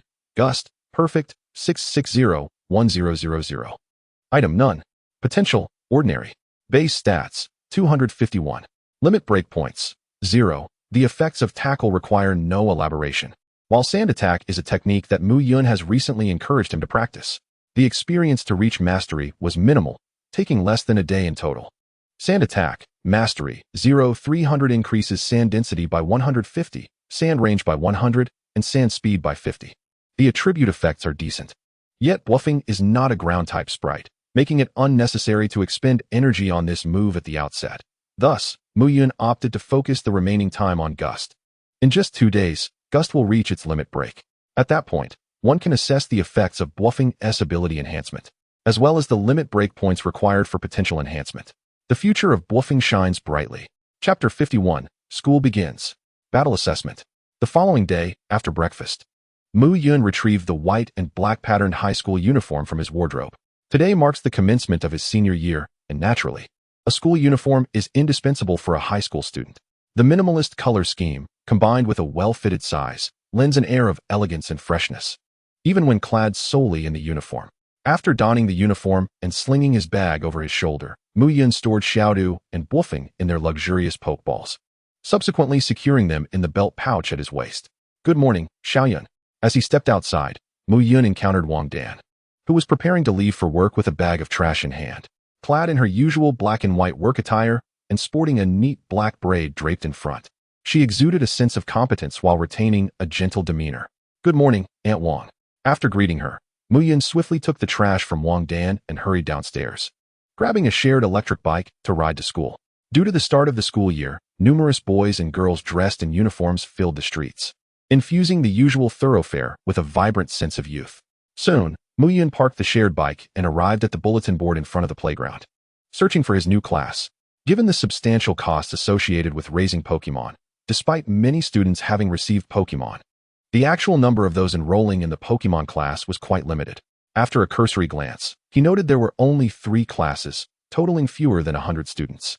It is worth mentioning that there are over 1,000 third-year students at Songjiang High School, yet the enrollment ratio barely reaches 1/10. Indeed, even in a different world, the lack of funds remains a formidable obstacle. After a brief moment of reflection, Muyun proceeded towards the teaching building. He had been assigned to the third-year Pokémon 1 class, yet he surmised he would not remain in this new class for long. According to the document circulated by Song Fu in their group chat, the school would conduct a battle assessment after the start of the term, with the top 20 students being placed into a new class for specialized training. This initiative, reportedly proposed by the newly appointed principal, had previously faced rejection, making Muyun and his peers among the first to experience it. He could only hope that the new principal was genuinely committed to making a difference. Before long, Muyun entered the classroom. Brother Yun, over here. Upon stepping into the classroom, he heard someone call out to him. It was none other than his good friend Lu Jianhao. Beside Lu Jianhao sat a boy with thick hair, bangs nearly obscuring his eyes, and clad in large black-framed glasses. This individual was Zhao Hailong, the class leader from the adjacent 2 class, the son of the vice principal. As Lu Jianhao had mentioned, their fathers were old comrades and had known each other since childhood. Hailong, where did you go on vacation? I couldn't reach you all summer. Muyun lightly tapped Zhao Hailong's shoulder, smiling as he inquired. Don't even mention it, Brother Yun. Zhao Hailong responded with a pained smile. It was my older brother. After finally getting a break from his duties, he insisted on dragging me to the mountains, claiming it was to experience wild living and gain field combat experience. It was utterly exhausting. Wild living? Muyun raised an eyebrow. It's essential to note that the wilderness in this world is not to be underestimated, with various wild Pokémon roaming the area, posing significant dangers, such as wild Arbok, Beedrills, and Fieros. They are true hunters with blood on their hands, their combat style vastly different from domesticated Pokémon. No wonder you've tanned so much over the summer. Turns out you were living like a wild man in the mountains, Lu Jianhao remarked. Reflecting on the long summer of silence, he had wondered if Zhao Hailong had gone missing. Time swiftly passed as the trio chatted, and around 8 o'clock, a stern-looking middle-aged man entered the room. He was the homeroom teacher of the third-year Pokémon 1 class. In contrast to Song Fu's affable demeanor, this new homeroom teacher appeared quite serious, giving off an impression of being difficult to approach. Almost instantaneously upon his entrance, the boisterous classroom fell silent. My name is Muyun, and I will be your homeroom teacher for the coming year, as well as your combat class instructor. Muyun's voice matched his appearance, stern and deep. In a moment, all boys will go to the logistics building to collect the necessary textbooks for class. Once the textbooks are distributed, all students participating in the battle assessment should gather at the school gym around 9 o'clock, while the rest of the students are required to observe from the stands. With that, Muyun waved his hand, signaling the boys to exit and fetch the books. Although this is a Pokémon class, the college entrance examination will not lower the score threshold. After all, an illiterate wielding immense power is inherently an unstable existence. Can you believe it? We're in our senior year and still have to learn new subjects. It's absolutely absurd, Lu Jianhao complained lightly. Before long, the group returned with stacks of books, distributing them among the class. There were not many, just 4 volumes. Pokémon Battle Studies, Care and Nurturing of Pokémon, Psychology of Pokémon, and History of Pokémon Development. Before the 3rd year, cultural lessons had touched on Pokémon knowledge, but mostly only the most fundamental concepts were taught. Only by enrolling in the Senior 3 Elf class will one receive meticulous instruction in specialized knowledge pertaining to elves, in addition to the 4 core subjects. The Elf class also includes outdoor training sessions, which constitute a significant portion of the curriculum. Muyun glanced at the timetable. The training sessions were almost utilized as mere punctuation marks, seamlessly interspersed between various theoretical courses. It remains uncertain whether such an arrangement will persist upon entering the small class. After the textbooks were distributed, Muyun did not utter another word, simply sitting at the podium, with a serious expression as he regarded an unbound book in his hands. Silence enveloped the classroom until 8:30, when Muyun finally spoke, instructing everyone to gather at the school gymnasium. Weren't we supposed to go on our own? Why are we lining up? Lu Jianhao muttered once more during the journey. This was akin to claiming nonchalance while being anything but. It was pure deception. Before long, the entire cohort of Senior 3 Elf 1 class, under Muyun's leadership, entered the school gymnasium in an orderly fashion. As they approached, Muyun noticed that many students were already present.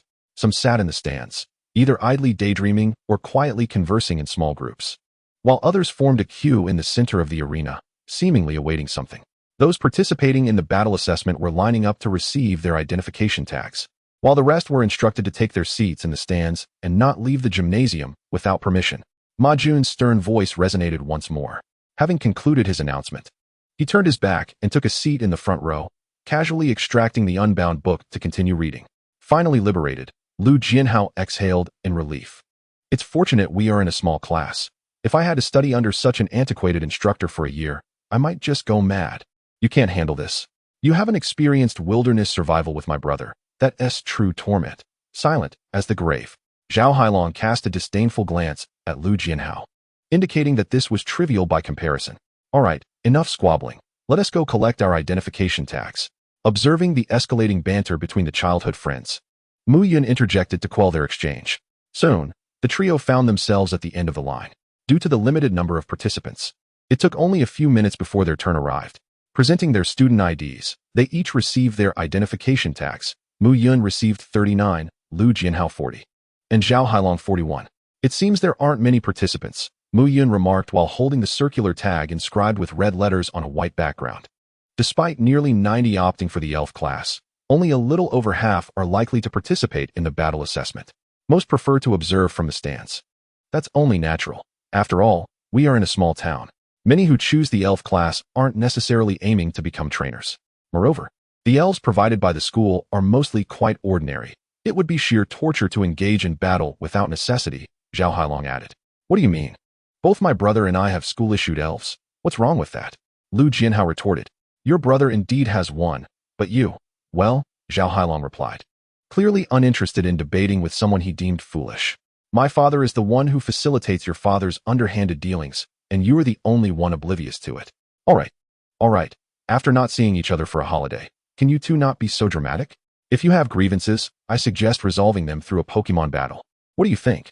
Muyun said, rubbing his temples in exasperation. What is wrong with that? Beating him would be easy.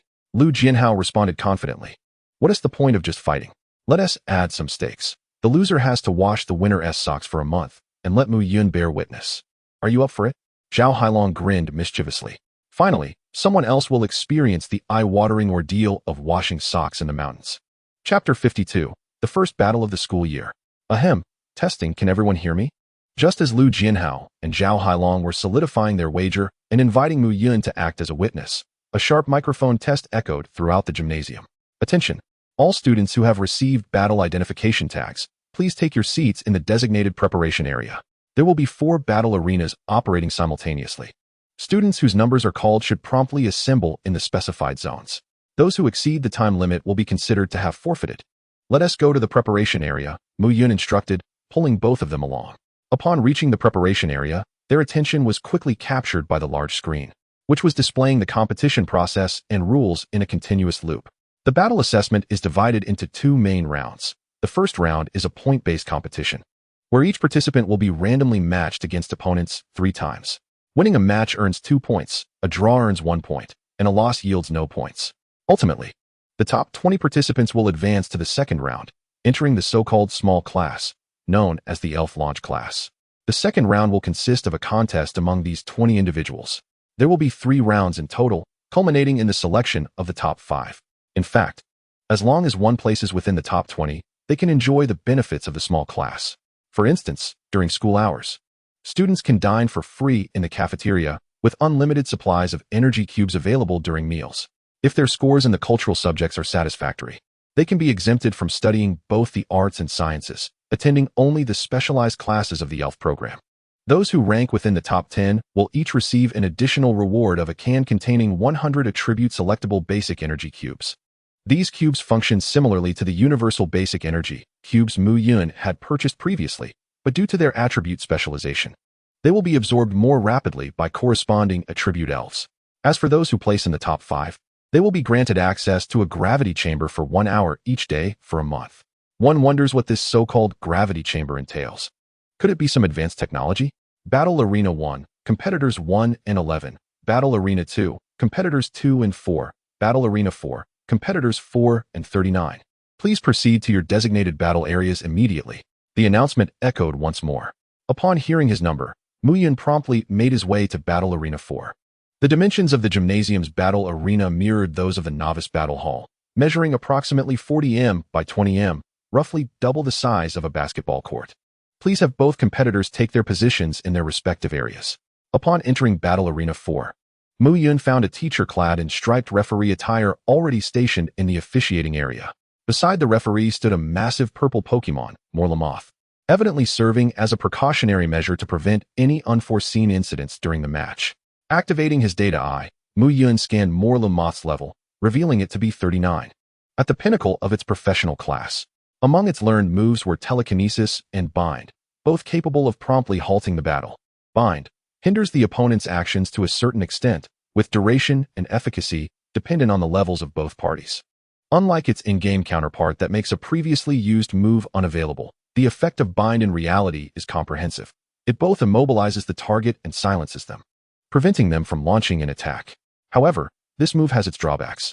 It is nearly ineffective against opponents of equal level, but performs exceptionally well when there is a significant level disparity. Notably, this move is also effective against humans, and its efficacy is remarkable. A practical case Muyun learned from daily sayings illustrated this. A hapless man, immobilized by his girlfriend, sustained 47 stab wounds yet emerged with only minor injuries, a true miracle. The competition rules dictate a 1v1 format. Recalling a Pokemon mid-battle is considered a forfeit. Throughout the contest, the entire match will be recorded, and if there are any disputes regarding the outcome, a review may be requested within 24 hours post-match. Soon, the referee recounted the rules. They were largely similar to those at the Novice Battle Arena, with the addition of a segment allowing for video review. Both parties, please release your Pokemon. After proficiently outlining the regulations, the referee raised a small flag with his right hand. Go forth, little do. Muyun quickly tossed the Pokeball. His opponent was a girl of unremarkable appearance. Upon hearing the referee's command, her expression sharpened, and she promptly released her own Pokeball. I rely on you, DUI Neen. Pokemon, DUI Neen. Gender, male. Type, bug ground. Level, 11, normal. Ability, compound eyes, possessing numerous dense eyes that grant superior observational prowess. Moves, bug bite, grasp, harden, absorb. Sand attack, held item, none. Potential, senior level. Base stats, 266. DUI Neen, an insect resembling a pale locust with a pair of diminutive wings, had adapted to subterranean life. shunning sunlight and relying on its antennae for perception. This description pertains to wild Weedles. After countless generations of artificial selection, their eyes had adapted to daylight, with some exhibiting remarkable vision due to the compound eye's ability. Evidently, the one before Muyun was such a specimen. Unfortunately, its potential was not high, only at the senior level, likely not distributed by the school. A Beedrill? This could prove challenging. Observing her opponent's flying Pokémon, the girl's expression shifted. Despite Weedle having small wings, their size rendered flight nearly impossible, save for summer breezes. True flight would only be achievable upon evolving into a Weedle ninja. Nevertheless, she resolved to press forward. It's just a Beedrill. If I can seize the opportunity to strike closely with Bug Bite, victory is still within reach. Having made up her mind, her previously grim demeanor eased somewhat. In the preparation area, Jianhao, do you think Yungu can win? Zhao Hailong inquired with concern. Though Weedle could not fly, its high physical defense might allow it to withstand Beedrill's assaults and perhaps entrap its wings. Can he win? Remove the question mark. Yunji's Beedrill is exceptionally formidable, Lu Jianhao retorted dismissively. His tone and demeanor almost made Zhao Hailong believe that he had trained that Beedrill himself. In arena number 4, as both Pokémon took their positions, the referee swiftly waved 2 small flags and announced loudly, "Both Pokémon are ready. The match begins. Weedle, use Harden. Wait for it to approach. Little Do, initiate with Harden." Utilizing the data Muyun understood that his opponent lacked ranged attacks, thus opting to fortify Little Do's defenses first. Sizzle. Little Do's twin stingers lightly touched, and a metallic sheen flashed across its body, the silver stingers appearing even more lustrous. This was a sign of Harden's successful activation, reinforcing its skeletal structure. Beedrill is using Harden? How methodical, the girl mused internally. She had resorted to Harden only out of necessity, waiting for Beedrill to close in. But for a Beedrill to use Harden seems superfluous. Status-boosting moves do not only yield positive effects, each usage imposes a burden on the body. For instance, while Harden indeed elevates defense, it also increases the energy and stamina required for subsequent moves. Though the increase is minimal, the low-level Pokémon's stamina and energy are already limited, and any burden could sway the battle's outcome. Weedle, continue using Harden. After a moment's reflection, the girl called out again. Regardless of her opponent's strategy, her sole recourse was to bolster her defenses for a counterattack. Weedle's forelimbs exerted slight force, a metallic sheen slowly enveloping its body. The second round of Harden was somewhat taxing for the average-level Weedle, but with its robust shell, it managed to endure. Little Do, charge in with Fury Attack.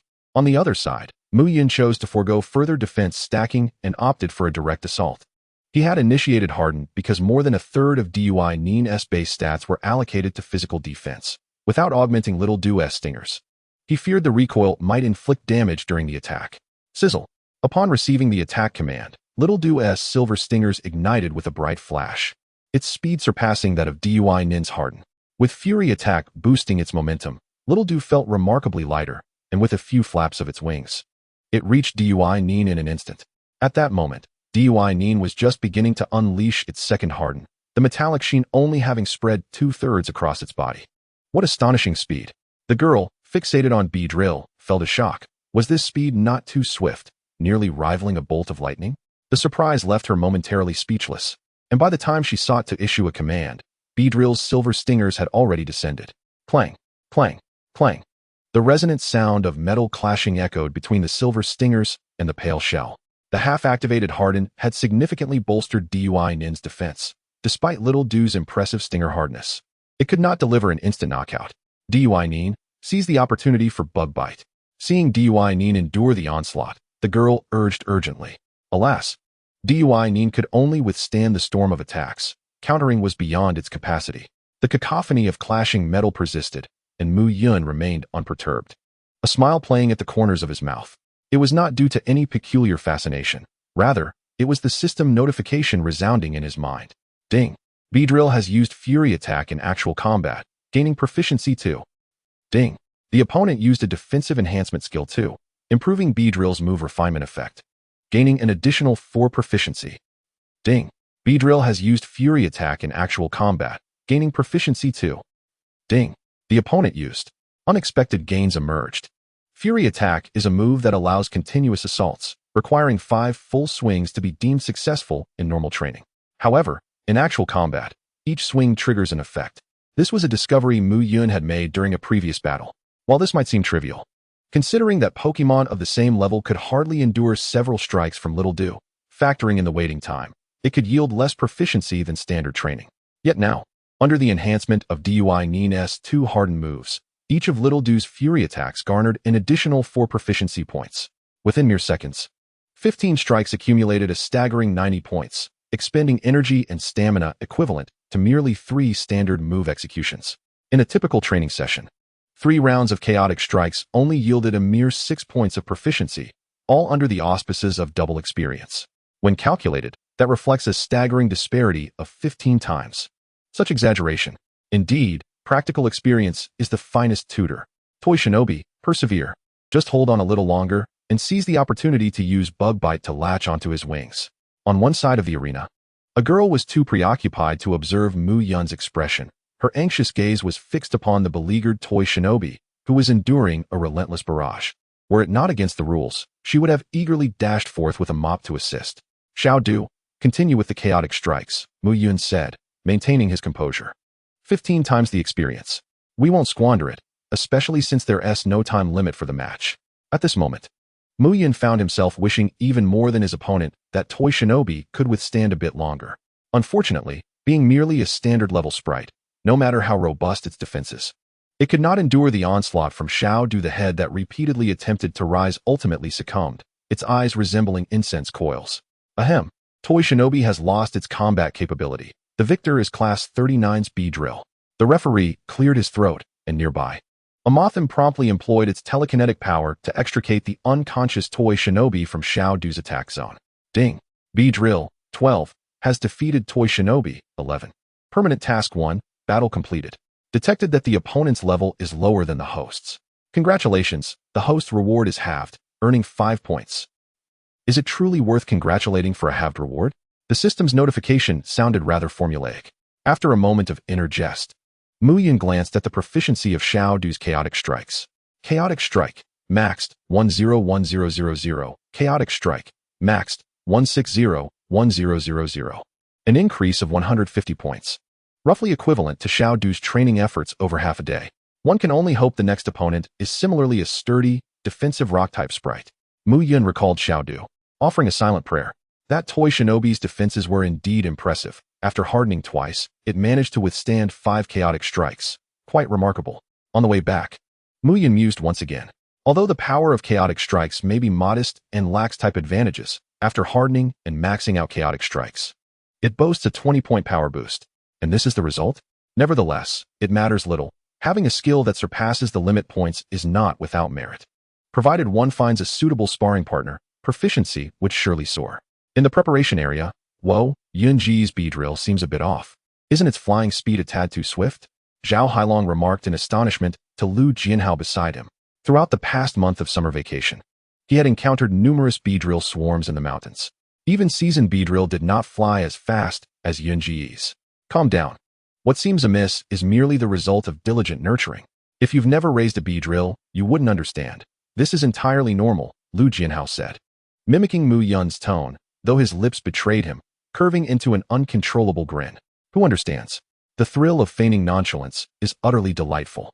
Even so, this is all due to Yunji's excellent training, which has nothing to do with you. Zhao Hailong glared at Lu Jianhao's smug demeanor, unable to contain his frustration. Mind your own business. Yun Gu is impressive. I'm happy, and that's what matters. If you have the capability, show me what you've got. Lu Jianhao shrugged. All right. You'd best pray not to cross paths with me. Otherwise, I'll make you realize that this past month was not spent idly. Zhao Hailong, infuriated by his shameless tone, clamped a hand on Lu Jianhao's shoulder, his eyes behind black-rimmed glasses fixed intently on his face, revealing a sinister smile. Just then, Muyun entered the preparation area. What met his gaze was the intimate contact between Lu Jianhao and Zhao Hailong, their eyes locking, one hesitant yet inviting, the other smirking mischievously. What is happening here? Did they fall for each other during a brief competition? Was the pressure of the mountains so intense that it swayed their orientations? Chapter 54, Yun Gu. It smells so good.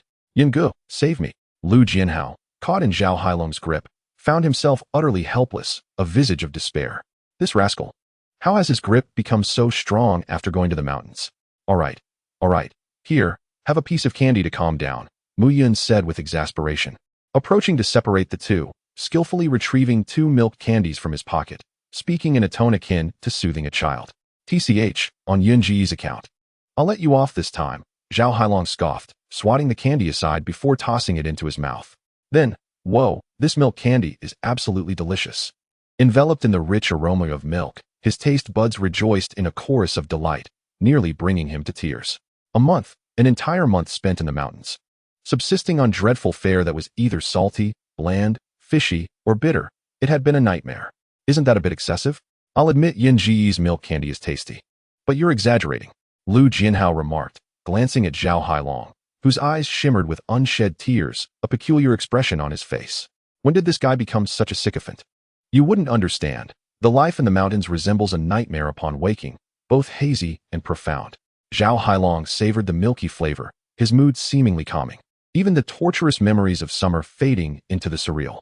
In a daze, he envisioned a vast, vibrant green meadow, where countless large milk jugs and Kentaros frolicked under the sun, exuding pure bliss. Ding! Human Zhao Hailong has triggered a culinary illusion due to the host's delectable food, gaining 100 experience points in cooking. Culinary skills, LV2, 325-1000. Culinary skills, LV2, 425-1000. 100 experience points?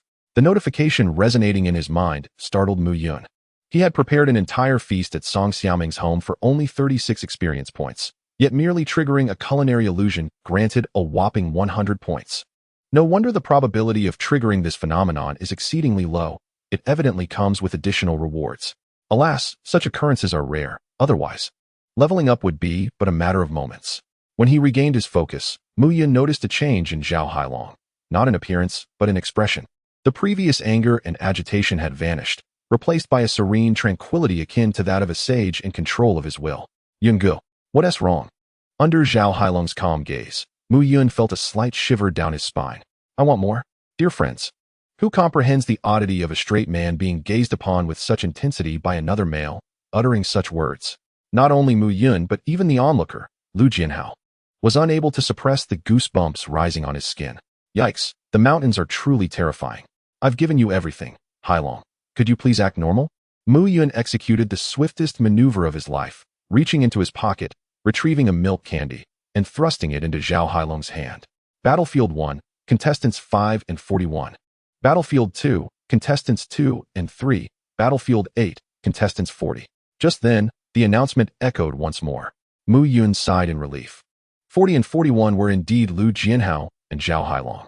Thanks, Yungu. You have no idea how special your milk candy is. Zhao Hailong spoke with utmost seriousness, and then strode out of the preparation area towards the battlefield. What's so special about it? Lu Jianhao queried, his expression a mosaic of confusion. He had been savoring the milk candies for an entire week without discovering anything extraordinary about them. If he had to say something, it would be that they were exceptionally delicious. Even his pets, Brew and Katy Dog, adored them. Then I shall accompany you, Brother Yun. After the two departed, Muyun exhaled a sigh of relief and settled back into his chair. Soon, their figures appeared on 2 of the large screens. Lu Jianhao sent out his Katy Dog to battle against an opponent's Butterfree. Due to the distance of the screen, Muyun could not discern the specific details. Nevertheless, it mattered little, given Katy Dog's prowess. Defeating Butterfree posed no challenge. As expected, within mere minutes, Lu Jianhao secured victory. However, Zhao Hailong's pace was swifter. By the time Lu Jianhao celebrated his win, Zhao Hailong had already recalled his Rhyhorn and exited the arena. It was unfortunate that the screen obscured his view. Otherwise, he would have been able to observe the specifics of Zhao Hailong's Rhyhorn. Time flew by, and nearly 2 hours later, the 100-plus ranking matches concluded across the 4 battlefields. Muyun faced 2 opponents of notably lesser strength, a level 11 Beedrill and a level 12 Jigglypuff, effortlessly claiming victory and amassing a total of 15 points. Lu Jianhao and Zhao Hailong also achieved a flawless record of 3 victories, securing spots in the top 20 and earning qualifications for the junior class. After the ranking matches, the elimination round commenced at 1 o'clock in the afternoon. With little time for a break, the trio resolved to have lunch in the cafeteria. Naturally, Lu Jianhao and Zhao Hailong opted for the cafeteria's offerings, while Muyun had prepared his own meal in advance, stored in a thermos to conceal its origin. The rationale behind the thermos was primarily for disguise. Otherwise, how could a meal remain steaming hot after an entire morning? You two head to the cafeteria first. I'll return to grab my bag. In the presence of so many witnesses, Muyun could not simply retrieve the thermos from his storage space. He had to return to the classroom and feign taking it from his backpack. Shortly thereafter, Muyun arrived at the cafeteria with an oversized thermos. At this point, Lu Jianhao and Zhao Hailong had ceased their banter, instead engaging in casual conversation while they dined. What are you discussing? Muyun inquired as he set down the thermos. Oh, nothing much. It's just that Hailong keeps talking about life in the mountains, Lu Jianhao replied. To be honest, it sounds quite grim. Thankfully, my sister is a search officer in the inspection department. Otherwise, if I were stuck like Brother Shanlong as part of the military's garrison, I would have to endure all sorts of torments during the holidays. Lu Jianhao concluded with a look of relief. The duty of a Pokémon search officer is to apprehend wanted trainers, leading them to travel extensively. In contrast, the garrison soldiers remain stationed at a specific location for extended periods, sometimes for a year or even longer. It's hard to determine which role carries more pressure. But if Muyun had to choose, he would likely prefer the former, at least most of the time. One could roam the city rather than languish in a desolate place devoid of even basic connectivity. After a moment of silent tribute to Zhao Hailong's summer vacation, Muyun opened the thermos. Instantly, a wave of enticing aromas burst forth, as if the dish had just emerged from the oven. Suddenly, Zhao Hailong, who had been enjoying his meal, found the braised pork on his plate utterly unappealing. Brother Yin, did you make this? Zhao Hailong swallowed hard, his gaze fixed hungrily on the culinary delights within Muyun's thermos. In contrast to Zhao Hailong's restraint, Lu Jianhao was much more direct. Brother Yun, it smells divine. I desperately want to taste a bite. Chapter 55, a method for enhancing culinary skills. Swallow your saliva back and just indulge, Muyun urged as he pushed the thermos forward, subsequently releasing his small companions, Duo and Bo Feng, and distributing energy cubes and their respective mini-meals to them. They were currently situated on the third floor of the cafeteria, where the seating was sparse but the space expansive, specifically designated for the senior Pokémon class. Thus, it was permissible for Pokémon to dine alongside their trainers. I shall not hold back, Lu Jianhao declared, immediately seizing his chopsticks to grab a piece of scallion lamb. As soon as the chopsticks approached, the rich aroma of the meat boldly invaded his nostrils. With a slight chew, the flavors exploded in his mouth. The meat was tender yet not dry, juicy and succulent. The fragrance of scallions mingled with the meat's essence, creating a delightful explosion of flavor. Utterly devoid of any fishy taste, simply exquisite. What made it even more remarkable was that this was merely a dish prepared in the morning and stored in a thermos. Had it been freshly cooked, the taste would likely have been even more sublime. It's incredibly delicious, Lu Jianhao exclaimed, his eyes gleaming with astonishment. He had initially thought Brother Yun had only learned to make desserts over the summer, yet here he was, mastering the art of stir-frying as well, with flavors that rivaled the renowned Moo Moo milk candy. Indeed, when compared to desserts, it was the warm stir-fried dishes that more enticingly appealed to his palate. Gulp. Is it truly this delectable? Brother Yin, I must have a taste too. After witnessing Lu Jianhao's initial bite, Zhao Hailong could no longer contain himself and also took a sample. Upon tasting, he was utterly flabbergasted. This is divine, simply celestial. The moment the lamb hit his palate, he was transported back to the vibrant, lush green pastures, where instead of countless interacting milk tank and toros, there was a herd of woolly sheep being pursued by a pack of majestic hounds, their vigorous sprinting ensuring a more robust and delectable meat quality. Ding! Human Zhao Hailong triggered a culinary illusion due to the host's exquisite meal, earning 100 culinary skill experience points. Culinary Arts, LV2, 425-1000. Culinary Arts, LV2, 525-1000. Triggered again? Muyun blinked, observing Zhao Hailong, who was chewing the lamb with utmost caution, a look of sheer contentment on his face. It seemed his summer had been so arduous that upon tasting something so delicious, his mind had conjured an illusion. After a while, Zhao Hailong snapped back to reality, eager to take another bite and relive the previous enchanting vision. However, upon regaining his senses, he discovered the thermos was already empty. Nearby, Lu Jianhao was gleefully consuming the remnants, his cheeks stuffed like a cute little hamster. To Zhao Hailong, Lu Jianhao resembled a wild boar that had raided the pantry. Lu Jianhao, where's my lamb? Zhao Hailong exclaimed in shock, his voice rising to a pitch. Why are you shouting? I saw you in a daze, thinking you didn't like lamb, so I devoured it all. No need to thank me, Lu Jianhao replied, swallowing the last morsel and licking his lips with satisfaction. You've got to be kidding me. Zhao Hailong was on the verge of cursing when a delightful aroma wafted into his nostrils. I have some sandwiches. Do you two want some? Muyun interjected at just the right moment. Brother Yun, from now on, you shall be my dearest father, Zhao Hailong exclaimed, deeply touched as he accepted the sandwich. I want one too. Lu Jinhao chimed in, grinning as he took one from Muyun. Burp. After a while, Lu Jinhao leaned back in his chair, rubbing his slightly protruding belly, and let out a long, contented burp. Brother Yun, if you were to cook in the cafeteria, the streets would be abuzz with people, and even the principal would line up to taste your dishes. Lu Jinhao praised. Is that how this idiom is used? Zhao Hailong, having barely satisfied his hunger, cast a sidelong glance at Lu Jinhao and remarked, there is one undeniable truth. Brother Yun's culinary skills would earn the admiration and reverence of even my father and his peers. Upon hearing this, Muyun simply smiled and refrained from elaborating further. During the holiday, he had indeed contemplated seeking a part-time cooking job. Not only would it provide him with free meals, saving a considerable amount on food expenses, but it would also allow him to earn some money to contribute to his household, while simultaneously honing his cooking proficiency, truly a threefold benefit. Regrettably, he lacked both a health certificate and a chef's license, and even if he wished to pursue it, he was unqualified. Brother Yun, do you have any ideas? Zhao Hailong, sensing Muyun's intrigue, brightened up and inquired with a hint of excitement. Being the son of the vice principal, Zhao Hailong had been exposed to such matters since childhood, honing his ability to read situations. After all, with two younger siblings at home and no stable source of income, they were facing some financial strain. Muyun was never shy about discussing his family circumstances. He was merely an orphan, not a victim of misfortune, and had nothing to hide. Moreover, the three of them shared a deep understanding of one another's backgrounds. Well aware of Muyun's situation, during their first 2 years of high school, they often brought him snacks and treated him to meals. Hey, Brother Yun, I have an idea, Zhao Hailong exclaimed, noticing Muyun's signs of financial distress, a spark of inspiration igniting in his mind. Let us hear it, Muyun replied, intrigued. Brother Yun, consider this. The schedule for our senior year is already tight, and you have to wake up early every day to prepare bento. It's not only a hassle, but also a waste of time. However, if you were to work at our school's cafeteria, selecting a stall to prepare 2 large meals a day, you could sleep in a little longer, enjoy free lunches and dinners, and even receive subsidies from the school, a trifecta of benefits. Zhao Hailong immediately shared his thoughts. I would consider it, but I simply do not have the time to obtain a chef's license and health certificate. Muyun shook his head, acknowledging that the idea was appealing but not entirely practical. Oh, what is the big deal? With your culinary skills, no chef could possibly surpass you. Here's what we'll do. I'll talk to my father. We want to use the main cafeteria on the 1st or 2nd floors, but rather the smaller cafeteria on the 3rd floor for our class.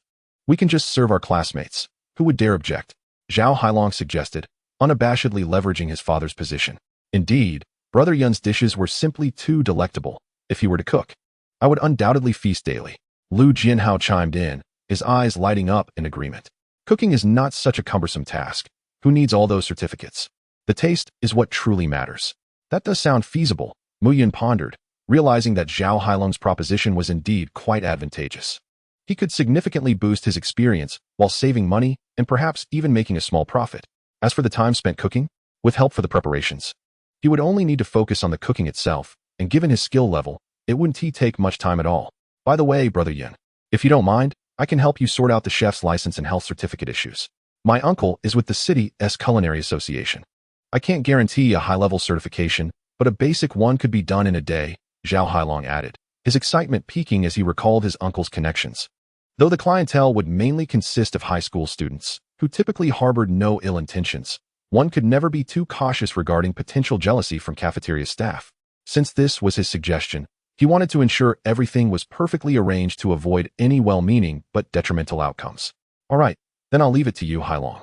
Once I'm in charge of the kitchen, just let me know what you'd like to eat in advance, Muyun responded, eager to reciprocate the favor.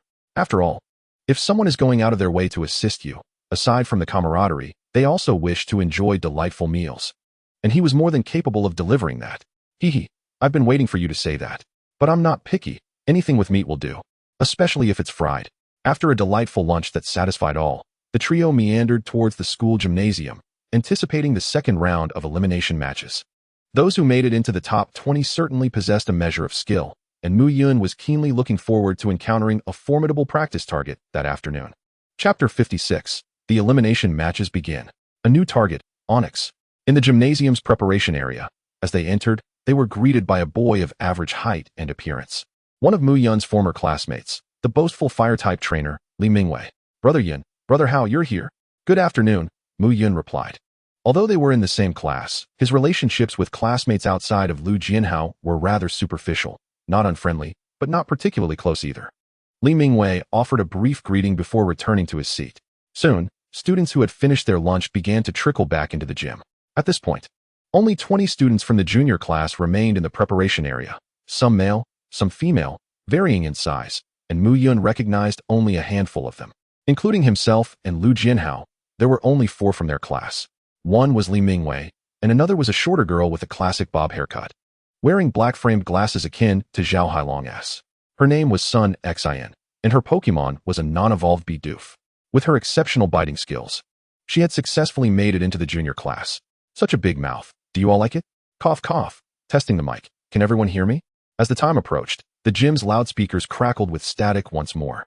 The afternoon elimination matches would consist of 2 rounds, first narrowing down from 20 to 10, and then from 10 to 5. All battles would take place on the central arena, which retained its standard terrain, and random draws would occur shortly. So the matches conclude once we reach the top 5? Muyun was taken aback by the announcement. He had assumed that the rewards for the top 5 mentioned in the document referred to the first, second, third, fourth, and fifth individuals, only to realize that the top 5 were not ranked. What about my rewards? He thought, glancing at the short-term task section regarding the school assessment. Short-term task 1, school assessment. After the summer break, the school hopes to identify diligent and talented students through battle assessments. Task requirements. Participate in the battle assessment following the start of the school year. Time limit, 1 month. Task rewards. Based on assessment rankings, failure incurs no penalties. First place, 500 points, LV1 skill energy block crafting, 1 basic energy block recipe, 1 random attribute move learning memory, 1 M storage space expansion card. Second place, 400 points, LV1 skill energy block crafting, 1 basic energy block recipe, 1 random attribute move learning memory. Third place, 300 points, LV1 skill energy block crafting, 1 basic energy block recipe. Wait, does that mean only the top 3 receive rewards? And you're telling me that reaching the top 5 means no further matches? What about my rewards? Never mind. I'll just compete. If worst comes to worst, I'll be a bit brazen and challenge 4 opponents at once. Muyun squinted slightly, resolving in his heart. I'm confident I'll secure that reward. Not even Arceus could stand in my way. Of course, if the almighty llama were to truly appear, that would be a different story. Cough, cough. Now let us commence the first battle. Li Mingwei versus Gao Zhuodo. The students whose names have been called should immediately proceed to the designated battle area. As Muyun pondered these developments, the loudspeaker announced the match. The first battle featured an old classmate. Seeing the competition begin, Muyun ceased his deliberation, deciding to let the events unfold naturally. He would evaluate the situation after the 2 rounds of matches. In the battleground, Li Mingwei's opponent was a rather tall individual who truly lived up to his name. Standing at an impressive height of nearly 195 centimeters, a veritable giant. In stark contrast, his Pokémon was diminutive, with azure skin, a large tail, and adorably wide eyes, adorned with a spiraled pattern on its chest, unmistakably a water-type Pokémon, the Tadbulb, with its tiny sausage-like mouth. It was evident that the situation was decidedly unfavorable for Li Mingwei, who had deployed a fire-type Cyndaquil. The disparity in elemental strengths was glaringly apparent, particularly in the early stages of the match when moves were limited. Despite Cyndaquil's nimble little legs, it could not match the swiftness of the Tadbulb. After a brief struggle, Cyndaquil succumbed, its eyes turning into spirals. Following Li Mingwei's match, contests proceeded in an orderly fashion. Lu Jianhao and Zhao Hailong subsequently took the stage, securing victories as anticipated. Soon, they arrived at the final match of the first round of the elimination phase. The 10th battle was about to commence, featuring Muyun against Wu Tuesday. Students called by name should promptly proceed to the designated battle area. Upon hearing the announcement, Muyun rose alongside another boy, approximately 170 centimeters tall. With dark skin, Wu Tu was someone Muyun remembered well from the points competition, primarily because his starter Pokémon was a strikingly formidable Onix. It resembled a mutated, enlarged version of a Caterpie. Onix is a Pokémon whose structure is similar to that of a Caterpie, possessing a horn atop its head. The distinction lies in the fact that Caterpie's body is composed of several fleshy segments, while Onix is formed from massive, grayish boulders, boasting not only remarkable hardness, but also a size that Caterpie could only dream of. To put it bluntly, Even the smallest stone at the end of Onyx's tail dwarfs the largest caterpie. After all, no matter how large a caterpie grows, it rarely exceeds half a meter in length. On the other hand, once Onyx surpasses its juvenile phase, its length will undoubtedly exceed 5 meters. And during its intermediate developmental stage, it can reach an astonishing 8 meters. Such a massive creature naturally requires an extraordinary amount of sustenance. Furthermore, rock-type Pokémon share a common trait. They can enhance their strength by consuming minerals. Simply put, the better they eat, the stronger they become. Consequently, the expenses required to nurture such a Pokémon are substantial. It is evident that this student named Wu2, who has chosen to raise an Onyx as his starter Pokémon, likely comes from a well-off family. Please release your Pokémon. Once Muyun and Wu2 took their positions, the referee waved a small flag and announced, "It's all up to you, little do. Charge forth, rock big and crush him." In stark contrast to Muyun's calm demeanor, Wu2 was considerably more animated, his left fist clenched and his right hand tossing the Pokeball, his eyes ablaze with fervor. A quintessential passionate youth. It remains unclear what the referee thought at that moment, but Muyun, having experienced youthful zeal earlier in the day, displayed no signs of surprise. Instead, he activated his data eye to examine Onyx's statistics. Pokémon Onyx. Gender, male. Type, rock ground. Level, 13, intermediate. Ability, sturdy, does not lose HP when using moves that would normally cause recoil. Moves, harden, rollout, bind, tackle, rock slide, harden, drop, rock polish, dragon breath. Held item, none. Potential, dominant. Base stats, 385. At level 13, Onyx was one level above Little Dew, indicating it had likely hatched before the holiday. The annual entrance examination occurs on June 6th, and the school distributes Pokémon at the end of June, permitting candidates to use Pokémon no older than 1 year. This implies that many who purchase their starter Pokémon independently theoretically have an additional half-month of nurturing time. Naturally, in the grand scheme of a year, half a month does not create a significant disparity, only a slight advantage in the initial stages. With both Pokémon in position, the match commenced. As both sides released their Pokémon, the referee promptly declared the start of the battle. Chapter 57. Concerns among the crowd? Inside the school gymnasium, the afternoon sunlight combined with brilliant overhead lights to illuminate the interior. Under this radiant glow, a colossal creature exceeding 8 meters in length raised its massive head, fixating on the diminutive opponent not far away. It was none other than the recently summoned Onyx, facing off against Beedrill. Despite both being part of the same evolutionary tier, Beedrill's size was dwarfed, even compared to the horn atop Onyx's head. Any ordinary creature would undoubtedly tremble in fear under such imposing stature, quaking in trepidation. However, Beedrill remained undaunted, its crimson eyes brimming with determination, seemingly oblivious to the concept of fear.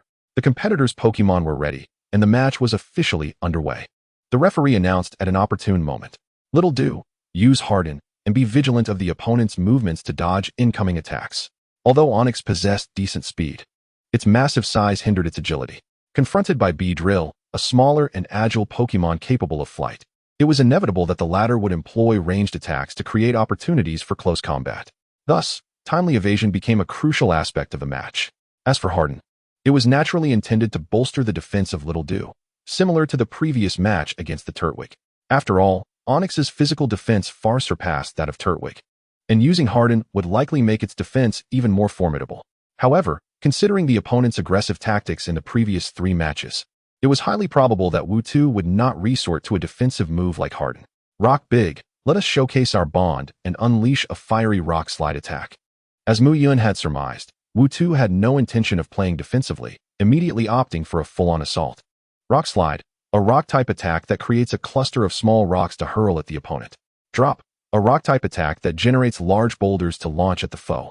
As Wu2's words fell, Onyx raised its head high. Roar.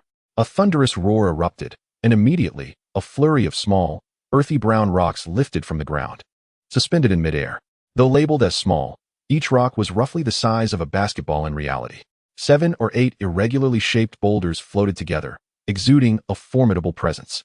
Indeed, a couple of these rocks striking Little Dew, who was doubly weak to rock-type moves, would undoubtedly result in significant damage. In the preparation zone, Zhao Hailong observed the floating stones with concern. This is bad. Yunji's luck seems to be rather poor, as he's matched against the most troublesome opponent. The sheer size advantage of Onyx made it rare for any Pokémon to confront it head-on, and even his own Rhydon would hesitate to claim victory against Onyx. Listening to Zhao Hailong's worried words, Lu Jianhao also felt a twinge of anxiety.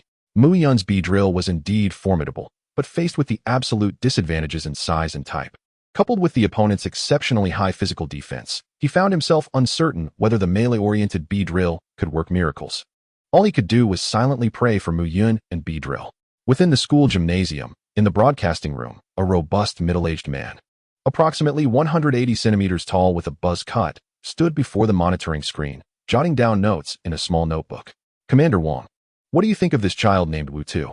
He hails from the quarry on the outskirts of Songjiang City, and this onyx has likely consumed a fair amount of ore. The speaker was Su Difu, the newly appointed principal of Songjiang High School, a slightly slender and amiable-looking middle-aged man.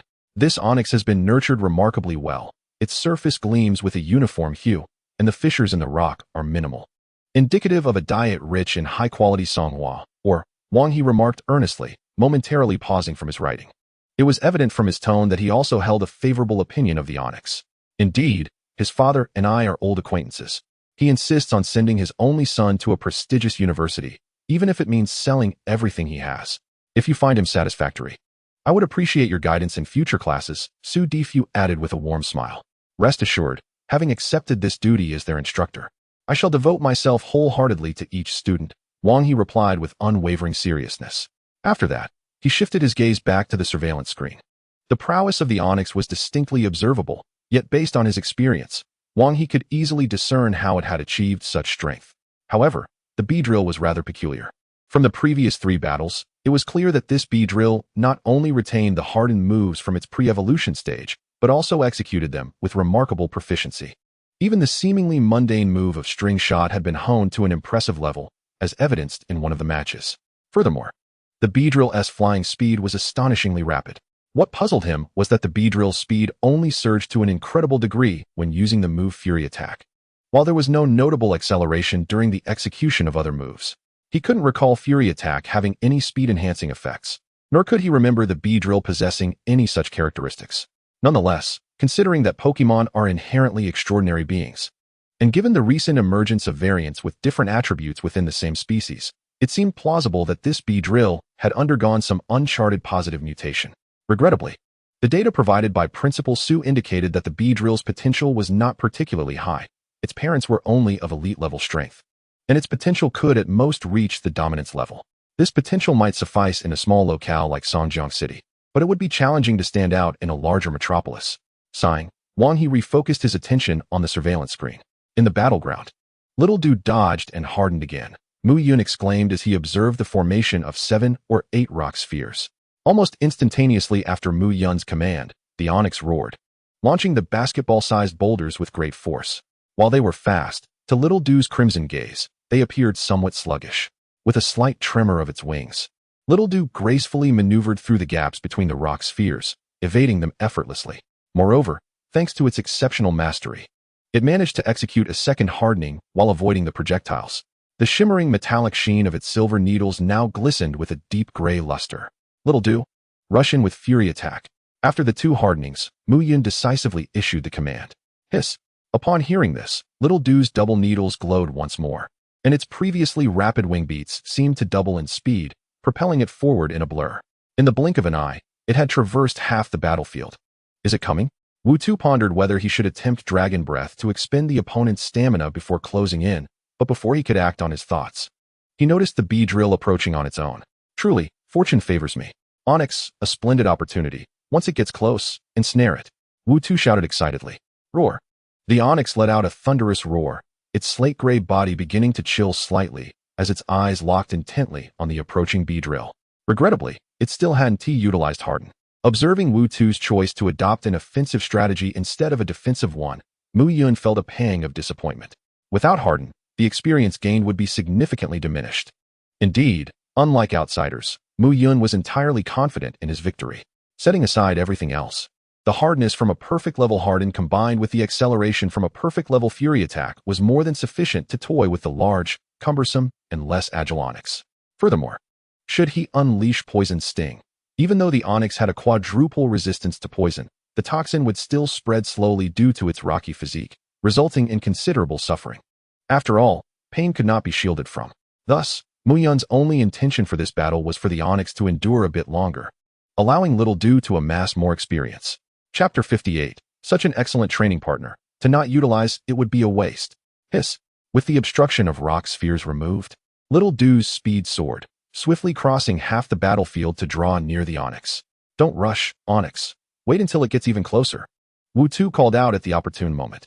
Knowing well how resilient his Onyx was, he remained unconcerned about enduring a few hits from the Beedrill. As long as he seized the right moment to ensnare it, every hit taken would be worth it. Thus, under the watchful eyes of Wu-Tu and the Onyx, Little Do approached the Onyx.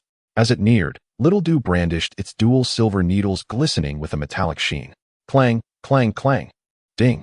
Beedrill used Fury Attack in battle. Proficiency increased by 2. Ding. Beedrill used Fury Attack in battle. Proficiency increased by 2. Ding. Beedrill. As the Fury Attack landed repeatedly on the Onyx, Muyun was met with a continuous series of notifications indicating the increase in proficiency. Regrettably, without the boost from Harden, the rate of proficiency growth was not extraordinary, merely a standard 5-fold increase. Onyx now? Find it. Observing the Beedrill attacking the Onyx without restraint, Wu-Tu shouted decisively. Roar. The Onyx bellowed and began to twist its massive form, attempting to ensnare the fluttering little insect whose gaze was darting about. Unfortunately, even though the Onyx managed to time its strike to coincide with the 5th Fury Attack, it still failed to ensnare the Beedrill. Damn, this Beedrill's reflexes are astonishingly quick. Wu-Tu muttered in frustration upon witnessing the Onyx miss its target, then immediately shouted, Onyx, use Rock Polish. Rock Polish smooths its body to reduce air resistance, significantly enhancing its speed for a short duration. Roar. The Onyx issued a thunderous roar, venting its anger at being toyed with by the small insect. As waves of rock-type energy began to emanate from its head and spread throughout its body, irregular cracks were momentarily filled. This was the manifestation of Rock Polish being utilized. Little Do, keep going. Continuous Fury Attack. Muyun would not allow the Onyx to bolster its condition unchallenged, and before Wu-Tu could finish his sentence, he commanded immediately. Hiss. Little Do surged forward, encircling the Onyx while relentlessly delivering Fury Attacks to its massive form. The gigantic body, akin to a small mountain, resonated with the dull clangs of the silver needles striking it after the second hardening. Despite the subtlety of the damage inflicted, it successfully disrupted the Onyx's state as it attempted to execute Rock Polish. It was only after Little Do unleashed a series of 4 consecutive strikes, dealing a total of 20 hits, that the Onyx finally completed its body polishing. Even though the Onyx's defenses far surpassed those of the Sand Shrew, the relentless barrage of attacks still took a toll on it. The once formidable Onyx now began to pant heavily, one eye even narrowing slightly, a clear sign of its stamina being depleted by more than half. Well then, the Rock Polish is complete. Let us see how you evade this. As Wu-Tu witnessed the Onyx's rapidly declining state, an overwhelming sense of urgency gripped him, but at least the technique had been successfully executed. He shouted, Well done, Onyx. Charge forward and use Bind. With the enhancement from Rock Polish, the Onyx's speed significantly increased, its massive frame becoming surprisingly agile. Little Do, evade and continue the barrage. As the Onyx gained speed, Muyun remained calm and unhurried in his commands. Considering the Onyx's physique, even with a single Rock Polish, it could at best match Little Do in a straight sprint. In terms of agility, it could never hope to rival Little Do. This disparity stemmed from their innate physical characteristics, a gap that could not be bridged by a mere technique or two. Had Wu-Tu initiated the battle with Harden and followed up with Rock Polish and Rollout, perhaps he could have matched Little Do for a time, but now, defeat was inevitable. Harden, a normal type move that curls the body into a sphere, thereby enhancing its defense. Rollout, a rock-type offensive move that involves rolling into the opponent. The longer it is sustained, the faster the rolling speed becomes, with a chance of causing dizziness if the speed becomes excessive. As Muyun had anticipated, despite the Onyx's increased speed, its massive body made it nearly impossible to catch the agile Little Do. How could this be? Wu-Tu, observing the Onyx swaying as it struggled to keep up with the Beedrill, was momentarily taken aback. In previous matches, as long as Onyx charged forward, the battle would conclude in its favor. How could it now be unable to defeat even a Beedrill? In the preparation area, Xiao Hailong exclaimed, Wow, Brother Yun's Beedrill is incredibly nimble. That Onyx can hardly even touch its stinger. He watched in disbelief as the situation unfolded. What did you expect? Brother Yun's Beedrill is exceptionally formidable. Lu Jianhao chimed in, instantly alert as he noticed the onyx's deteriorating condition. Come on, you weren't saying that just a moment ago. Zhao Hailong shot him a glance of disdain. Nonsense, I didn't say anything. Lu Jianhao retorted defensively. In the gymnasium's broadcasting room, Principal Su Defu remarked in astonishment. That Beedrill is remarkably agile. He had not attended the morning matches and was unaware of the Beedrill's exceptional speed and agility. Witnessing it now, he was quite taken aback. If he recalled correctly, the student named Muyun was consistently the top performer in academic examinations, and the Beedrill was a product of the finest breeding pair, procured through connections by Old Song. Initially, he had not paid much attention, presuming that a Beedrill from a breeding facility could only achieve so much, perhaps elite-level potential at best, which would only be advantageous in the early stages. Yet, it appeared that early advantages could indeed be significant. If this performance could be sustained, the young man would likely excel in the upcoming Pokémon battles during the college entrance examinations. He might be worthy of closer scrutiny. That's it. Wang He, standing beside Su Defu, maintained a neutral expression. Based on his prior observations, as long as the swift Beedrill remained well-rested and avoided major mistakes, defeating the Onyx was merely a matter of time. He contemplated how best to guide this young talent in the coming year. From what he had seen thus far, the boy remained composed and collected, even in a position of advantage, steadily wearing down the Onyx's stamina with his relentless strikes, not overly ambitious, targeting only the Onyx's most vulnerable midsection. The only concern was the Beedrill's limited move pool, currently restricted to String Shot, Harden, Twin Needle, and Fury Attack, which could prove to be a narrow offensive range. If memory served, Beedrill could also utilize Poison Sting. However, considering the Onyx's quadruple resistance to poison, it was understandable that it was not employed. After all, training poison-type moves could be quite troublesome, and many novice trainers not only shunned them, but may not have trained them at all. He considered suggesting that the boy invest some effort in this area. Though the reputation of poison-type trainers was somewhat lacking, Wang He believed that power was not inherently good or evil, as long as the wielder's heart was steadfast. Any usable move could be deemed valuable. Given that Beedrill was inherently fragile, possessing a viable poison-type move could prove to be quite advantageous in the future. Damn it, Onyx. Use Dragon Breath. In the arena, Wu Tu attempted to muster a final struggle. Unfortunately, having only recently learned Dragon Breath, the exhausted Onyx found it nearly impossible to concentrate. It merely opened its mouth, only to be interrupted by the relentless strikes of Little Du. Ultimately, after enduring a continuous assault, the Onyx reluctantly closed its eyes. With the Onyx unable to continue battling, the referee promptly declared, "The Onyx has lost its fighting capability. The victor is Beedrill." As the Onyx's eyes transformed into swirling patterns, the announcement rang out, "Ding! Beedrill, 12, has defeated Onyx, 13. Permanent Task 1, battle completed. Detected that the opponent's level exceeds your own. Congratulations, host. Your rewards are doubled. Earning 20 points. Harden, maxed out, 121,000. Harden, maxed out, 161,000. Fury Attack, maxed out, 1,801,000. Fury Attack, maxed out, 2,801,000. The proficiency of Harden increased by 4 points, a meager yet welcome gain. In contrast, Fury Attack experienced a substantial boost. Regrettably, had the Onyx utilized Harden, the rewards could have been doubled yet again. This outstanding training partner must not be squandered. I must find an opportunity to convince him. No, rather, to train together and mutually progress. Chapter 59, New Trainer Onyx, acquired. As the match concluded, Wu Tu, feeling despondent, recalled the Onyx and made his way to the preparation area. At that moment, he noticed that Muyun was not in a hurry to leave, standing at the entrance as if waiting for someone. With only the referee present in the entire arena, it seemed he was indeed waiting for him. Wu Tu felt a twinge of confusion. His prior knowledge of Muyun was limited to what his classmate with the bun hairstyle excitedly discussed with her friends, how exceptional Muyun was in academics, how handsome he looked while running, and how gentle his demeanor was, recalling the times he had smiled at them as they passed by. Beyond that, they had no interactions. Suddenly, a thought struck Wu Tu, illuminating his expression. Could it be that I am the protagonist in a spirited manga, and this top student, my rival, has come to mock me after defeating me? Ha ha, I knew it. I am indeed the destined hero. With this revelation, the gloom on his face vanished, and his demeanor transformed, as if a lion was proudly lifting its head. What is happening? Muyun, observing Wu Tu's sudden surge of enthusiasm, felt somewhat perplexed but did not dwell on it.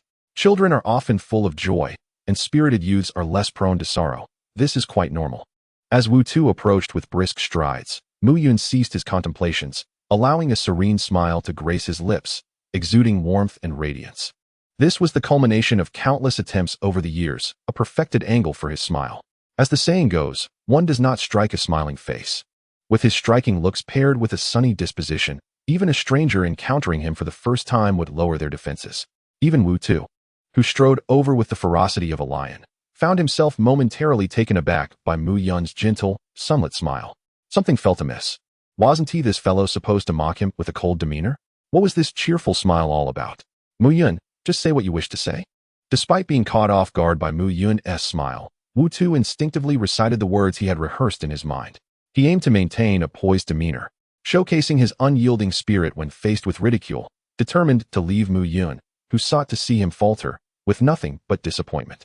Years of experience with spirited narratives had taught him that the protagonist's resilience against adversity was the most disconcerting trait for the antagonist. However, Muyun's opening remark left Wu Tu momentarily bewildered. Wu Tu, your onyx is exceptionally well trained. It is the most formidable onyx I have ever encountered. Muyun spoke earnestly, his smile infectious. The sincerity of his tone and the warmth of his expression caused Wu Tu to forget his initial intentions. Overwhelmed, he merely nodded in a daze and responded, it's all right, but your Beedrill is quite impressive as well. Muyun shook his head, adopting a serious expression as he continued. In this battle, I had the advantage of information. Had I not researched your strategies beforehand, the outcome of this match would have been uncertain. You researched me? Wu Tu blinked in surprise, pointing at himself. Indeed, you are the opponent I perceive as the greatest threat. To hedge my bets, I had to meticulously analyze your fighting style prior to the match to enhance my chances of victory, Muyun replied earnestly. This was not a fabrication. As among the 20 participants, Onyx could indeed be regarded as one of the strongest Pokémon. As for studying battle tactics, after just one match, Muyun had gleaned enough.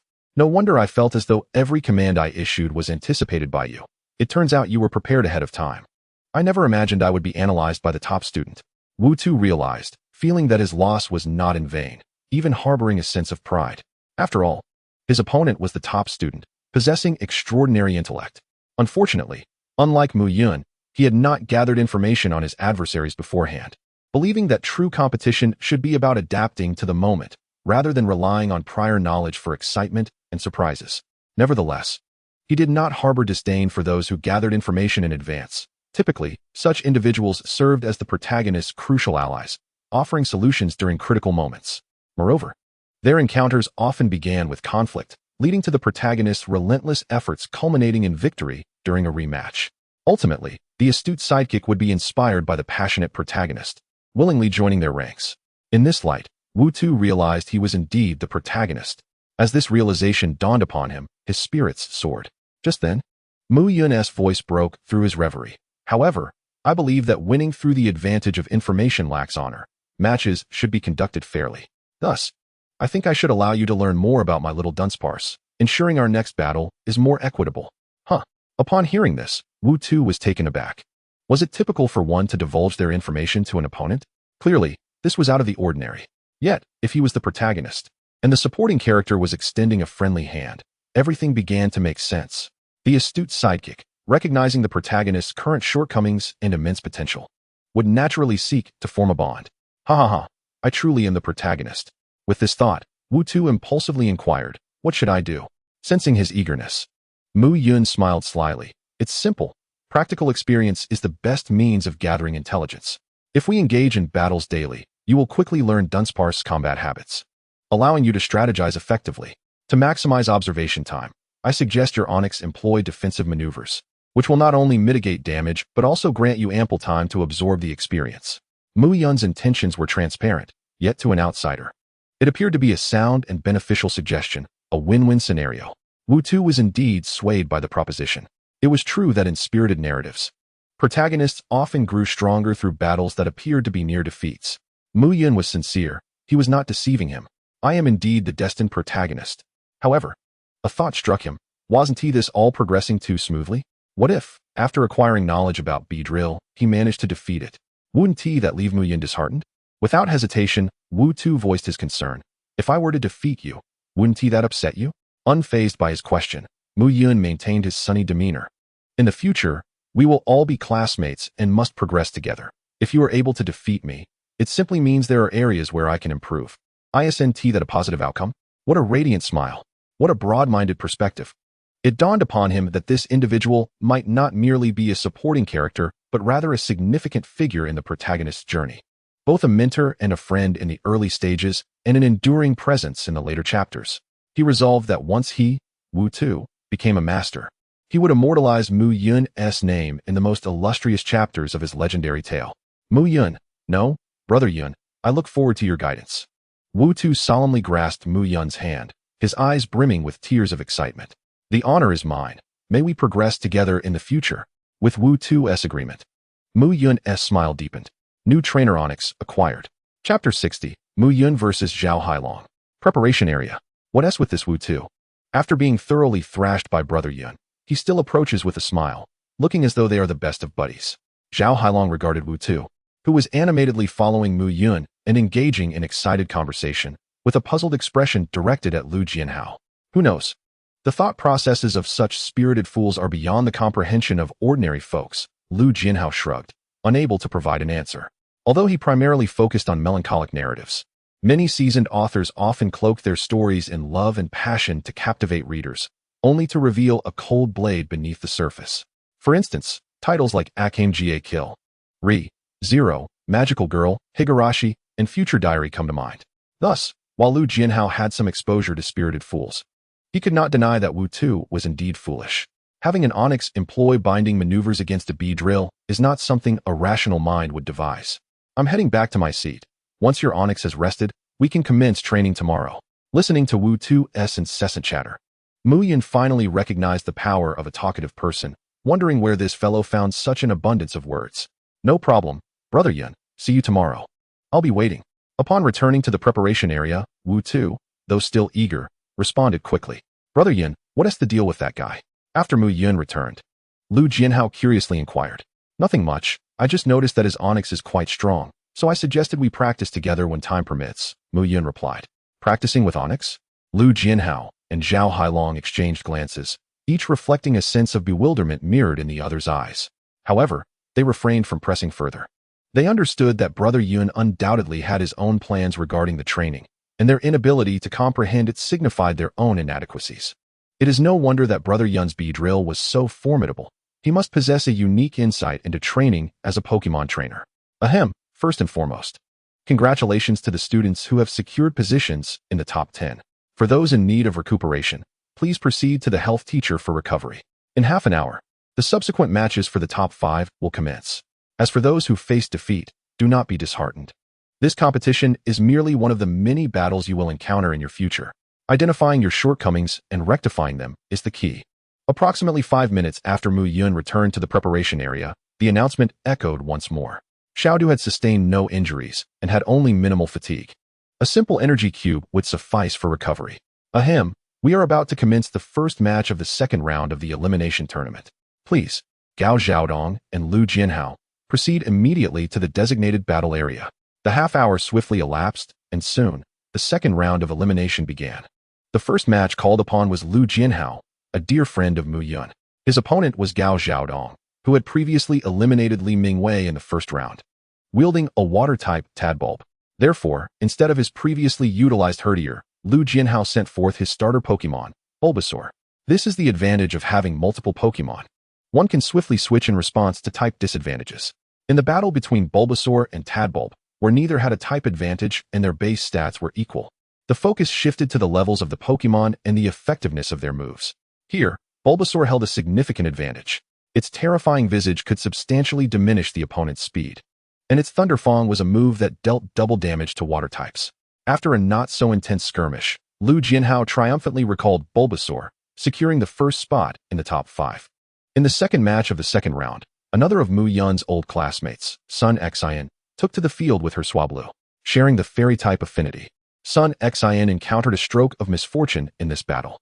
Her opponent was a fire-type Pokémon, a little Ponyta with flames blazing from its mane, back, tail, and limbs. After a fierce struggle, Swablu ultimately succumbed to Ponyta, regrettably facing defeat. Such a pity. Swablu was quite powerful. Had it faced Tadbulb, perhaps it would have advanced. Zhao Hailong remarked with a look of disappointment in the preparation area. What do you mean? that encountering Tadpole would guarantee advancement. Lu Jianhao raised an eyebrow, clearly displeased. It's a literal interpretation. Don't be so sensitive, Zhao Hailong retorted with a sidelong glance, clearly exasperated. Returning to the preparation area, Sun Xian, seated in front of Muyun and the others, grew anxious upon hearing the two quarrel over her.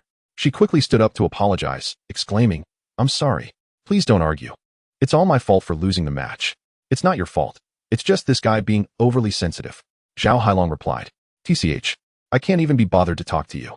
Observing Sun Xian's almost tearful expression, Lu Jianhao merely shrugged, choosing to say no more.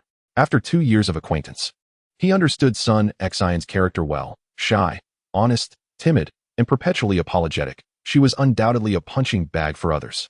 Fortunately, this wasn't Sakura, where bullying was rampant. Otherwise, any blonde-haired troublemaker would have certainly caused her distress several times over. "Should I not speak?" Sun Xian stammered, glancing nervously at Muyun as Lu Jianhao and Zhao Hailong fell silent. "It's not your fault. Their banter is a sign of their camaraderie. You wouldn't understand since you're not a boy, but it's quite normal." Muyun smiled and replied with familiar ease. "There's a formula for everything. It's quite convenient. Don't ask, just know it's normal. If you ask more, it's because you don't understand." "Wait, who has a good relationship with him?" "Me and him." "Good relationship?" Lu Jianhao and Zhao Hailong instinctively spoke in unison, exchanging glances before simultaneously turning their heads away. Strangely enough, there was a touch of tacit understanding between them. Isn't it wonderful?" Ignoring the bickering duo, Muyun cheerfully addressed Sun Xian. "It seems so," Sun Xian replied, blushing as she looked down, her tone softening. "Since Mu God is the top of the grade, he must see things more clearly than I do. If he says it's normal, then it must be." While the four conversed, the third match concluded quietly, unnoticed by anyone, as they eagerly awaited the announcement of the names for the fourth match.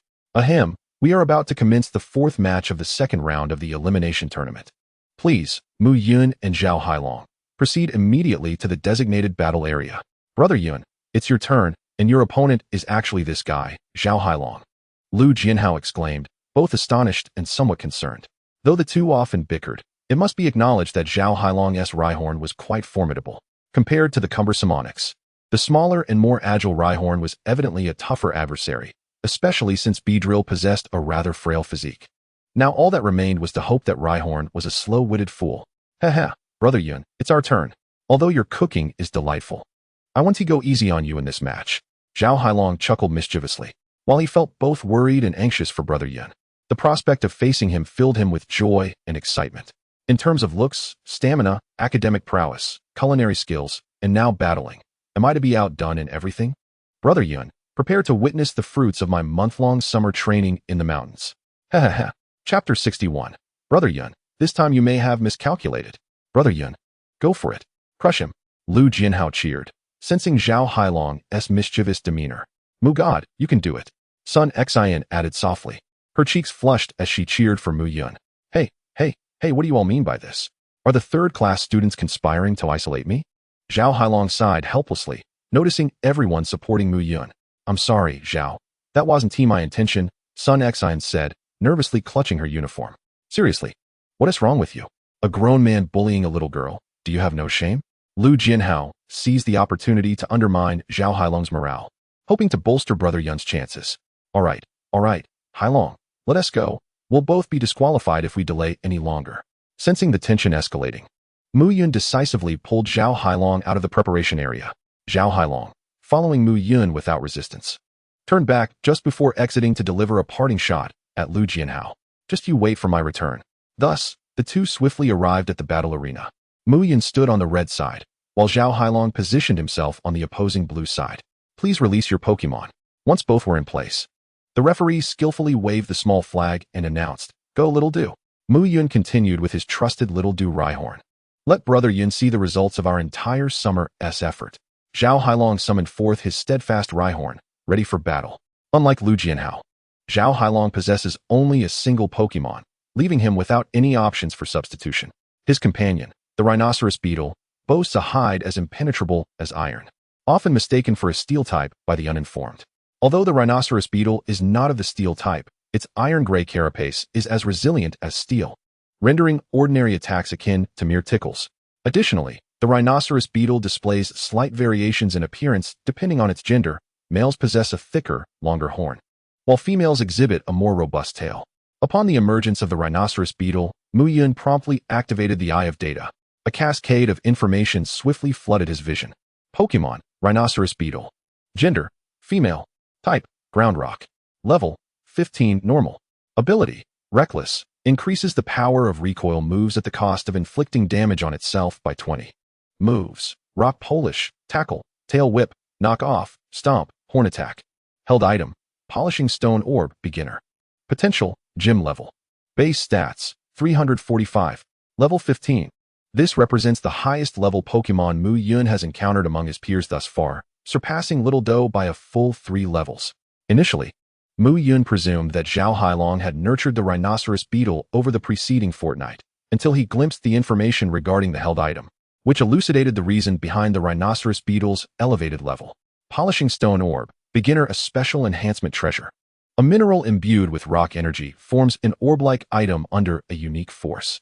When carried by a rock-type Pokemon for an extended duration, it can slightly accelerate the Pokemon's growth rate and enhance its control over rock-type energy. Is there truly a treasure that accelerates growth? Thus far, Muyun had only encountered 2 treasures, one that amplifies move power and another that increases growth limits. He had not anticipated that Zhao Hailong harbored such a hidden gem, an enhancement treasure that boosts growth speed. One could only wonder what unit his father served in before retirement to possess such a treasure. With both Pokemon in position, the match commenced. As the 2 Pokemon stood on the field, the referee promptly announced, Rhinoceros Beetle, use rock polish. Having witnessed Little Doe's battle against the Onix, Zhao Hailong was acutely aware of his partner Yunji's Beedrill's incredible speed. To triumph over the opponent, elevating speed was paramount. With a roar, perhaps due to the polishing stone orb, the rhinoceros beetle swiftly harnessed rock-type energy. A layer of earthy brown energy gradually spread from its horn downwards, enveloping its entire body. This process was at least twice as rapid as Wutu's Onix. Clearly, the rhinoceros beetle exhibited considerable proficiency with this move. Little Doe hardened twice. Meanwhile, as the referee's voice echoed, Muyun initiated his defense with harden. There was no alternative. While the rhinoceros beetle's physical defense may not rival that of Onix, its ironclad armor was indeed formidable. Without bolstering Little Doe, Muyun feared that his Beedrill might succumb to its own weaknesses. With a hiss, the rhinoceros beetle's rock polish was executed swiftly, yet Little Doe's harden was evidently even quicker. Almost as soon as the rhinoceros beetle completed its polishing, the silvery twin stingers of Little Doe shimmered with brilliance, their surfaces gleaming with a deep metallic gray. Little Doe approached with Fury Attack. The strategy remained straightforward. After hardening, advance with Fury Attack and await the perfect moment to strike. If agility permitted, honing Fury Attack's proficiency would suffice. If not, using String Shot to create distractions was an alternative. Completely immobilizing the rhinoceros beetle would prove challenging, yet slowing its momentum was certainly feasible. Rhinoceros beetle, charge forward.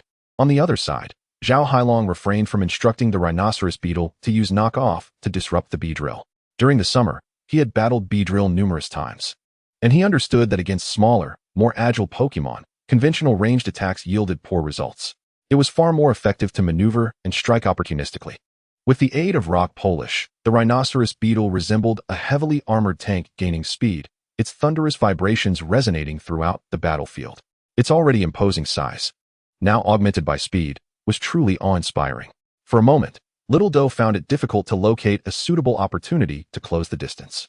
Inside the school's gymnasium, in the monitoring room, Instructor Wong observed the 2 battling Pokemon on the screen, his brow furrowed slightly. Do you believe Beedrill can win this time, Principal Su Difu? From a theoretical standpoint, Wang He assessed that the rhinoceros beetle held a higher chance of victory. Firstly, the dual ground rock typing granted the rhinoceros beetle quadruple resistance to poison, significantly diminishing Beedrill's primary offensive capability. Secondly, with solid defensive stats and stamina, once the rhinoceros beetle had completed its rock polish and gained speed, the relatively frail Beedrill would struggle to approach. This suggested that the battle might devolve into a war of attrition, relying heavily on endurance. Thus, the outcome hinged on who could conserve their stamina more effectively. In this regard, Wang He leaned towards Beedrill's victory. After all, the rhinoceros beetle's considerable weight would inevitably lead to greater stamina expenditure during prolonged running than Beedrill's. Contemplating this, Wang He solemnly stated, barring any surprises, Beedrill stands a significant chance of winning. Back in the arena, to counter movement with movement? What an intriguing idea. Observing the charging rhinoceros beetle, Muyun raised an eyebrow and promptly commanded, "Little doe, use string shot." String shot? Zhao Hailong, positioned on one side of the field, paused momentarily. His surprise was not due to a lack of understanding. Rather, his experiences in the mountains had acquainted him with countless variations of string shot from various Pokémon, including Caterpie, Beedrill, Weedle, and Butterfree. However, the crux of the matter was that these would be ineffective against the rhinoceros beetle. Even an unmoving rhinoceros beetle could easily break free from the bindings of multiple Butterfree string shots, let alone one that had already accelerated. Yungu, this time you may have miscalculated. With a smirk, Zhao Hailong shouted, "Rhinoceros beetle now? Use horn attack." Chapter 62, The Binding of String Shot. The helpless Zhao Hailong. With a hiss, as Muyun's command reverberated across the battlefield, Little Doe immediately dissipated the gathered energy from Fury Attack, swiftly converting it into Bug-type energy. With a proficiency level of 1, the energy coalescence occurred at an astonishing rate, and in the blink of an eye, several thick strands of pristine white silk erupted from Little Doe's mouth. At that moment, the rhinoceros beetle received Zhao Hailong's directive, halting its advance and turning as its stout horn glimmered with a brilliant white light, unleashing the Bug-type move horn attack. With a roar, the rhinoceros beetle let out a low growl, its hefty body accelerating once more, leaping high in the air as it charged towards Little Doe suspended midair. What an opportunity! Observing Little Doe momentarily halted in midair due to the string shot, Zhao Hailong felt a surge of elation. As long as the unicorn rhinoceros is struck by this powerful horn attack, its speed will undoubtedly diminish significantly. As for the strands of silken threads flying toward him, Zhao Hailong scarcely regarded them. Not every filament can be utilized for the gouging strategy. Ordinary silk threads, in the presence of the unicorn rhinoceros, are akin to a mantis attempting to stop a chariot, a gentle spring rain that proves utterly ineffective. Little Doe, be cautious and evade. Regarding the horn charge of the unicorn rhinoceros, Muyun harbored little concern. Under the tutelage of Bo Foam, Little Doe's reflexes had improved remarkably, and the act of spraying silk while moving had become second nature. Moreover, the potency of Little Doe's silk was not to be underestimated. Even if it couldn't entirely halt the unicorn rhinoceros, it could certainly decelerate it. Thus, one continued to charge forward while the other sought to evade, all the while incessantly releasing strands of silk. Puff! In the gaze of all onlookers, the first few strands of silk shot forth and struck the advancing unicorn rhinoceros. Upon contact, the thick, elongated threads wrapped tightly around the unicorn rhinoceros like resilient ropes. In the blink of an eye, the iron-gray unicorn rhinoceros was ensnared by a multitude of pristine white silk threads. In an instant, the unicorn rhinoceros appeared to be struck by an invisible elastic band, its momentum drastically reduced by the numerous white silk strands, resembling a misfired cannonball that traced a peculiar parabolic arc through the air before crashing heavily to the ground with a resounding thud. What is happening? Witnessing the unicorn rhinoceros being forcefully brought down from the air by the silk threads, Zhao Hailong's eyes widened in disbelief. It was not only Zhao Hailong. Muyun, too, was somewhat astonished upon witnessing this. He had anticipated a decent effect from the silk threads, but he had not expected them to be this formidable. The accelerating unicorn rhinoceros could be halted so abruptly. It seemed the resilience of these post-limit silk threads exceeded his expectations. In truth, as the silk reached limit-breaking status, while the attributes remained capped at 200 and ceased to grow, the increase in proficiency would still enhance the silk's resilience and stickiness. Under the 200 attribute enhancement, even the slightest increment would be magnified. Hiss! What an opportunity, big fellow. Prepare to be ensnared. As the unicorn rhinoceros plummeted from the air, Little Doe's crimson eyes suddenly sparkled with excitement, and several stout silk strands adorned with spherical tips were ejected once more. Silk net. Puff, puff, puff. The unicorn rhinoceros, still on the ground attempting to free itself from the sticky hindrance of the silk threads, was utterly unable to evade and was caught squarely by several strands of the silk net. What on earth? Does the Beedrill also wield a web? The emergence of the silk net successfully prolonged Zhao Hailong's moment of stupor. In the gymnasium, within the monitoring room, Principal Su Defu gazed at the screen, showcasing the silk net with astonishment. The modification of techniques was not an uncommon occurrence, but it was typically reserved for seasoned trainers with established teams. Those Pokémon had undergone extensive periods of training, honing their skills through countless battles to gradually refine a technique to better suit their combat style. Yet now, a newcomer, having trained a Pokémon for merely a summer, was capable of technique modification, though it was merely the simplest form alteration. Even that was a feat many seasoned Pokémon could not achieve. To put it somewhat bluntly, in mathematics, those lacking talent would, even upon reaching 60, still fail to comprehend certain theorems. Perhaps they might manage to solve problems using rudimentary formulas, but they would remain oblivious to the underlying logic of those formulas, unable to deduce their origins. The same applies to Pokémon techniques. Many Pokémon instinctively utilize techniques due to ancestral memory, yet they cannot articulate why such actions yield results. This Beedrill possesses an impressive level of comprehension, always calm and composed. Seemingly in control of the situation, Wang He's deep-set eyes now flickered with a rare glimmer of surprise. Although this Beedrill merely performed a simple form modification of the foundational Silk technique, considering it had only been a month and was a novice Pokémon, it was rather remarkable. At least, in his experience, he had never encountered another like it. Muyun and the Beedrill, I am increasingly eager to witness your transformation a year hence. A spark of excitement ignited in Wang He's eyes. Since the injury of his main team, he had found little to pique his interest. Nurturing a new generation, a prodigious newcomer, was the most exhilarating pursuit. Little do, after releasing the Silk, execute a Fury attack. Observing the battlefield for a moment, Muyun noted that after 3 Silk nets, the unicorn rhinoceros was firmly ensnared, unable to move. He promptly gave the command to be cautious. He even instructed Little Dew to spray a few more strands of silk, just in case the opponent was attempting to lure Little Dew closer. Unicorn rhinoceros, you sticky little brat, you've covered me in goo, making it impossible for me to lift a leg. I'll make you pay for this. Hiss. Little Dew dutifully executed Muyun's orders. First, it circled around, spraying several strands of silk on the unicorn rhinoceros's legs, binding them securely as though preparing for a festive slaughter. Then hiss. Little Dew's crimson eyes flashed, and 2 snow-white dual needles gleamed brightly. Clang, clang, clang, clang. Roar. The unicorn rhinoceros bellowed, writhing in agony as the relentless stings rendered her completely immobile. Unfortunately, bound by the overwhelming silk, her struggles were ultimately futile. From an initial expression of rage and a voice resounding with defiance, her eyes gradually dulled, her voice became weak and breathless, until finally, she closed her eyes, silent as a grave. Yet, it is commendable that even in her last moments, the unicorn rhinoceros, despite her weakening breaths and drooping eyelids, remained defiant, refraining from any cries of despair. Thus, a battle that should have been exhilarating inexplicably transformed into a one-sided thrashing. Zhao Hailong stood at the edge of the arena, his mouth agape but unable to utter a word. He watched helplessly as his unicorn rhinoceros was relentlessly battered, unable to retaliate, and his heart sank in despair. Instinctively reaching out an arm, as if to rescue her, he found himself utterly powerless, his arm drooping in defeat. Even the referee, stationed at the center of the arena, could not help but flinch at the sight. Strangely, he recalled a film he had secretly watched the previous night, something about helplessness, which featured similar themes of bondage and despair, and he found it oddly satisfying. Cough, cough. The unicorn rhinoceros has lost its combat ability. The victor is the Beedrill. Clearing his throat, the referee announced with impartiality. Ding.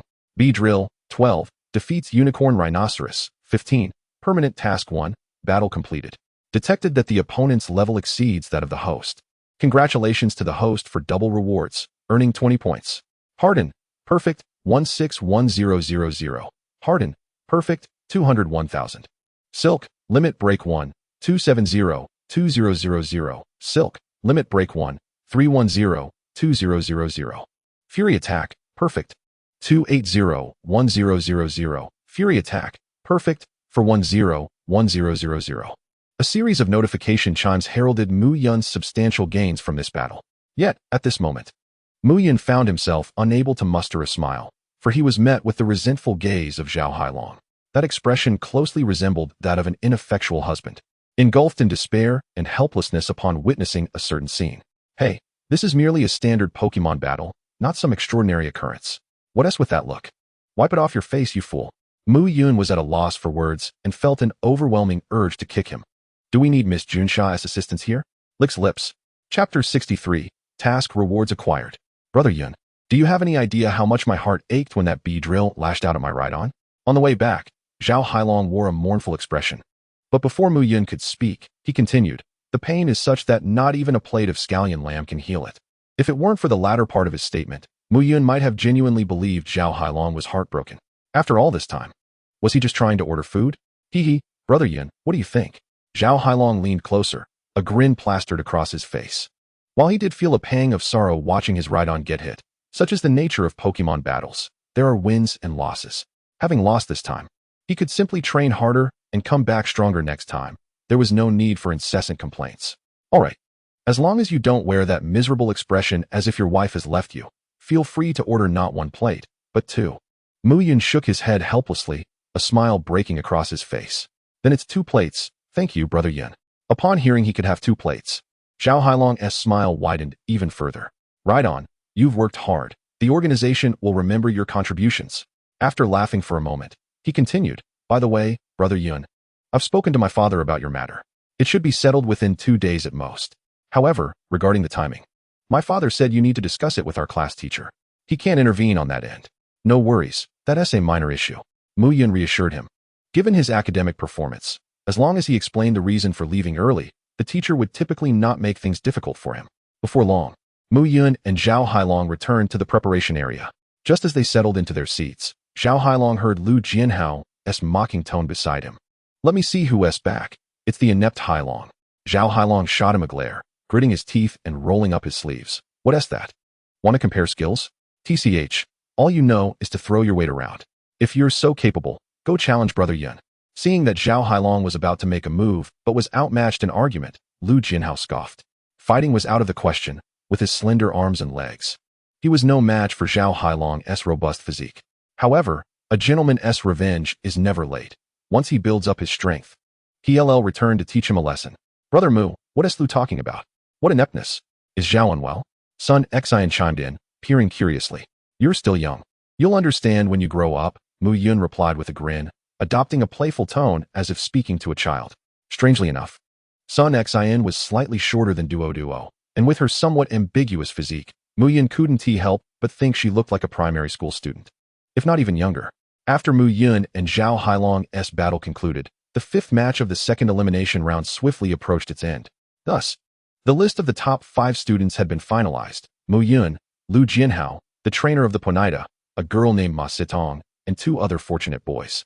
Though unable to activate the eye of data from across the screen, Muyun observed that if either of the 2 encountered Zhao Hailong's Rhydon or Wutu's Onyx, they would likely face defeat. In terms of strength, they were at best comparable to Sun Xian's Magikarp, reliant more on luck than skill. However, in Pokemon battles, sometimes luck is indeed a part of skill. Ahem, all students who have made it to the top 20, please gather at Battle Arena 1. The remaining students in the observation area may leave and return to their respective classes to await further instructions from their teachers. The announcement echoed once more. Muyun and the others promptly stood up, heading toward Arena 1. On the way, Muyun observed the inactive task system, contemplating how to reasonably invite the other 4 for a battle. After waiting a month, he was determined to claim his rewards. Fortunately, as if the system had heard his thoughts, a notification suddenly resonated in his mind as he walked a short distance. Ding. Short-term task. School assessment has concluded. Assessing host's ranking. Ding. Assessment complete. The host has successfully reached the final round, achieving a tie for first place. Random task rewards are being distributed. Ding.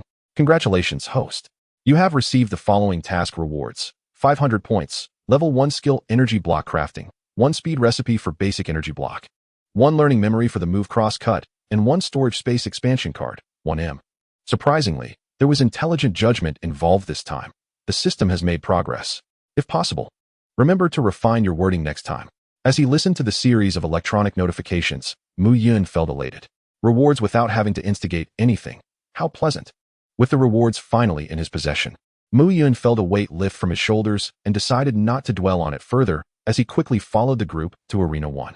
Upon nearing the arena, he noticed 2 individuals already standing within. One of them he recognized as Su Difu, the new principal of Sanjiang High. The other, however, was somewhat unfamiliar.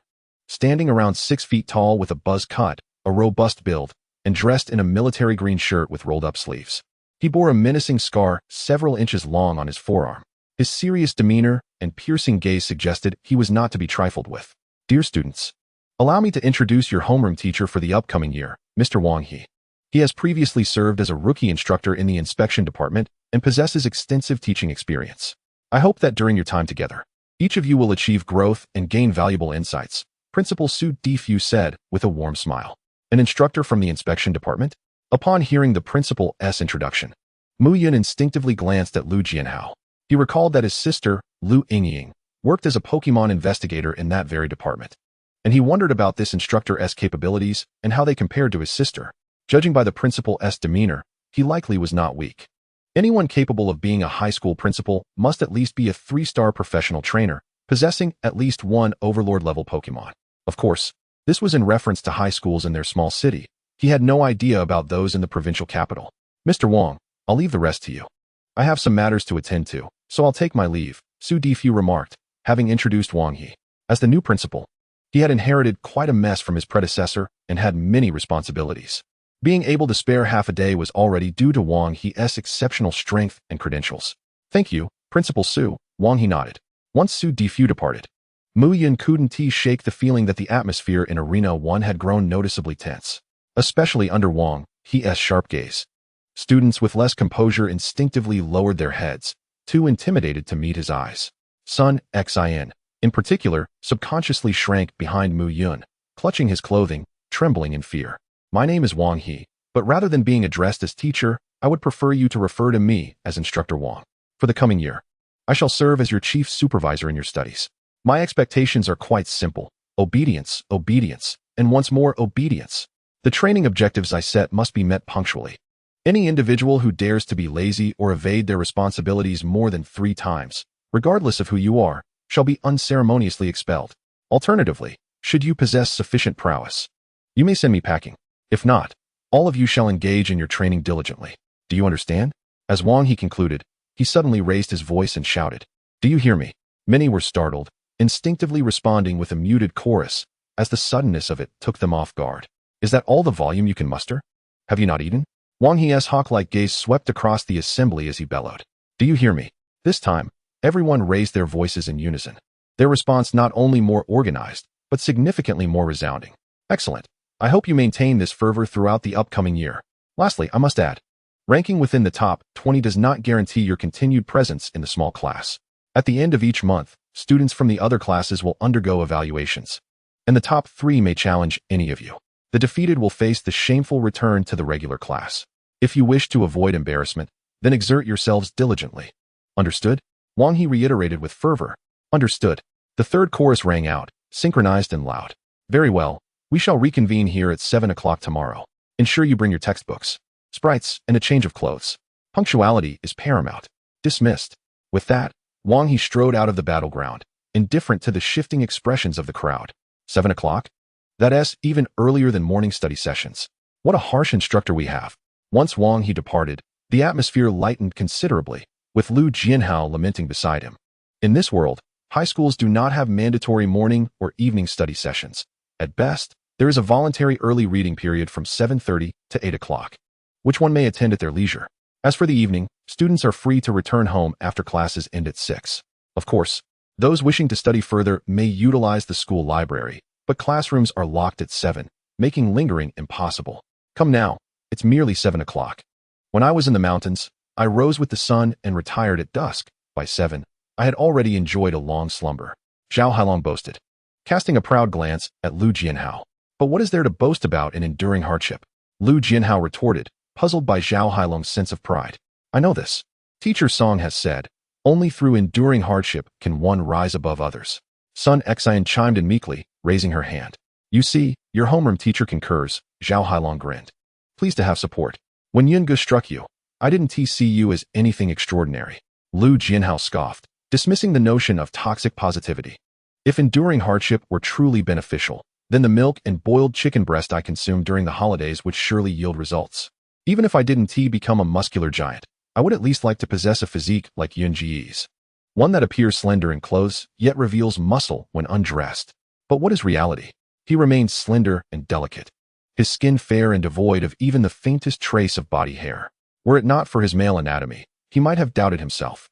Chapter 64, Crafting Energy Cubes. After the team disbanded, the students of the small class naturally returned to their respective homes. The wager between Lu Jianhao and Zhao Hailong regarding washing socks was postponed due to mismatched circumstances. According to Lu Jianhao, he did not wish to take advantage of a precarious situation. However, Muyun suspected it was due to Lu Jianhao's perceived low odds of winning. thus rendering him a timid participant. Do not be fooled by the little unicorn's frequent defeats at the hands of the tiny chaos.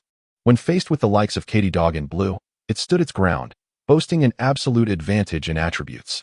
After parting ways with Lu Jianhao and Zhao Hailong, Muyun summoned a shared bike and pedaled towards the Eurasian Grand Mall. Upon receiving his reward for completing the task, Muyun glanced at the recipe and effect description for the energy cube. Unlike the basic energy cubes purchased earlier from the Eurasian Grand Mall, the system-issued recipe for the Speed Energy Cube not only restores stamina and energy, but also provides additional effects with prolonged consumption. Basic Energy Cube Recipe, Speed, created by blending orange fruits, wild apples, cherry fruits, and other tree fruits in a specific ratio, along with precise mixing time and speed. This basic energy cube can significantly restore stamina and energy while permanently enhancing the movement speed and neural reaction speed of sprites. Upon consuming 100 cubes, the enhancement reaches its maximum value of 5. Note, beyond 100 cubes, only the effects of stamina and energy restoration remain effective. Setting aside the crafting techniques for the moment, due to time constraints, Muyun had yet to acquire the skill for crafting energy cubes. However, even with a rudimentary understanding of the energy cube, he recognized that commercially available energy cubes lacked such permanent enhancement properties. At best, they were merely a mixture of tree fruits, offering quick recovery of energy and stamina, akin to fruit-flavored compressed biscuits. Therefore, Muyun's primary expectation regarding the energy cube recipe was to gain experience in crafting energy cubes, thus enhancing his skill level. 100 cubes enhancing speed and reaction time by 5. I recall Sister Xiaoming's Solar Sprite's treasure merely boosts move power by 16, and compared to treasures. Consuming energy cubes occupies no inventory space, serving as an additional enhancement. Reflecting on this, Muyun once more felt the might of the system. Truly, even the most basic energy cube recipe can yield delightful surprises. Should this recipe be sold, the licensing fees alone would ensure a lifetime of comfort. Yet, Muyun merely entertained the thought. Given his current strength and status, should he divulge this recipe, wealth would be uncertain, but he would assuredly face pressure to conform. He dared not overestimate the benevolence of entrepreneurs. Thus, it would be prudent to wait until he becomes a reigning champion before seeking to benefit the masses. For now, the most pressing matter is to procure tree fruits and attempt crafting. With that in mind, Muyun arrived at the tree fruit specialty section of the Eurasian Grand Mall. Let us see. The price of orange fruit remains 100 alliance coins each. Wild apples are 300 alliance coins each. And energy-restoring tree fruits are indeed more expensive than stamina-restoring ones. Cherry fruits are a staggering 500 alliance coins each, truly expensive for a fruit that can negate negative effects.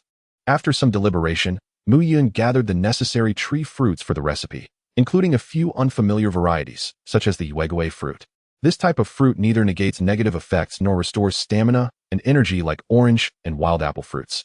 It is purely a 3-no fruit. Of course, it isn't entirely without merit, as it boasts a unique flavor and provides longer-lasting satiety. Consequently, its price is quite affordable at 10 alliance coins each. Before long, Muyun had amassed enough fruits for a single recipe, totaling an expenditure of 1150 alliance coins. It wasn't that Muyun wished to purchase more, rather, his wallet could scarcely endure it.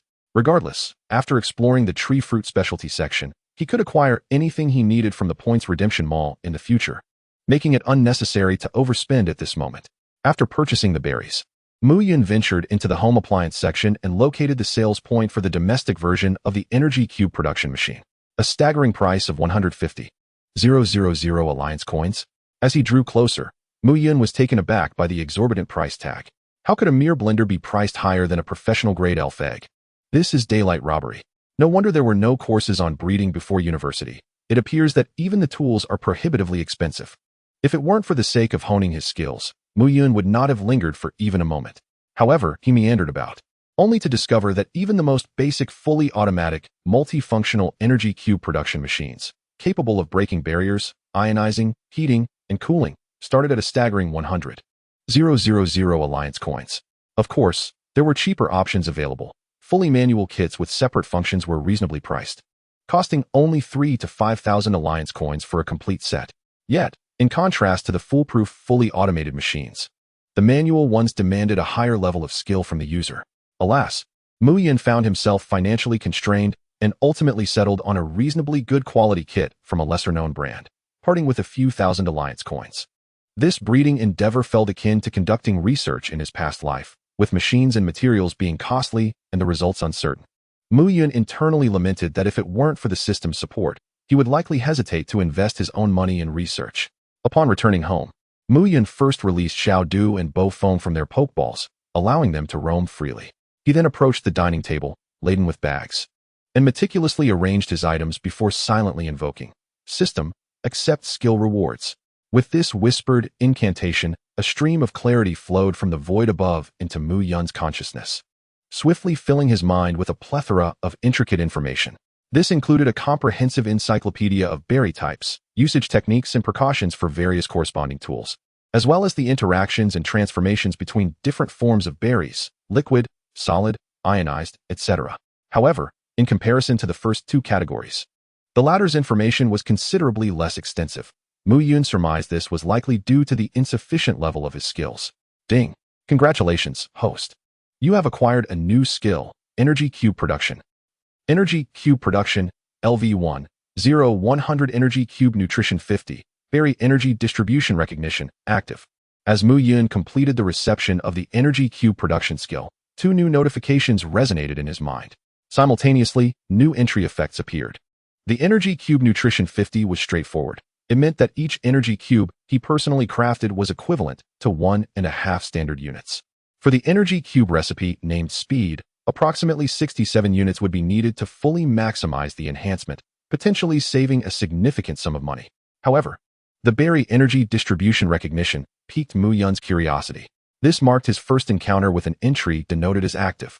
Intrigued, Muyun focused his attention on this entry. And soon, an explanatory message materialized. The Berry Energy Distribution Recognition, as its name suggests, consumes a certain amount of mental energy to reveal the energy distribution within the berry's flesh, enabling finer processing and resulting in higher quality energy cubes. Indeed, aside from the distinctions of primary, intermediate, and advanced levels, there existed noticeable quality disparities within each tier.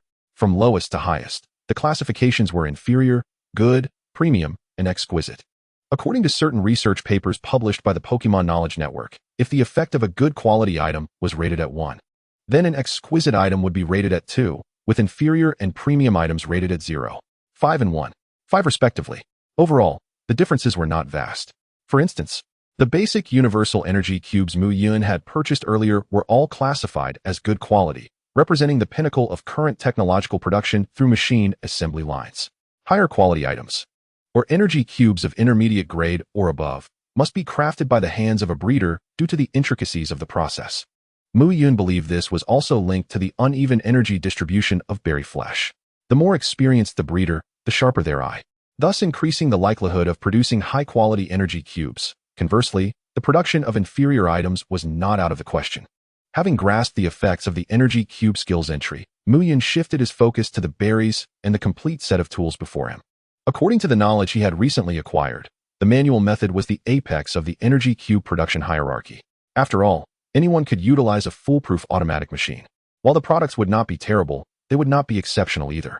Only through meticulous step-by-step operations in manual production could every ounce of energy from the berries be utilized to perfection. Indeed, high-grade berries could not be squandered. Let me think. According to the recipe, I need to process the berry flesh first.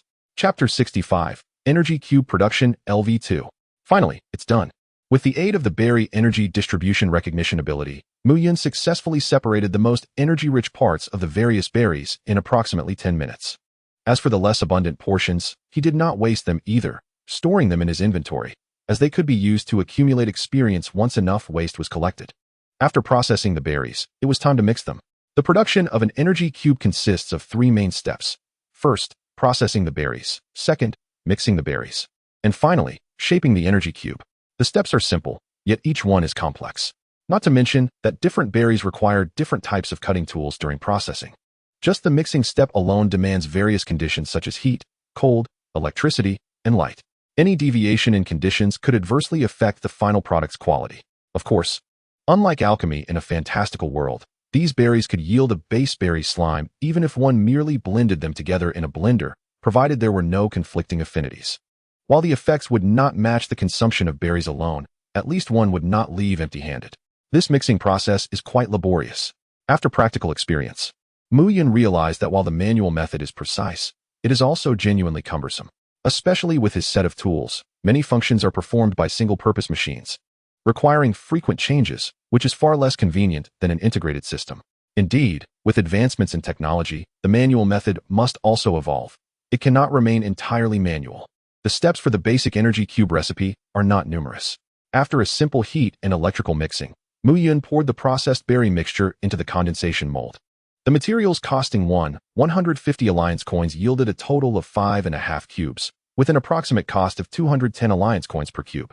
This price is more than double that of the basic universal energy cubes, which only restores stamina and energy.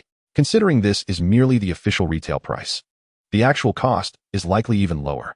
A speed energy cube is approximately 210 alliance coins. With entry bonuses, about 67 cubes would be needed, meaning to fully enjoy a speed enhancement of 5 would require around 14,000 alliance coins. Meanwhile, the price of a primary treasure is around 1 million alliance coins, and its known enhancement effect is 16. By proportional calculation, an enhancement of 5 is equivalent to several 100,000 alliance coins, making the consumption of energy cubes an incredibly profitable venture. After a simple calculation, Muyun felt that the energy cubes were extraordinarily inexpensive. Ding! The host has completed the production of a basic energy cube, achieving a maximum quality of premium. Energy cube production skill experience, 13. Crafting energy cubes, LV1. 0100, crafting energy cubes, LV1, 13100. Being his inaugural attempt at crafting, Muyun found himself somewhat unaccustomed to the operation of certain machines, resulting in products of subpar quality, yielding only 2 superior items and 3 decent ones, while the last was a pitiful inferior product. Gaining 13 experience points in a single session, he mused that with a few more attempts, he could easily level up. With that thought in mind, Muyun accessed the points exchange shop, embarking on a new round of fruit exchanges. When it came to spending alliance coins, I was rather timid, but when it came to points, I struck with determination. Orange fruit, 1 point each. I'll take it. Apple fruit, 3 points each. I'll buy that. Cherry fruit, 5 points each. I'll purchase it. An ultra-loose, thin, breathable purple nightgown. Wait, no need for that. There's one next door. Besides, it's secondhand and much cheaper than what the shop offers. With a consumption of 115 points, Muyun's storage space instantly brimmed with 10 additional materials. Let us get to work. Under the curious gazes of Xiao Du and Bo Foam, Muyun swiftly processed the fruit, then began to repeat the previous steps. Time slipped away as he busied himself. 3 hours passed, and the sun had quietly set, leaving the crescent moon to ascend the treetops unnoticed. Xiao Du busied himself, retrieving energy cubes from the refrigerator, munching contentedly while watching a battle program on television. Meanwhile, Bo Foam stood alone by the window, nibbling on a sandwich that Xiao Du had brought him, gazing outside, lost in thought. At last, everything was completed. In the kitchen, Muyun wiped the sweat from his brow, gazing at the 55 energy cubes before him with a satisfied smile. Ding! The host has completed the crafting of 10 basic energy cubes, achieving the highest quality of superb, earning 160 experience points in the crafting skill. Crafting energy cubes, LV1, 13100. Crafting energy cubes, LV2, 731000. Ding! Through persistent effort, the host's skill in crafting energy cubes has advanced to LV2. Crafting energy cubes, LV2, 731000. Energy cube nutrition 100. Fruit energy distribution recognition, active. Special effect cap, 100. As expected, with the depletion of 10 materials, the crafting skill successfully leveled up. The nutrition of the energy cubes increased by an additional 50, reaching an astonishing double effect, which meant that future expenditures could be significantly reduced. Regrettably, only a few subsequent attempts garnered new enhancement attributes, while the initial energy cubes remained at a mere 50 effect. Beyond the enhancement of old attributes, what captivated Muyun most was the emergence of new attributes. Following this skill upgrade, only one new attribute appeared, yet its effect left Muyun both astonished and delighted. Special effect cap of 100 for energy cubes. If using the standard energy cube formula, this attribute would be lackluster. But if employing the system's speed formula, it would undoubtedly double. 5 would become 10. This effect rivaled that of basic magical treasures. Indeed, the bonuses from magical treasures were merely for amusement. For actual numerical value, one must rely on the formulas provided by the system, and this was merely the basic formula. One could only imagine the terrifying statistics that would arise with the advent of intermediate and advanced formulas for Xiao Du and Bo Foam in the future. It seemed that mere movement and basic attacks would suffice to teach their opponents a lesson. With these thoughts, Muyun felt the fatigue dissipate significantly. He picked up 2 superb speed energy cubes, each endowed with 100 nutrition and 100 special effects, and made his way to the living room, offering one to each of the 2 spirits. Then, amidst their bewildered expressions, he scooped them up and headed towards the bathroom. "Let us celebrate today with a bath together." Hiss beep. The bee and the bird exchanged glances, both a tad perplexed. Wasn't he bathing together a daily affair? What was there to celebrate? However, they did not dwell on it too much. As long as Muyun was happy, they were more than willing to comply. Ding. The host has completed a thorough massage, earning 20 skill experience points. General Massage, LV2, for 601000. General Massage, LV2, for 801000. Ding. Daily Task 3. Post-Training Massage, Daily Task 4. Assistance in Cleaning completed. 20 points have been awarded. Today's daily task points were cheerfully credited. Soon, Muyun emerged from the bathroom, cradling the 2 little ones, who were utterly relaxed and slightly dazed. After all, a soak and massage were simply too delightful for their youthful selves. After placing the 2 on the sofa, Muyun lay down on his bed with his phone in hand. Crafting energy cubes was thus far the only skill allowing him to swiftly accrue experience. Yet constrained by his limited points, he could not indulge in this activity every day. Moreover, the inexpensive equipment he possessed couldn't withstand daily high-frequency usage, being merely a few thousand in cost. All in all, it ultimately boiled down to finances. Enough of that, let us not dwell on it. I'll log on and play a game to unwind. After some contemplation, Muyun realized there was no need to rush. The system had only awakened a month ago, and he was still merely a high school senior. Unlike SAS, who had a vengeful brother keeping him on edge, he had no such worries. His life was quite relaxed. He merely needed to progress steadily without pushing himself to madness. Furthermore, his daily responsibilities were plentiful: cooking, exercising, massaging, physical training, crafting energy cubes, attending classes, listening to novels, studying textbooks, and watching anime. When viewed from this angle, he seemed to be quite busy as well. Never mind, I won't think about it anymore. I'll log on and play. Just then, Deng Siyuan sent a message through Yunxin. Why not just wait to die? Deng Siyuan Jr., wanna log on? Yin reader, Muyun, let us go. Chapter 66. The first morning training of the class. Time passed amidst the cries and the sounds of gunfire. After an exhilarating battle with Deng Siyuan, Muyun contentedly shut down his computer and lay back on his bed. After reading a novel for a while, he turned off the bedside lamp, glancing at the 2 little ones who had already drifted into slumber, softly whispering good night. Now, Xiaodu had evolved into a Beedrill form, standing over a meter tall, making it impossible for him to squeeze into bed with Muyun as before. He could only, like Bo Feng, pile old clothes beside the bed to create a nest for himself. Initially, Muyun had intended for them to sleep in the more spacious living room, but they insisted on sharing a room with him, so he did not push the matter. With the last light extinguished, the cool moonlight spilled into the room, and the trio quietly fell into a warm slumber. A night without incident. The following day, the warm alarm rang earlier than usual. By 5:30, Muyun was already awake, preparing breakfast and lunchboxes. Soon, he packed 2 large trays of scallion lamb for Zhao Hailong and stir-fried pork for Lu Jianhao into separate containers. Ding! The host has prepared a thoughtful and sumptuous breakfast, earning 7 culinary skill experience points. Culinary Arts, LV2, 5281000. Culinary Arts, LV2, 5351000. Since he was preparing lunch simultaneously, the experience points for culinary arts increased significantly after this meal. Once everything was ready, Muyun stored the 2 little ones in luxury balls and headed downstairs with his backpack. Perhaps it was due to rising early today that Muyun did not encounter Wang Dan next door. As for Chi Duo, she was still diligently practicing under her mentor. A few days ago, she had even lamented to Muyun on Yunxin, expressing her fatigue and longing for the softness of a cozy bed.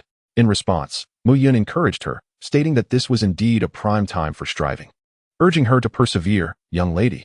After descending the stairs, Muyun, as was customary, scanned for a shared bike and pedaled towards school. By 6 in the morning, breakfast stalls and snack vendors had already set up, yet Songjiang No. 1 High School appeared eerily quiet. Clearly, the only students required to rise early were the 20 from their small class. Yungu, good morning. Upon entering the gymnasium, Muyun spotted the weary Lu Jianhao, who was seated and stifling yawns. For someone accustomed to late nights during the summer vacation, rising early was undoubtedly a significant ordeal. Good morning. Muyun casually placed his backpack on an empty chair. It is worth mentioning that their small class also had a dedicated classroom, situated adjacent to the other elite classes. However, due to Wang He's stipulation, they were obliged to gather in the gym with their belongings. Yingge, good morning. Before long, Zhao Hailong also entered the gym. In contrast to Lu Jianhao's exhausted demeanor, Zhao Hailong appeared much more spirited. Indeed, training in the mountains proved beneficial, at least in terms of adjusting one's routine. After placing his backpack, filled with a change of clothes and books, on an empty chair, he leaned closer to Muyun and whispered, Yingge, your chef's certification and health certificate have been approved. I can bring them to you tomorrow morning. The cafeteria's small kitchen has also been arranged, and you'll only need to prepare 10 to 12 dishes each day. As for the specific ingredients, just inform the assistant chef a day in advance, and they will assist you in preparation. You can focus solely on cooking. I will push his Yunshin to you shortly. Thank you, Hailong. Hearing that the cooking arrangements in the cafeteria were coming to fruition, Muyun felt buoyed. Though it may seem that culinary skills have little connection to being a trainer. Even Pokémon possess taste buds and a fondness for gourmet food. It is merely that the ordinary fare of humans does not capture their fancy. With his current level 2 culinary skills, he could leave a lasting impression on Little Du and the others. Should he elevate his skills further? Muyun fancied that he could even charm divine beasts with his culinary prowess. For instance, with a masterful fried rice, would I not conquer the great alpaca? No need for pleasantries. It was precisely what I desired to eat. By the way, the cafeteria is well equipped with seasonings and utensils. After you discuss the required ingredients with the assistant chef tonight, you can commence cooking tomorrow, but you'll need to address the instructor yourself, Zhao Hailong added. What kind of person is this Wang He, that even his father must show deference? Such matters are trivial. Taking a leave of absence is merely a small issue. Muyun believed that given his current performance, an early departure should not pose a problem. After classes, he could simply inform Wang He. Wonderful. Yingge will be in charge of cooking tomorrow. Huzzah! Upon hearing this news, Lu Jianhao's fatigue was instantly replaced by excitement. The thought of enjoying delectable meals daily made early rising seem far more palatable. In his enthusiasm, he found that Zhao Hailong, who appeared dark and brooding, suddenly looked much more agreeable. Time swiftly passed to 7 o'clock, perhaps owing to the intense pressure Wang He had instilled yesterday. None of the 20 students from the small class arrived late. They all gathered early at the first battle arena within the gymnasium, under the watchful eyes of their peers. Filled with admiration and curiosity, Wang He, clad in military green attire, strode into the arena, a black leather notebook in hand. Not bad. Although your posture while standing and sitting leaves much to be desired, and your overall demeanor is quite lacking, at least no one is late. I shall begrudgingly consider you adequate. Wang He cast a glance over the group, his voice grave. Upon hearing this, the students exchanged glances, momentarily unsure whether he was praising or criticizing them. Today marks the first day of training. I shan't elaborate on discipline, but in the future, each time we gather here, I expect to see a row of spirited youths standing tall, not a bunch of slothful, lifeless layabouts. Wang He's voice grew increasingly resonant. Knowledge can be acquired through study, and physical prowess can be honed through practice. However, if your will is shattered, and you bow to despair, you shall forever remain a spineless cur, a pitiful stray dog that no one respects. Having said this, Wang He produced a gleaming whistle from his pocket and blew it sharply, commanding, all present, form 2 lines, assemble. The shrill and piercing sound of the whistle struck like a bolt of lightning, jolting everyone to attention as they quickly repositioned themselves into 2 orderly lines. Before commencing today's training, I shall address the rewards from yesterday's battle assessment. Those who placed in the top 10 may collect energy cubes from the logistics office. As for the rewards from the gravity chamber for the top 5, you may choose to visit during the afternoon training session. However, due to limited space, those interested must notify me in advance. I will arrange times based on the order of requests. With that, Wang He blew the whistle again. Everyone now, commence a 3-kilometer warm-up run around the arena. 3 kilometers? At this declaration, many students instantly changed their expressions. They understood that trainers needed to enhance their physical fitness. But starting with a 3 kilometers run merely as a warm-up seemed excessive. If one truly needed transportation, why not cultivate a riding Pokémon like Dojuo instead of torturing themselves? Despite their myriad of doubts, none dared to voice a word in defiance under Wang He's piercing gaze. For Muyun, however, it was of little concern.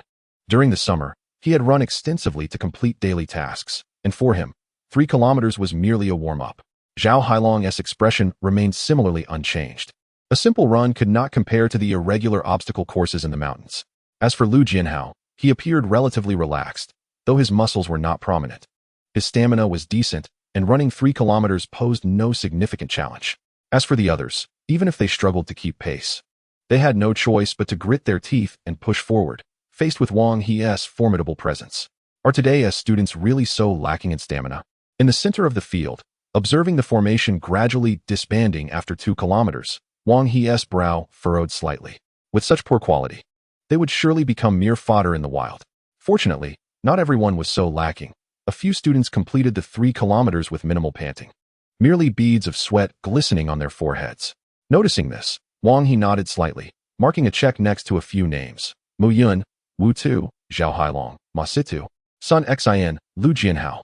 From his observations, these 6 displayed significantly better endurance than the others. The current training intensity was evidently not suited for them. Continuing at this pace would only hinder their growth. He would observe them further in the afternoon. If their physical constitution met the standard, he could assign Jigwood dumbbells to monitor them. Chapter 67. The Onyx Snake Trainer is invaluable.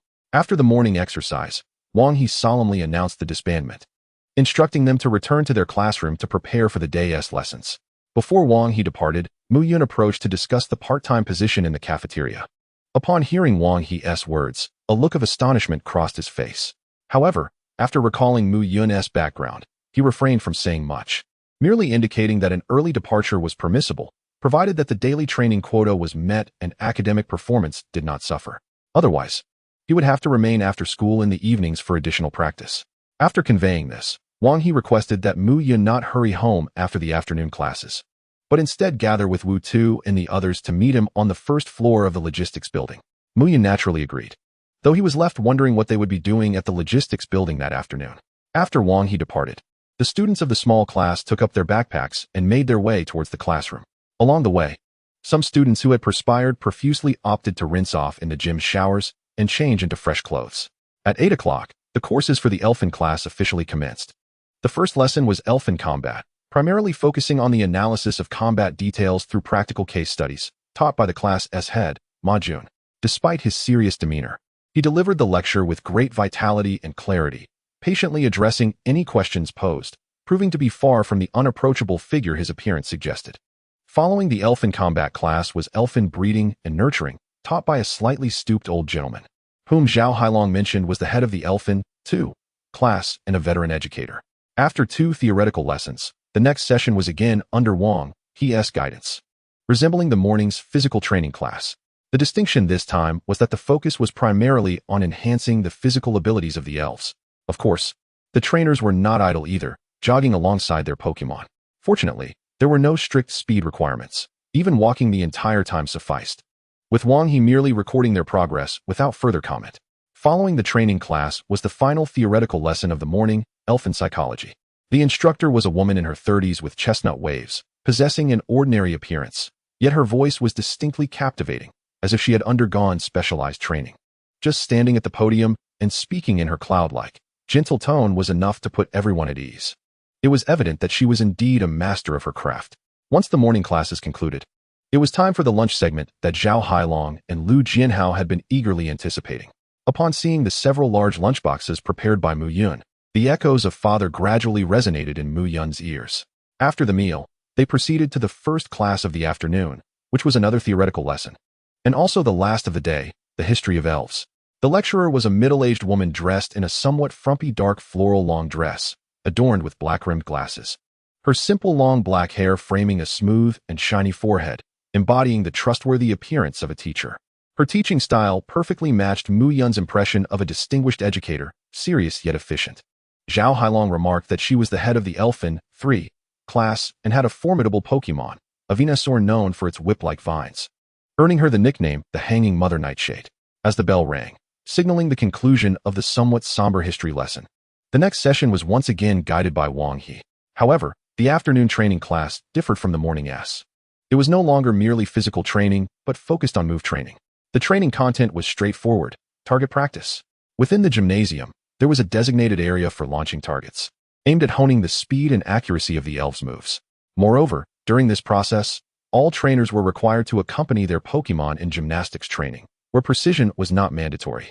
Yet the right attitude was essential. Wang He stated that companionship was the best way to enhance the bond and intimacy between trainers and their Pokémon. Muyun was pleased with this arrangement, as he no longer worried about falling behind in his own gymnastics proficiency. In contrast, Lu Jinhao found the experience quite grueling. After an hour and a half of class, he felt his complexion had paled considerably. Following the move training, they arrived at the final lesson of the day, a practical combat exercise. The content was quite simple. 3 groups of students, called by name, would engage in simulated battles under Wang He's observation, during which he would call for pauses to offer guidance on their shortcomings. The others could choose to observe or find opponents for their own training. Soon, Wang He announced 6 names, mostly those ranked in the lower 10. Upon hearing that neither he nor Lu Jinhao was on the list, Zhao Hailong's spirits lifted, and he rushed over to Lu Jinhao, proposing a dual wager involving laundry duties. Observing this, Lu Jinhao instinctively glanced at Muyun, hoping to evade the challenge by using the excuse of battling Muyun. However, Muyun had already made his way to Wu Tu, initiating their own duel. With no other option, Lu Jinhao steeled himself to face Zhao Hailong.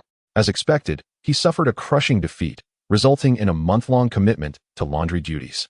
On the other side, in stark contrast to Lu Jinhao's dismay, Wu Tu was brimming with excitement. Rock Snake, first use Harden, then use Rollout. Following Mu Yun's suggestion, Wu Tu directed Rock Snake to employ 2 defensive enhancing moves. Observing this, Mu Yun refrained from interrupting and similarly commanded his Beedrill to use Harden twice. Then, they commenced a flurry of attacks. Notification: Beedrill has used Fury Attack in practical combat. Proficiency 2. Notification: the opponent has used a defensive enhancement skill, increasing Beedrill's move training effectiveness. Proficiency 4. Notification: Beedrill has used Fury Attack in practical combat. Proficiency 2.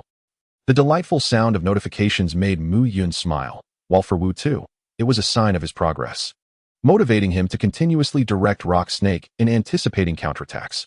Thus, Beedrill and Rock Snake exchanged blows, with Beedrill's proficiency in Fury Attack rapidly climbing, while Rock Snake honed its predictive abilities through Beedrill's relentless assaults. They truly were exemplary partners supporting one another. Notification: Beedrill has used Fury Attack in practical combat. Proficiency 2. Notification: the opponent has used. As the minutes passed, once Rock Snake was left panting on the ground, Beedrill's proficiency in Fury Attack had surged by a remarkable 450 points. If all went well, a breakthrough could be expected the next day. It's worth mentioning that while Beedrill was battling Rock Snake, Bofeng had not been idle either, practicing wind-up at the training post, perhaps out of habit. Even in Muyun's absence, Bofeng autonomously activated its fervent state once in training mode, earning a double experience boost. Wind-up, perfect, 660-1000. Wind-up, perfect, 800-1000. After a single class, Bofeng's proficiency in wind-up had increased by 140 points. If he continued to practice a bit more in the evening, a breakthrough to the next level was almost guaranteed. At that point, Bofeng might very well experience its first potential breakthrough. As the practical combat exercise concluded, the clock struck 6, marking the end of the school day. Following Wang He's instructions, Mu Yun led Lu Jinhao and the others to the first floor of the logistics building. Chapter 68. Can Steel Wing and Nut Dumble be new training partners? At 6 o'clock in the afternoon, Mu Yun and the others approached the vicinity of the logistics building. As they neared, they noticed a massive, shadowy figure, over 2 meters tall, quietly perched on a tall ancient tree in front of the building, gazing intently at them. The figure, cloaked in an obsidian sheen, bore wings that appeared to be forged of steel, shimmering with a metallic luster under the sun. Within the nearly pitch-black Scara, a pair of crimson irises gazed unwaveringly at them. Wolfeng, forgive me, but this is the bird that reigns supreme in my heart, the formidable Steel Wing Raven. Under the frigid scrutiny of the Steel Wing Raven, Zhao Hailong felt his hair stand on end, a chill running down his spine. He sensed that the mere presence of this Steel Wing Raven was far more intimidating than the flock of Magikarp he had encountered in the mountains. Upon discovering the Steel Wing Raven, Muyun promptly activated his data eye. Creature, Steel Wing Raven. Gender, male. Type, Flying Steel. Level, 59, Dominance level. Ability, Mirror Armor, reflects effects that lower its own abilities. Moves, Feather Rest, Rock Smash, Glare, Peck, Swagger, Scratch, Eat, Taunt, Frightening Face, Peck Drill, Steel Wing, Iron Defense.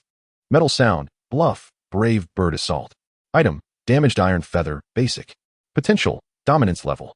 Base stats, for 195.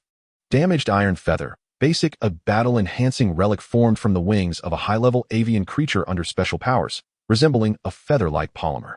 Due to external attacks during its formation, the internal structure of this relic is exceedingly unstable and will approach collapse with increased usage. It enhances the power of Steel-type moves by 11, remaining uses, 2. A Steel Wing Raven at the pinnacle of dominance level. Upon discerning the data of the Steel Wing Raven, Muyun could not help but narrow his pupils.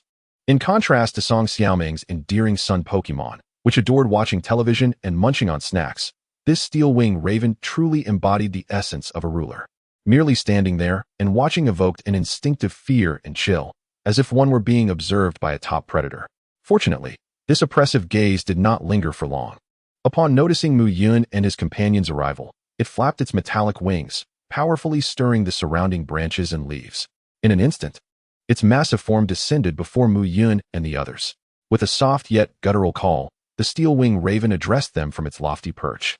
Its voice resonated deep and hoarse, akin to the sound of heavy metal grinding, causing a sharp pain in their eardrums. Thankfully, it seemed aware of the impact of its voice, and after a simple call, it spread its wings and turned, signaling the group to follow. It must be Instructor Wang's Pokémon, awaiting our arrival, Muyun mused, rubbing his ears. Recalling Wang's admonition from the morning, Muyun quickly deduced the identity of the Steel Wing Raven. However, he had not anticipated that Instructor Wang would dispatch a pinnacle dominance level Steel Wing Raven to greet them. A glimpse reveals the entirety. Instructor Wang's prowess likely reached that of a gym leader. The gym leaders in this world are not merely tasked with applying pressure to challengers. They shoulder the responsibility of safeguarding a city, standing as a pinnacle within their urban confines. Notably renowned gym leaders in provincial cities rank just below the regional champions in strength. Even the gym leader of Songjiang City, a modest locale, holds a status not far removed from that of the mayor. That Wang possesses such strength, yet chooses to instruct this group of novices. Indeed seems a case of great talent being underutilized. Muyun's mind buzzed with thoughts, yet his feet moved unwaveringly, while the others, seemingly subdued by the earlier intimidation of the Steel Wing Raven, followed him into the building in silence. Even Wu Tu, usually the most boisterous and spirited, found himself parched and reticent.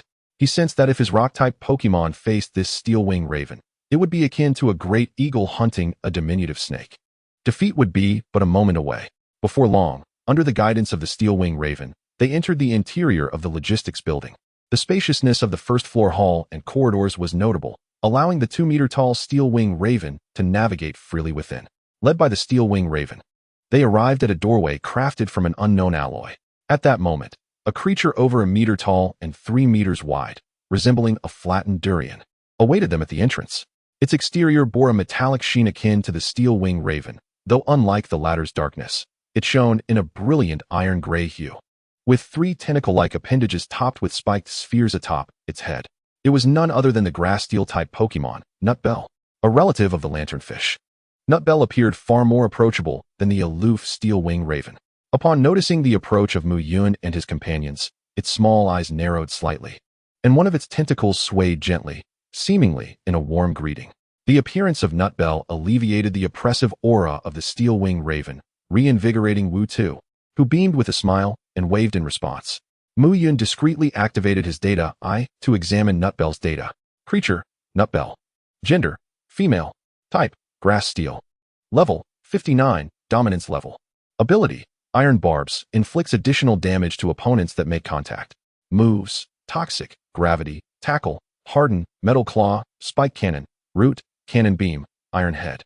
Self-Destruct, Total Destruction, Iron Defense, Power Whip, Curse, Euro Ball, Explosion.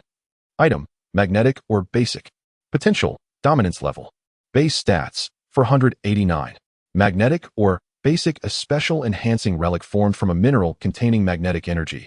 It increases the maximum range and multiplier of gravity moves when used by the bearer. Another pinnacle of dominance level? Gazing at Nutbell's data, Muyun felt a renewed shock. Initially, seeing Nutbell's amiable demeanor, he had presumed she was merely an elite-level Pokémon tasked with guarding the entrance. Truly, one should not judge by appearances. Instructor Wang possesses remarkable strength. He wondered if, in the future, he might be able to curry favor with these 2 Pokémon through culinary delights, with one accompanying him in practice and the other battling Bluffing, thus gaining valuable experience. Bluffing, me, battling the Steel Wing Raven? Clack. After guiding Muyun and the others, the steel-wing raven emitted a low, raspy sound without further utterance, standing silently to the side, its gaze directed outward like a metallic sentinel.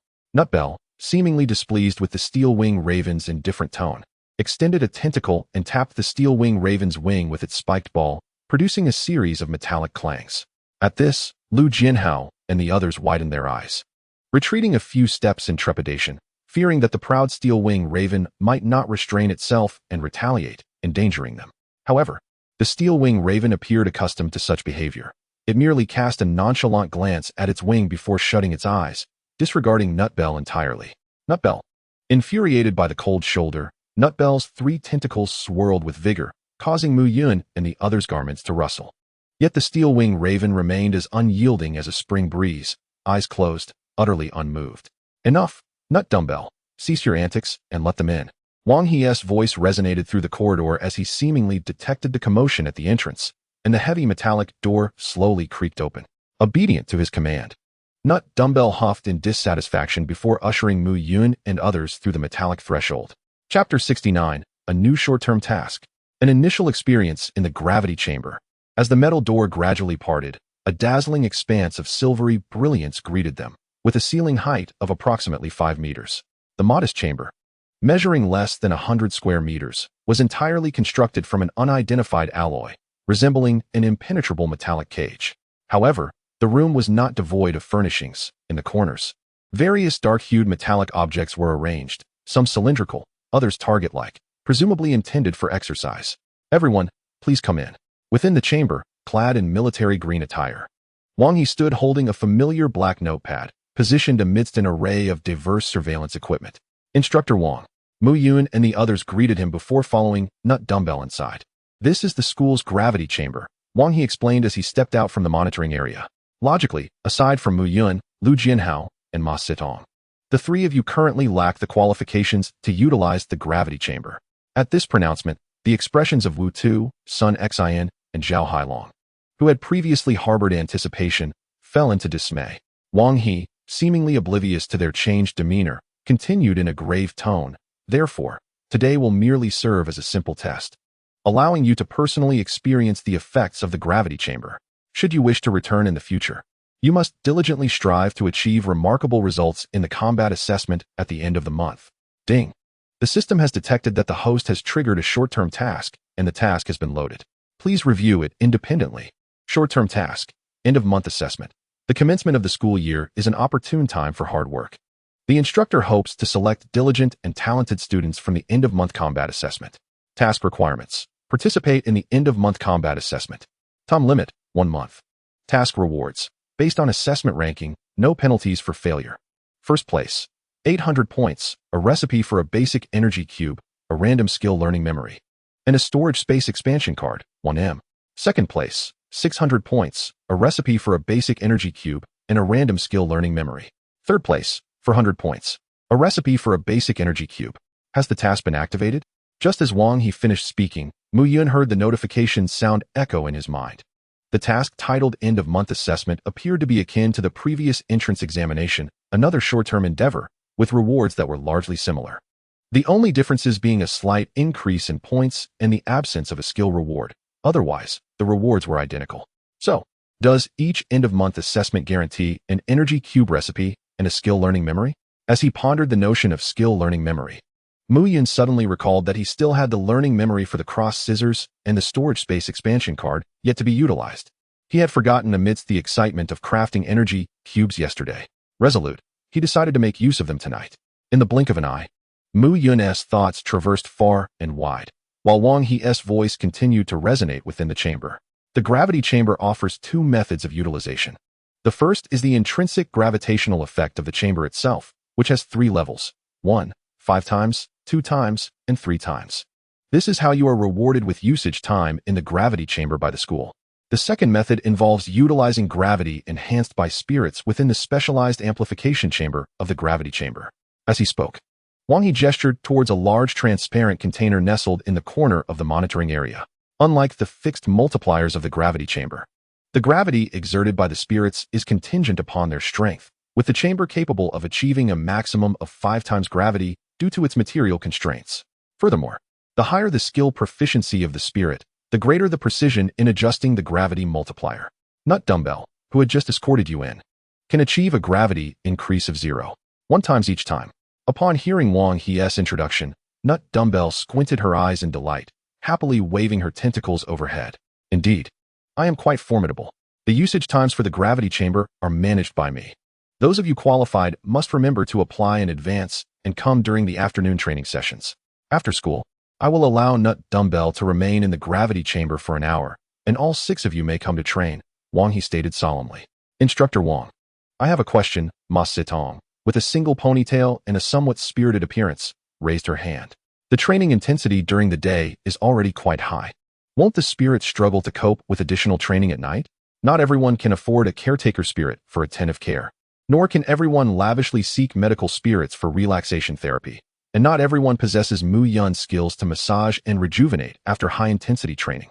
Ma Sitong's inquiry echoed the thoughts of Sun Xian, who was too apprehensive of Wang He to voice her concerns. As for Lu Jianhao and Zhao Hailong, one had a caretaker spirit to assist him, while the other was well off enough to hire a dedicated masseuse for relaxation. Wu Tu, on the other hand, had no concept of spirits requiring appropriate rest. He had always trained alongside his onyx serpent, resting only when utterly exhausted, then resuming training once re-energized, sleeping whenever fatigue struck. Who said I brought you here to train the spirits? Wang He shot a glance at Ma Sitong. At his words, all 6, including Muyun, were taken aback. If not to train the spirits, then was it to train them? The gravity chamber was rather small, hardly conducive to training. Even if they were to train, it would be during their allocated individual time in the chamber. Moreover, with 6 of them together, there was simply no space for spirit training.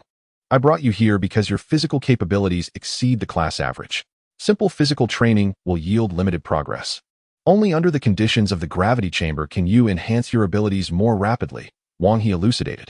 Huh. At this revelation, Lu Jianhao was momentarily stunned, glancing at Muyun and Zhao Hailong beside him. Wait, Instructor Wang, how do you perceive that my physical capabilities are comparable to theirs?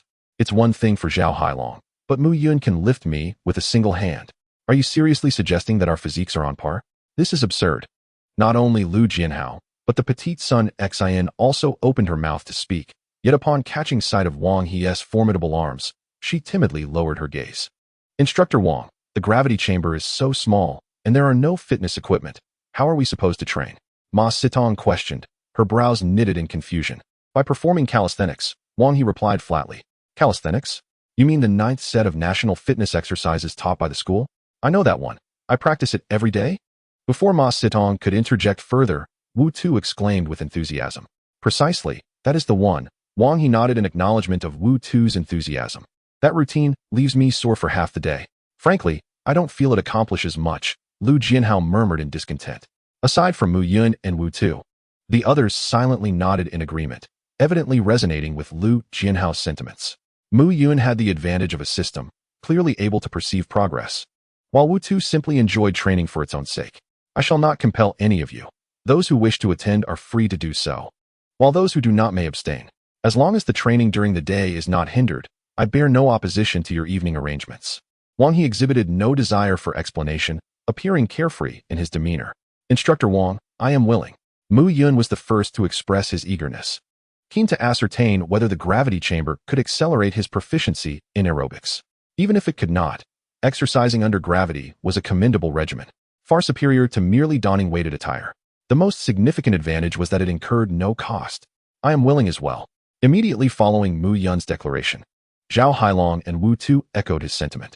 Witnessing both his brother Yun and the formidable figure express their willingness, Lu Jianhao gritted his teeth and declared, I shall join too. Lacking a firm opinion, Sun Xian, seeing the consensus among Muyun and the majority, timidly raised her hand to join. Ma Sitong furrowed her brow, uncertain whether she had come to a realization or simply desired to fit in, ultimately acquiescing as well. Very well, let us first engage in some warm-up exercises. We shall commence the routine in 10 minutes. A rare smile graced Wang He's lips, though he cared little if some chose not to come. The unanimous agreement pleased him greatly.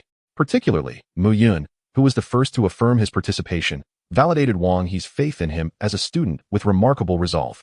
Chapter 70, 20 times additional gains. Attention everyone. The moment gravity is enhanced may induce a slight discomfort. This is a normal occurrence. I will amplify the nut dumbbells at a rate of 0.1 until we reach double gravity. If you find it unbearable, do not hesitate to voice it, and I will alleviate the gravitational pressure on you. In the monitoring room, Wang He spoke with grave seriousness.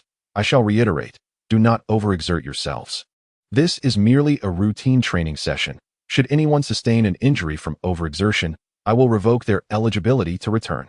With that, Wang He turned to the nut dumbbells, which had already nestled into their transparent container. We may commence.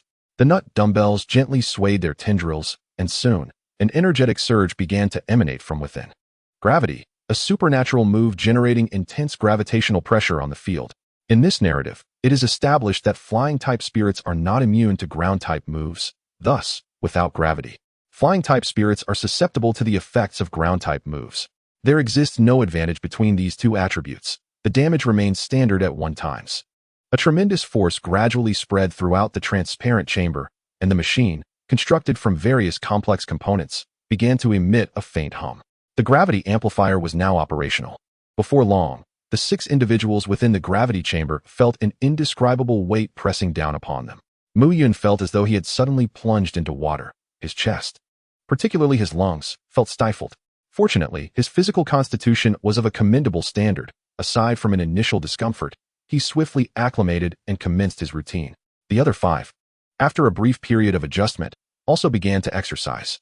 Clearly, the 11-fold gravity posed little challenge to them. Ding! The system has detected a change in the host's surrounding environment. The experience acquisition pattern for the 9th set of national fitness exercises has altered. As Muyun initiated his movements, a fresh system prompt resonated in his mind. Indeed, it was feasible. A surge of joy filled Muyun's heart.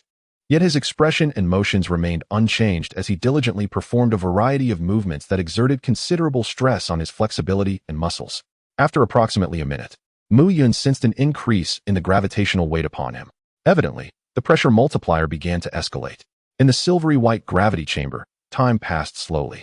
With each minute, the gravitational multiplier would increase by 0.1. Simultaneously, the notification sound regarding the surrounding environment echoed in Muyun's mind.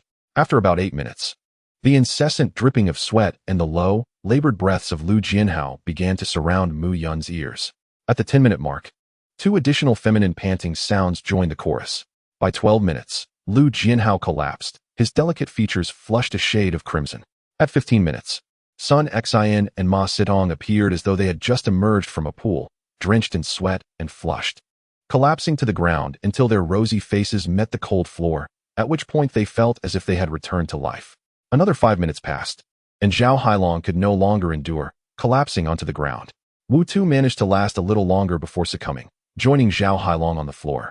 Thus, after 23 minutes, under double gravity, only Muyun remained steadfast. Unlike the others, who had nearly ceased their movements in the face of the increased gravity, he continued to perform his exercises with slow, yet precise motions. Due to the gravity, Muyun's movements were sluggish, reminiscent of an elder practicing Tai Chi, yet the taut, reddened muscles revealed the intensity of his efforts. Soon, amidst the astonished gazes of his peers, another 7 minutes elapsed before Muyun gradually ceased his actions.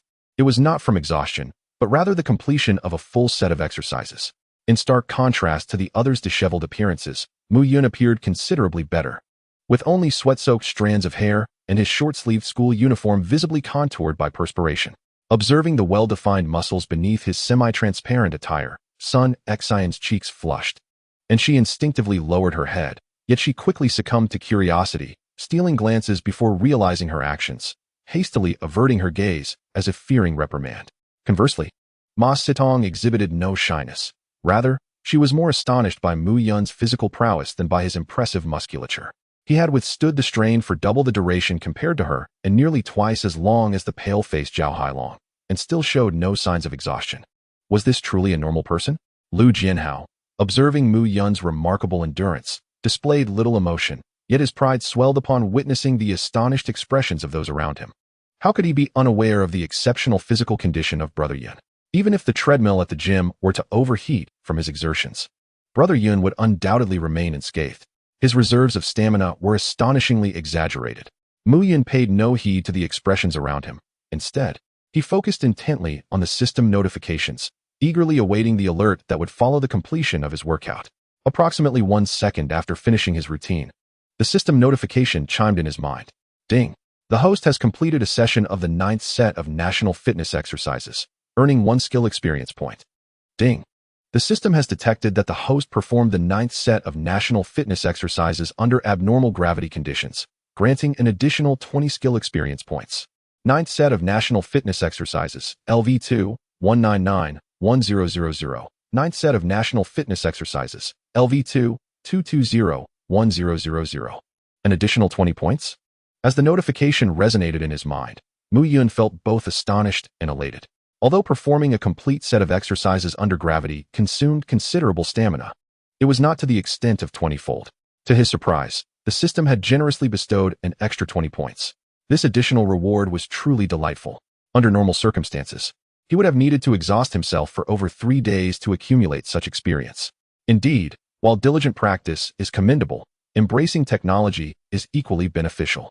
Were it not for the immense pressure the gravity exerted on his muscles, he would have been tempted to push through for another round. However, it is not without merit. An additional gain of 20 experience points is quite advantageous. Even if I were to engage in this endeavor just once a day, reaching LV3 would merely take about 37 or 38 days. This estimate does not even account for the potential bonuses from progress made along the way.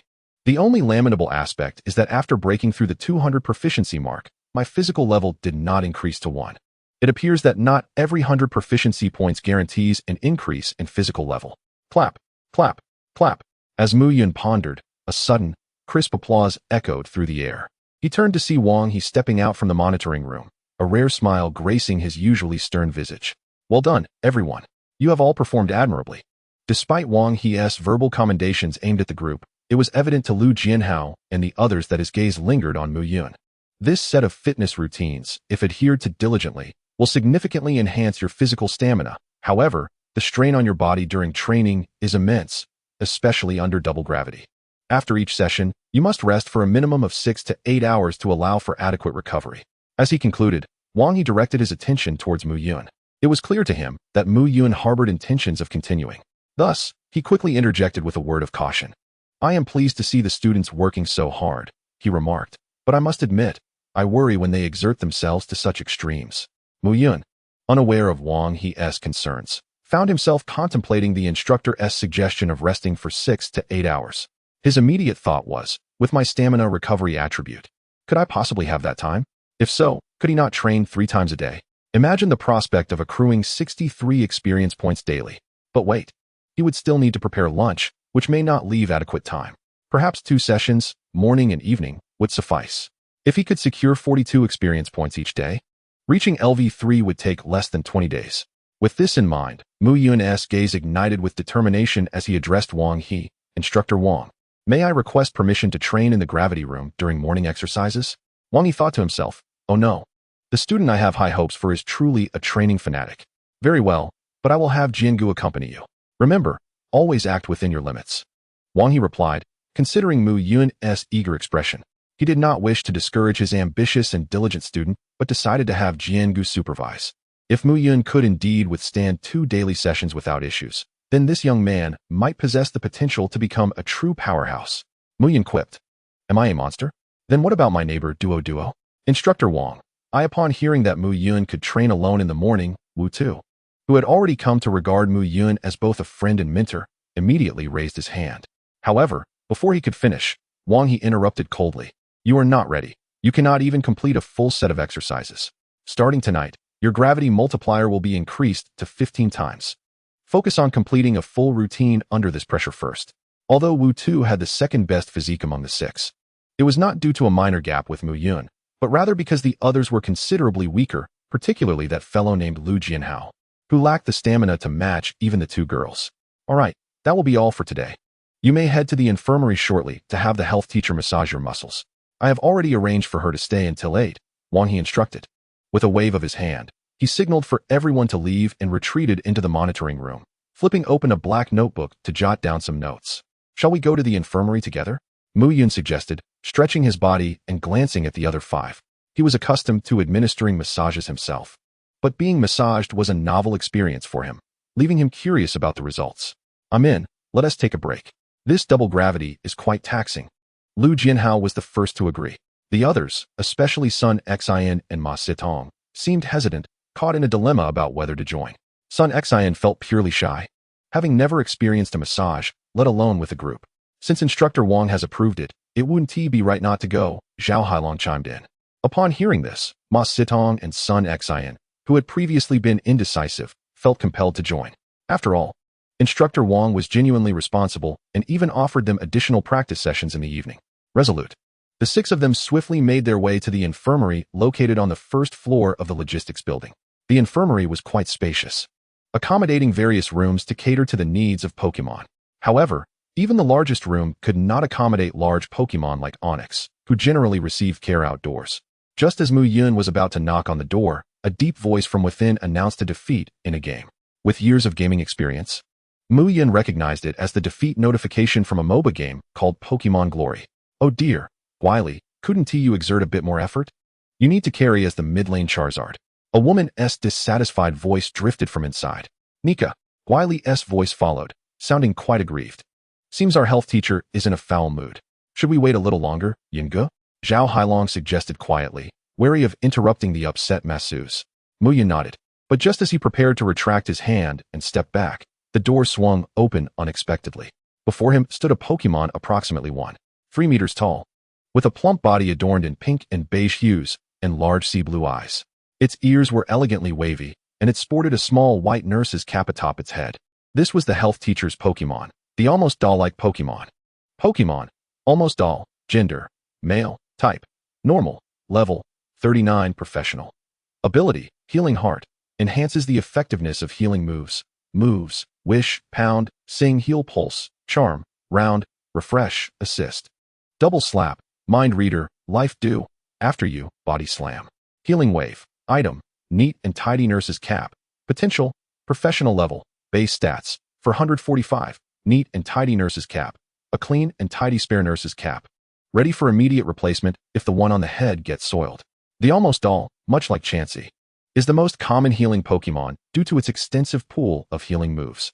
The professional grade Almost Doll before Muyun boasted 3 distinct healing moves: the normal type Wish, the water type Life Dew, and the psychic type Healing Wave. Wish, a normal type move that allows the user to sincerely wish for the target's recovery, consuming a portion of its own stamina and energy to restore the target's injuries or replenish a significant amount of stamina. Life Dew, a water-type move that condenses droplets of water using a certain amount of energy, capable of healing the target's injuries or replenishing a substantial amount of stamina. Healing Wave, a psychic-type technique that consumes a certain amount of mental and physical energy to mend wounds or replenish substantial stamina. Unlike the fixed ratio of restorative effects in games, the efficacy of such healing skills in the real world predominantly hinges on the level disparity between the parties involved. The higher the level of the healing spirit, the more effective the restoration.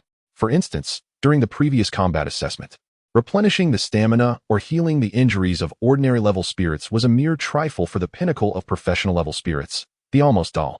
With a bright smile and twinkling eyes, the Almost Doll waved gently at Muyun and the others, beckoning them to step inside and wait. With a tender voice and amiable demeanor, it was indeed difficult for Muyun to discern that this was a male nurturing figure, were it not for the indication of the data eye. Some spirits, despite their differing genders, convey a remarkably similar aura. For instance, male Ralts, male Milotic, and male Makhok, among others. Was there something peculiar mingling within? Muyun hastily retracted his thoughts and followed the Almost Doll into the infirmary. Soon, 2 figures clad in white coats, one tall and one short, came into view for the 6 of them. The shorter one, standing just over 1.6 meters, appeared to be a mature woman in her 30s, with a healthy, wheat-colored complexion. Her raven hair was neatly tied up, concealed beneath a white nurse's cap, and her face bore a delicate touch of makeup, clearly the health teacher they were seeking. As for the tall figure, it was rather intriguing. Standing at over 1.8 meters, with bulging muscles and light blue skin, it was none other than one of the popular fighting-type spirits, Makhok. Spirit, Makhok. Gender, female. Type, fighting. Level, 49 elite. Ability, Guts. If it enters a status condition, it will harness its determination, increasing its attack by 50. Moves, Bullet Punch, Glare, Low Kick, Focus Energy, Revenge, Low Sweep. Seismic Toss, Scary Face, Bide, Mach Punch, Dual Chop, Bodybuilding, Earthquake Toss. Item, Iron finger gloves. Potential, elite. Base stats, 505. Iron finger gloves. A set of specially crafted iron gloves that effectively protect the fingers while massaging spirits with tougher skin. Had it not been for witnessing it firsthand, Muyun would find it hard to imagine that an elite-level Makhok, much like the almost doll, served as a health teacher's spirit. Even the item it carried was a tool for protecting fingers during massages. It is worth noting that the space in which a spirit's item is stored is a uniquely conceptual existence, capable of accommodating any item, not necessarily a treasure, yet incapable of containing a bag filled with items. Muyun could only attribute this peculiarity to the whimsical powers of the llama god. You must be the students my brother mentioned. Don't just stand there, take off your clothes and lie down. Upon seeing the almost doll leading the 6 students, whose hair was still noticeably damp, Wang Di put down her phone and patted the empty bed beside her, speaking briskly. Were it not for her cousin's request, she would not have wanted to work overtime. Given the choice, she would prefer to lie in bed playing games or watching shows. What are you waiting for? Girls in the inner room, boys outside, hurry up. With that, Wang Di pulled Sun Xian, Ma Sitong, and Lu Jianhao towards the inner room. Wait, teacher. I'm a boy. Lu Jianhao attempted to break free from Wang Di's grasp, but he did not anticipate that her seemingly unassuming strength was quite formidable, making it difficult for him to escape. A boy. Wang Di paused, turning back to scrutinize Lu Jianhao. I must tell you, my massage technique requires removing outer garments. If the boys see you undressed, you'll be the one at a disadvantage. Old teacher, Lu is indeed a boy. Seeing Wang Di attempt to pull Lu Jianhao into the inner room for a disrobing massage, Sun Xian's cheeks flushed a bright red as she weakly defended Lu Jianhao. Ma Sitong also nodded in agreement, her face slightly rosy. Despite Lu Jianhao's appearance being similar to a girl's, he was still a male, and the idea of undressing for a massage was something she could not easily accept. Really a boy? With the other 2 girls affirming. Wang Di's eyes lit up with curiosity as she reached out to feel Lu Jianhao's arm. His skin was smooth and delicate, with little muscle mass. And except for a flat chest, he exhibited no signs of being a boy. Were there no onlookers present, she would have considered conducting a thorough examination. As for modesty, what a jest. As a seasoned medical professional, she had encountered more bodies than most people had met of the opposite sex. Very well then, with your tender skin, go seek a massage from the almost doll. Wang Di reluctantly released Lu Jianhao and led Sun Xian and Ma Sitong towards the inner room. Meanwhile, Muyun and the others, under the supervision of Makhok and the almost doll, wrapped themselves in long bath towels around their lower bodies and began their massages. Despite Mishoki's imposing stature, its massage technique was exquisite and meticulous. To Muyun, excluding the attribute bonuses, the effectiveness surpassed his own, likely at a level equivalent to LV3 or even LV4. Many unique techniques for alleviating muscle tension left him quite impressed. While receiving the massage, Muyun utilized his existing knowledge of massage to keenly observe and memorize Mishoki's techniques, aspiring to incorporate them into his own repertoire. As time gradually passed during the massage, Muyun felt his body and mind relax while also gaining substantial insights. Just then, a series of system prompts suddenly resonated. Ding!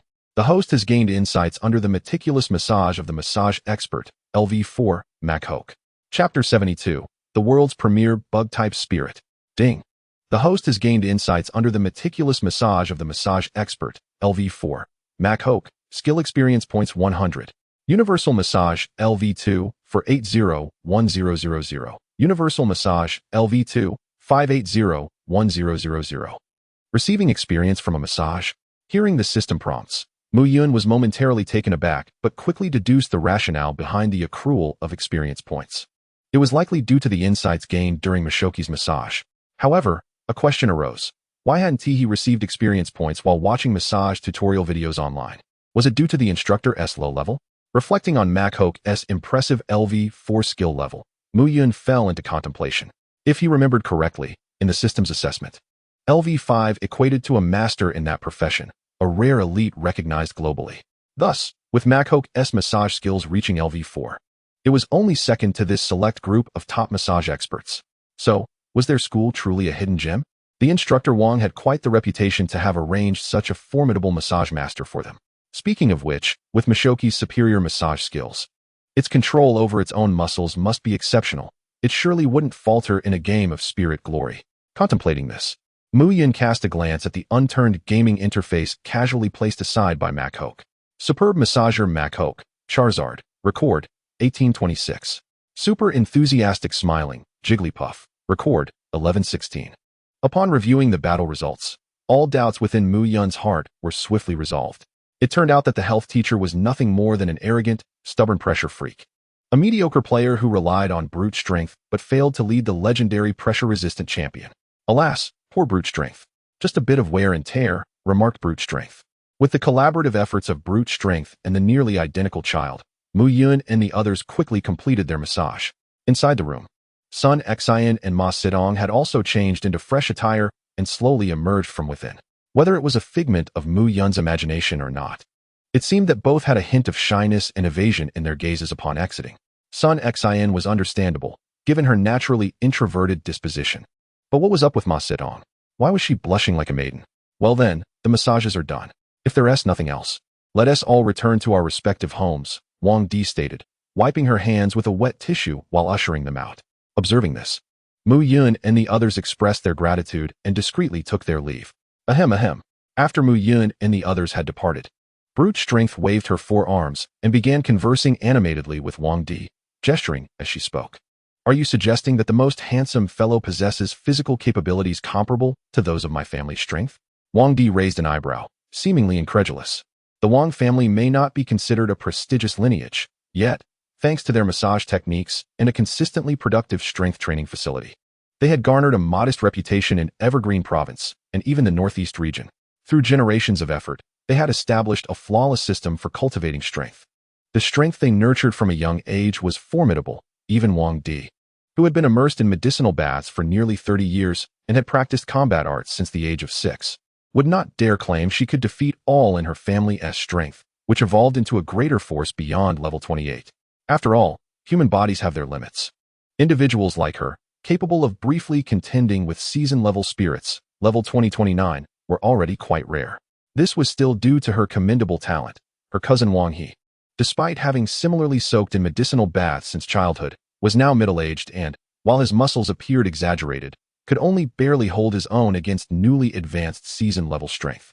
In fact, to her knowledge, unless one belonged to a legacy family like the Liu family of Evergreen, which devoted itself entirely to combat, few humans could rival professional level 30-39, spirits.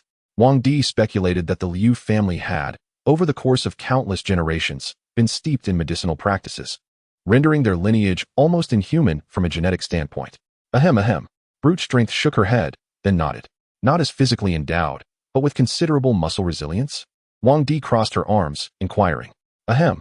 Brute strength nodded in affirmation. Well, that's merely a testament to his decent physical talent and rapid recovery speed. There is nothing particularly remarkable about it. Upon hearing that Muyun's physique was inferior to her family's strength, Wang Di's interest waned instantly. An inability to match their strength indicated he was merely at the level of an ordinary spirit. Such individuals, while not exceedingly common, were hardly rare in her understanding.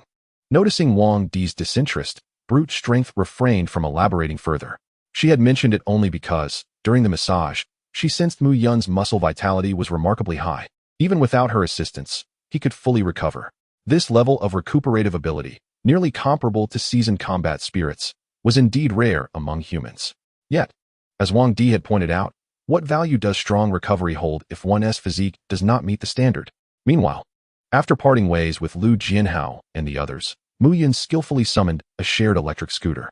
Indeed, this time Muyun indulged in a touch of luxury by choosing the electric vehicle. There was no alternative. The evening workout had placed a considerable strain on his muscles, and following the massage, it was inadvisable to further burden his leg muscles. Soon enough, Muyun returned home.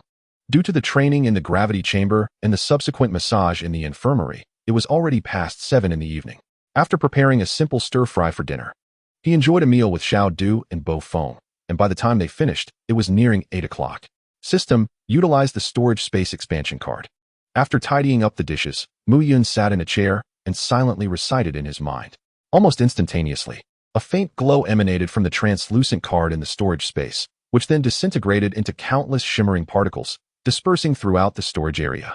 Approximately 5 seconds later, Muyun felt the storage space, which originally measured only 1 cubic meter, had now doubled to 2 cubic meters. This size was sufficient to accommodate a significant amount of items, such as more ingredients, cookware, clothing, and even, theoretically, 2 or 3 people.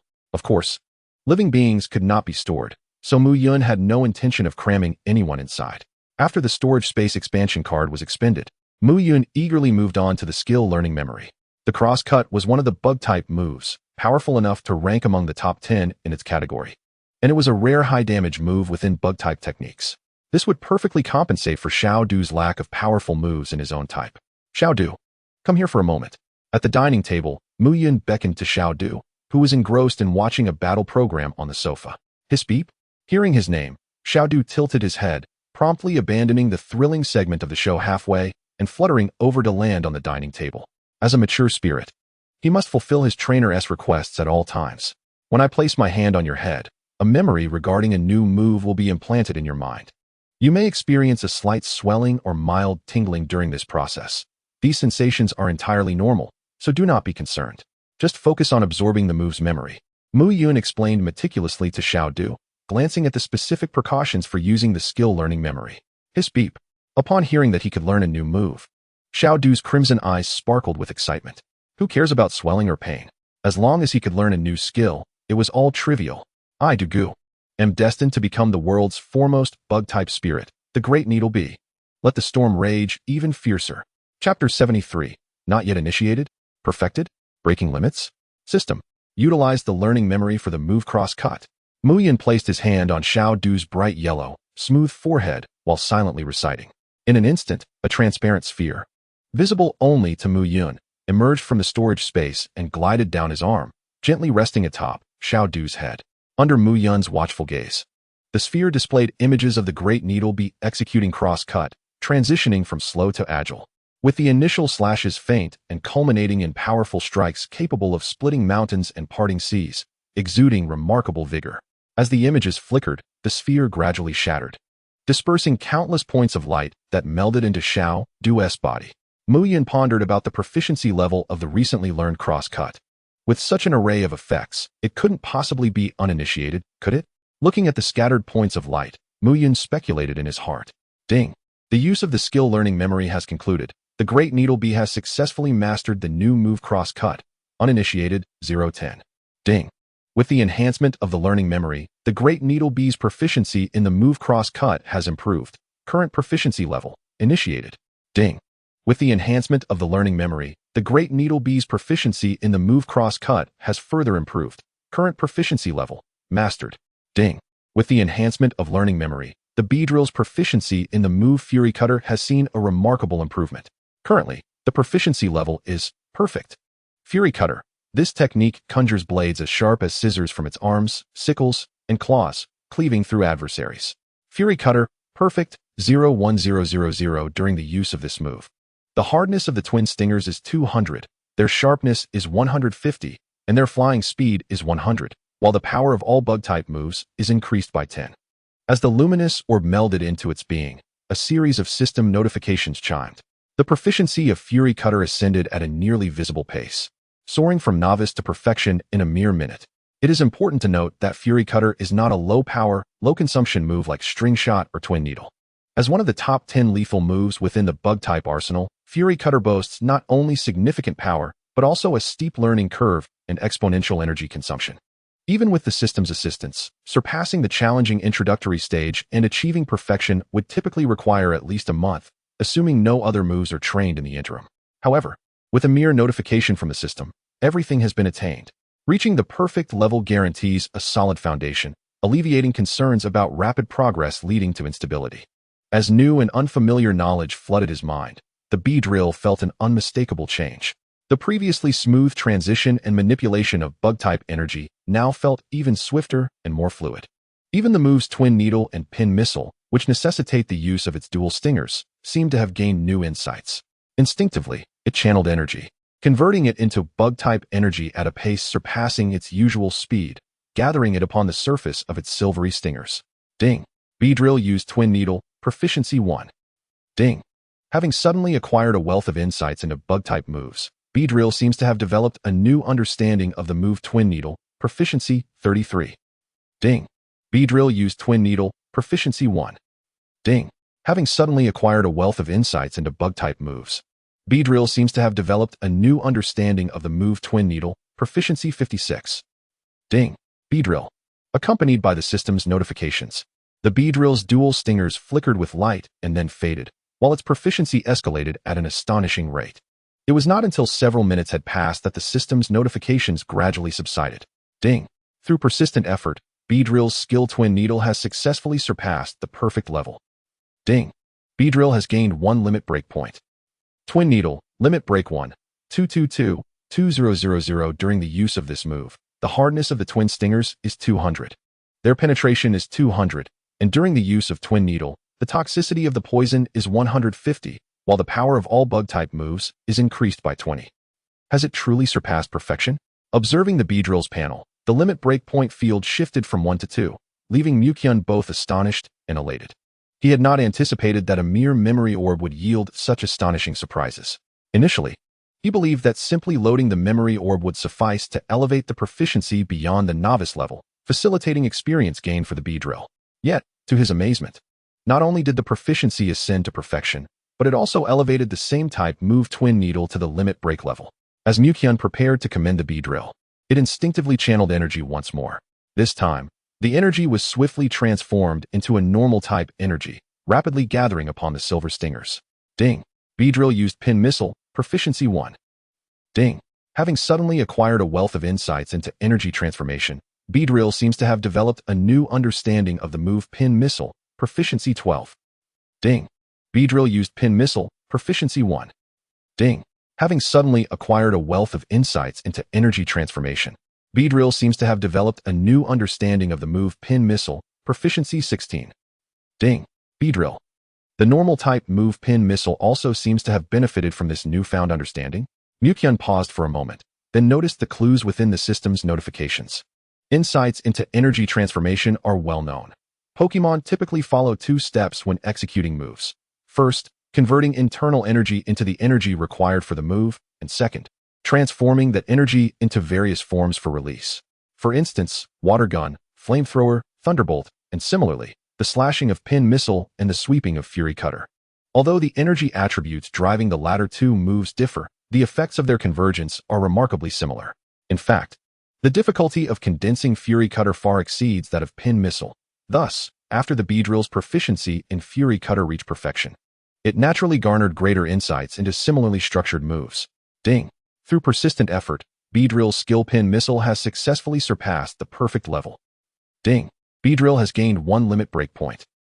Pin Missile, limit break 1, 369-2000 during the use of this move. The hardness of the twin stingers is 200. Their penetration is 200, and the flying speed during release is 150, while the power of all normal type moves is increased by 20. The learning memory for moves is truly remarkable. Muyun's anticipation grew regarding the random move reward for achieving first place in the upcoming monthly assessment. If it were a powerful move like Super Bug Bite, Bug, 120, Brave Bird, Flying, 140, or Hyper Beam, Normal, 150, would the Beedrill not soar to new heights? But if he were to draw Brave Bird, it would be more appropriate for bluffing. What if he ended up with moves like Leaf Storm, Grass, 150, Hydro Cannon, Water, 150, or Flamethrower, Fire, 150? That would be of no use. Such is the plight of a blissful dilemma, reveling in the promise of a bright future. A smile crept upon Muyun's face. Soon, Muyun regained his composure. He noticed that at some point, the Beedrill had perched curiously on the table, gazing at him. What is my master laughing about? He looks so happy. The Beedrill's pristine white stingers rested naturally in front of it, tilting its head in contemplation. As a mature Pokémon, it pondered whether it should also laugh a little when its master suddenly smiled. Realizing that its silly grin had been noticed by Muyun, he felt no embarrassment. After all, they were family, and there was no need for awkwardness. He affectionately ruffled the Beedrill's head, showering it with heartfelt praise. Beedrill, you are simply marvelous, incredibly gifted, and astoundingly perceptive. I speak of you, my dear, the one I have painstakingly raised. Feeling the warmth of Muyun's hand and the sincerity of his compliments, the Beedrill's crimson eyes joyously narrowed into slits. Responding to the praise with a happy smile was a fitting reaction for a mature Pokémon towards its master. Truly, I am exceptional.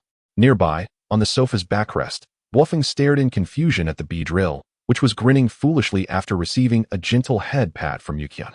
What on earth was happening? One moment they were practicing moves, and the next, they were both suddenly bursting into laughter. It seems I have not departed at all. Rather, it feels as though I have missed 1,000 performances. Kazekage, perplexed and disheartened, pouted. Kazekage, come here quickly. Today I am in high spirits. Let us enjoy a bath together, and afterward, I shall give you a massage. Sensing the lingering melancholy in Kazekage's gaze, Muyun waved his hand with enthusiasm. Boop. Upon hearing Muyun call for him, the sorrow on Kazekage's face vanished in an instant, and with joy, he flapped his wings and soared over. Hooray! It's time for our bath and massage. Today, Kazekage is also blissful. Chapter 74. The sweet success of the milk candy transaction. Ding. The host has completed a serious massage, earning 20 skill experience points. Universal Massage, LV2, 580-1000. Universal Massage, LV2, 600-1000. After the bathing and massage session, Muyun gently placed the rosy and languid little ones back onto the sofa. He then proceeded to the kitchen, retrieving a complete set of energy cube crafting tools from his storage space. Glancing at the time, he noted it was nearly 9 o'clock. After a moment's contemplation, Muyun exchanged 4 portions of materials in the points redemption shop, spending a total of 46 points. Ding. The host has completed the crafting of a basic energy cube, achieving the highest quality of premium, earning 65 skill experience points.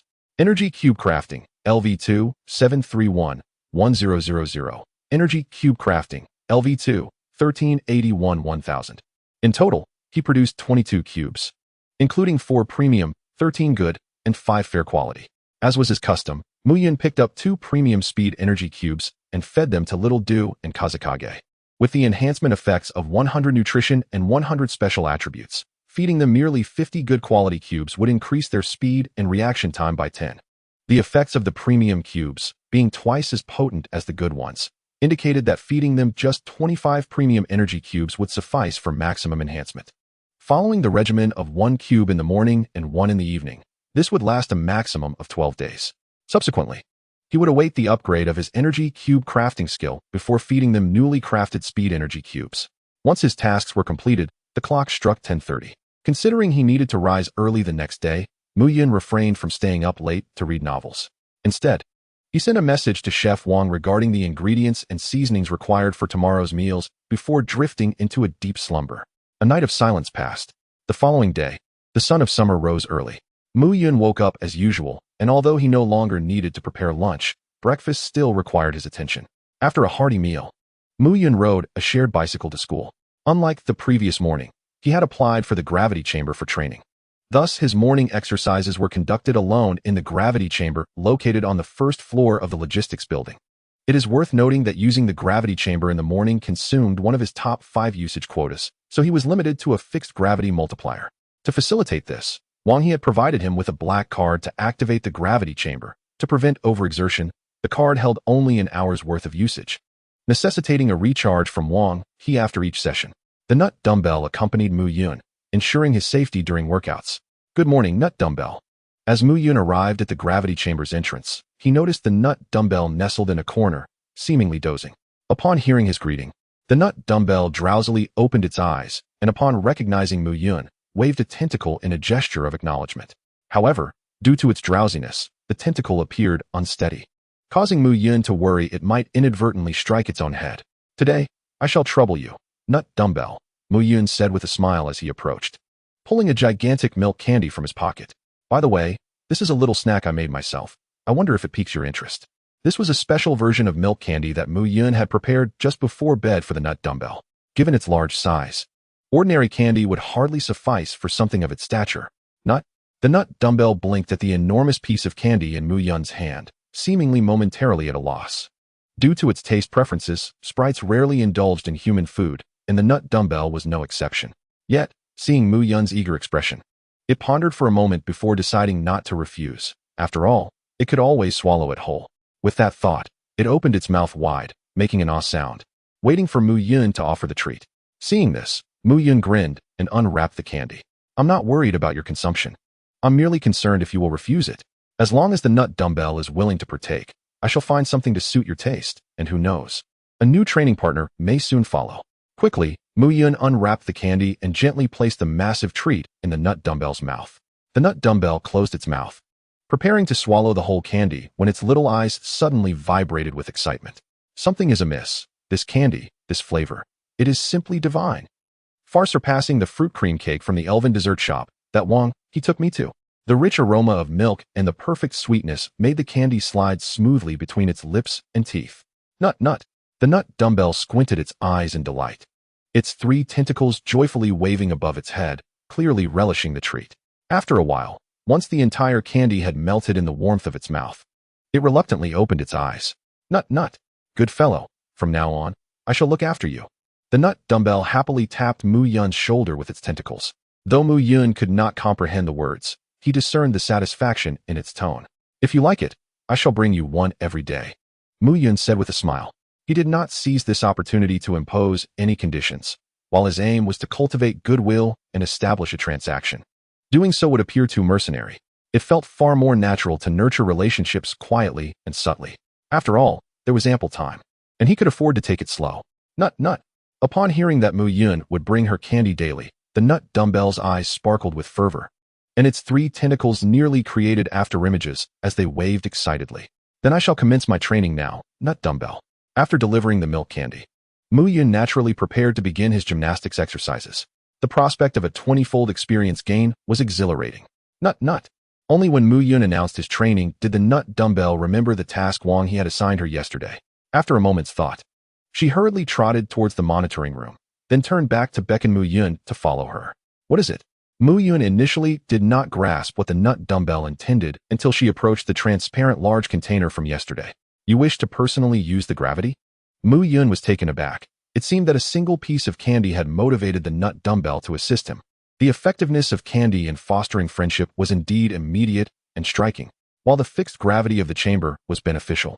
It could not compare to the gradual increase in gravity provided by the nut dumbbell, which was gentler on the body. Most importantly, the nut dumbbell was alive. She could monitor Muyun's condition and promptly cease the gravity should he become fatigued. Nut, nut. The nut-shaped dumbbell swayed its form. Muyun was quite pleased with the milk candy, yet she was not the type of sprite who relished unearned rewards. Naturally, she was inclined to offer assistance wherever within her capabilities if someone provided her with delightful treats. After all, Wang He had entrusted her with the task of watching over things, and personally taking action was undoubtedly safer than relying on that lifeless machine. Most importantly, if this little creature were to sustain an injury, what would become of the milk candy tomorrow? Such delectable milk candy would render nut dumbbell's mood utterly dismal for an entire day. It would be darker than that cold, unfeeling iron mass known as steel-clad crow. Chapter 75. The cafeteria shall welcome their new king today. I appreciate your help, nut dumbbell. Muyun swiftly changed out of his school uniform and made his way to the gravity release zone. Nut. As the voice of nut dumbbell echoed, a wave of familiar pressure gradually descended from above, enveloping every corner of Muyun's being. It wasn't merely external. Even his internal organs felt slightly uncomfortable under this sudden shift in gravity. Fortunately, thanks to yesterday's experience, Muyun quickly acclimated, banishing the discomfort within a few breaths. He then began earnestly performing the national fitness routine, and as he initiated his movements, nut dumbbell slowly increased the gravity at a rate of 0.1 times. Due to the gentle nature of the increase, Muyun, immersed in his exercise, soon lost any sensation of discomfort, though he did notice that his body felt increasingly heavier, making even the simplest of actions require greater effort. Ding. Environment change detected around the host. The experience acquisition pattern for the 9th national fitness routine has altered. With Muyun's motions commenced, the system's notification chimed in, heralding the arrival of enhanced experience gains akin to those from the previous afternoon. At last, after half an hour had elapsed, Muyun concluded his final movement, exhaling a heavy breath. Ding. The host has completed one session of the 9th national fitness routine, gaining 1 skill experience point. Ding. The host has performed the 9th national fitness routine under abnormal gravity conditions, earning an additional 20 skill experience points. 9th national fitness routine, LV2, 220-1000. 9th national fitness routine, LV2, 241-1000. Listening to the notifications echoing in his mind, Muyun felt that the fatigue he had just experienced was but a trifle. Had nut dumbbell not dissipated the gravity for safety's sake, he might have been tempted to continue. Of course, it was merely a fleeting thought. Executing a gymnastics routine under double gravity posed considerable strain on his current physique. While it was not so overwhelming that he would collapse to the ground after one round, completing the entire routine was indeed beyond his reach. Failing to finish would yield no experience, rendering the effort fruitless. Master Liver refused to accept labor without reward. Thank you for your assistance today, Nut Dumbbell. I shall bring you 2 extra pieces of candy tomorrow. After changing out of his damp clothes and stowing them in a plastic bag, Muyun picked up his backpack and expressed his gratitude to Nut Dumbbell. Although he had yet to experience the pressures of a direct doubling of gravity, he could easily surmise that such a sudden change would likely inflict greater harm on the body than a gradual increase. His recovery abilities were commendable, yet he remained concerned about potential injuries that might hinder his evening training. Fortunately, he no longer needed to worry. As long as he fostered a good relationship with Nut Dumbbell, he could bypass the usage of gravity room access cards in the future, enjoying the benefits without cost. Nuts. Emerging from the monitoring room, Nut Dumbbell's spirits soared upon hearing that there would be more delicious milk candy tomorrow. She excitedly waved her 3 tentacles, 2 of which wrapped around Muyun's armpits, lifting him into the air for a playful shake. It's decided. I shall personally supervise you every day from now on. According to Wang He's arrangement, Steelclad Crow and Nut Dumbbell were to alternate their duties, while other sprites were unable to enter the monitoring room due to their size. However, Nut Dumbbell felt that her younger brother Steelclad Crow needed a rest. She would take on the arduous morning tasks in his stead. After a while, having calmed down from her excitement, Nut Dumbbell gently set Muyun back down, observing his slightly dazed expression. She playfully tapped his head with the spiked ball at the end of her tentacle, squinting her eyes as if attempting to appear adorable. Muyun waved his hand dismissively, assuring her he was fine. Aside from the initial shock of being suddenly airborne, the sensation of floating was rather pleasant. Despite the swaying speed being a touch too rapid and somewhat nauseating, the feeling of weightlessness was quite enjoyable. Muyun now found himself looking forward to the day when Bo Feng would grow up and take him soaring through the skies. After bidding farewell to the exuberant Nut Dumbbell, Muyun made his way to the classroom alone, with everyone else engaged in morning training. He found himself the sole occupant of the classroom until around 7:50, when Lu Jianhao and the others sauntered in. Yungu. Upon entering the classroom and spotting Muyun, Lu Jianhao rushed over, clinging to his leg as he lamented, Yungu, do you know what we endured during your absence? Speed runs. An entire morning of relentless speed runs. Instructor Wang is a devil. Why are you crying? Yungu had it no easier in the gravity room. It's just speed running. Only you couldn't keep up. Zhao Hailong, arms crossed, scoffed dismissively. Had it not been for the tremors in Lu Jianhao's legs, Muyun might have believed he was genuinely unscathed. All right, I'll prepare more meat dishes for you at the cafeteria during lunch to help replenish your strength, Muyun said with a smile. Yay. Upon hearing this, Lu Jianhao felt his fatigue dissipate, his legs no longer aching, and saliva began to flow in anticipation. Zhao Hailong felt similarly. Standing with his arms crossed, he reminisced about the taste of scallion lamb, a hint of glimmering delight appearing at the corner of his mouth. What? Yungu is cooking? Wu Tu chimed in with curiosity. Muyun glanced at him, noticing that despite having completed morning training, this fellow still possessed considerable energy. Truly a spirited lad. Yes, I'll whip up something on the 3rd floor at lunchtime for a bit of extra income, Muyun replied candidly. Unlike some students who felt too shy to admit their circumstances, he, having lived 2 lives, had long since ceased to be modest about such matters. In fact, he sometimes leveraged this identity to observe others' reactions and decide whether to foster a deeper friendship. Really? Yungu can cook? That is amazing, Wu Tu exclaimed, his eyes filled with envy. No wonder you are both my mentor and friend. Your talents and life skills are truly remarkable. Wu Tu held no disdain for Muyun's lack of funds for work, his gaze solely reflecting amazement at the revelation of Muyun's culinary skills. To him, it was only natural that the protagonist should be adept at juggling multiple responsibilities. He even aspired to hone his own cooking skills at home, only to inadvertently trigger the fire alarm in the kitchen, leading to a stern prohibition from his father. Thus, the once promising chef was lost. Of course, our Yungu is multifaceted, Lu Jianhao declared proudly. Not so fast. Just because Yungu is impressive doesn't mean you should puff up with pride, Zhao Hailong retorted with a sidelong glance. I take pleasure in it, Lu Jianhao replied, refusing to elaborate, his demeanor one of unabashed pride. Ahem, now that everyone is here, please return to your seats so we can commence the lesson. As a few individuals engaged in casual conversation, an elderly gentleman clad in a navy blue shirt entered the room. He was the instructor responsible for teaching them the course on breeding and nurturing elves. Time, under the guidance of the teacher, seemed to glide by like the sun's rays slanting through the window. Ding ding ding. With the ringing of the class dismissal bell, Ma Jun collected the textbooks and announced the end of the lesson. Following 2 theoretical classes, it was time for Wang He's physical training session. Perhaps due to the morning's interval sprints, Wang He did not push the students into strenuous exercises. Instead, he allowed each of their elves to engage in physical training. Flying elves like Xiao Du and Bo Feng were equipped with weights approximately 1/5 of their body weight, undertaking various training routines such as linear acceleration, obstacle navigation, and speed variations. After the training session, the final theoretical class of the morning commenced, taught by the charismatic Ms. Bo Lang, focusing on psychology of elves. Due to the need to prepare meals in the cafeteria, Muyun requested to leave early, and Ms. Bo Lang, clearly informed by Wang He in advance, did not refuse. Under the watchful eyes of peers filled with anticipation, curiosity, and doubt, Muyun departed the classroom, heading towards the cafeteria. Chapter 76. A bountiful harvest of culinary experience. On the 3rd floor of the cafeteria, at the 007 service station. This floor was exclusively designated for the senior elf class and select teachers.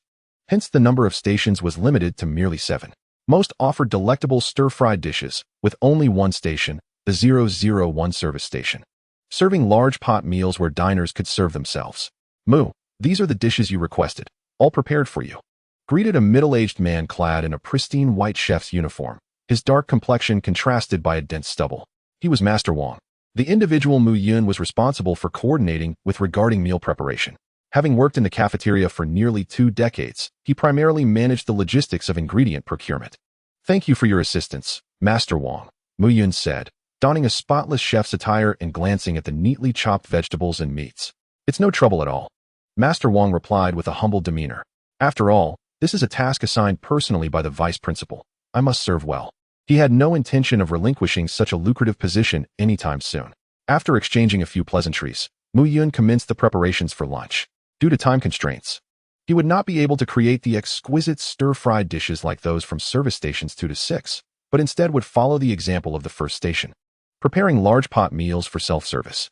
Although the flavors could not compare to freshly prepared dishes, with the benefit of his experience, the outcome would certainly not disappoint. With one hand holding the pot and the other grasping a ladle, Muyun, despite being a novice with professional chef's equipment, felt at ease due to his LV2, ordinary practitioner, level of culinary inheritance. After all, what professional chef lacked years of experience in the kitchen? As Muyun prepared to ignite the flames, Master Wang discreetly stepped back to the kitchen door, allowing Muyun the space to work while remaining accessible for assistance. The interests of wealthy children are truly peculiar. Even at their age, they come to the cafeteria to cook, Master Wang mused internally. He did not consider Muyun to be working as a means of self-sufficiency, as most who did so were engaged in menial tasks at the lower service stations. He had never encountered anyone aspiring to be a head chef. Suddenly, a rich aroma wafted through the kitchen, causing Master Wang to inhale deeply. What is that delightful scent? It's intoxicating, he exclaimed to himself. Is that the smell of stir-fried meat? Quickly, he discerned the dish Muyun was preparing from the tantalizing aroma that filled the air. As a seasoned chef with 2 decades of experience, he recognized the scent of stir-fried meat, yet the intensity of the fragrance left him puzzled. Could it be some form of advanced culinary technique?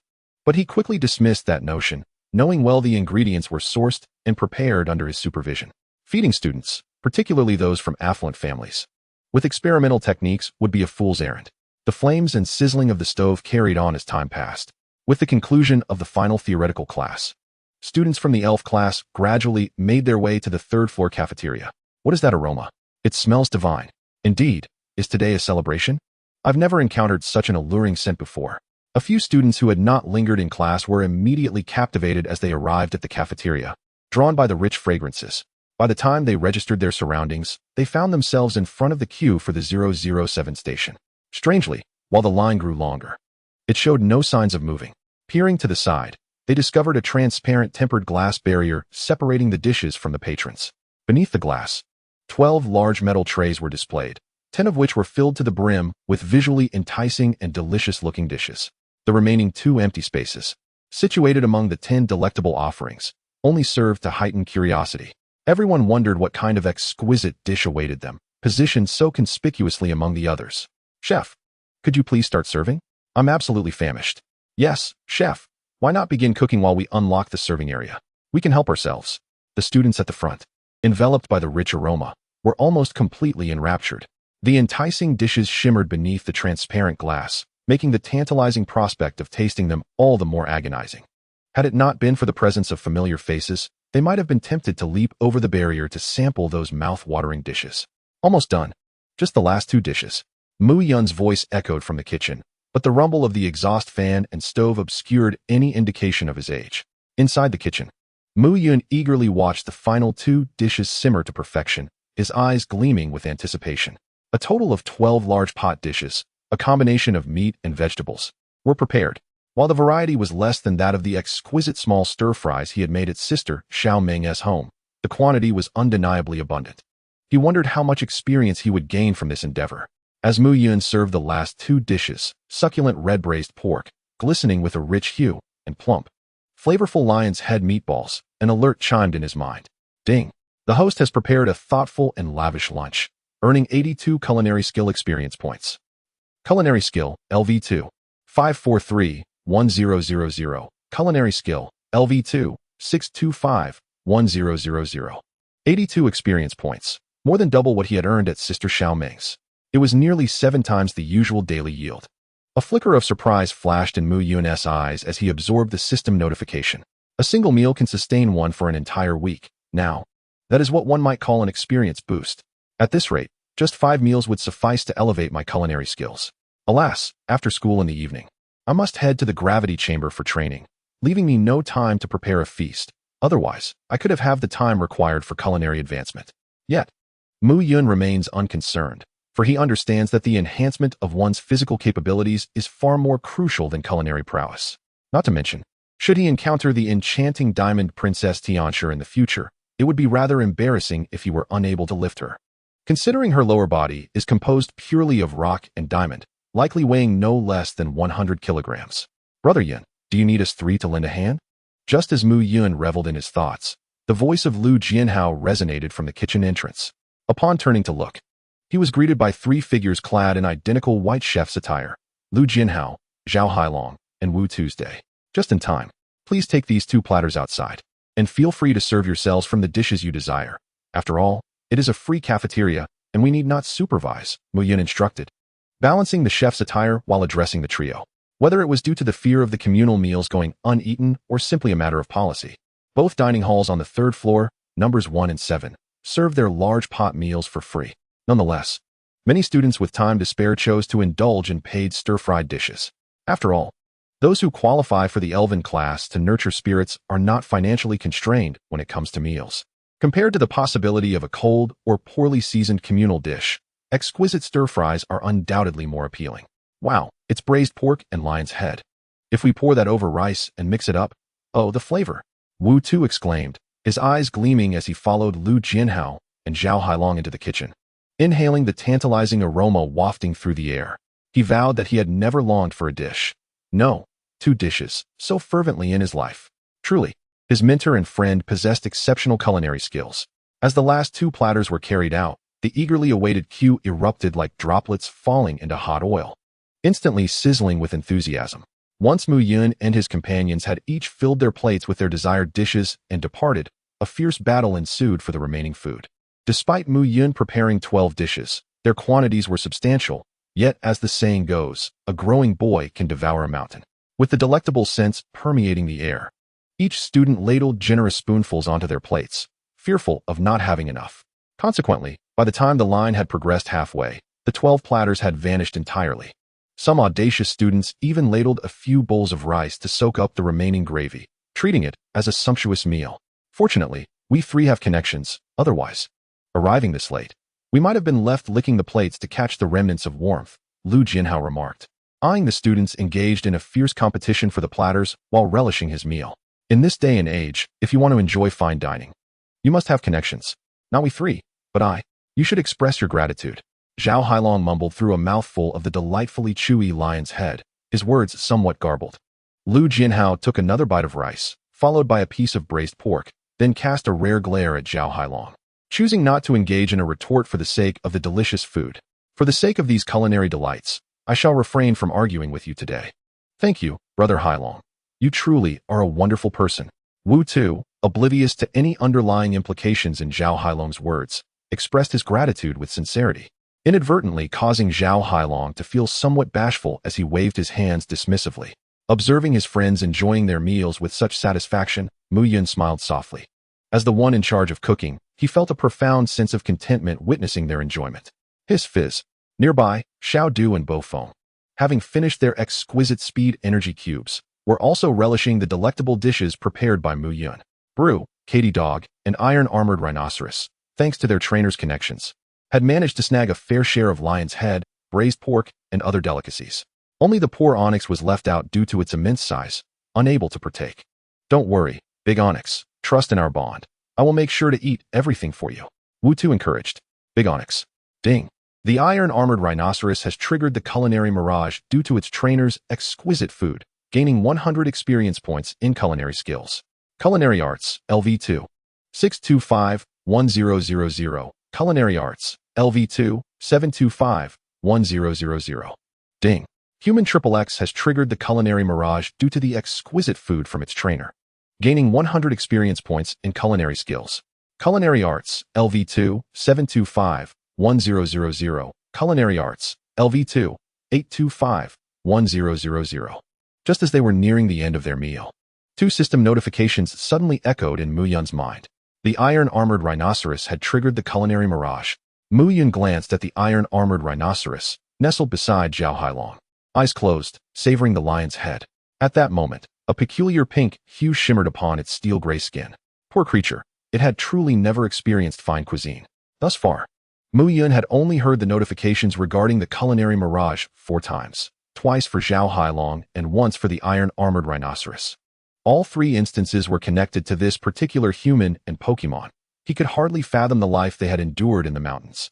With his culinary skill proficiency now at 825, he estimated that it would take no more than 2 days to achieve an upgrade.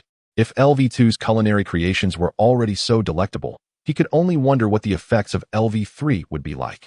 Muyun mused to himself, hoping that the upgrade would merely result in a golden flash upon cooking and not some embarrassing, over-the-top transformation. He had no desire to earn the title of a perverse culinary master at such a young age.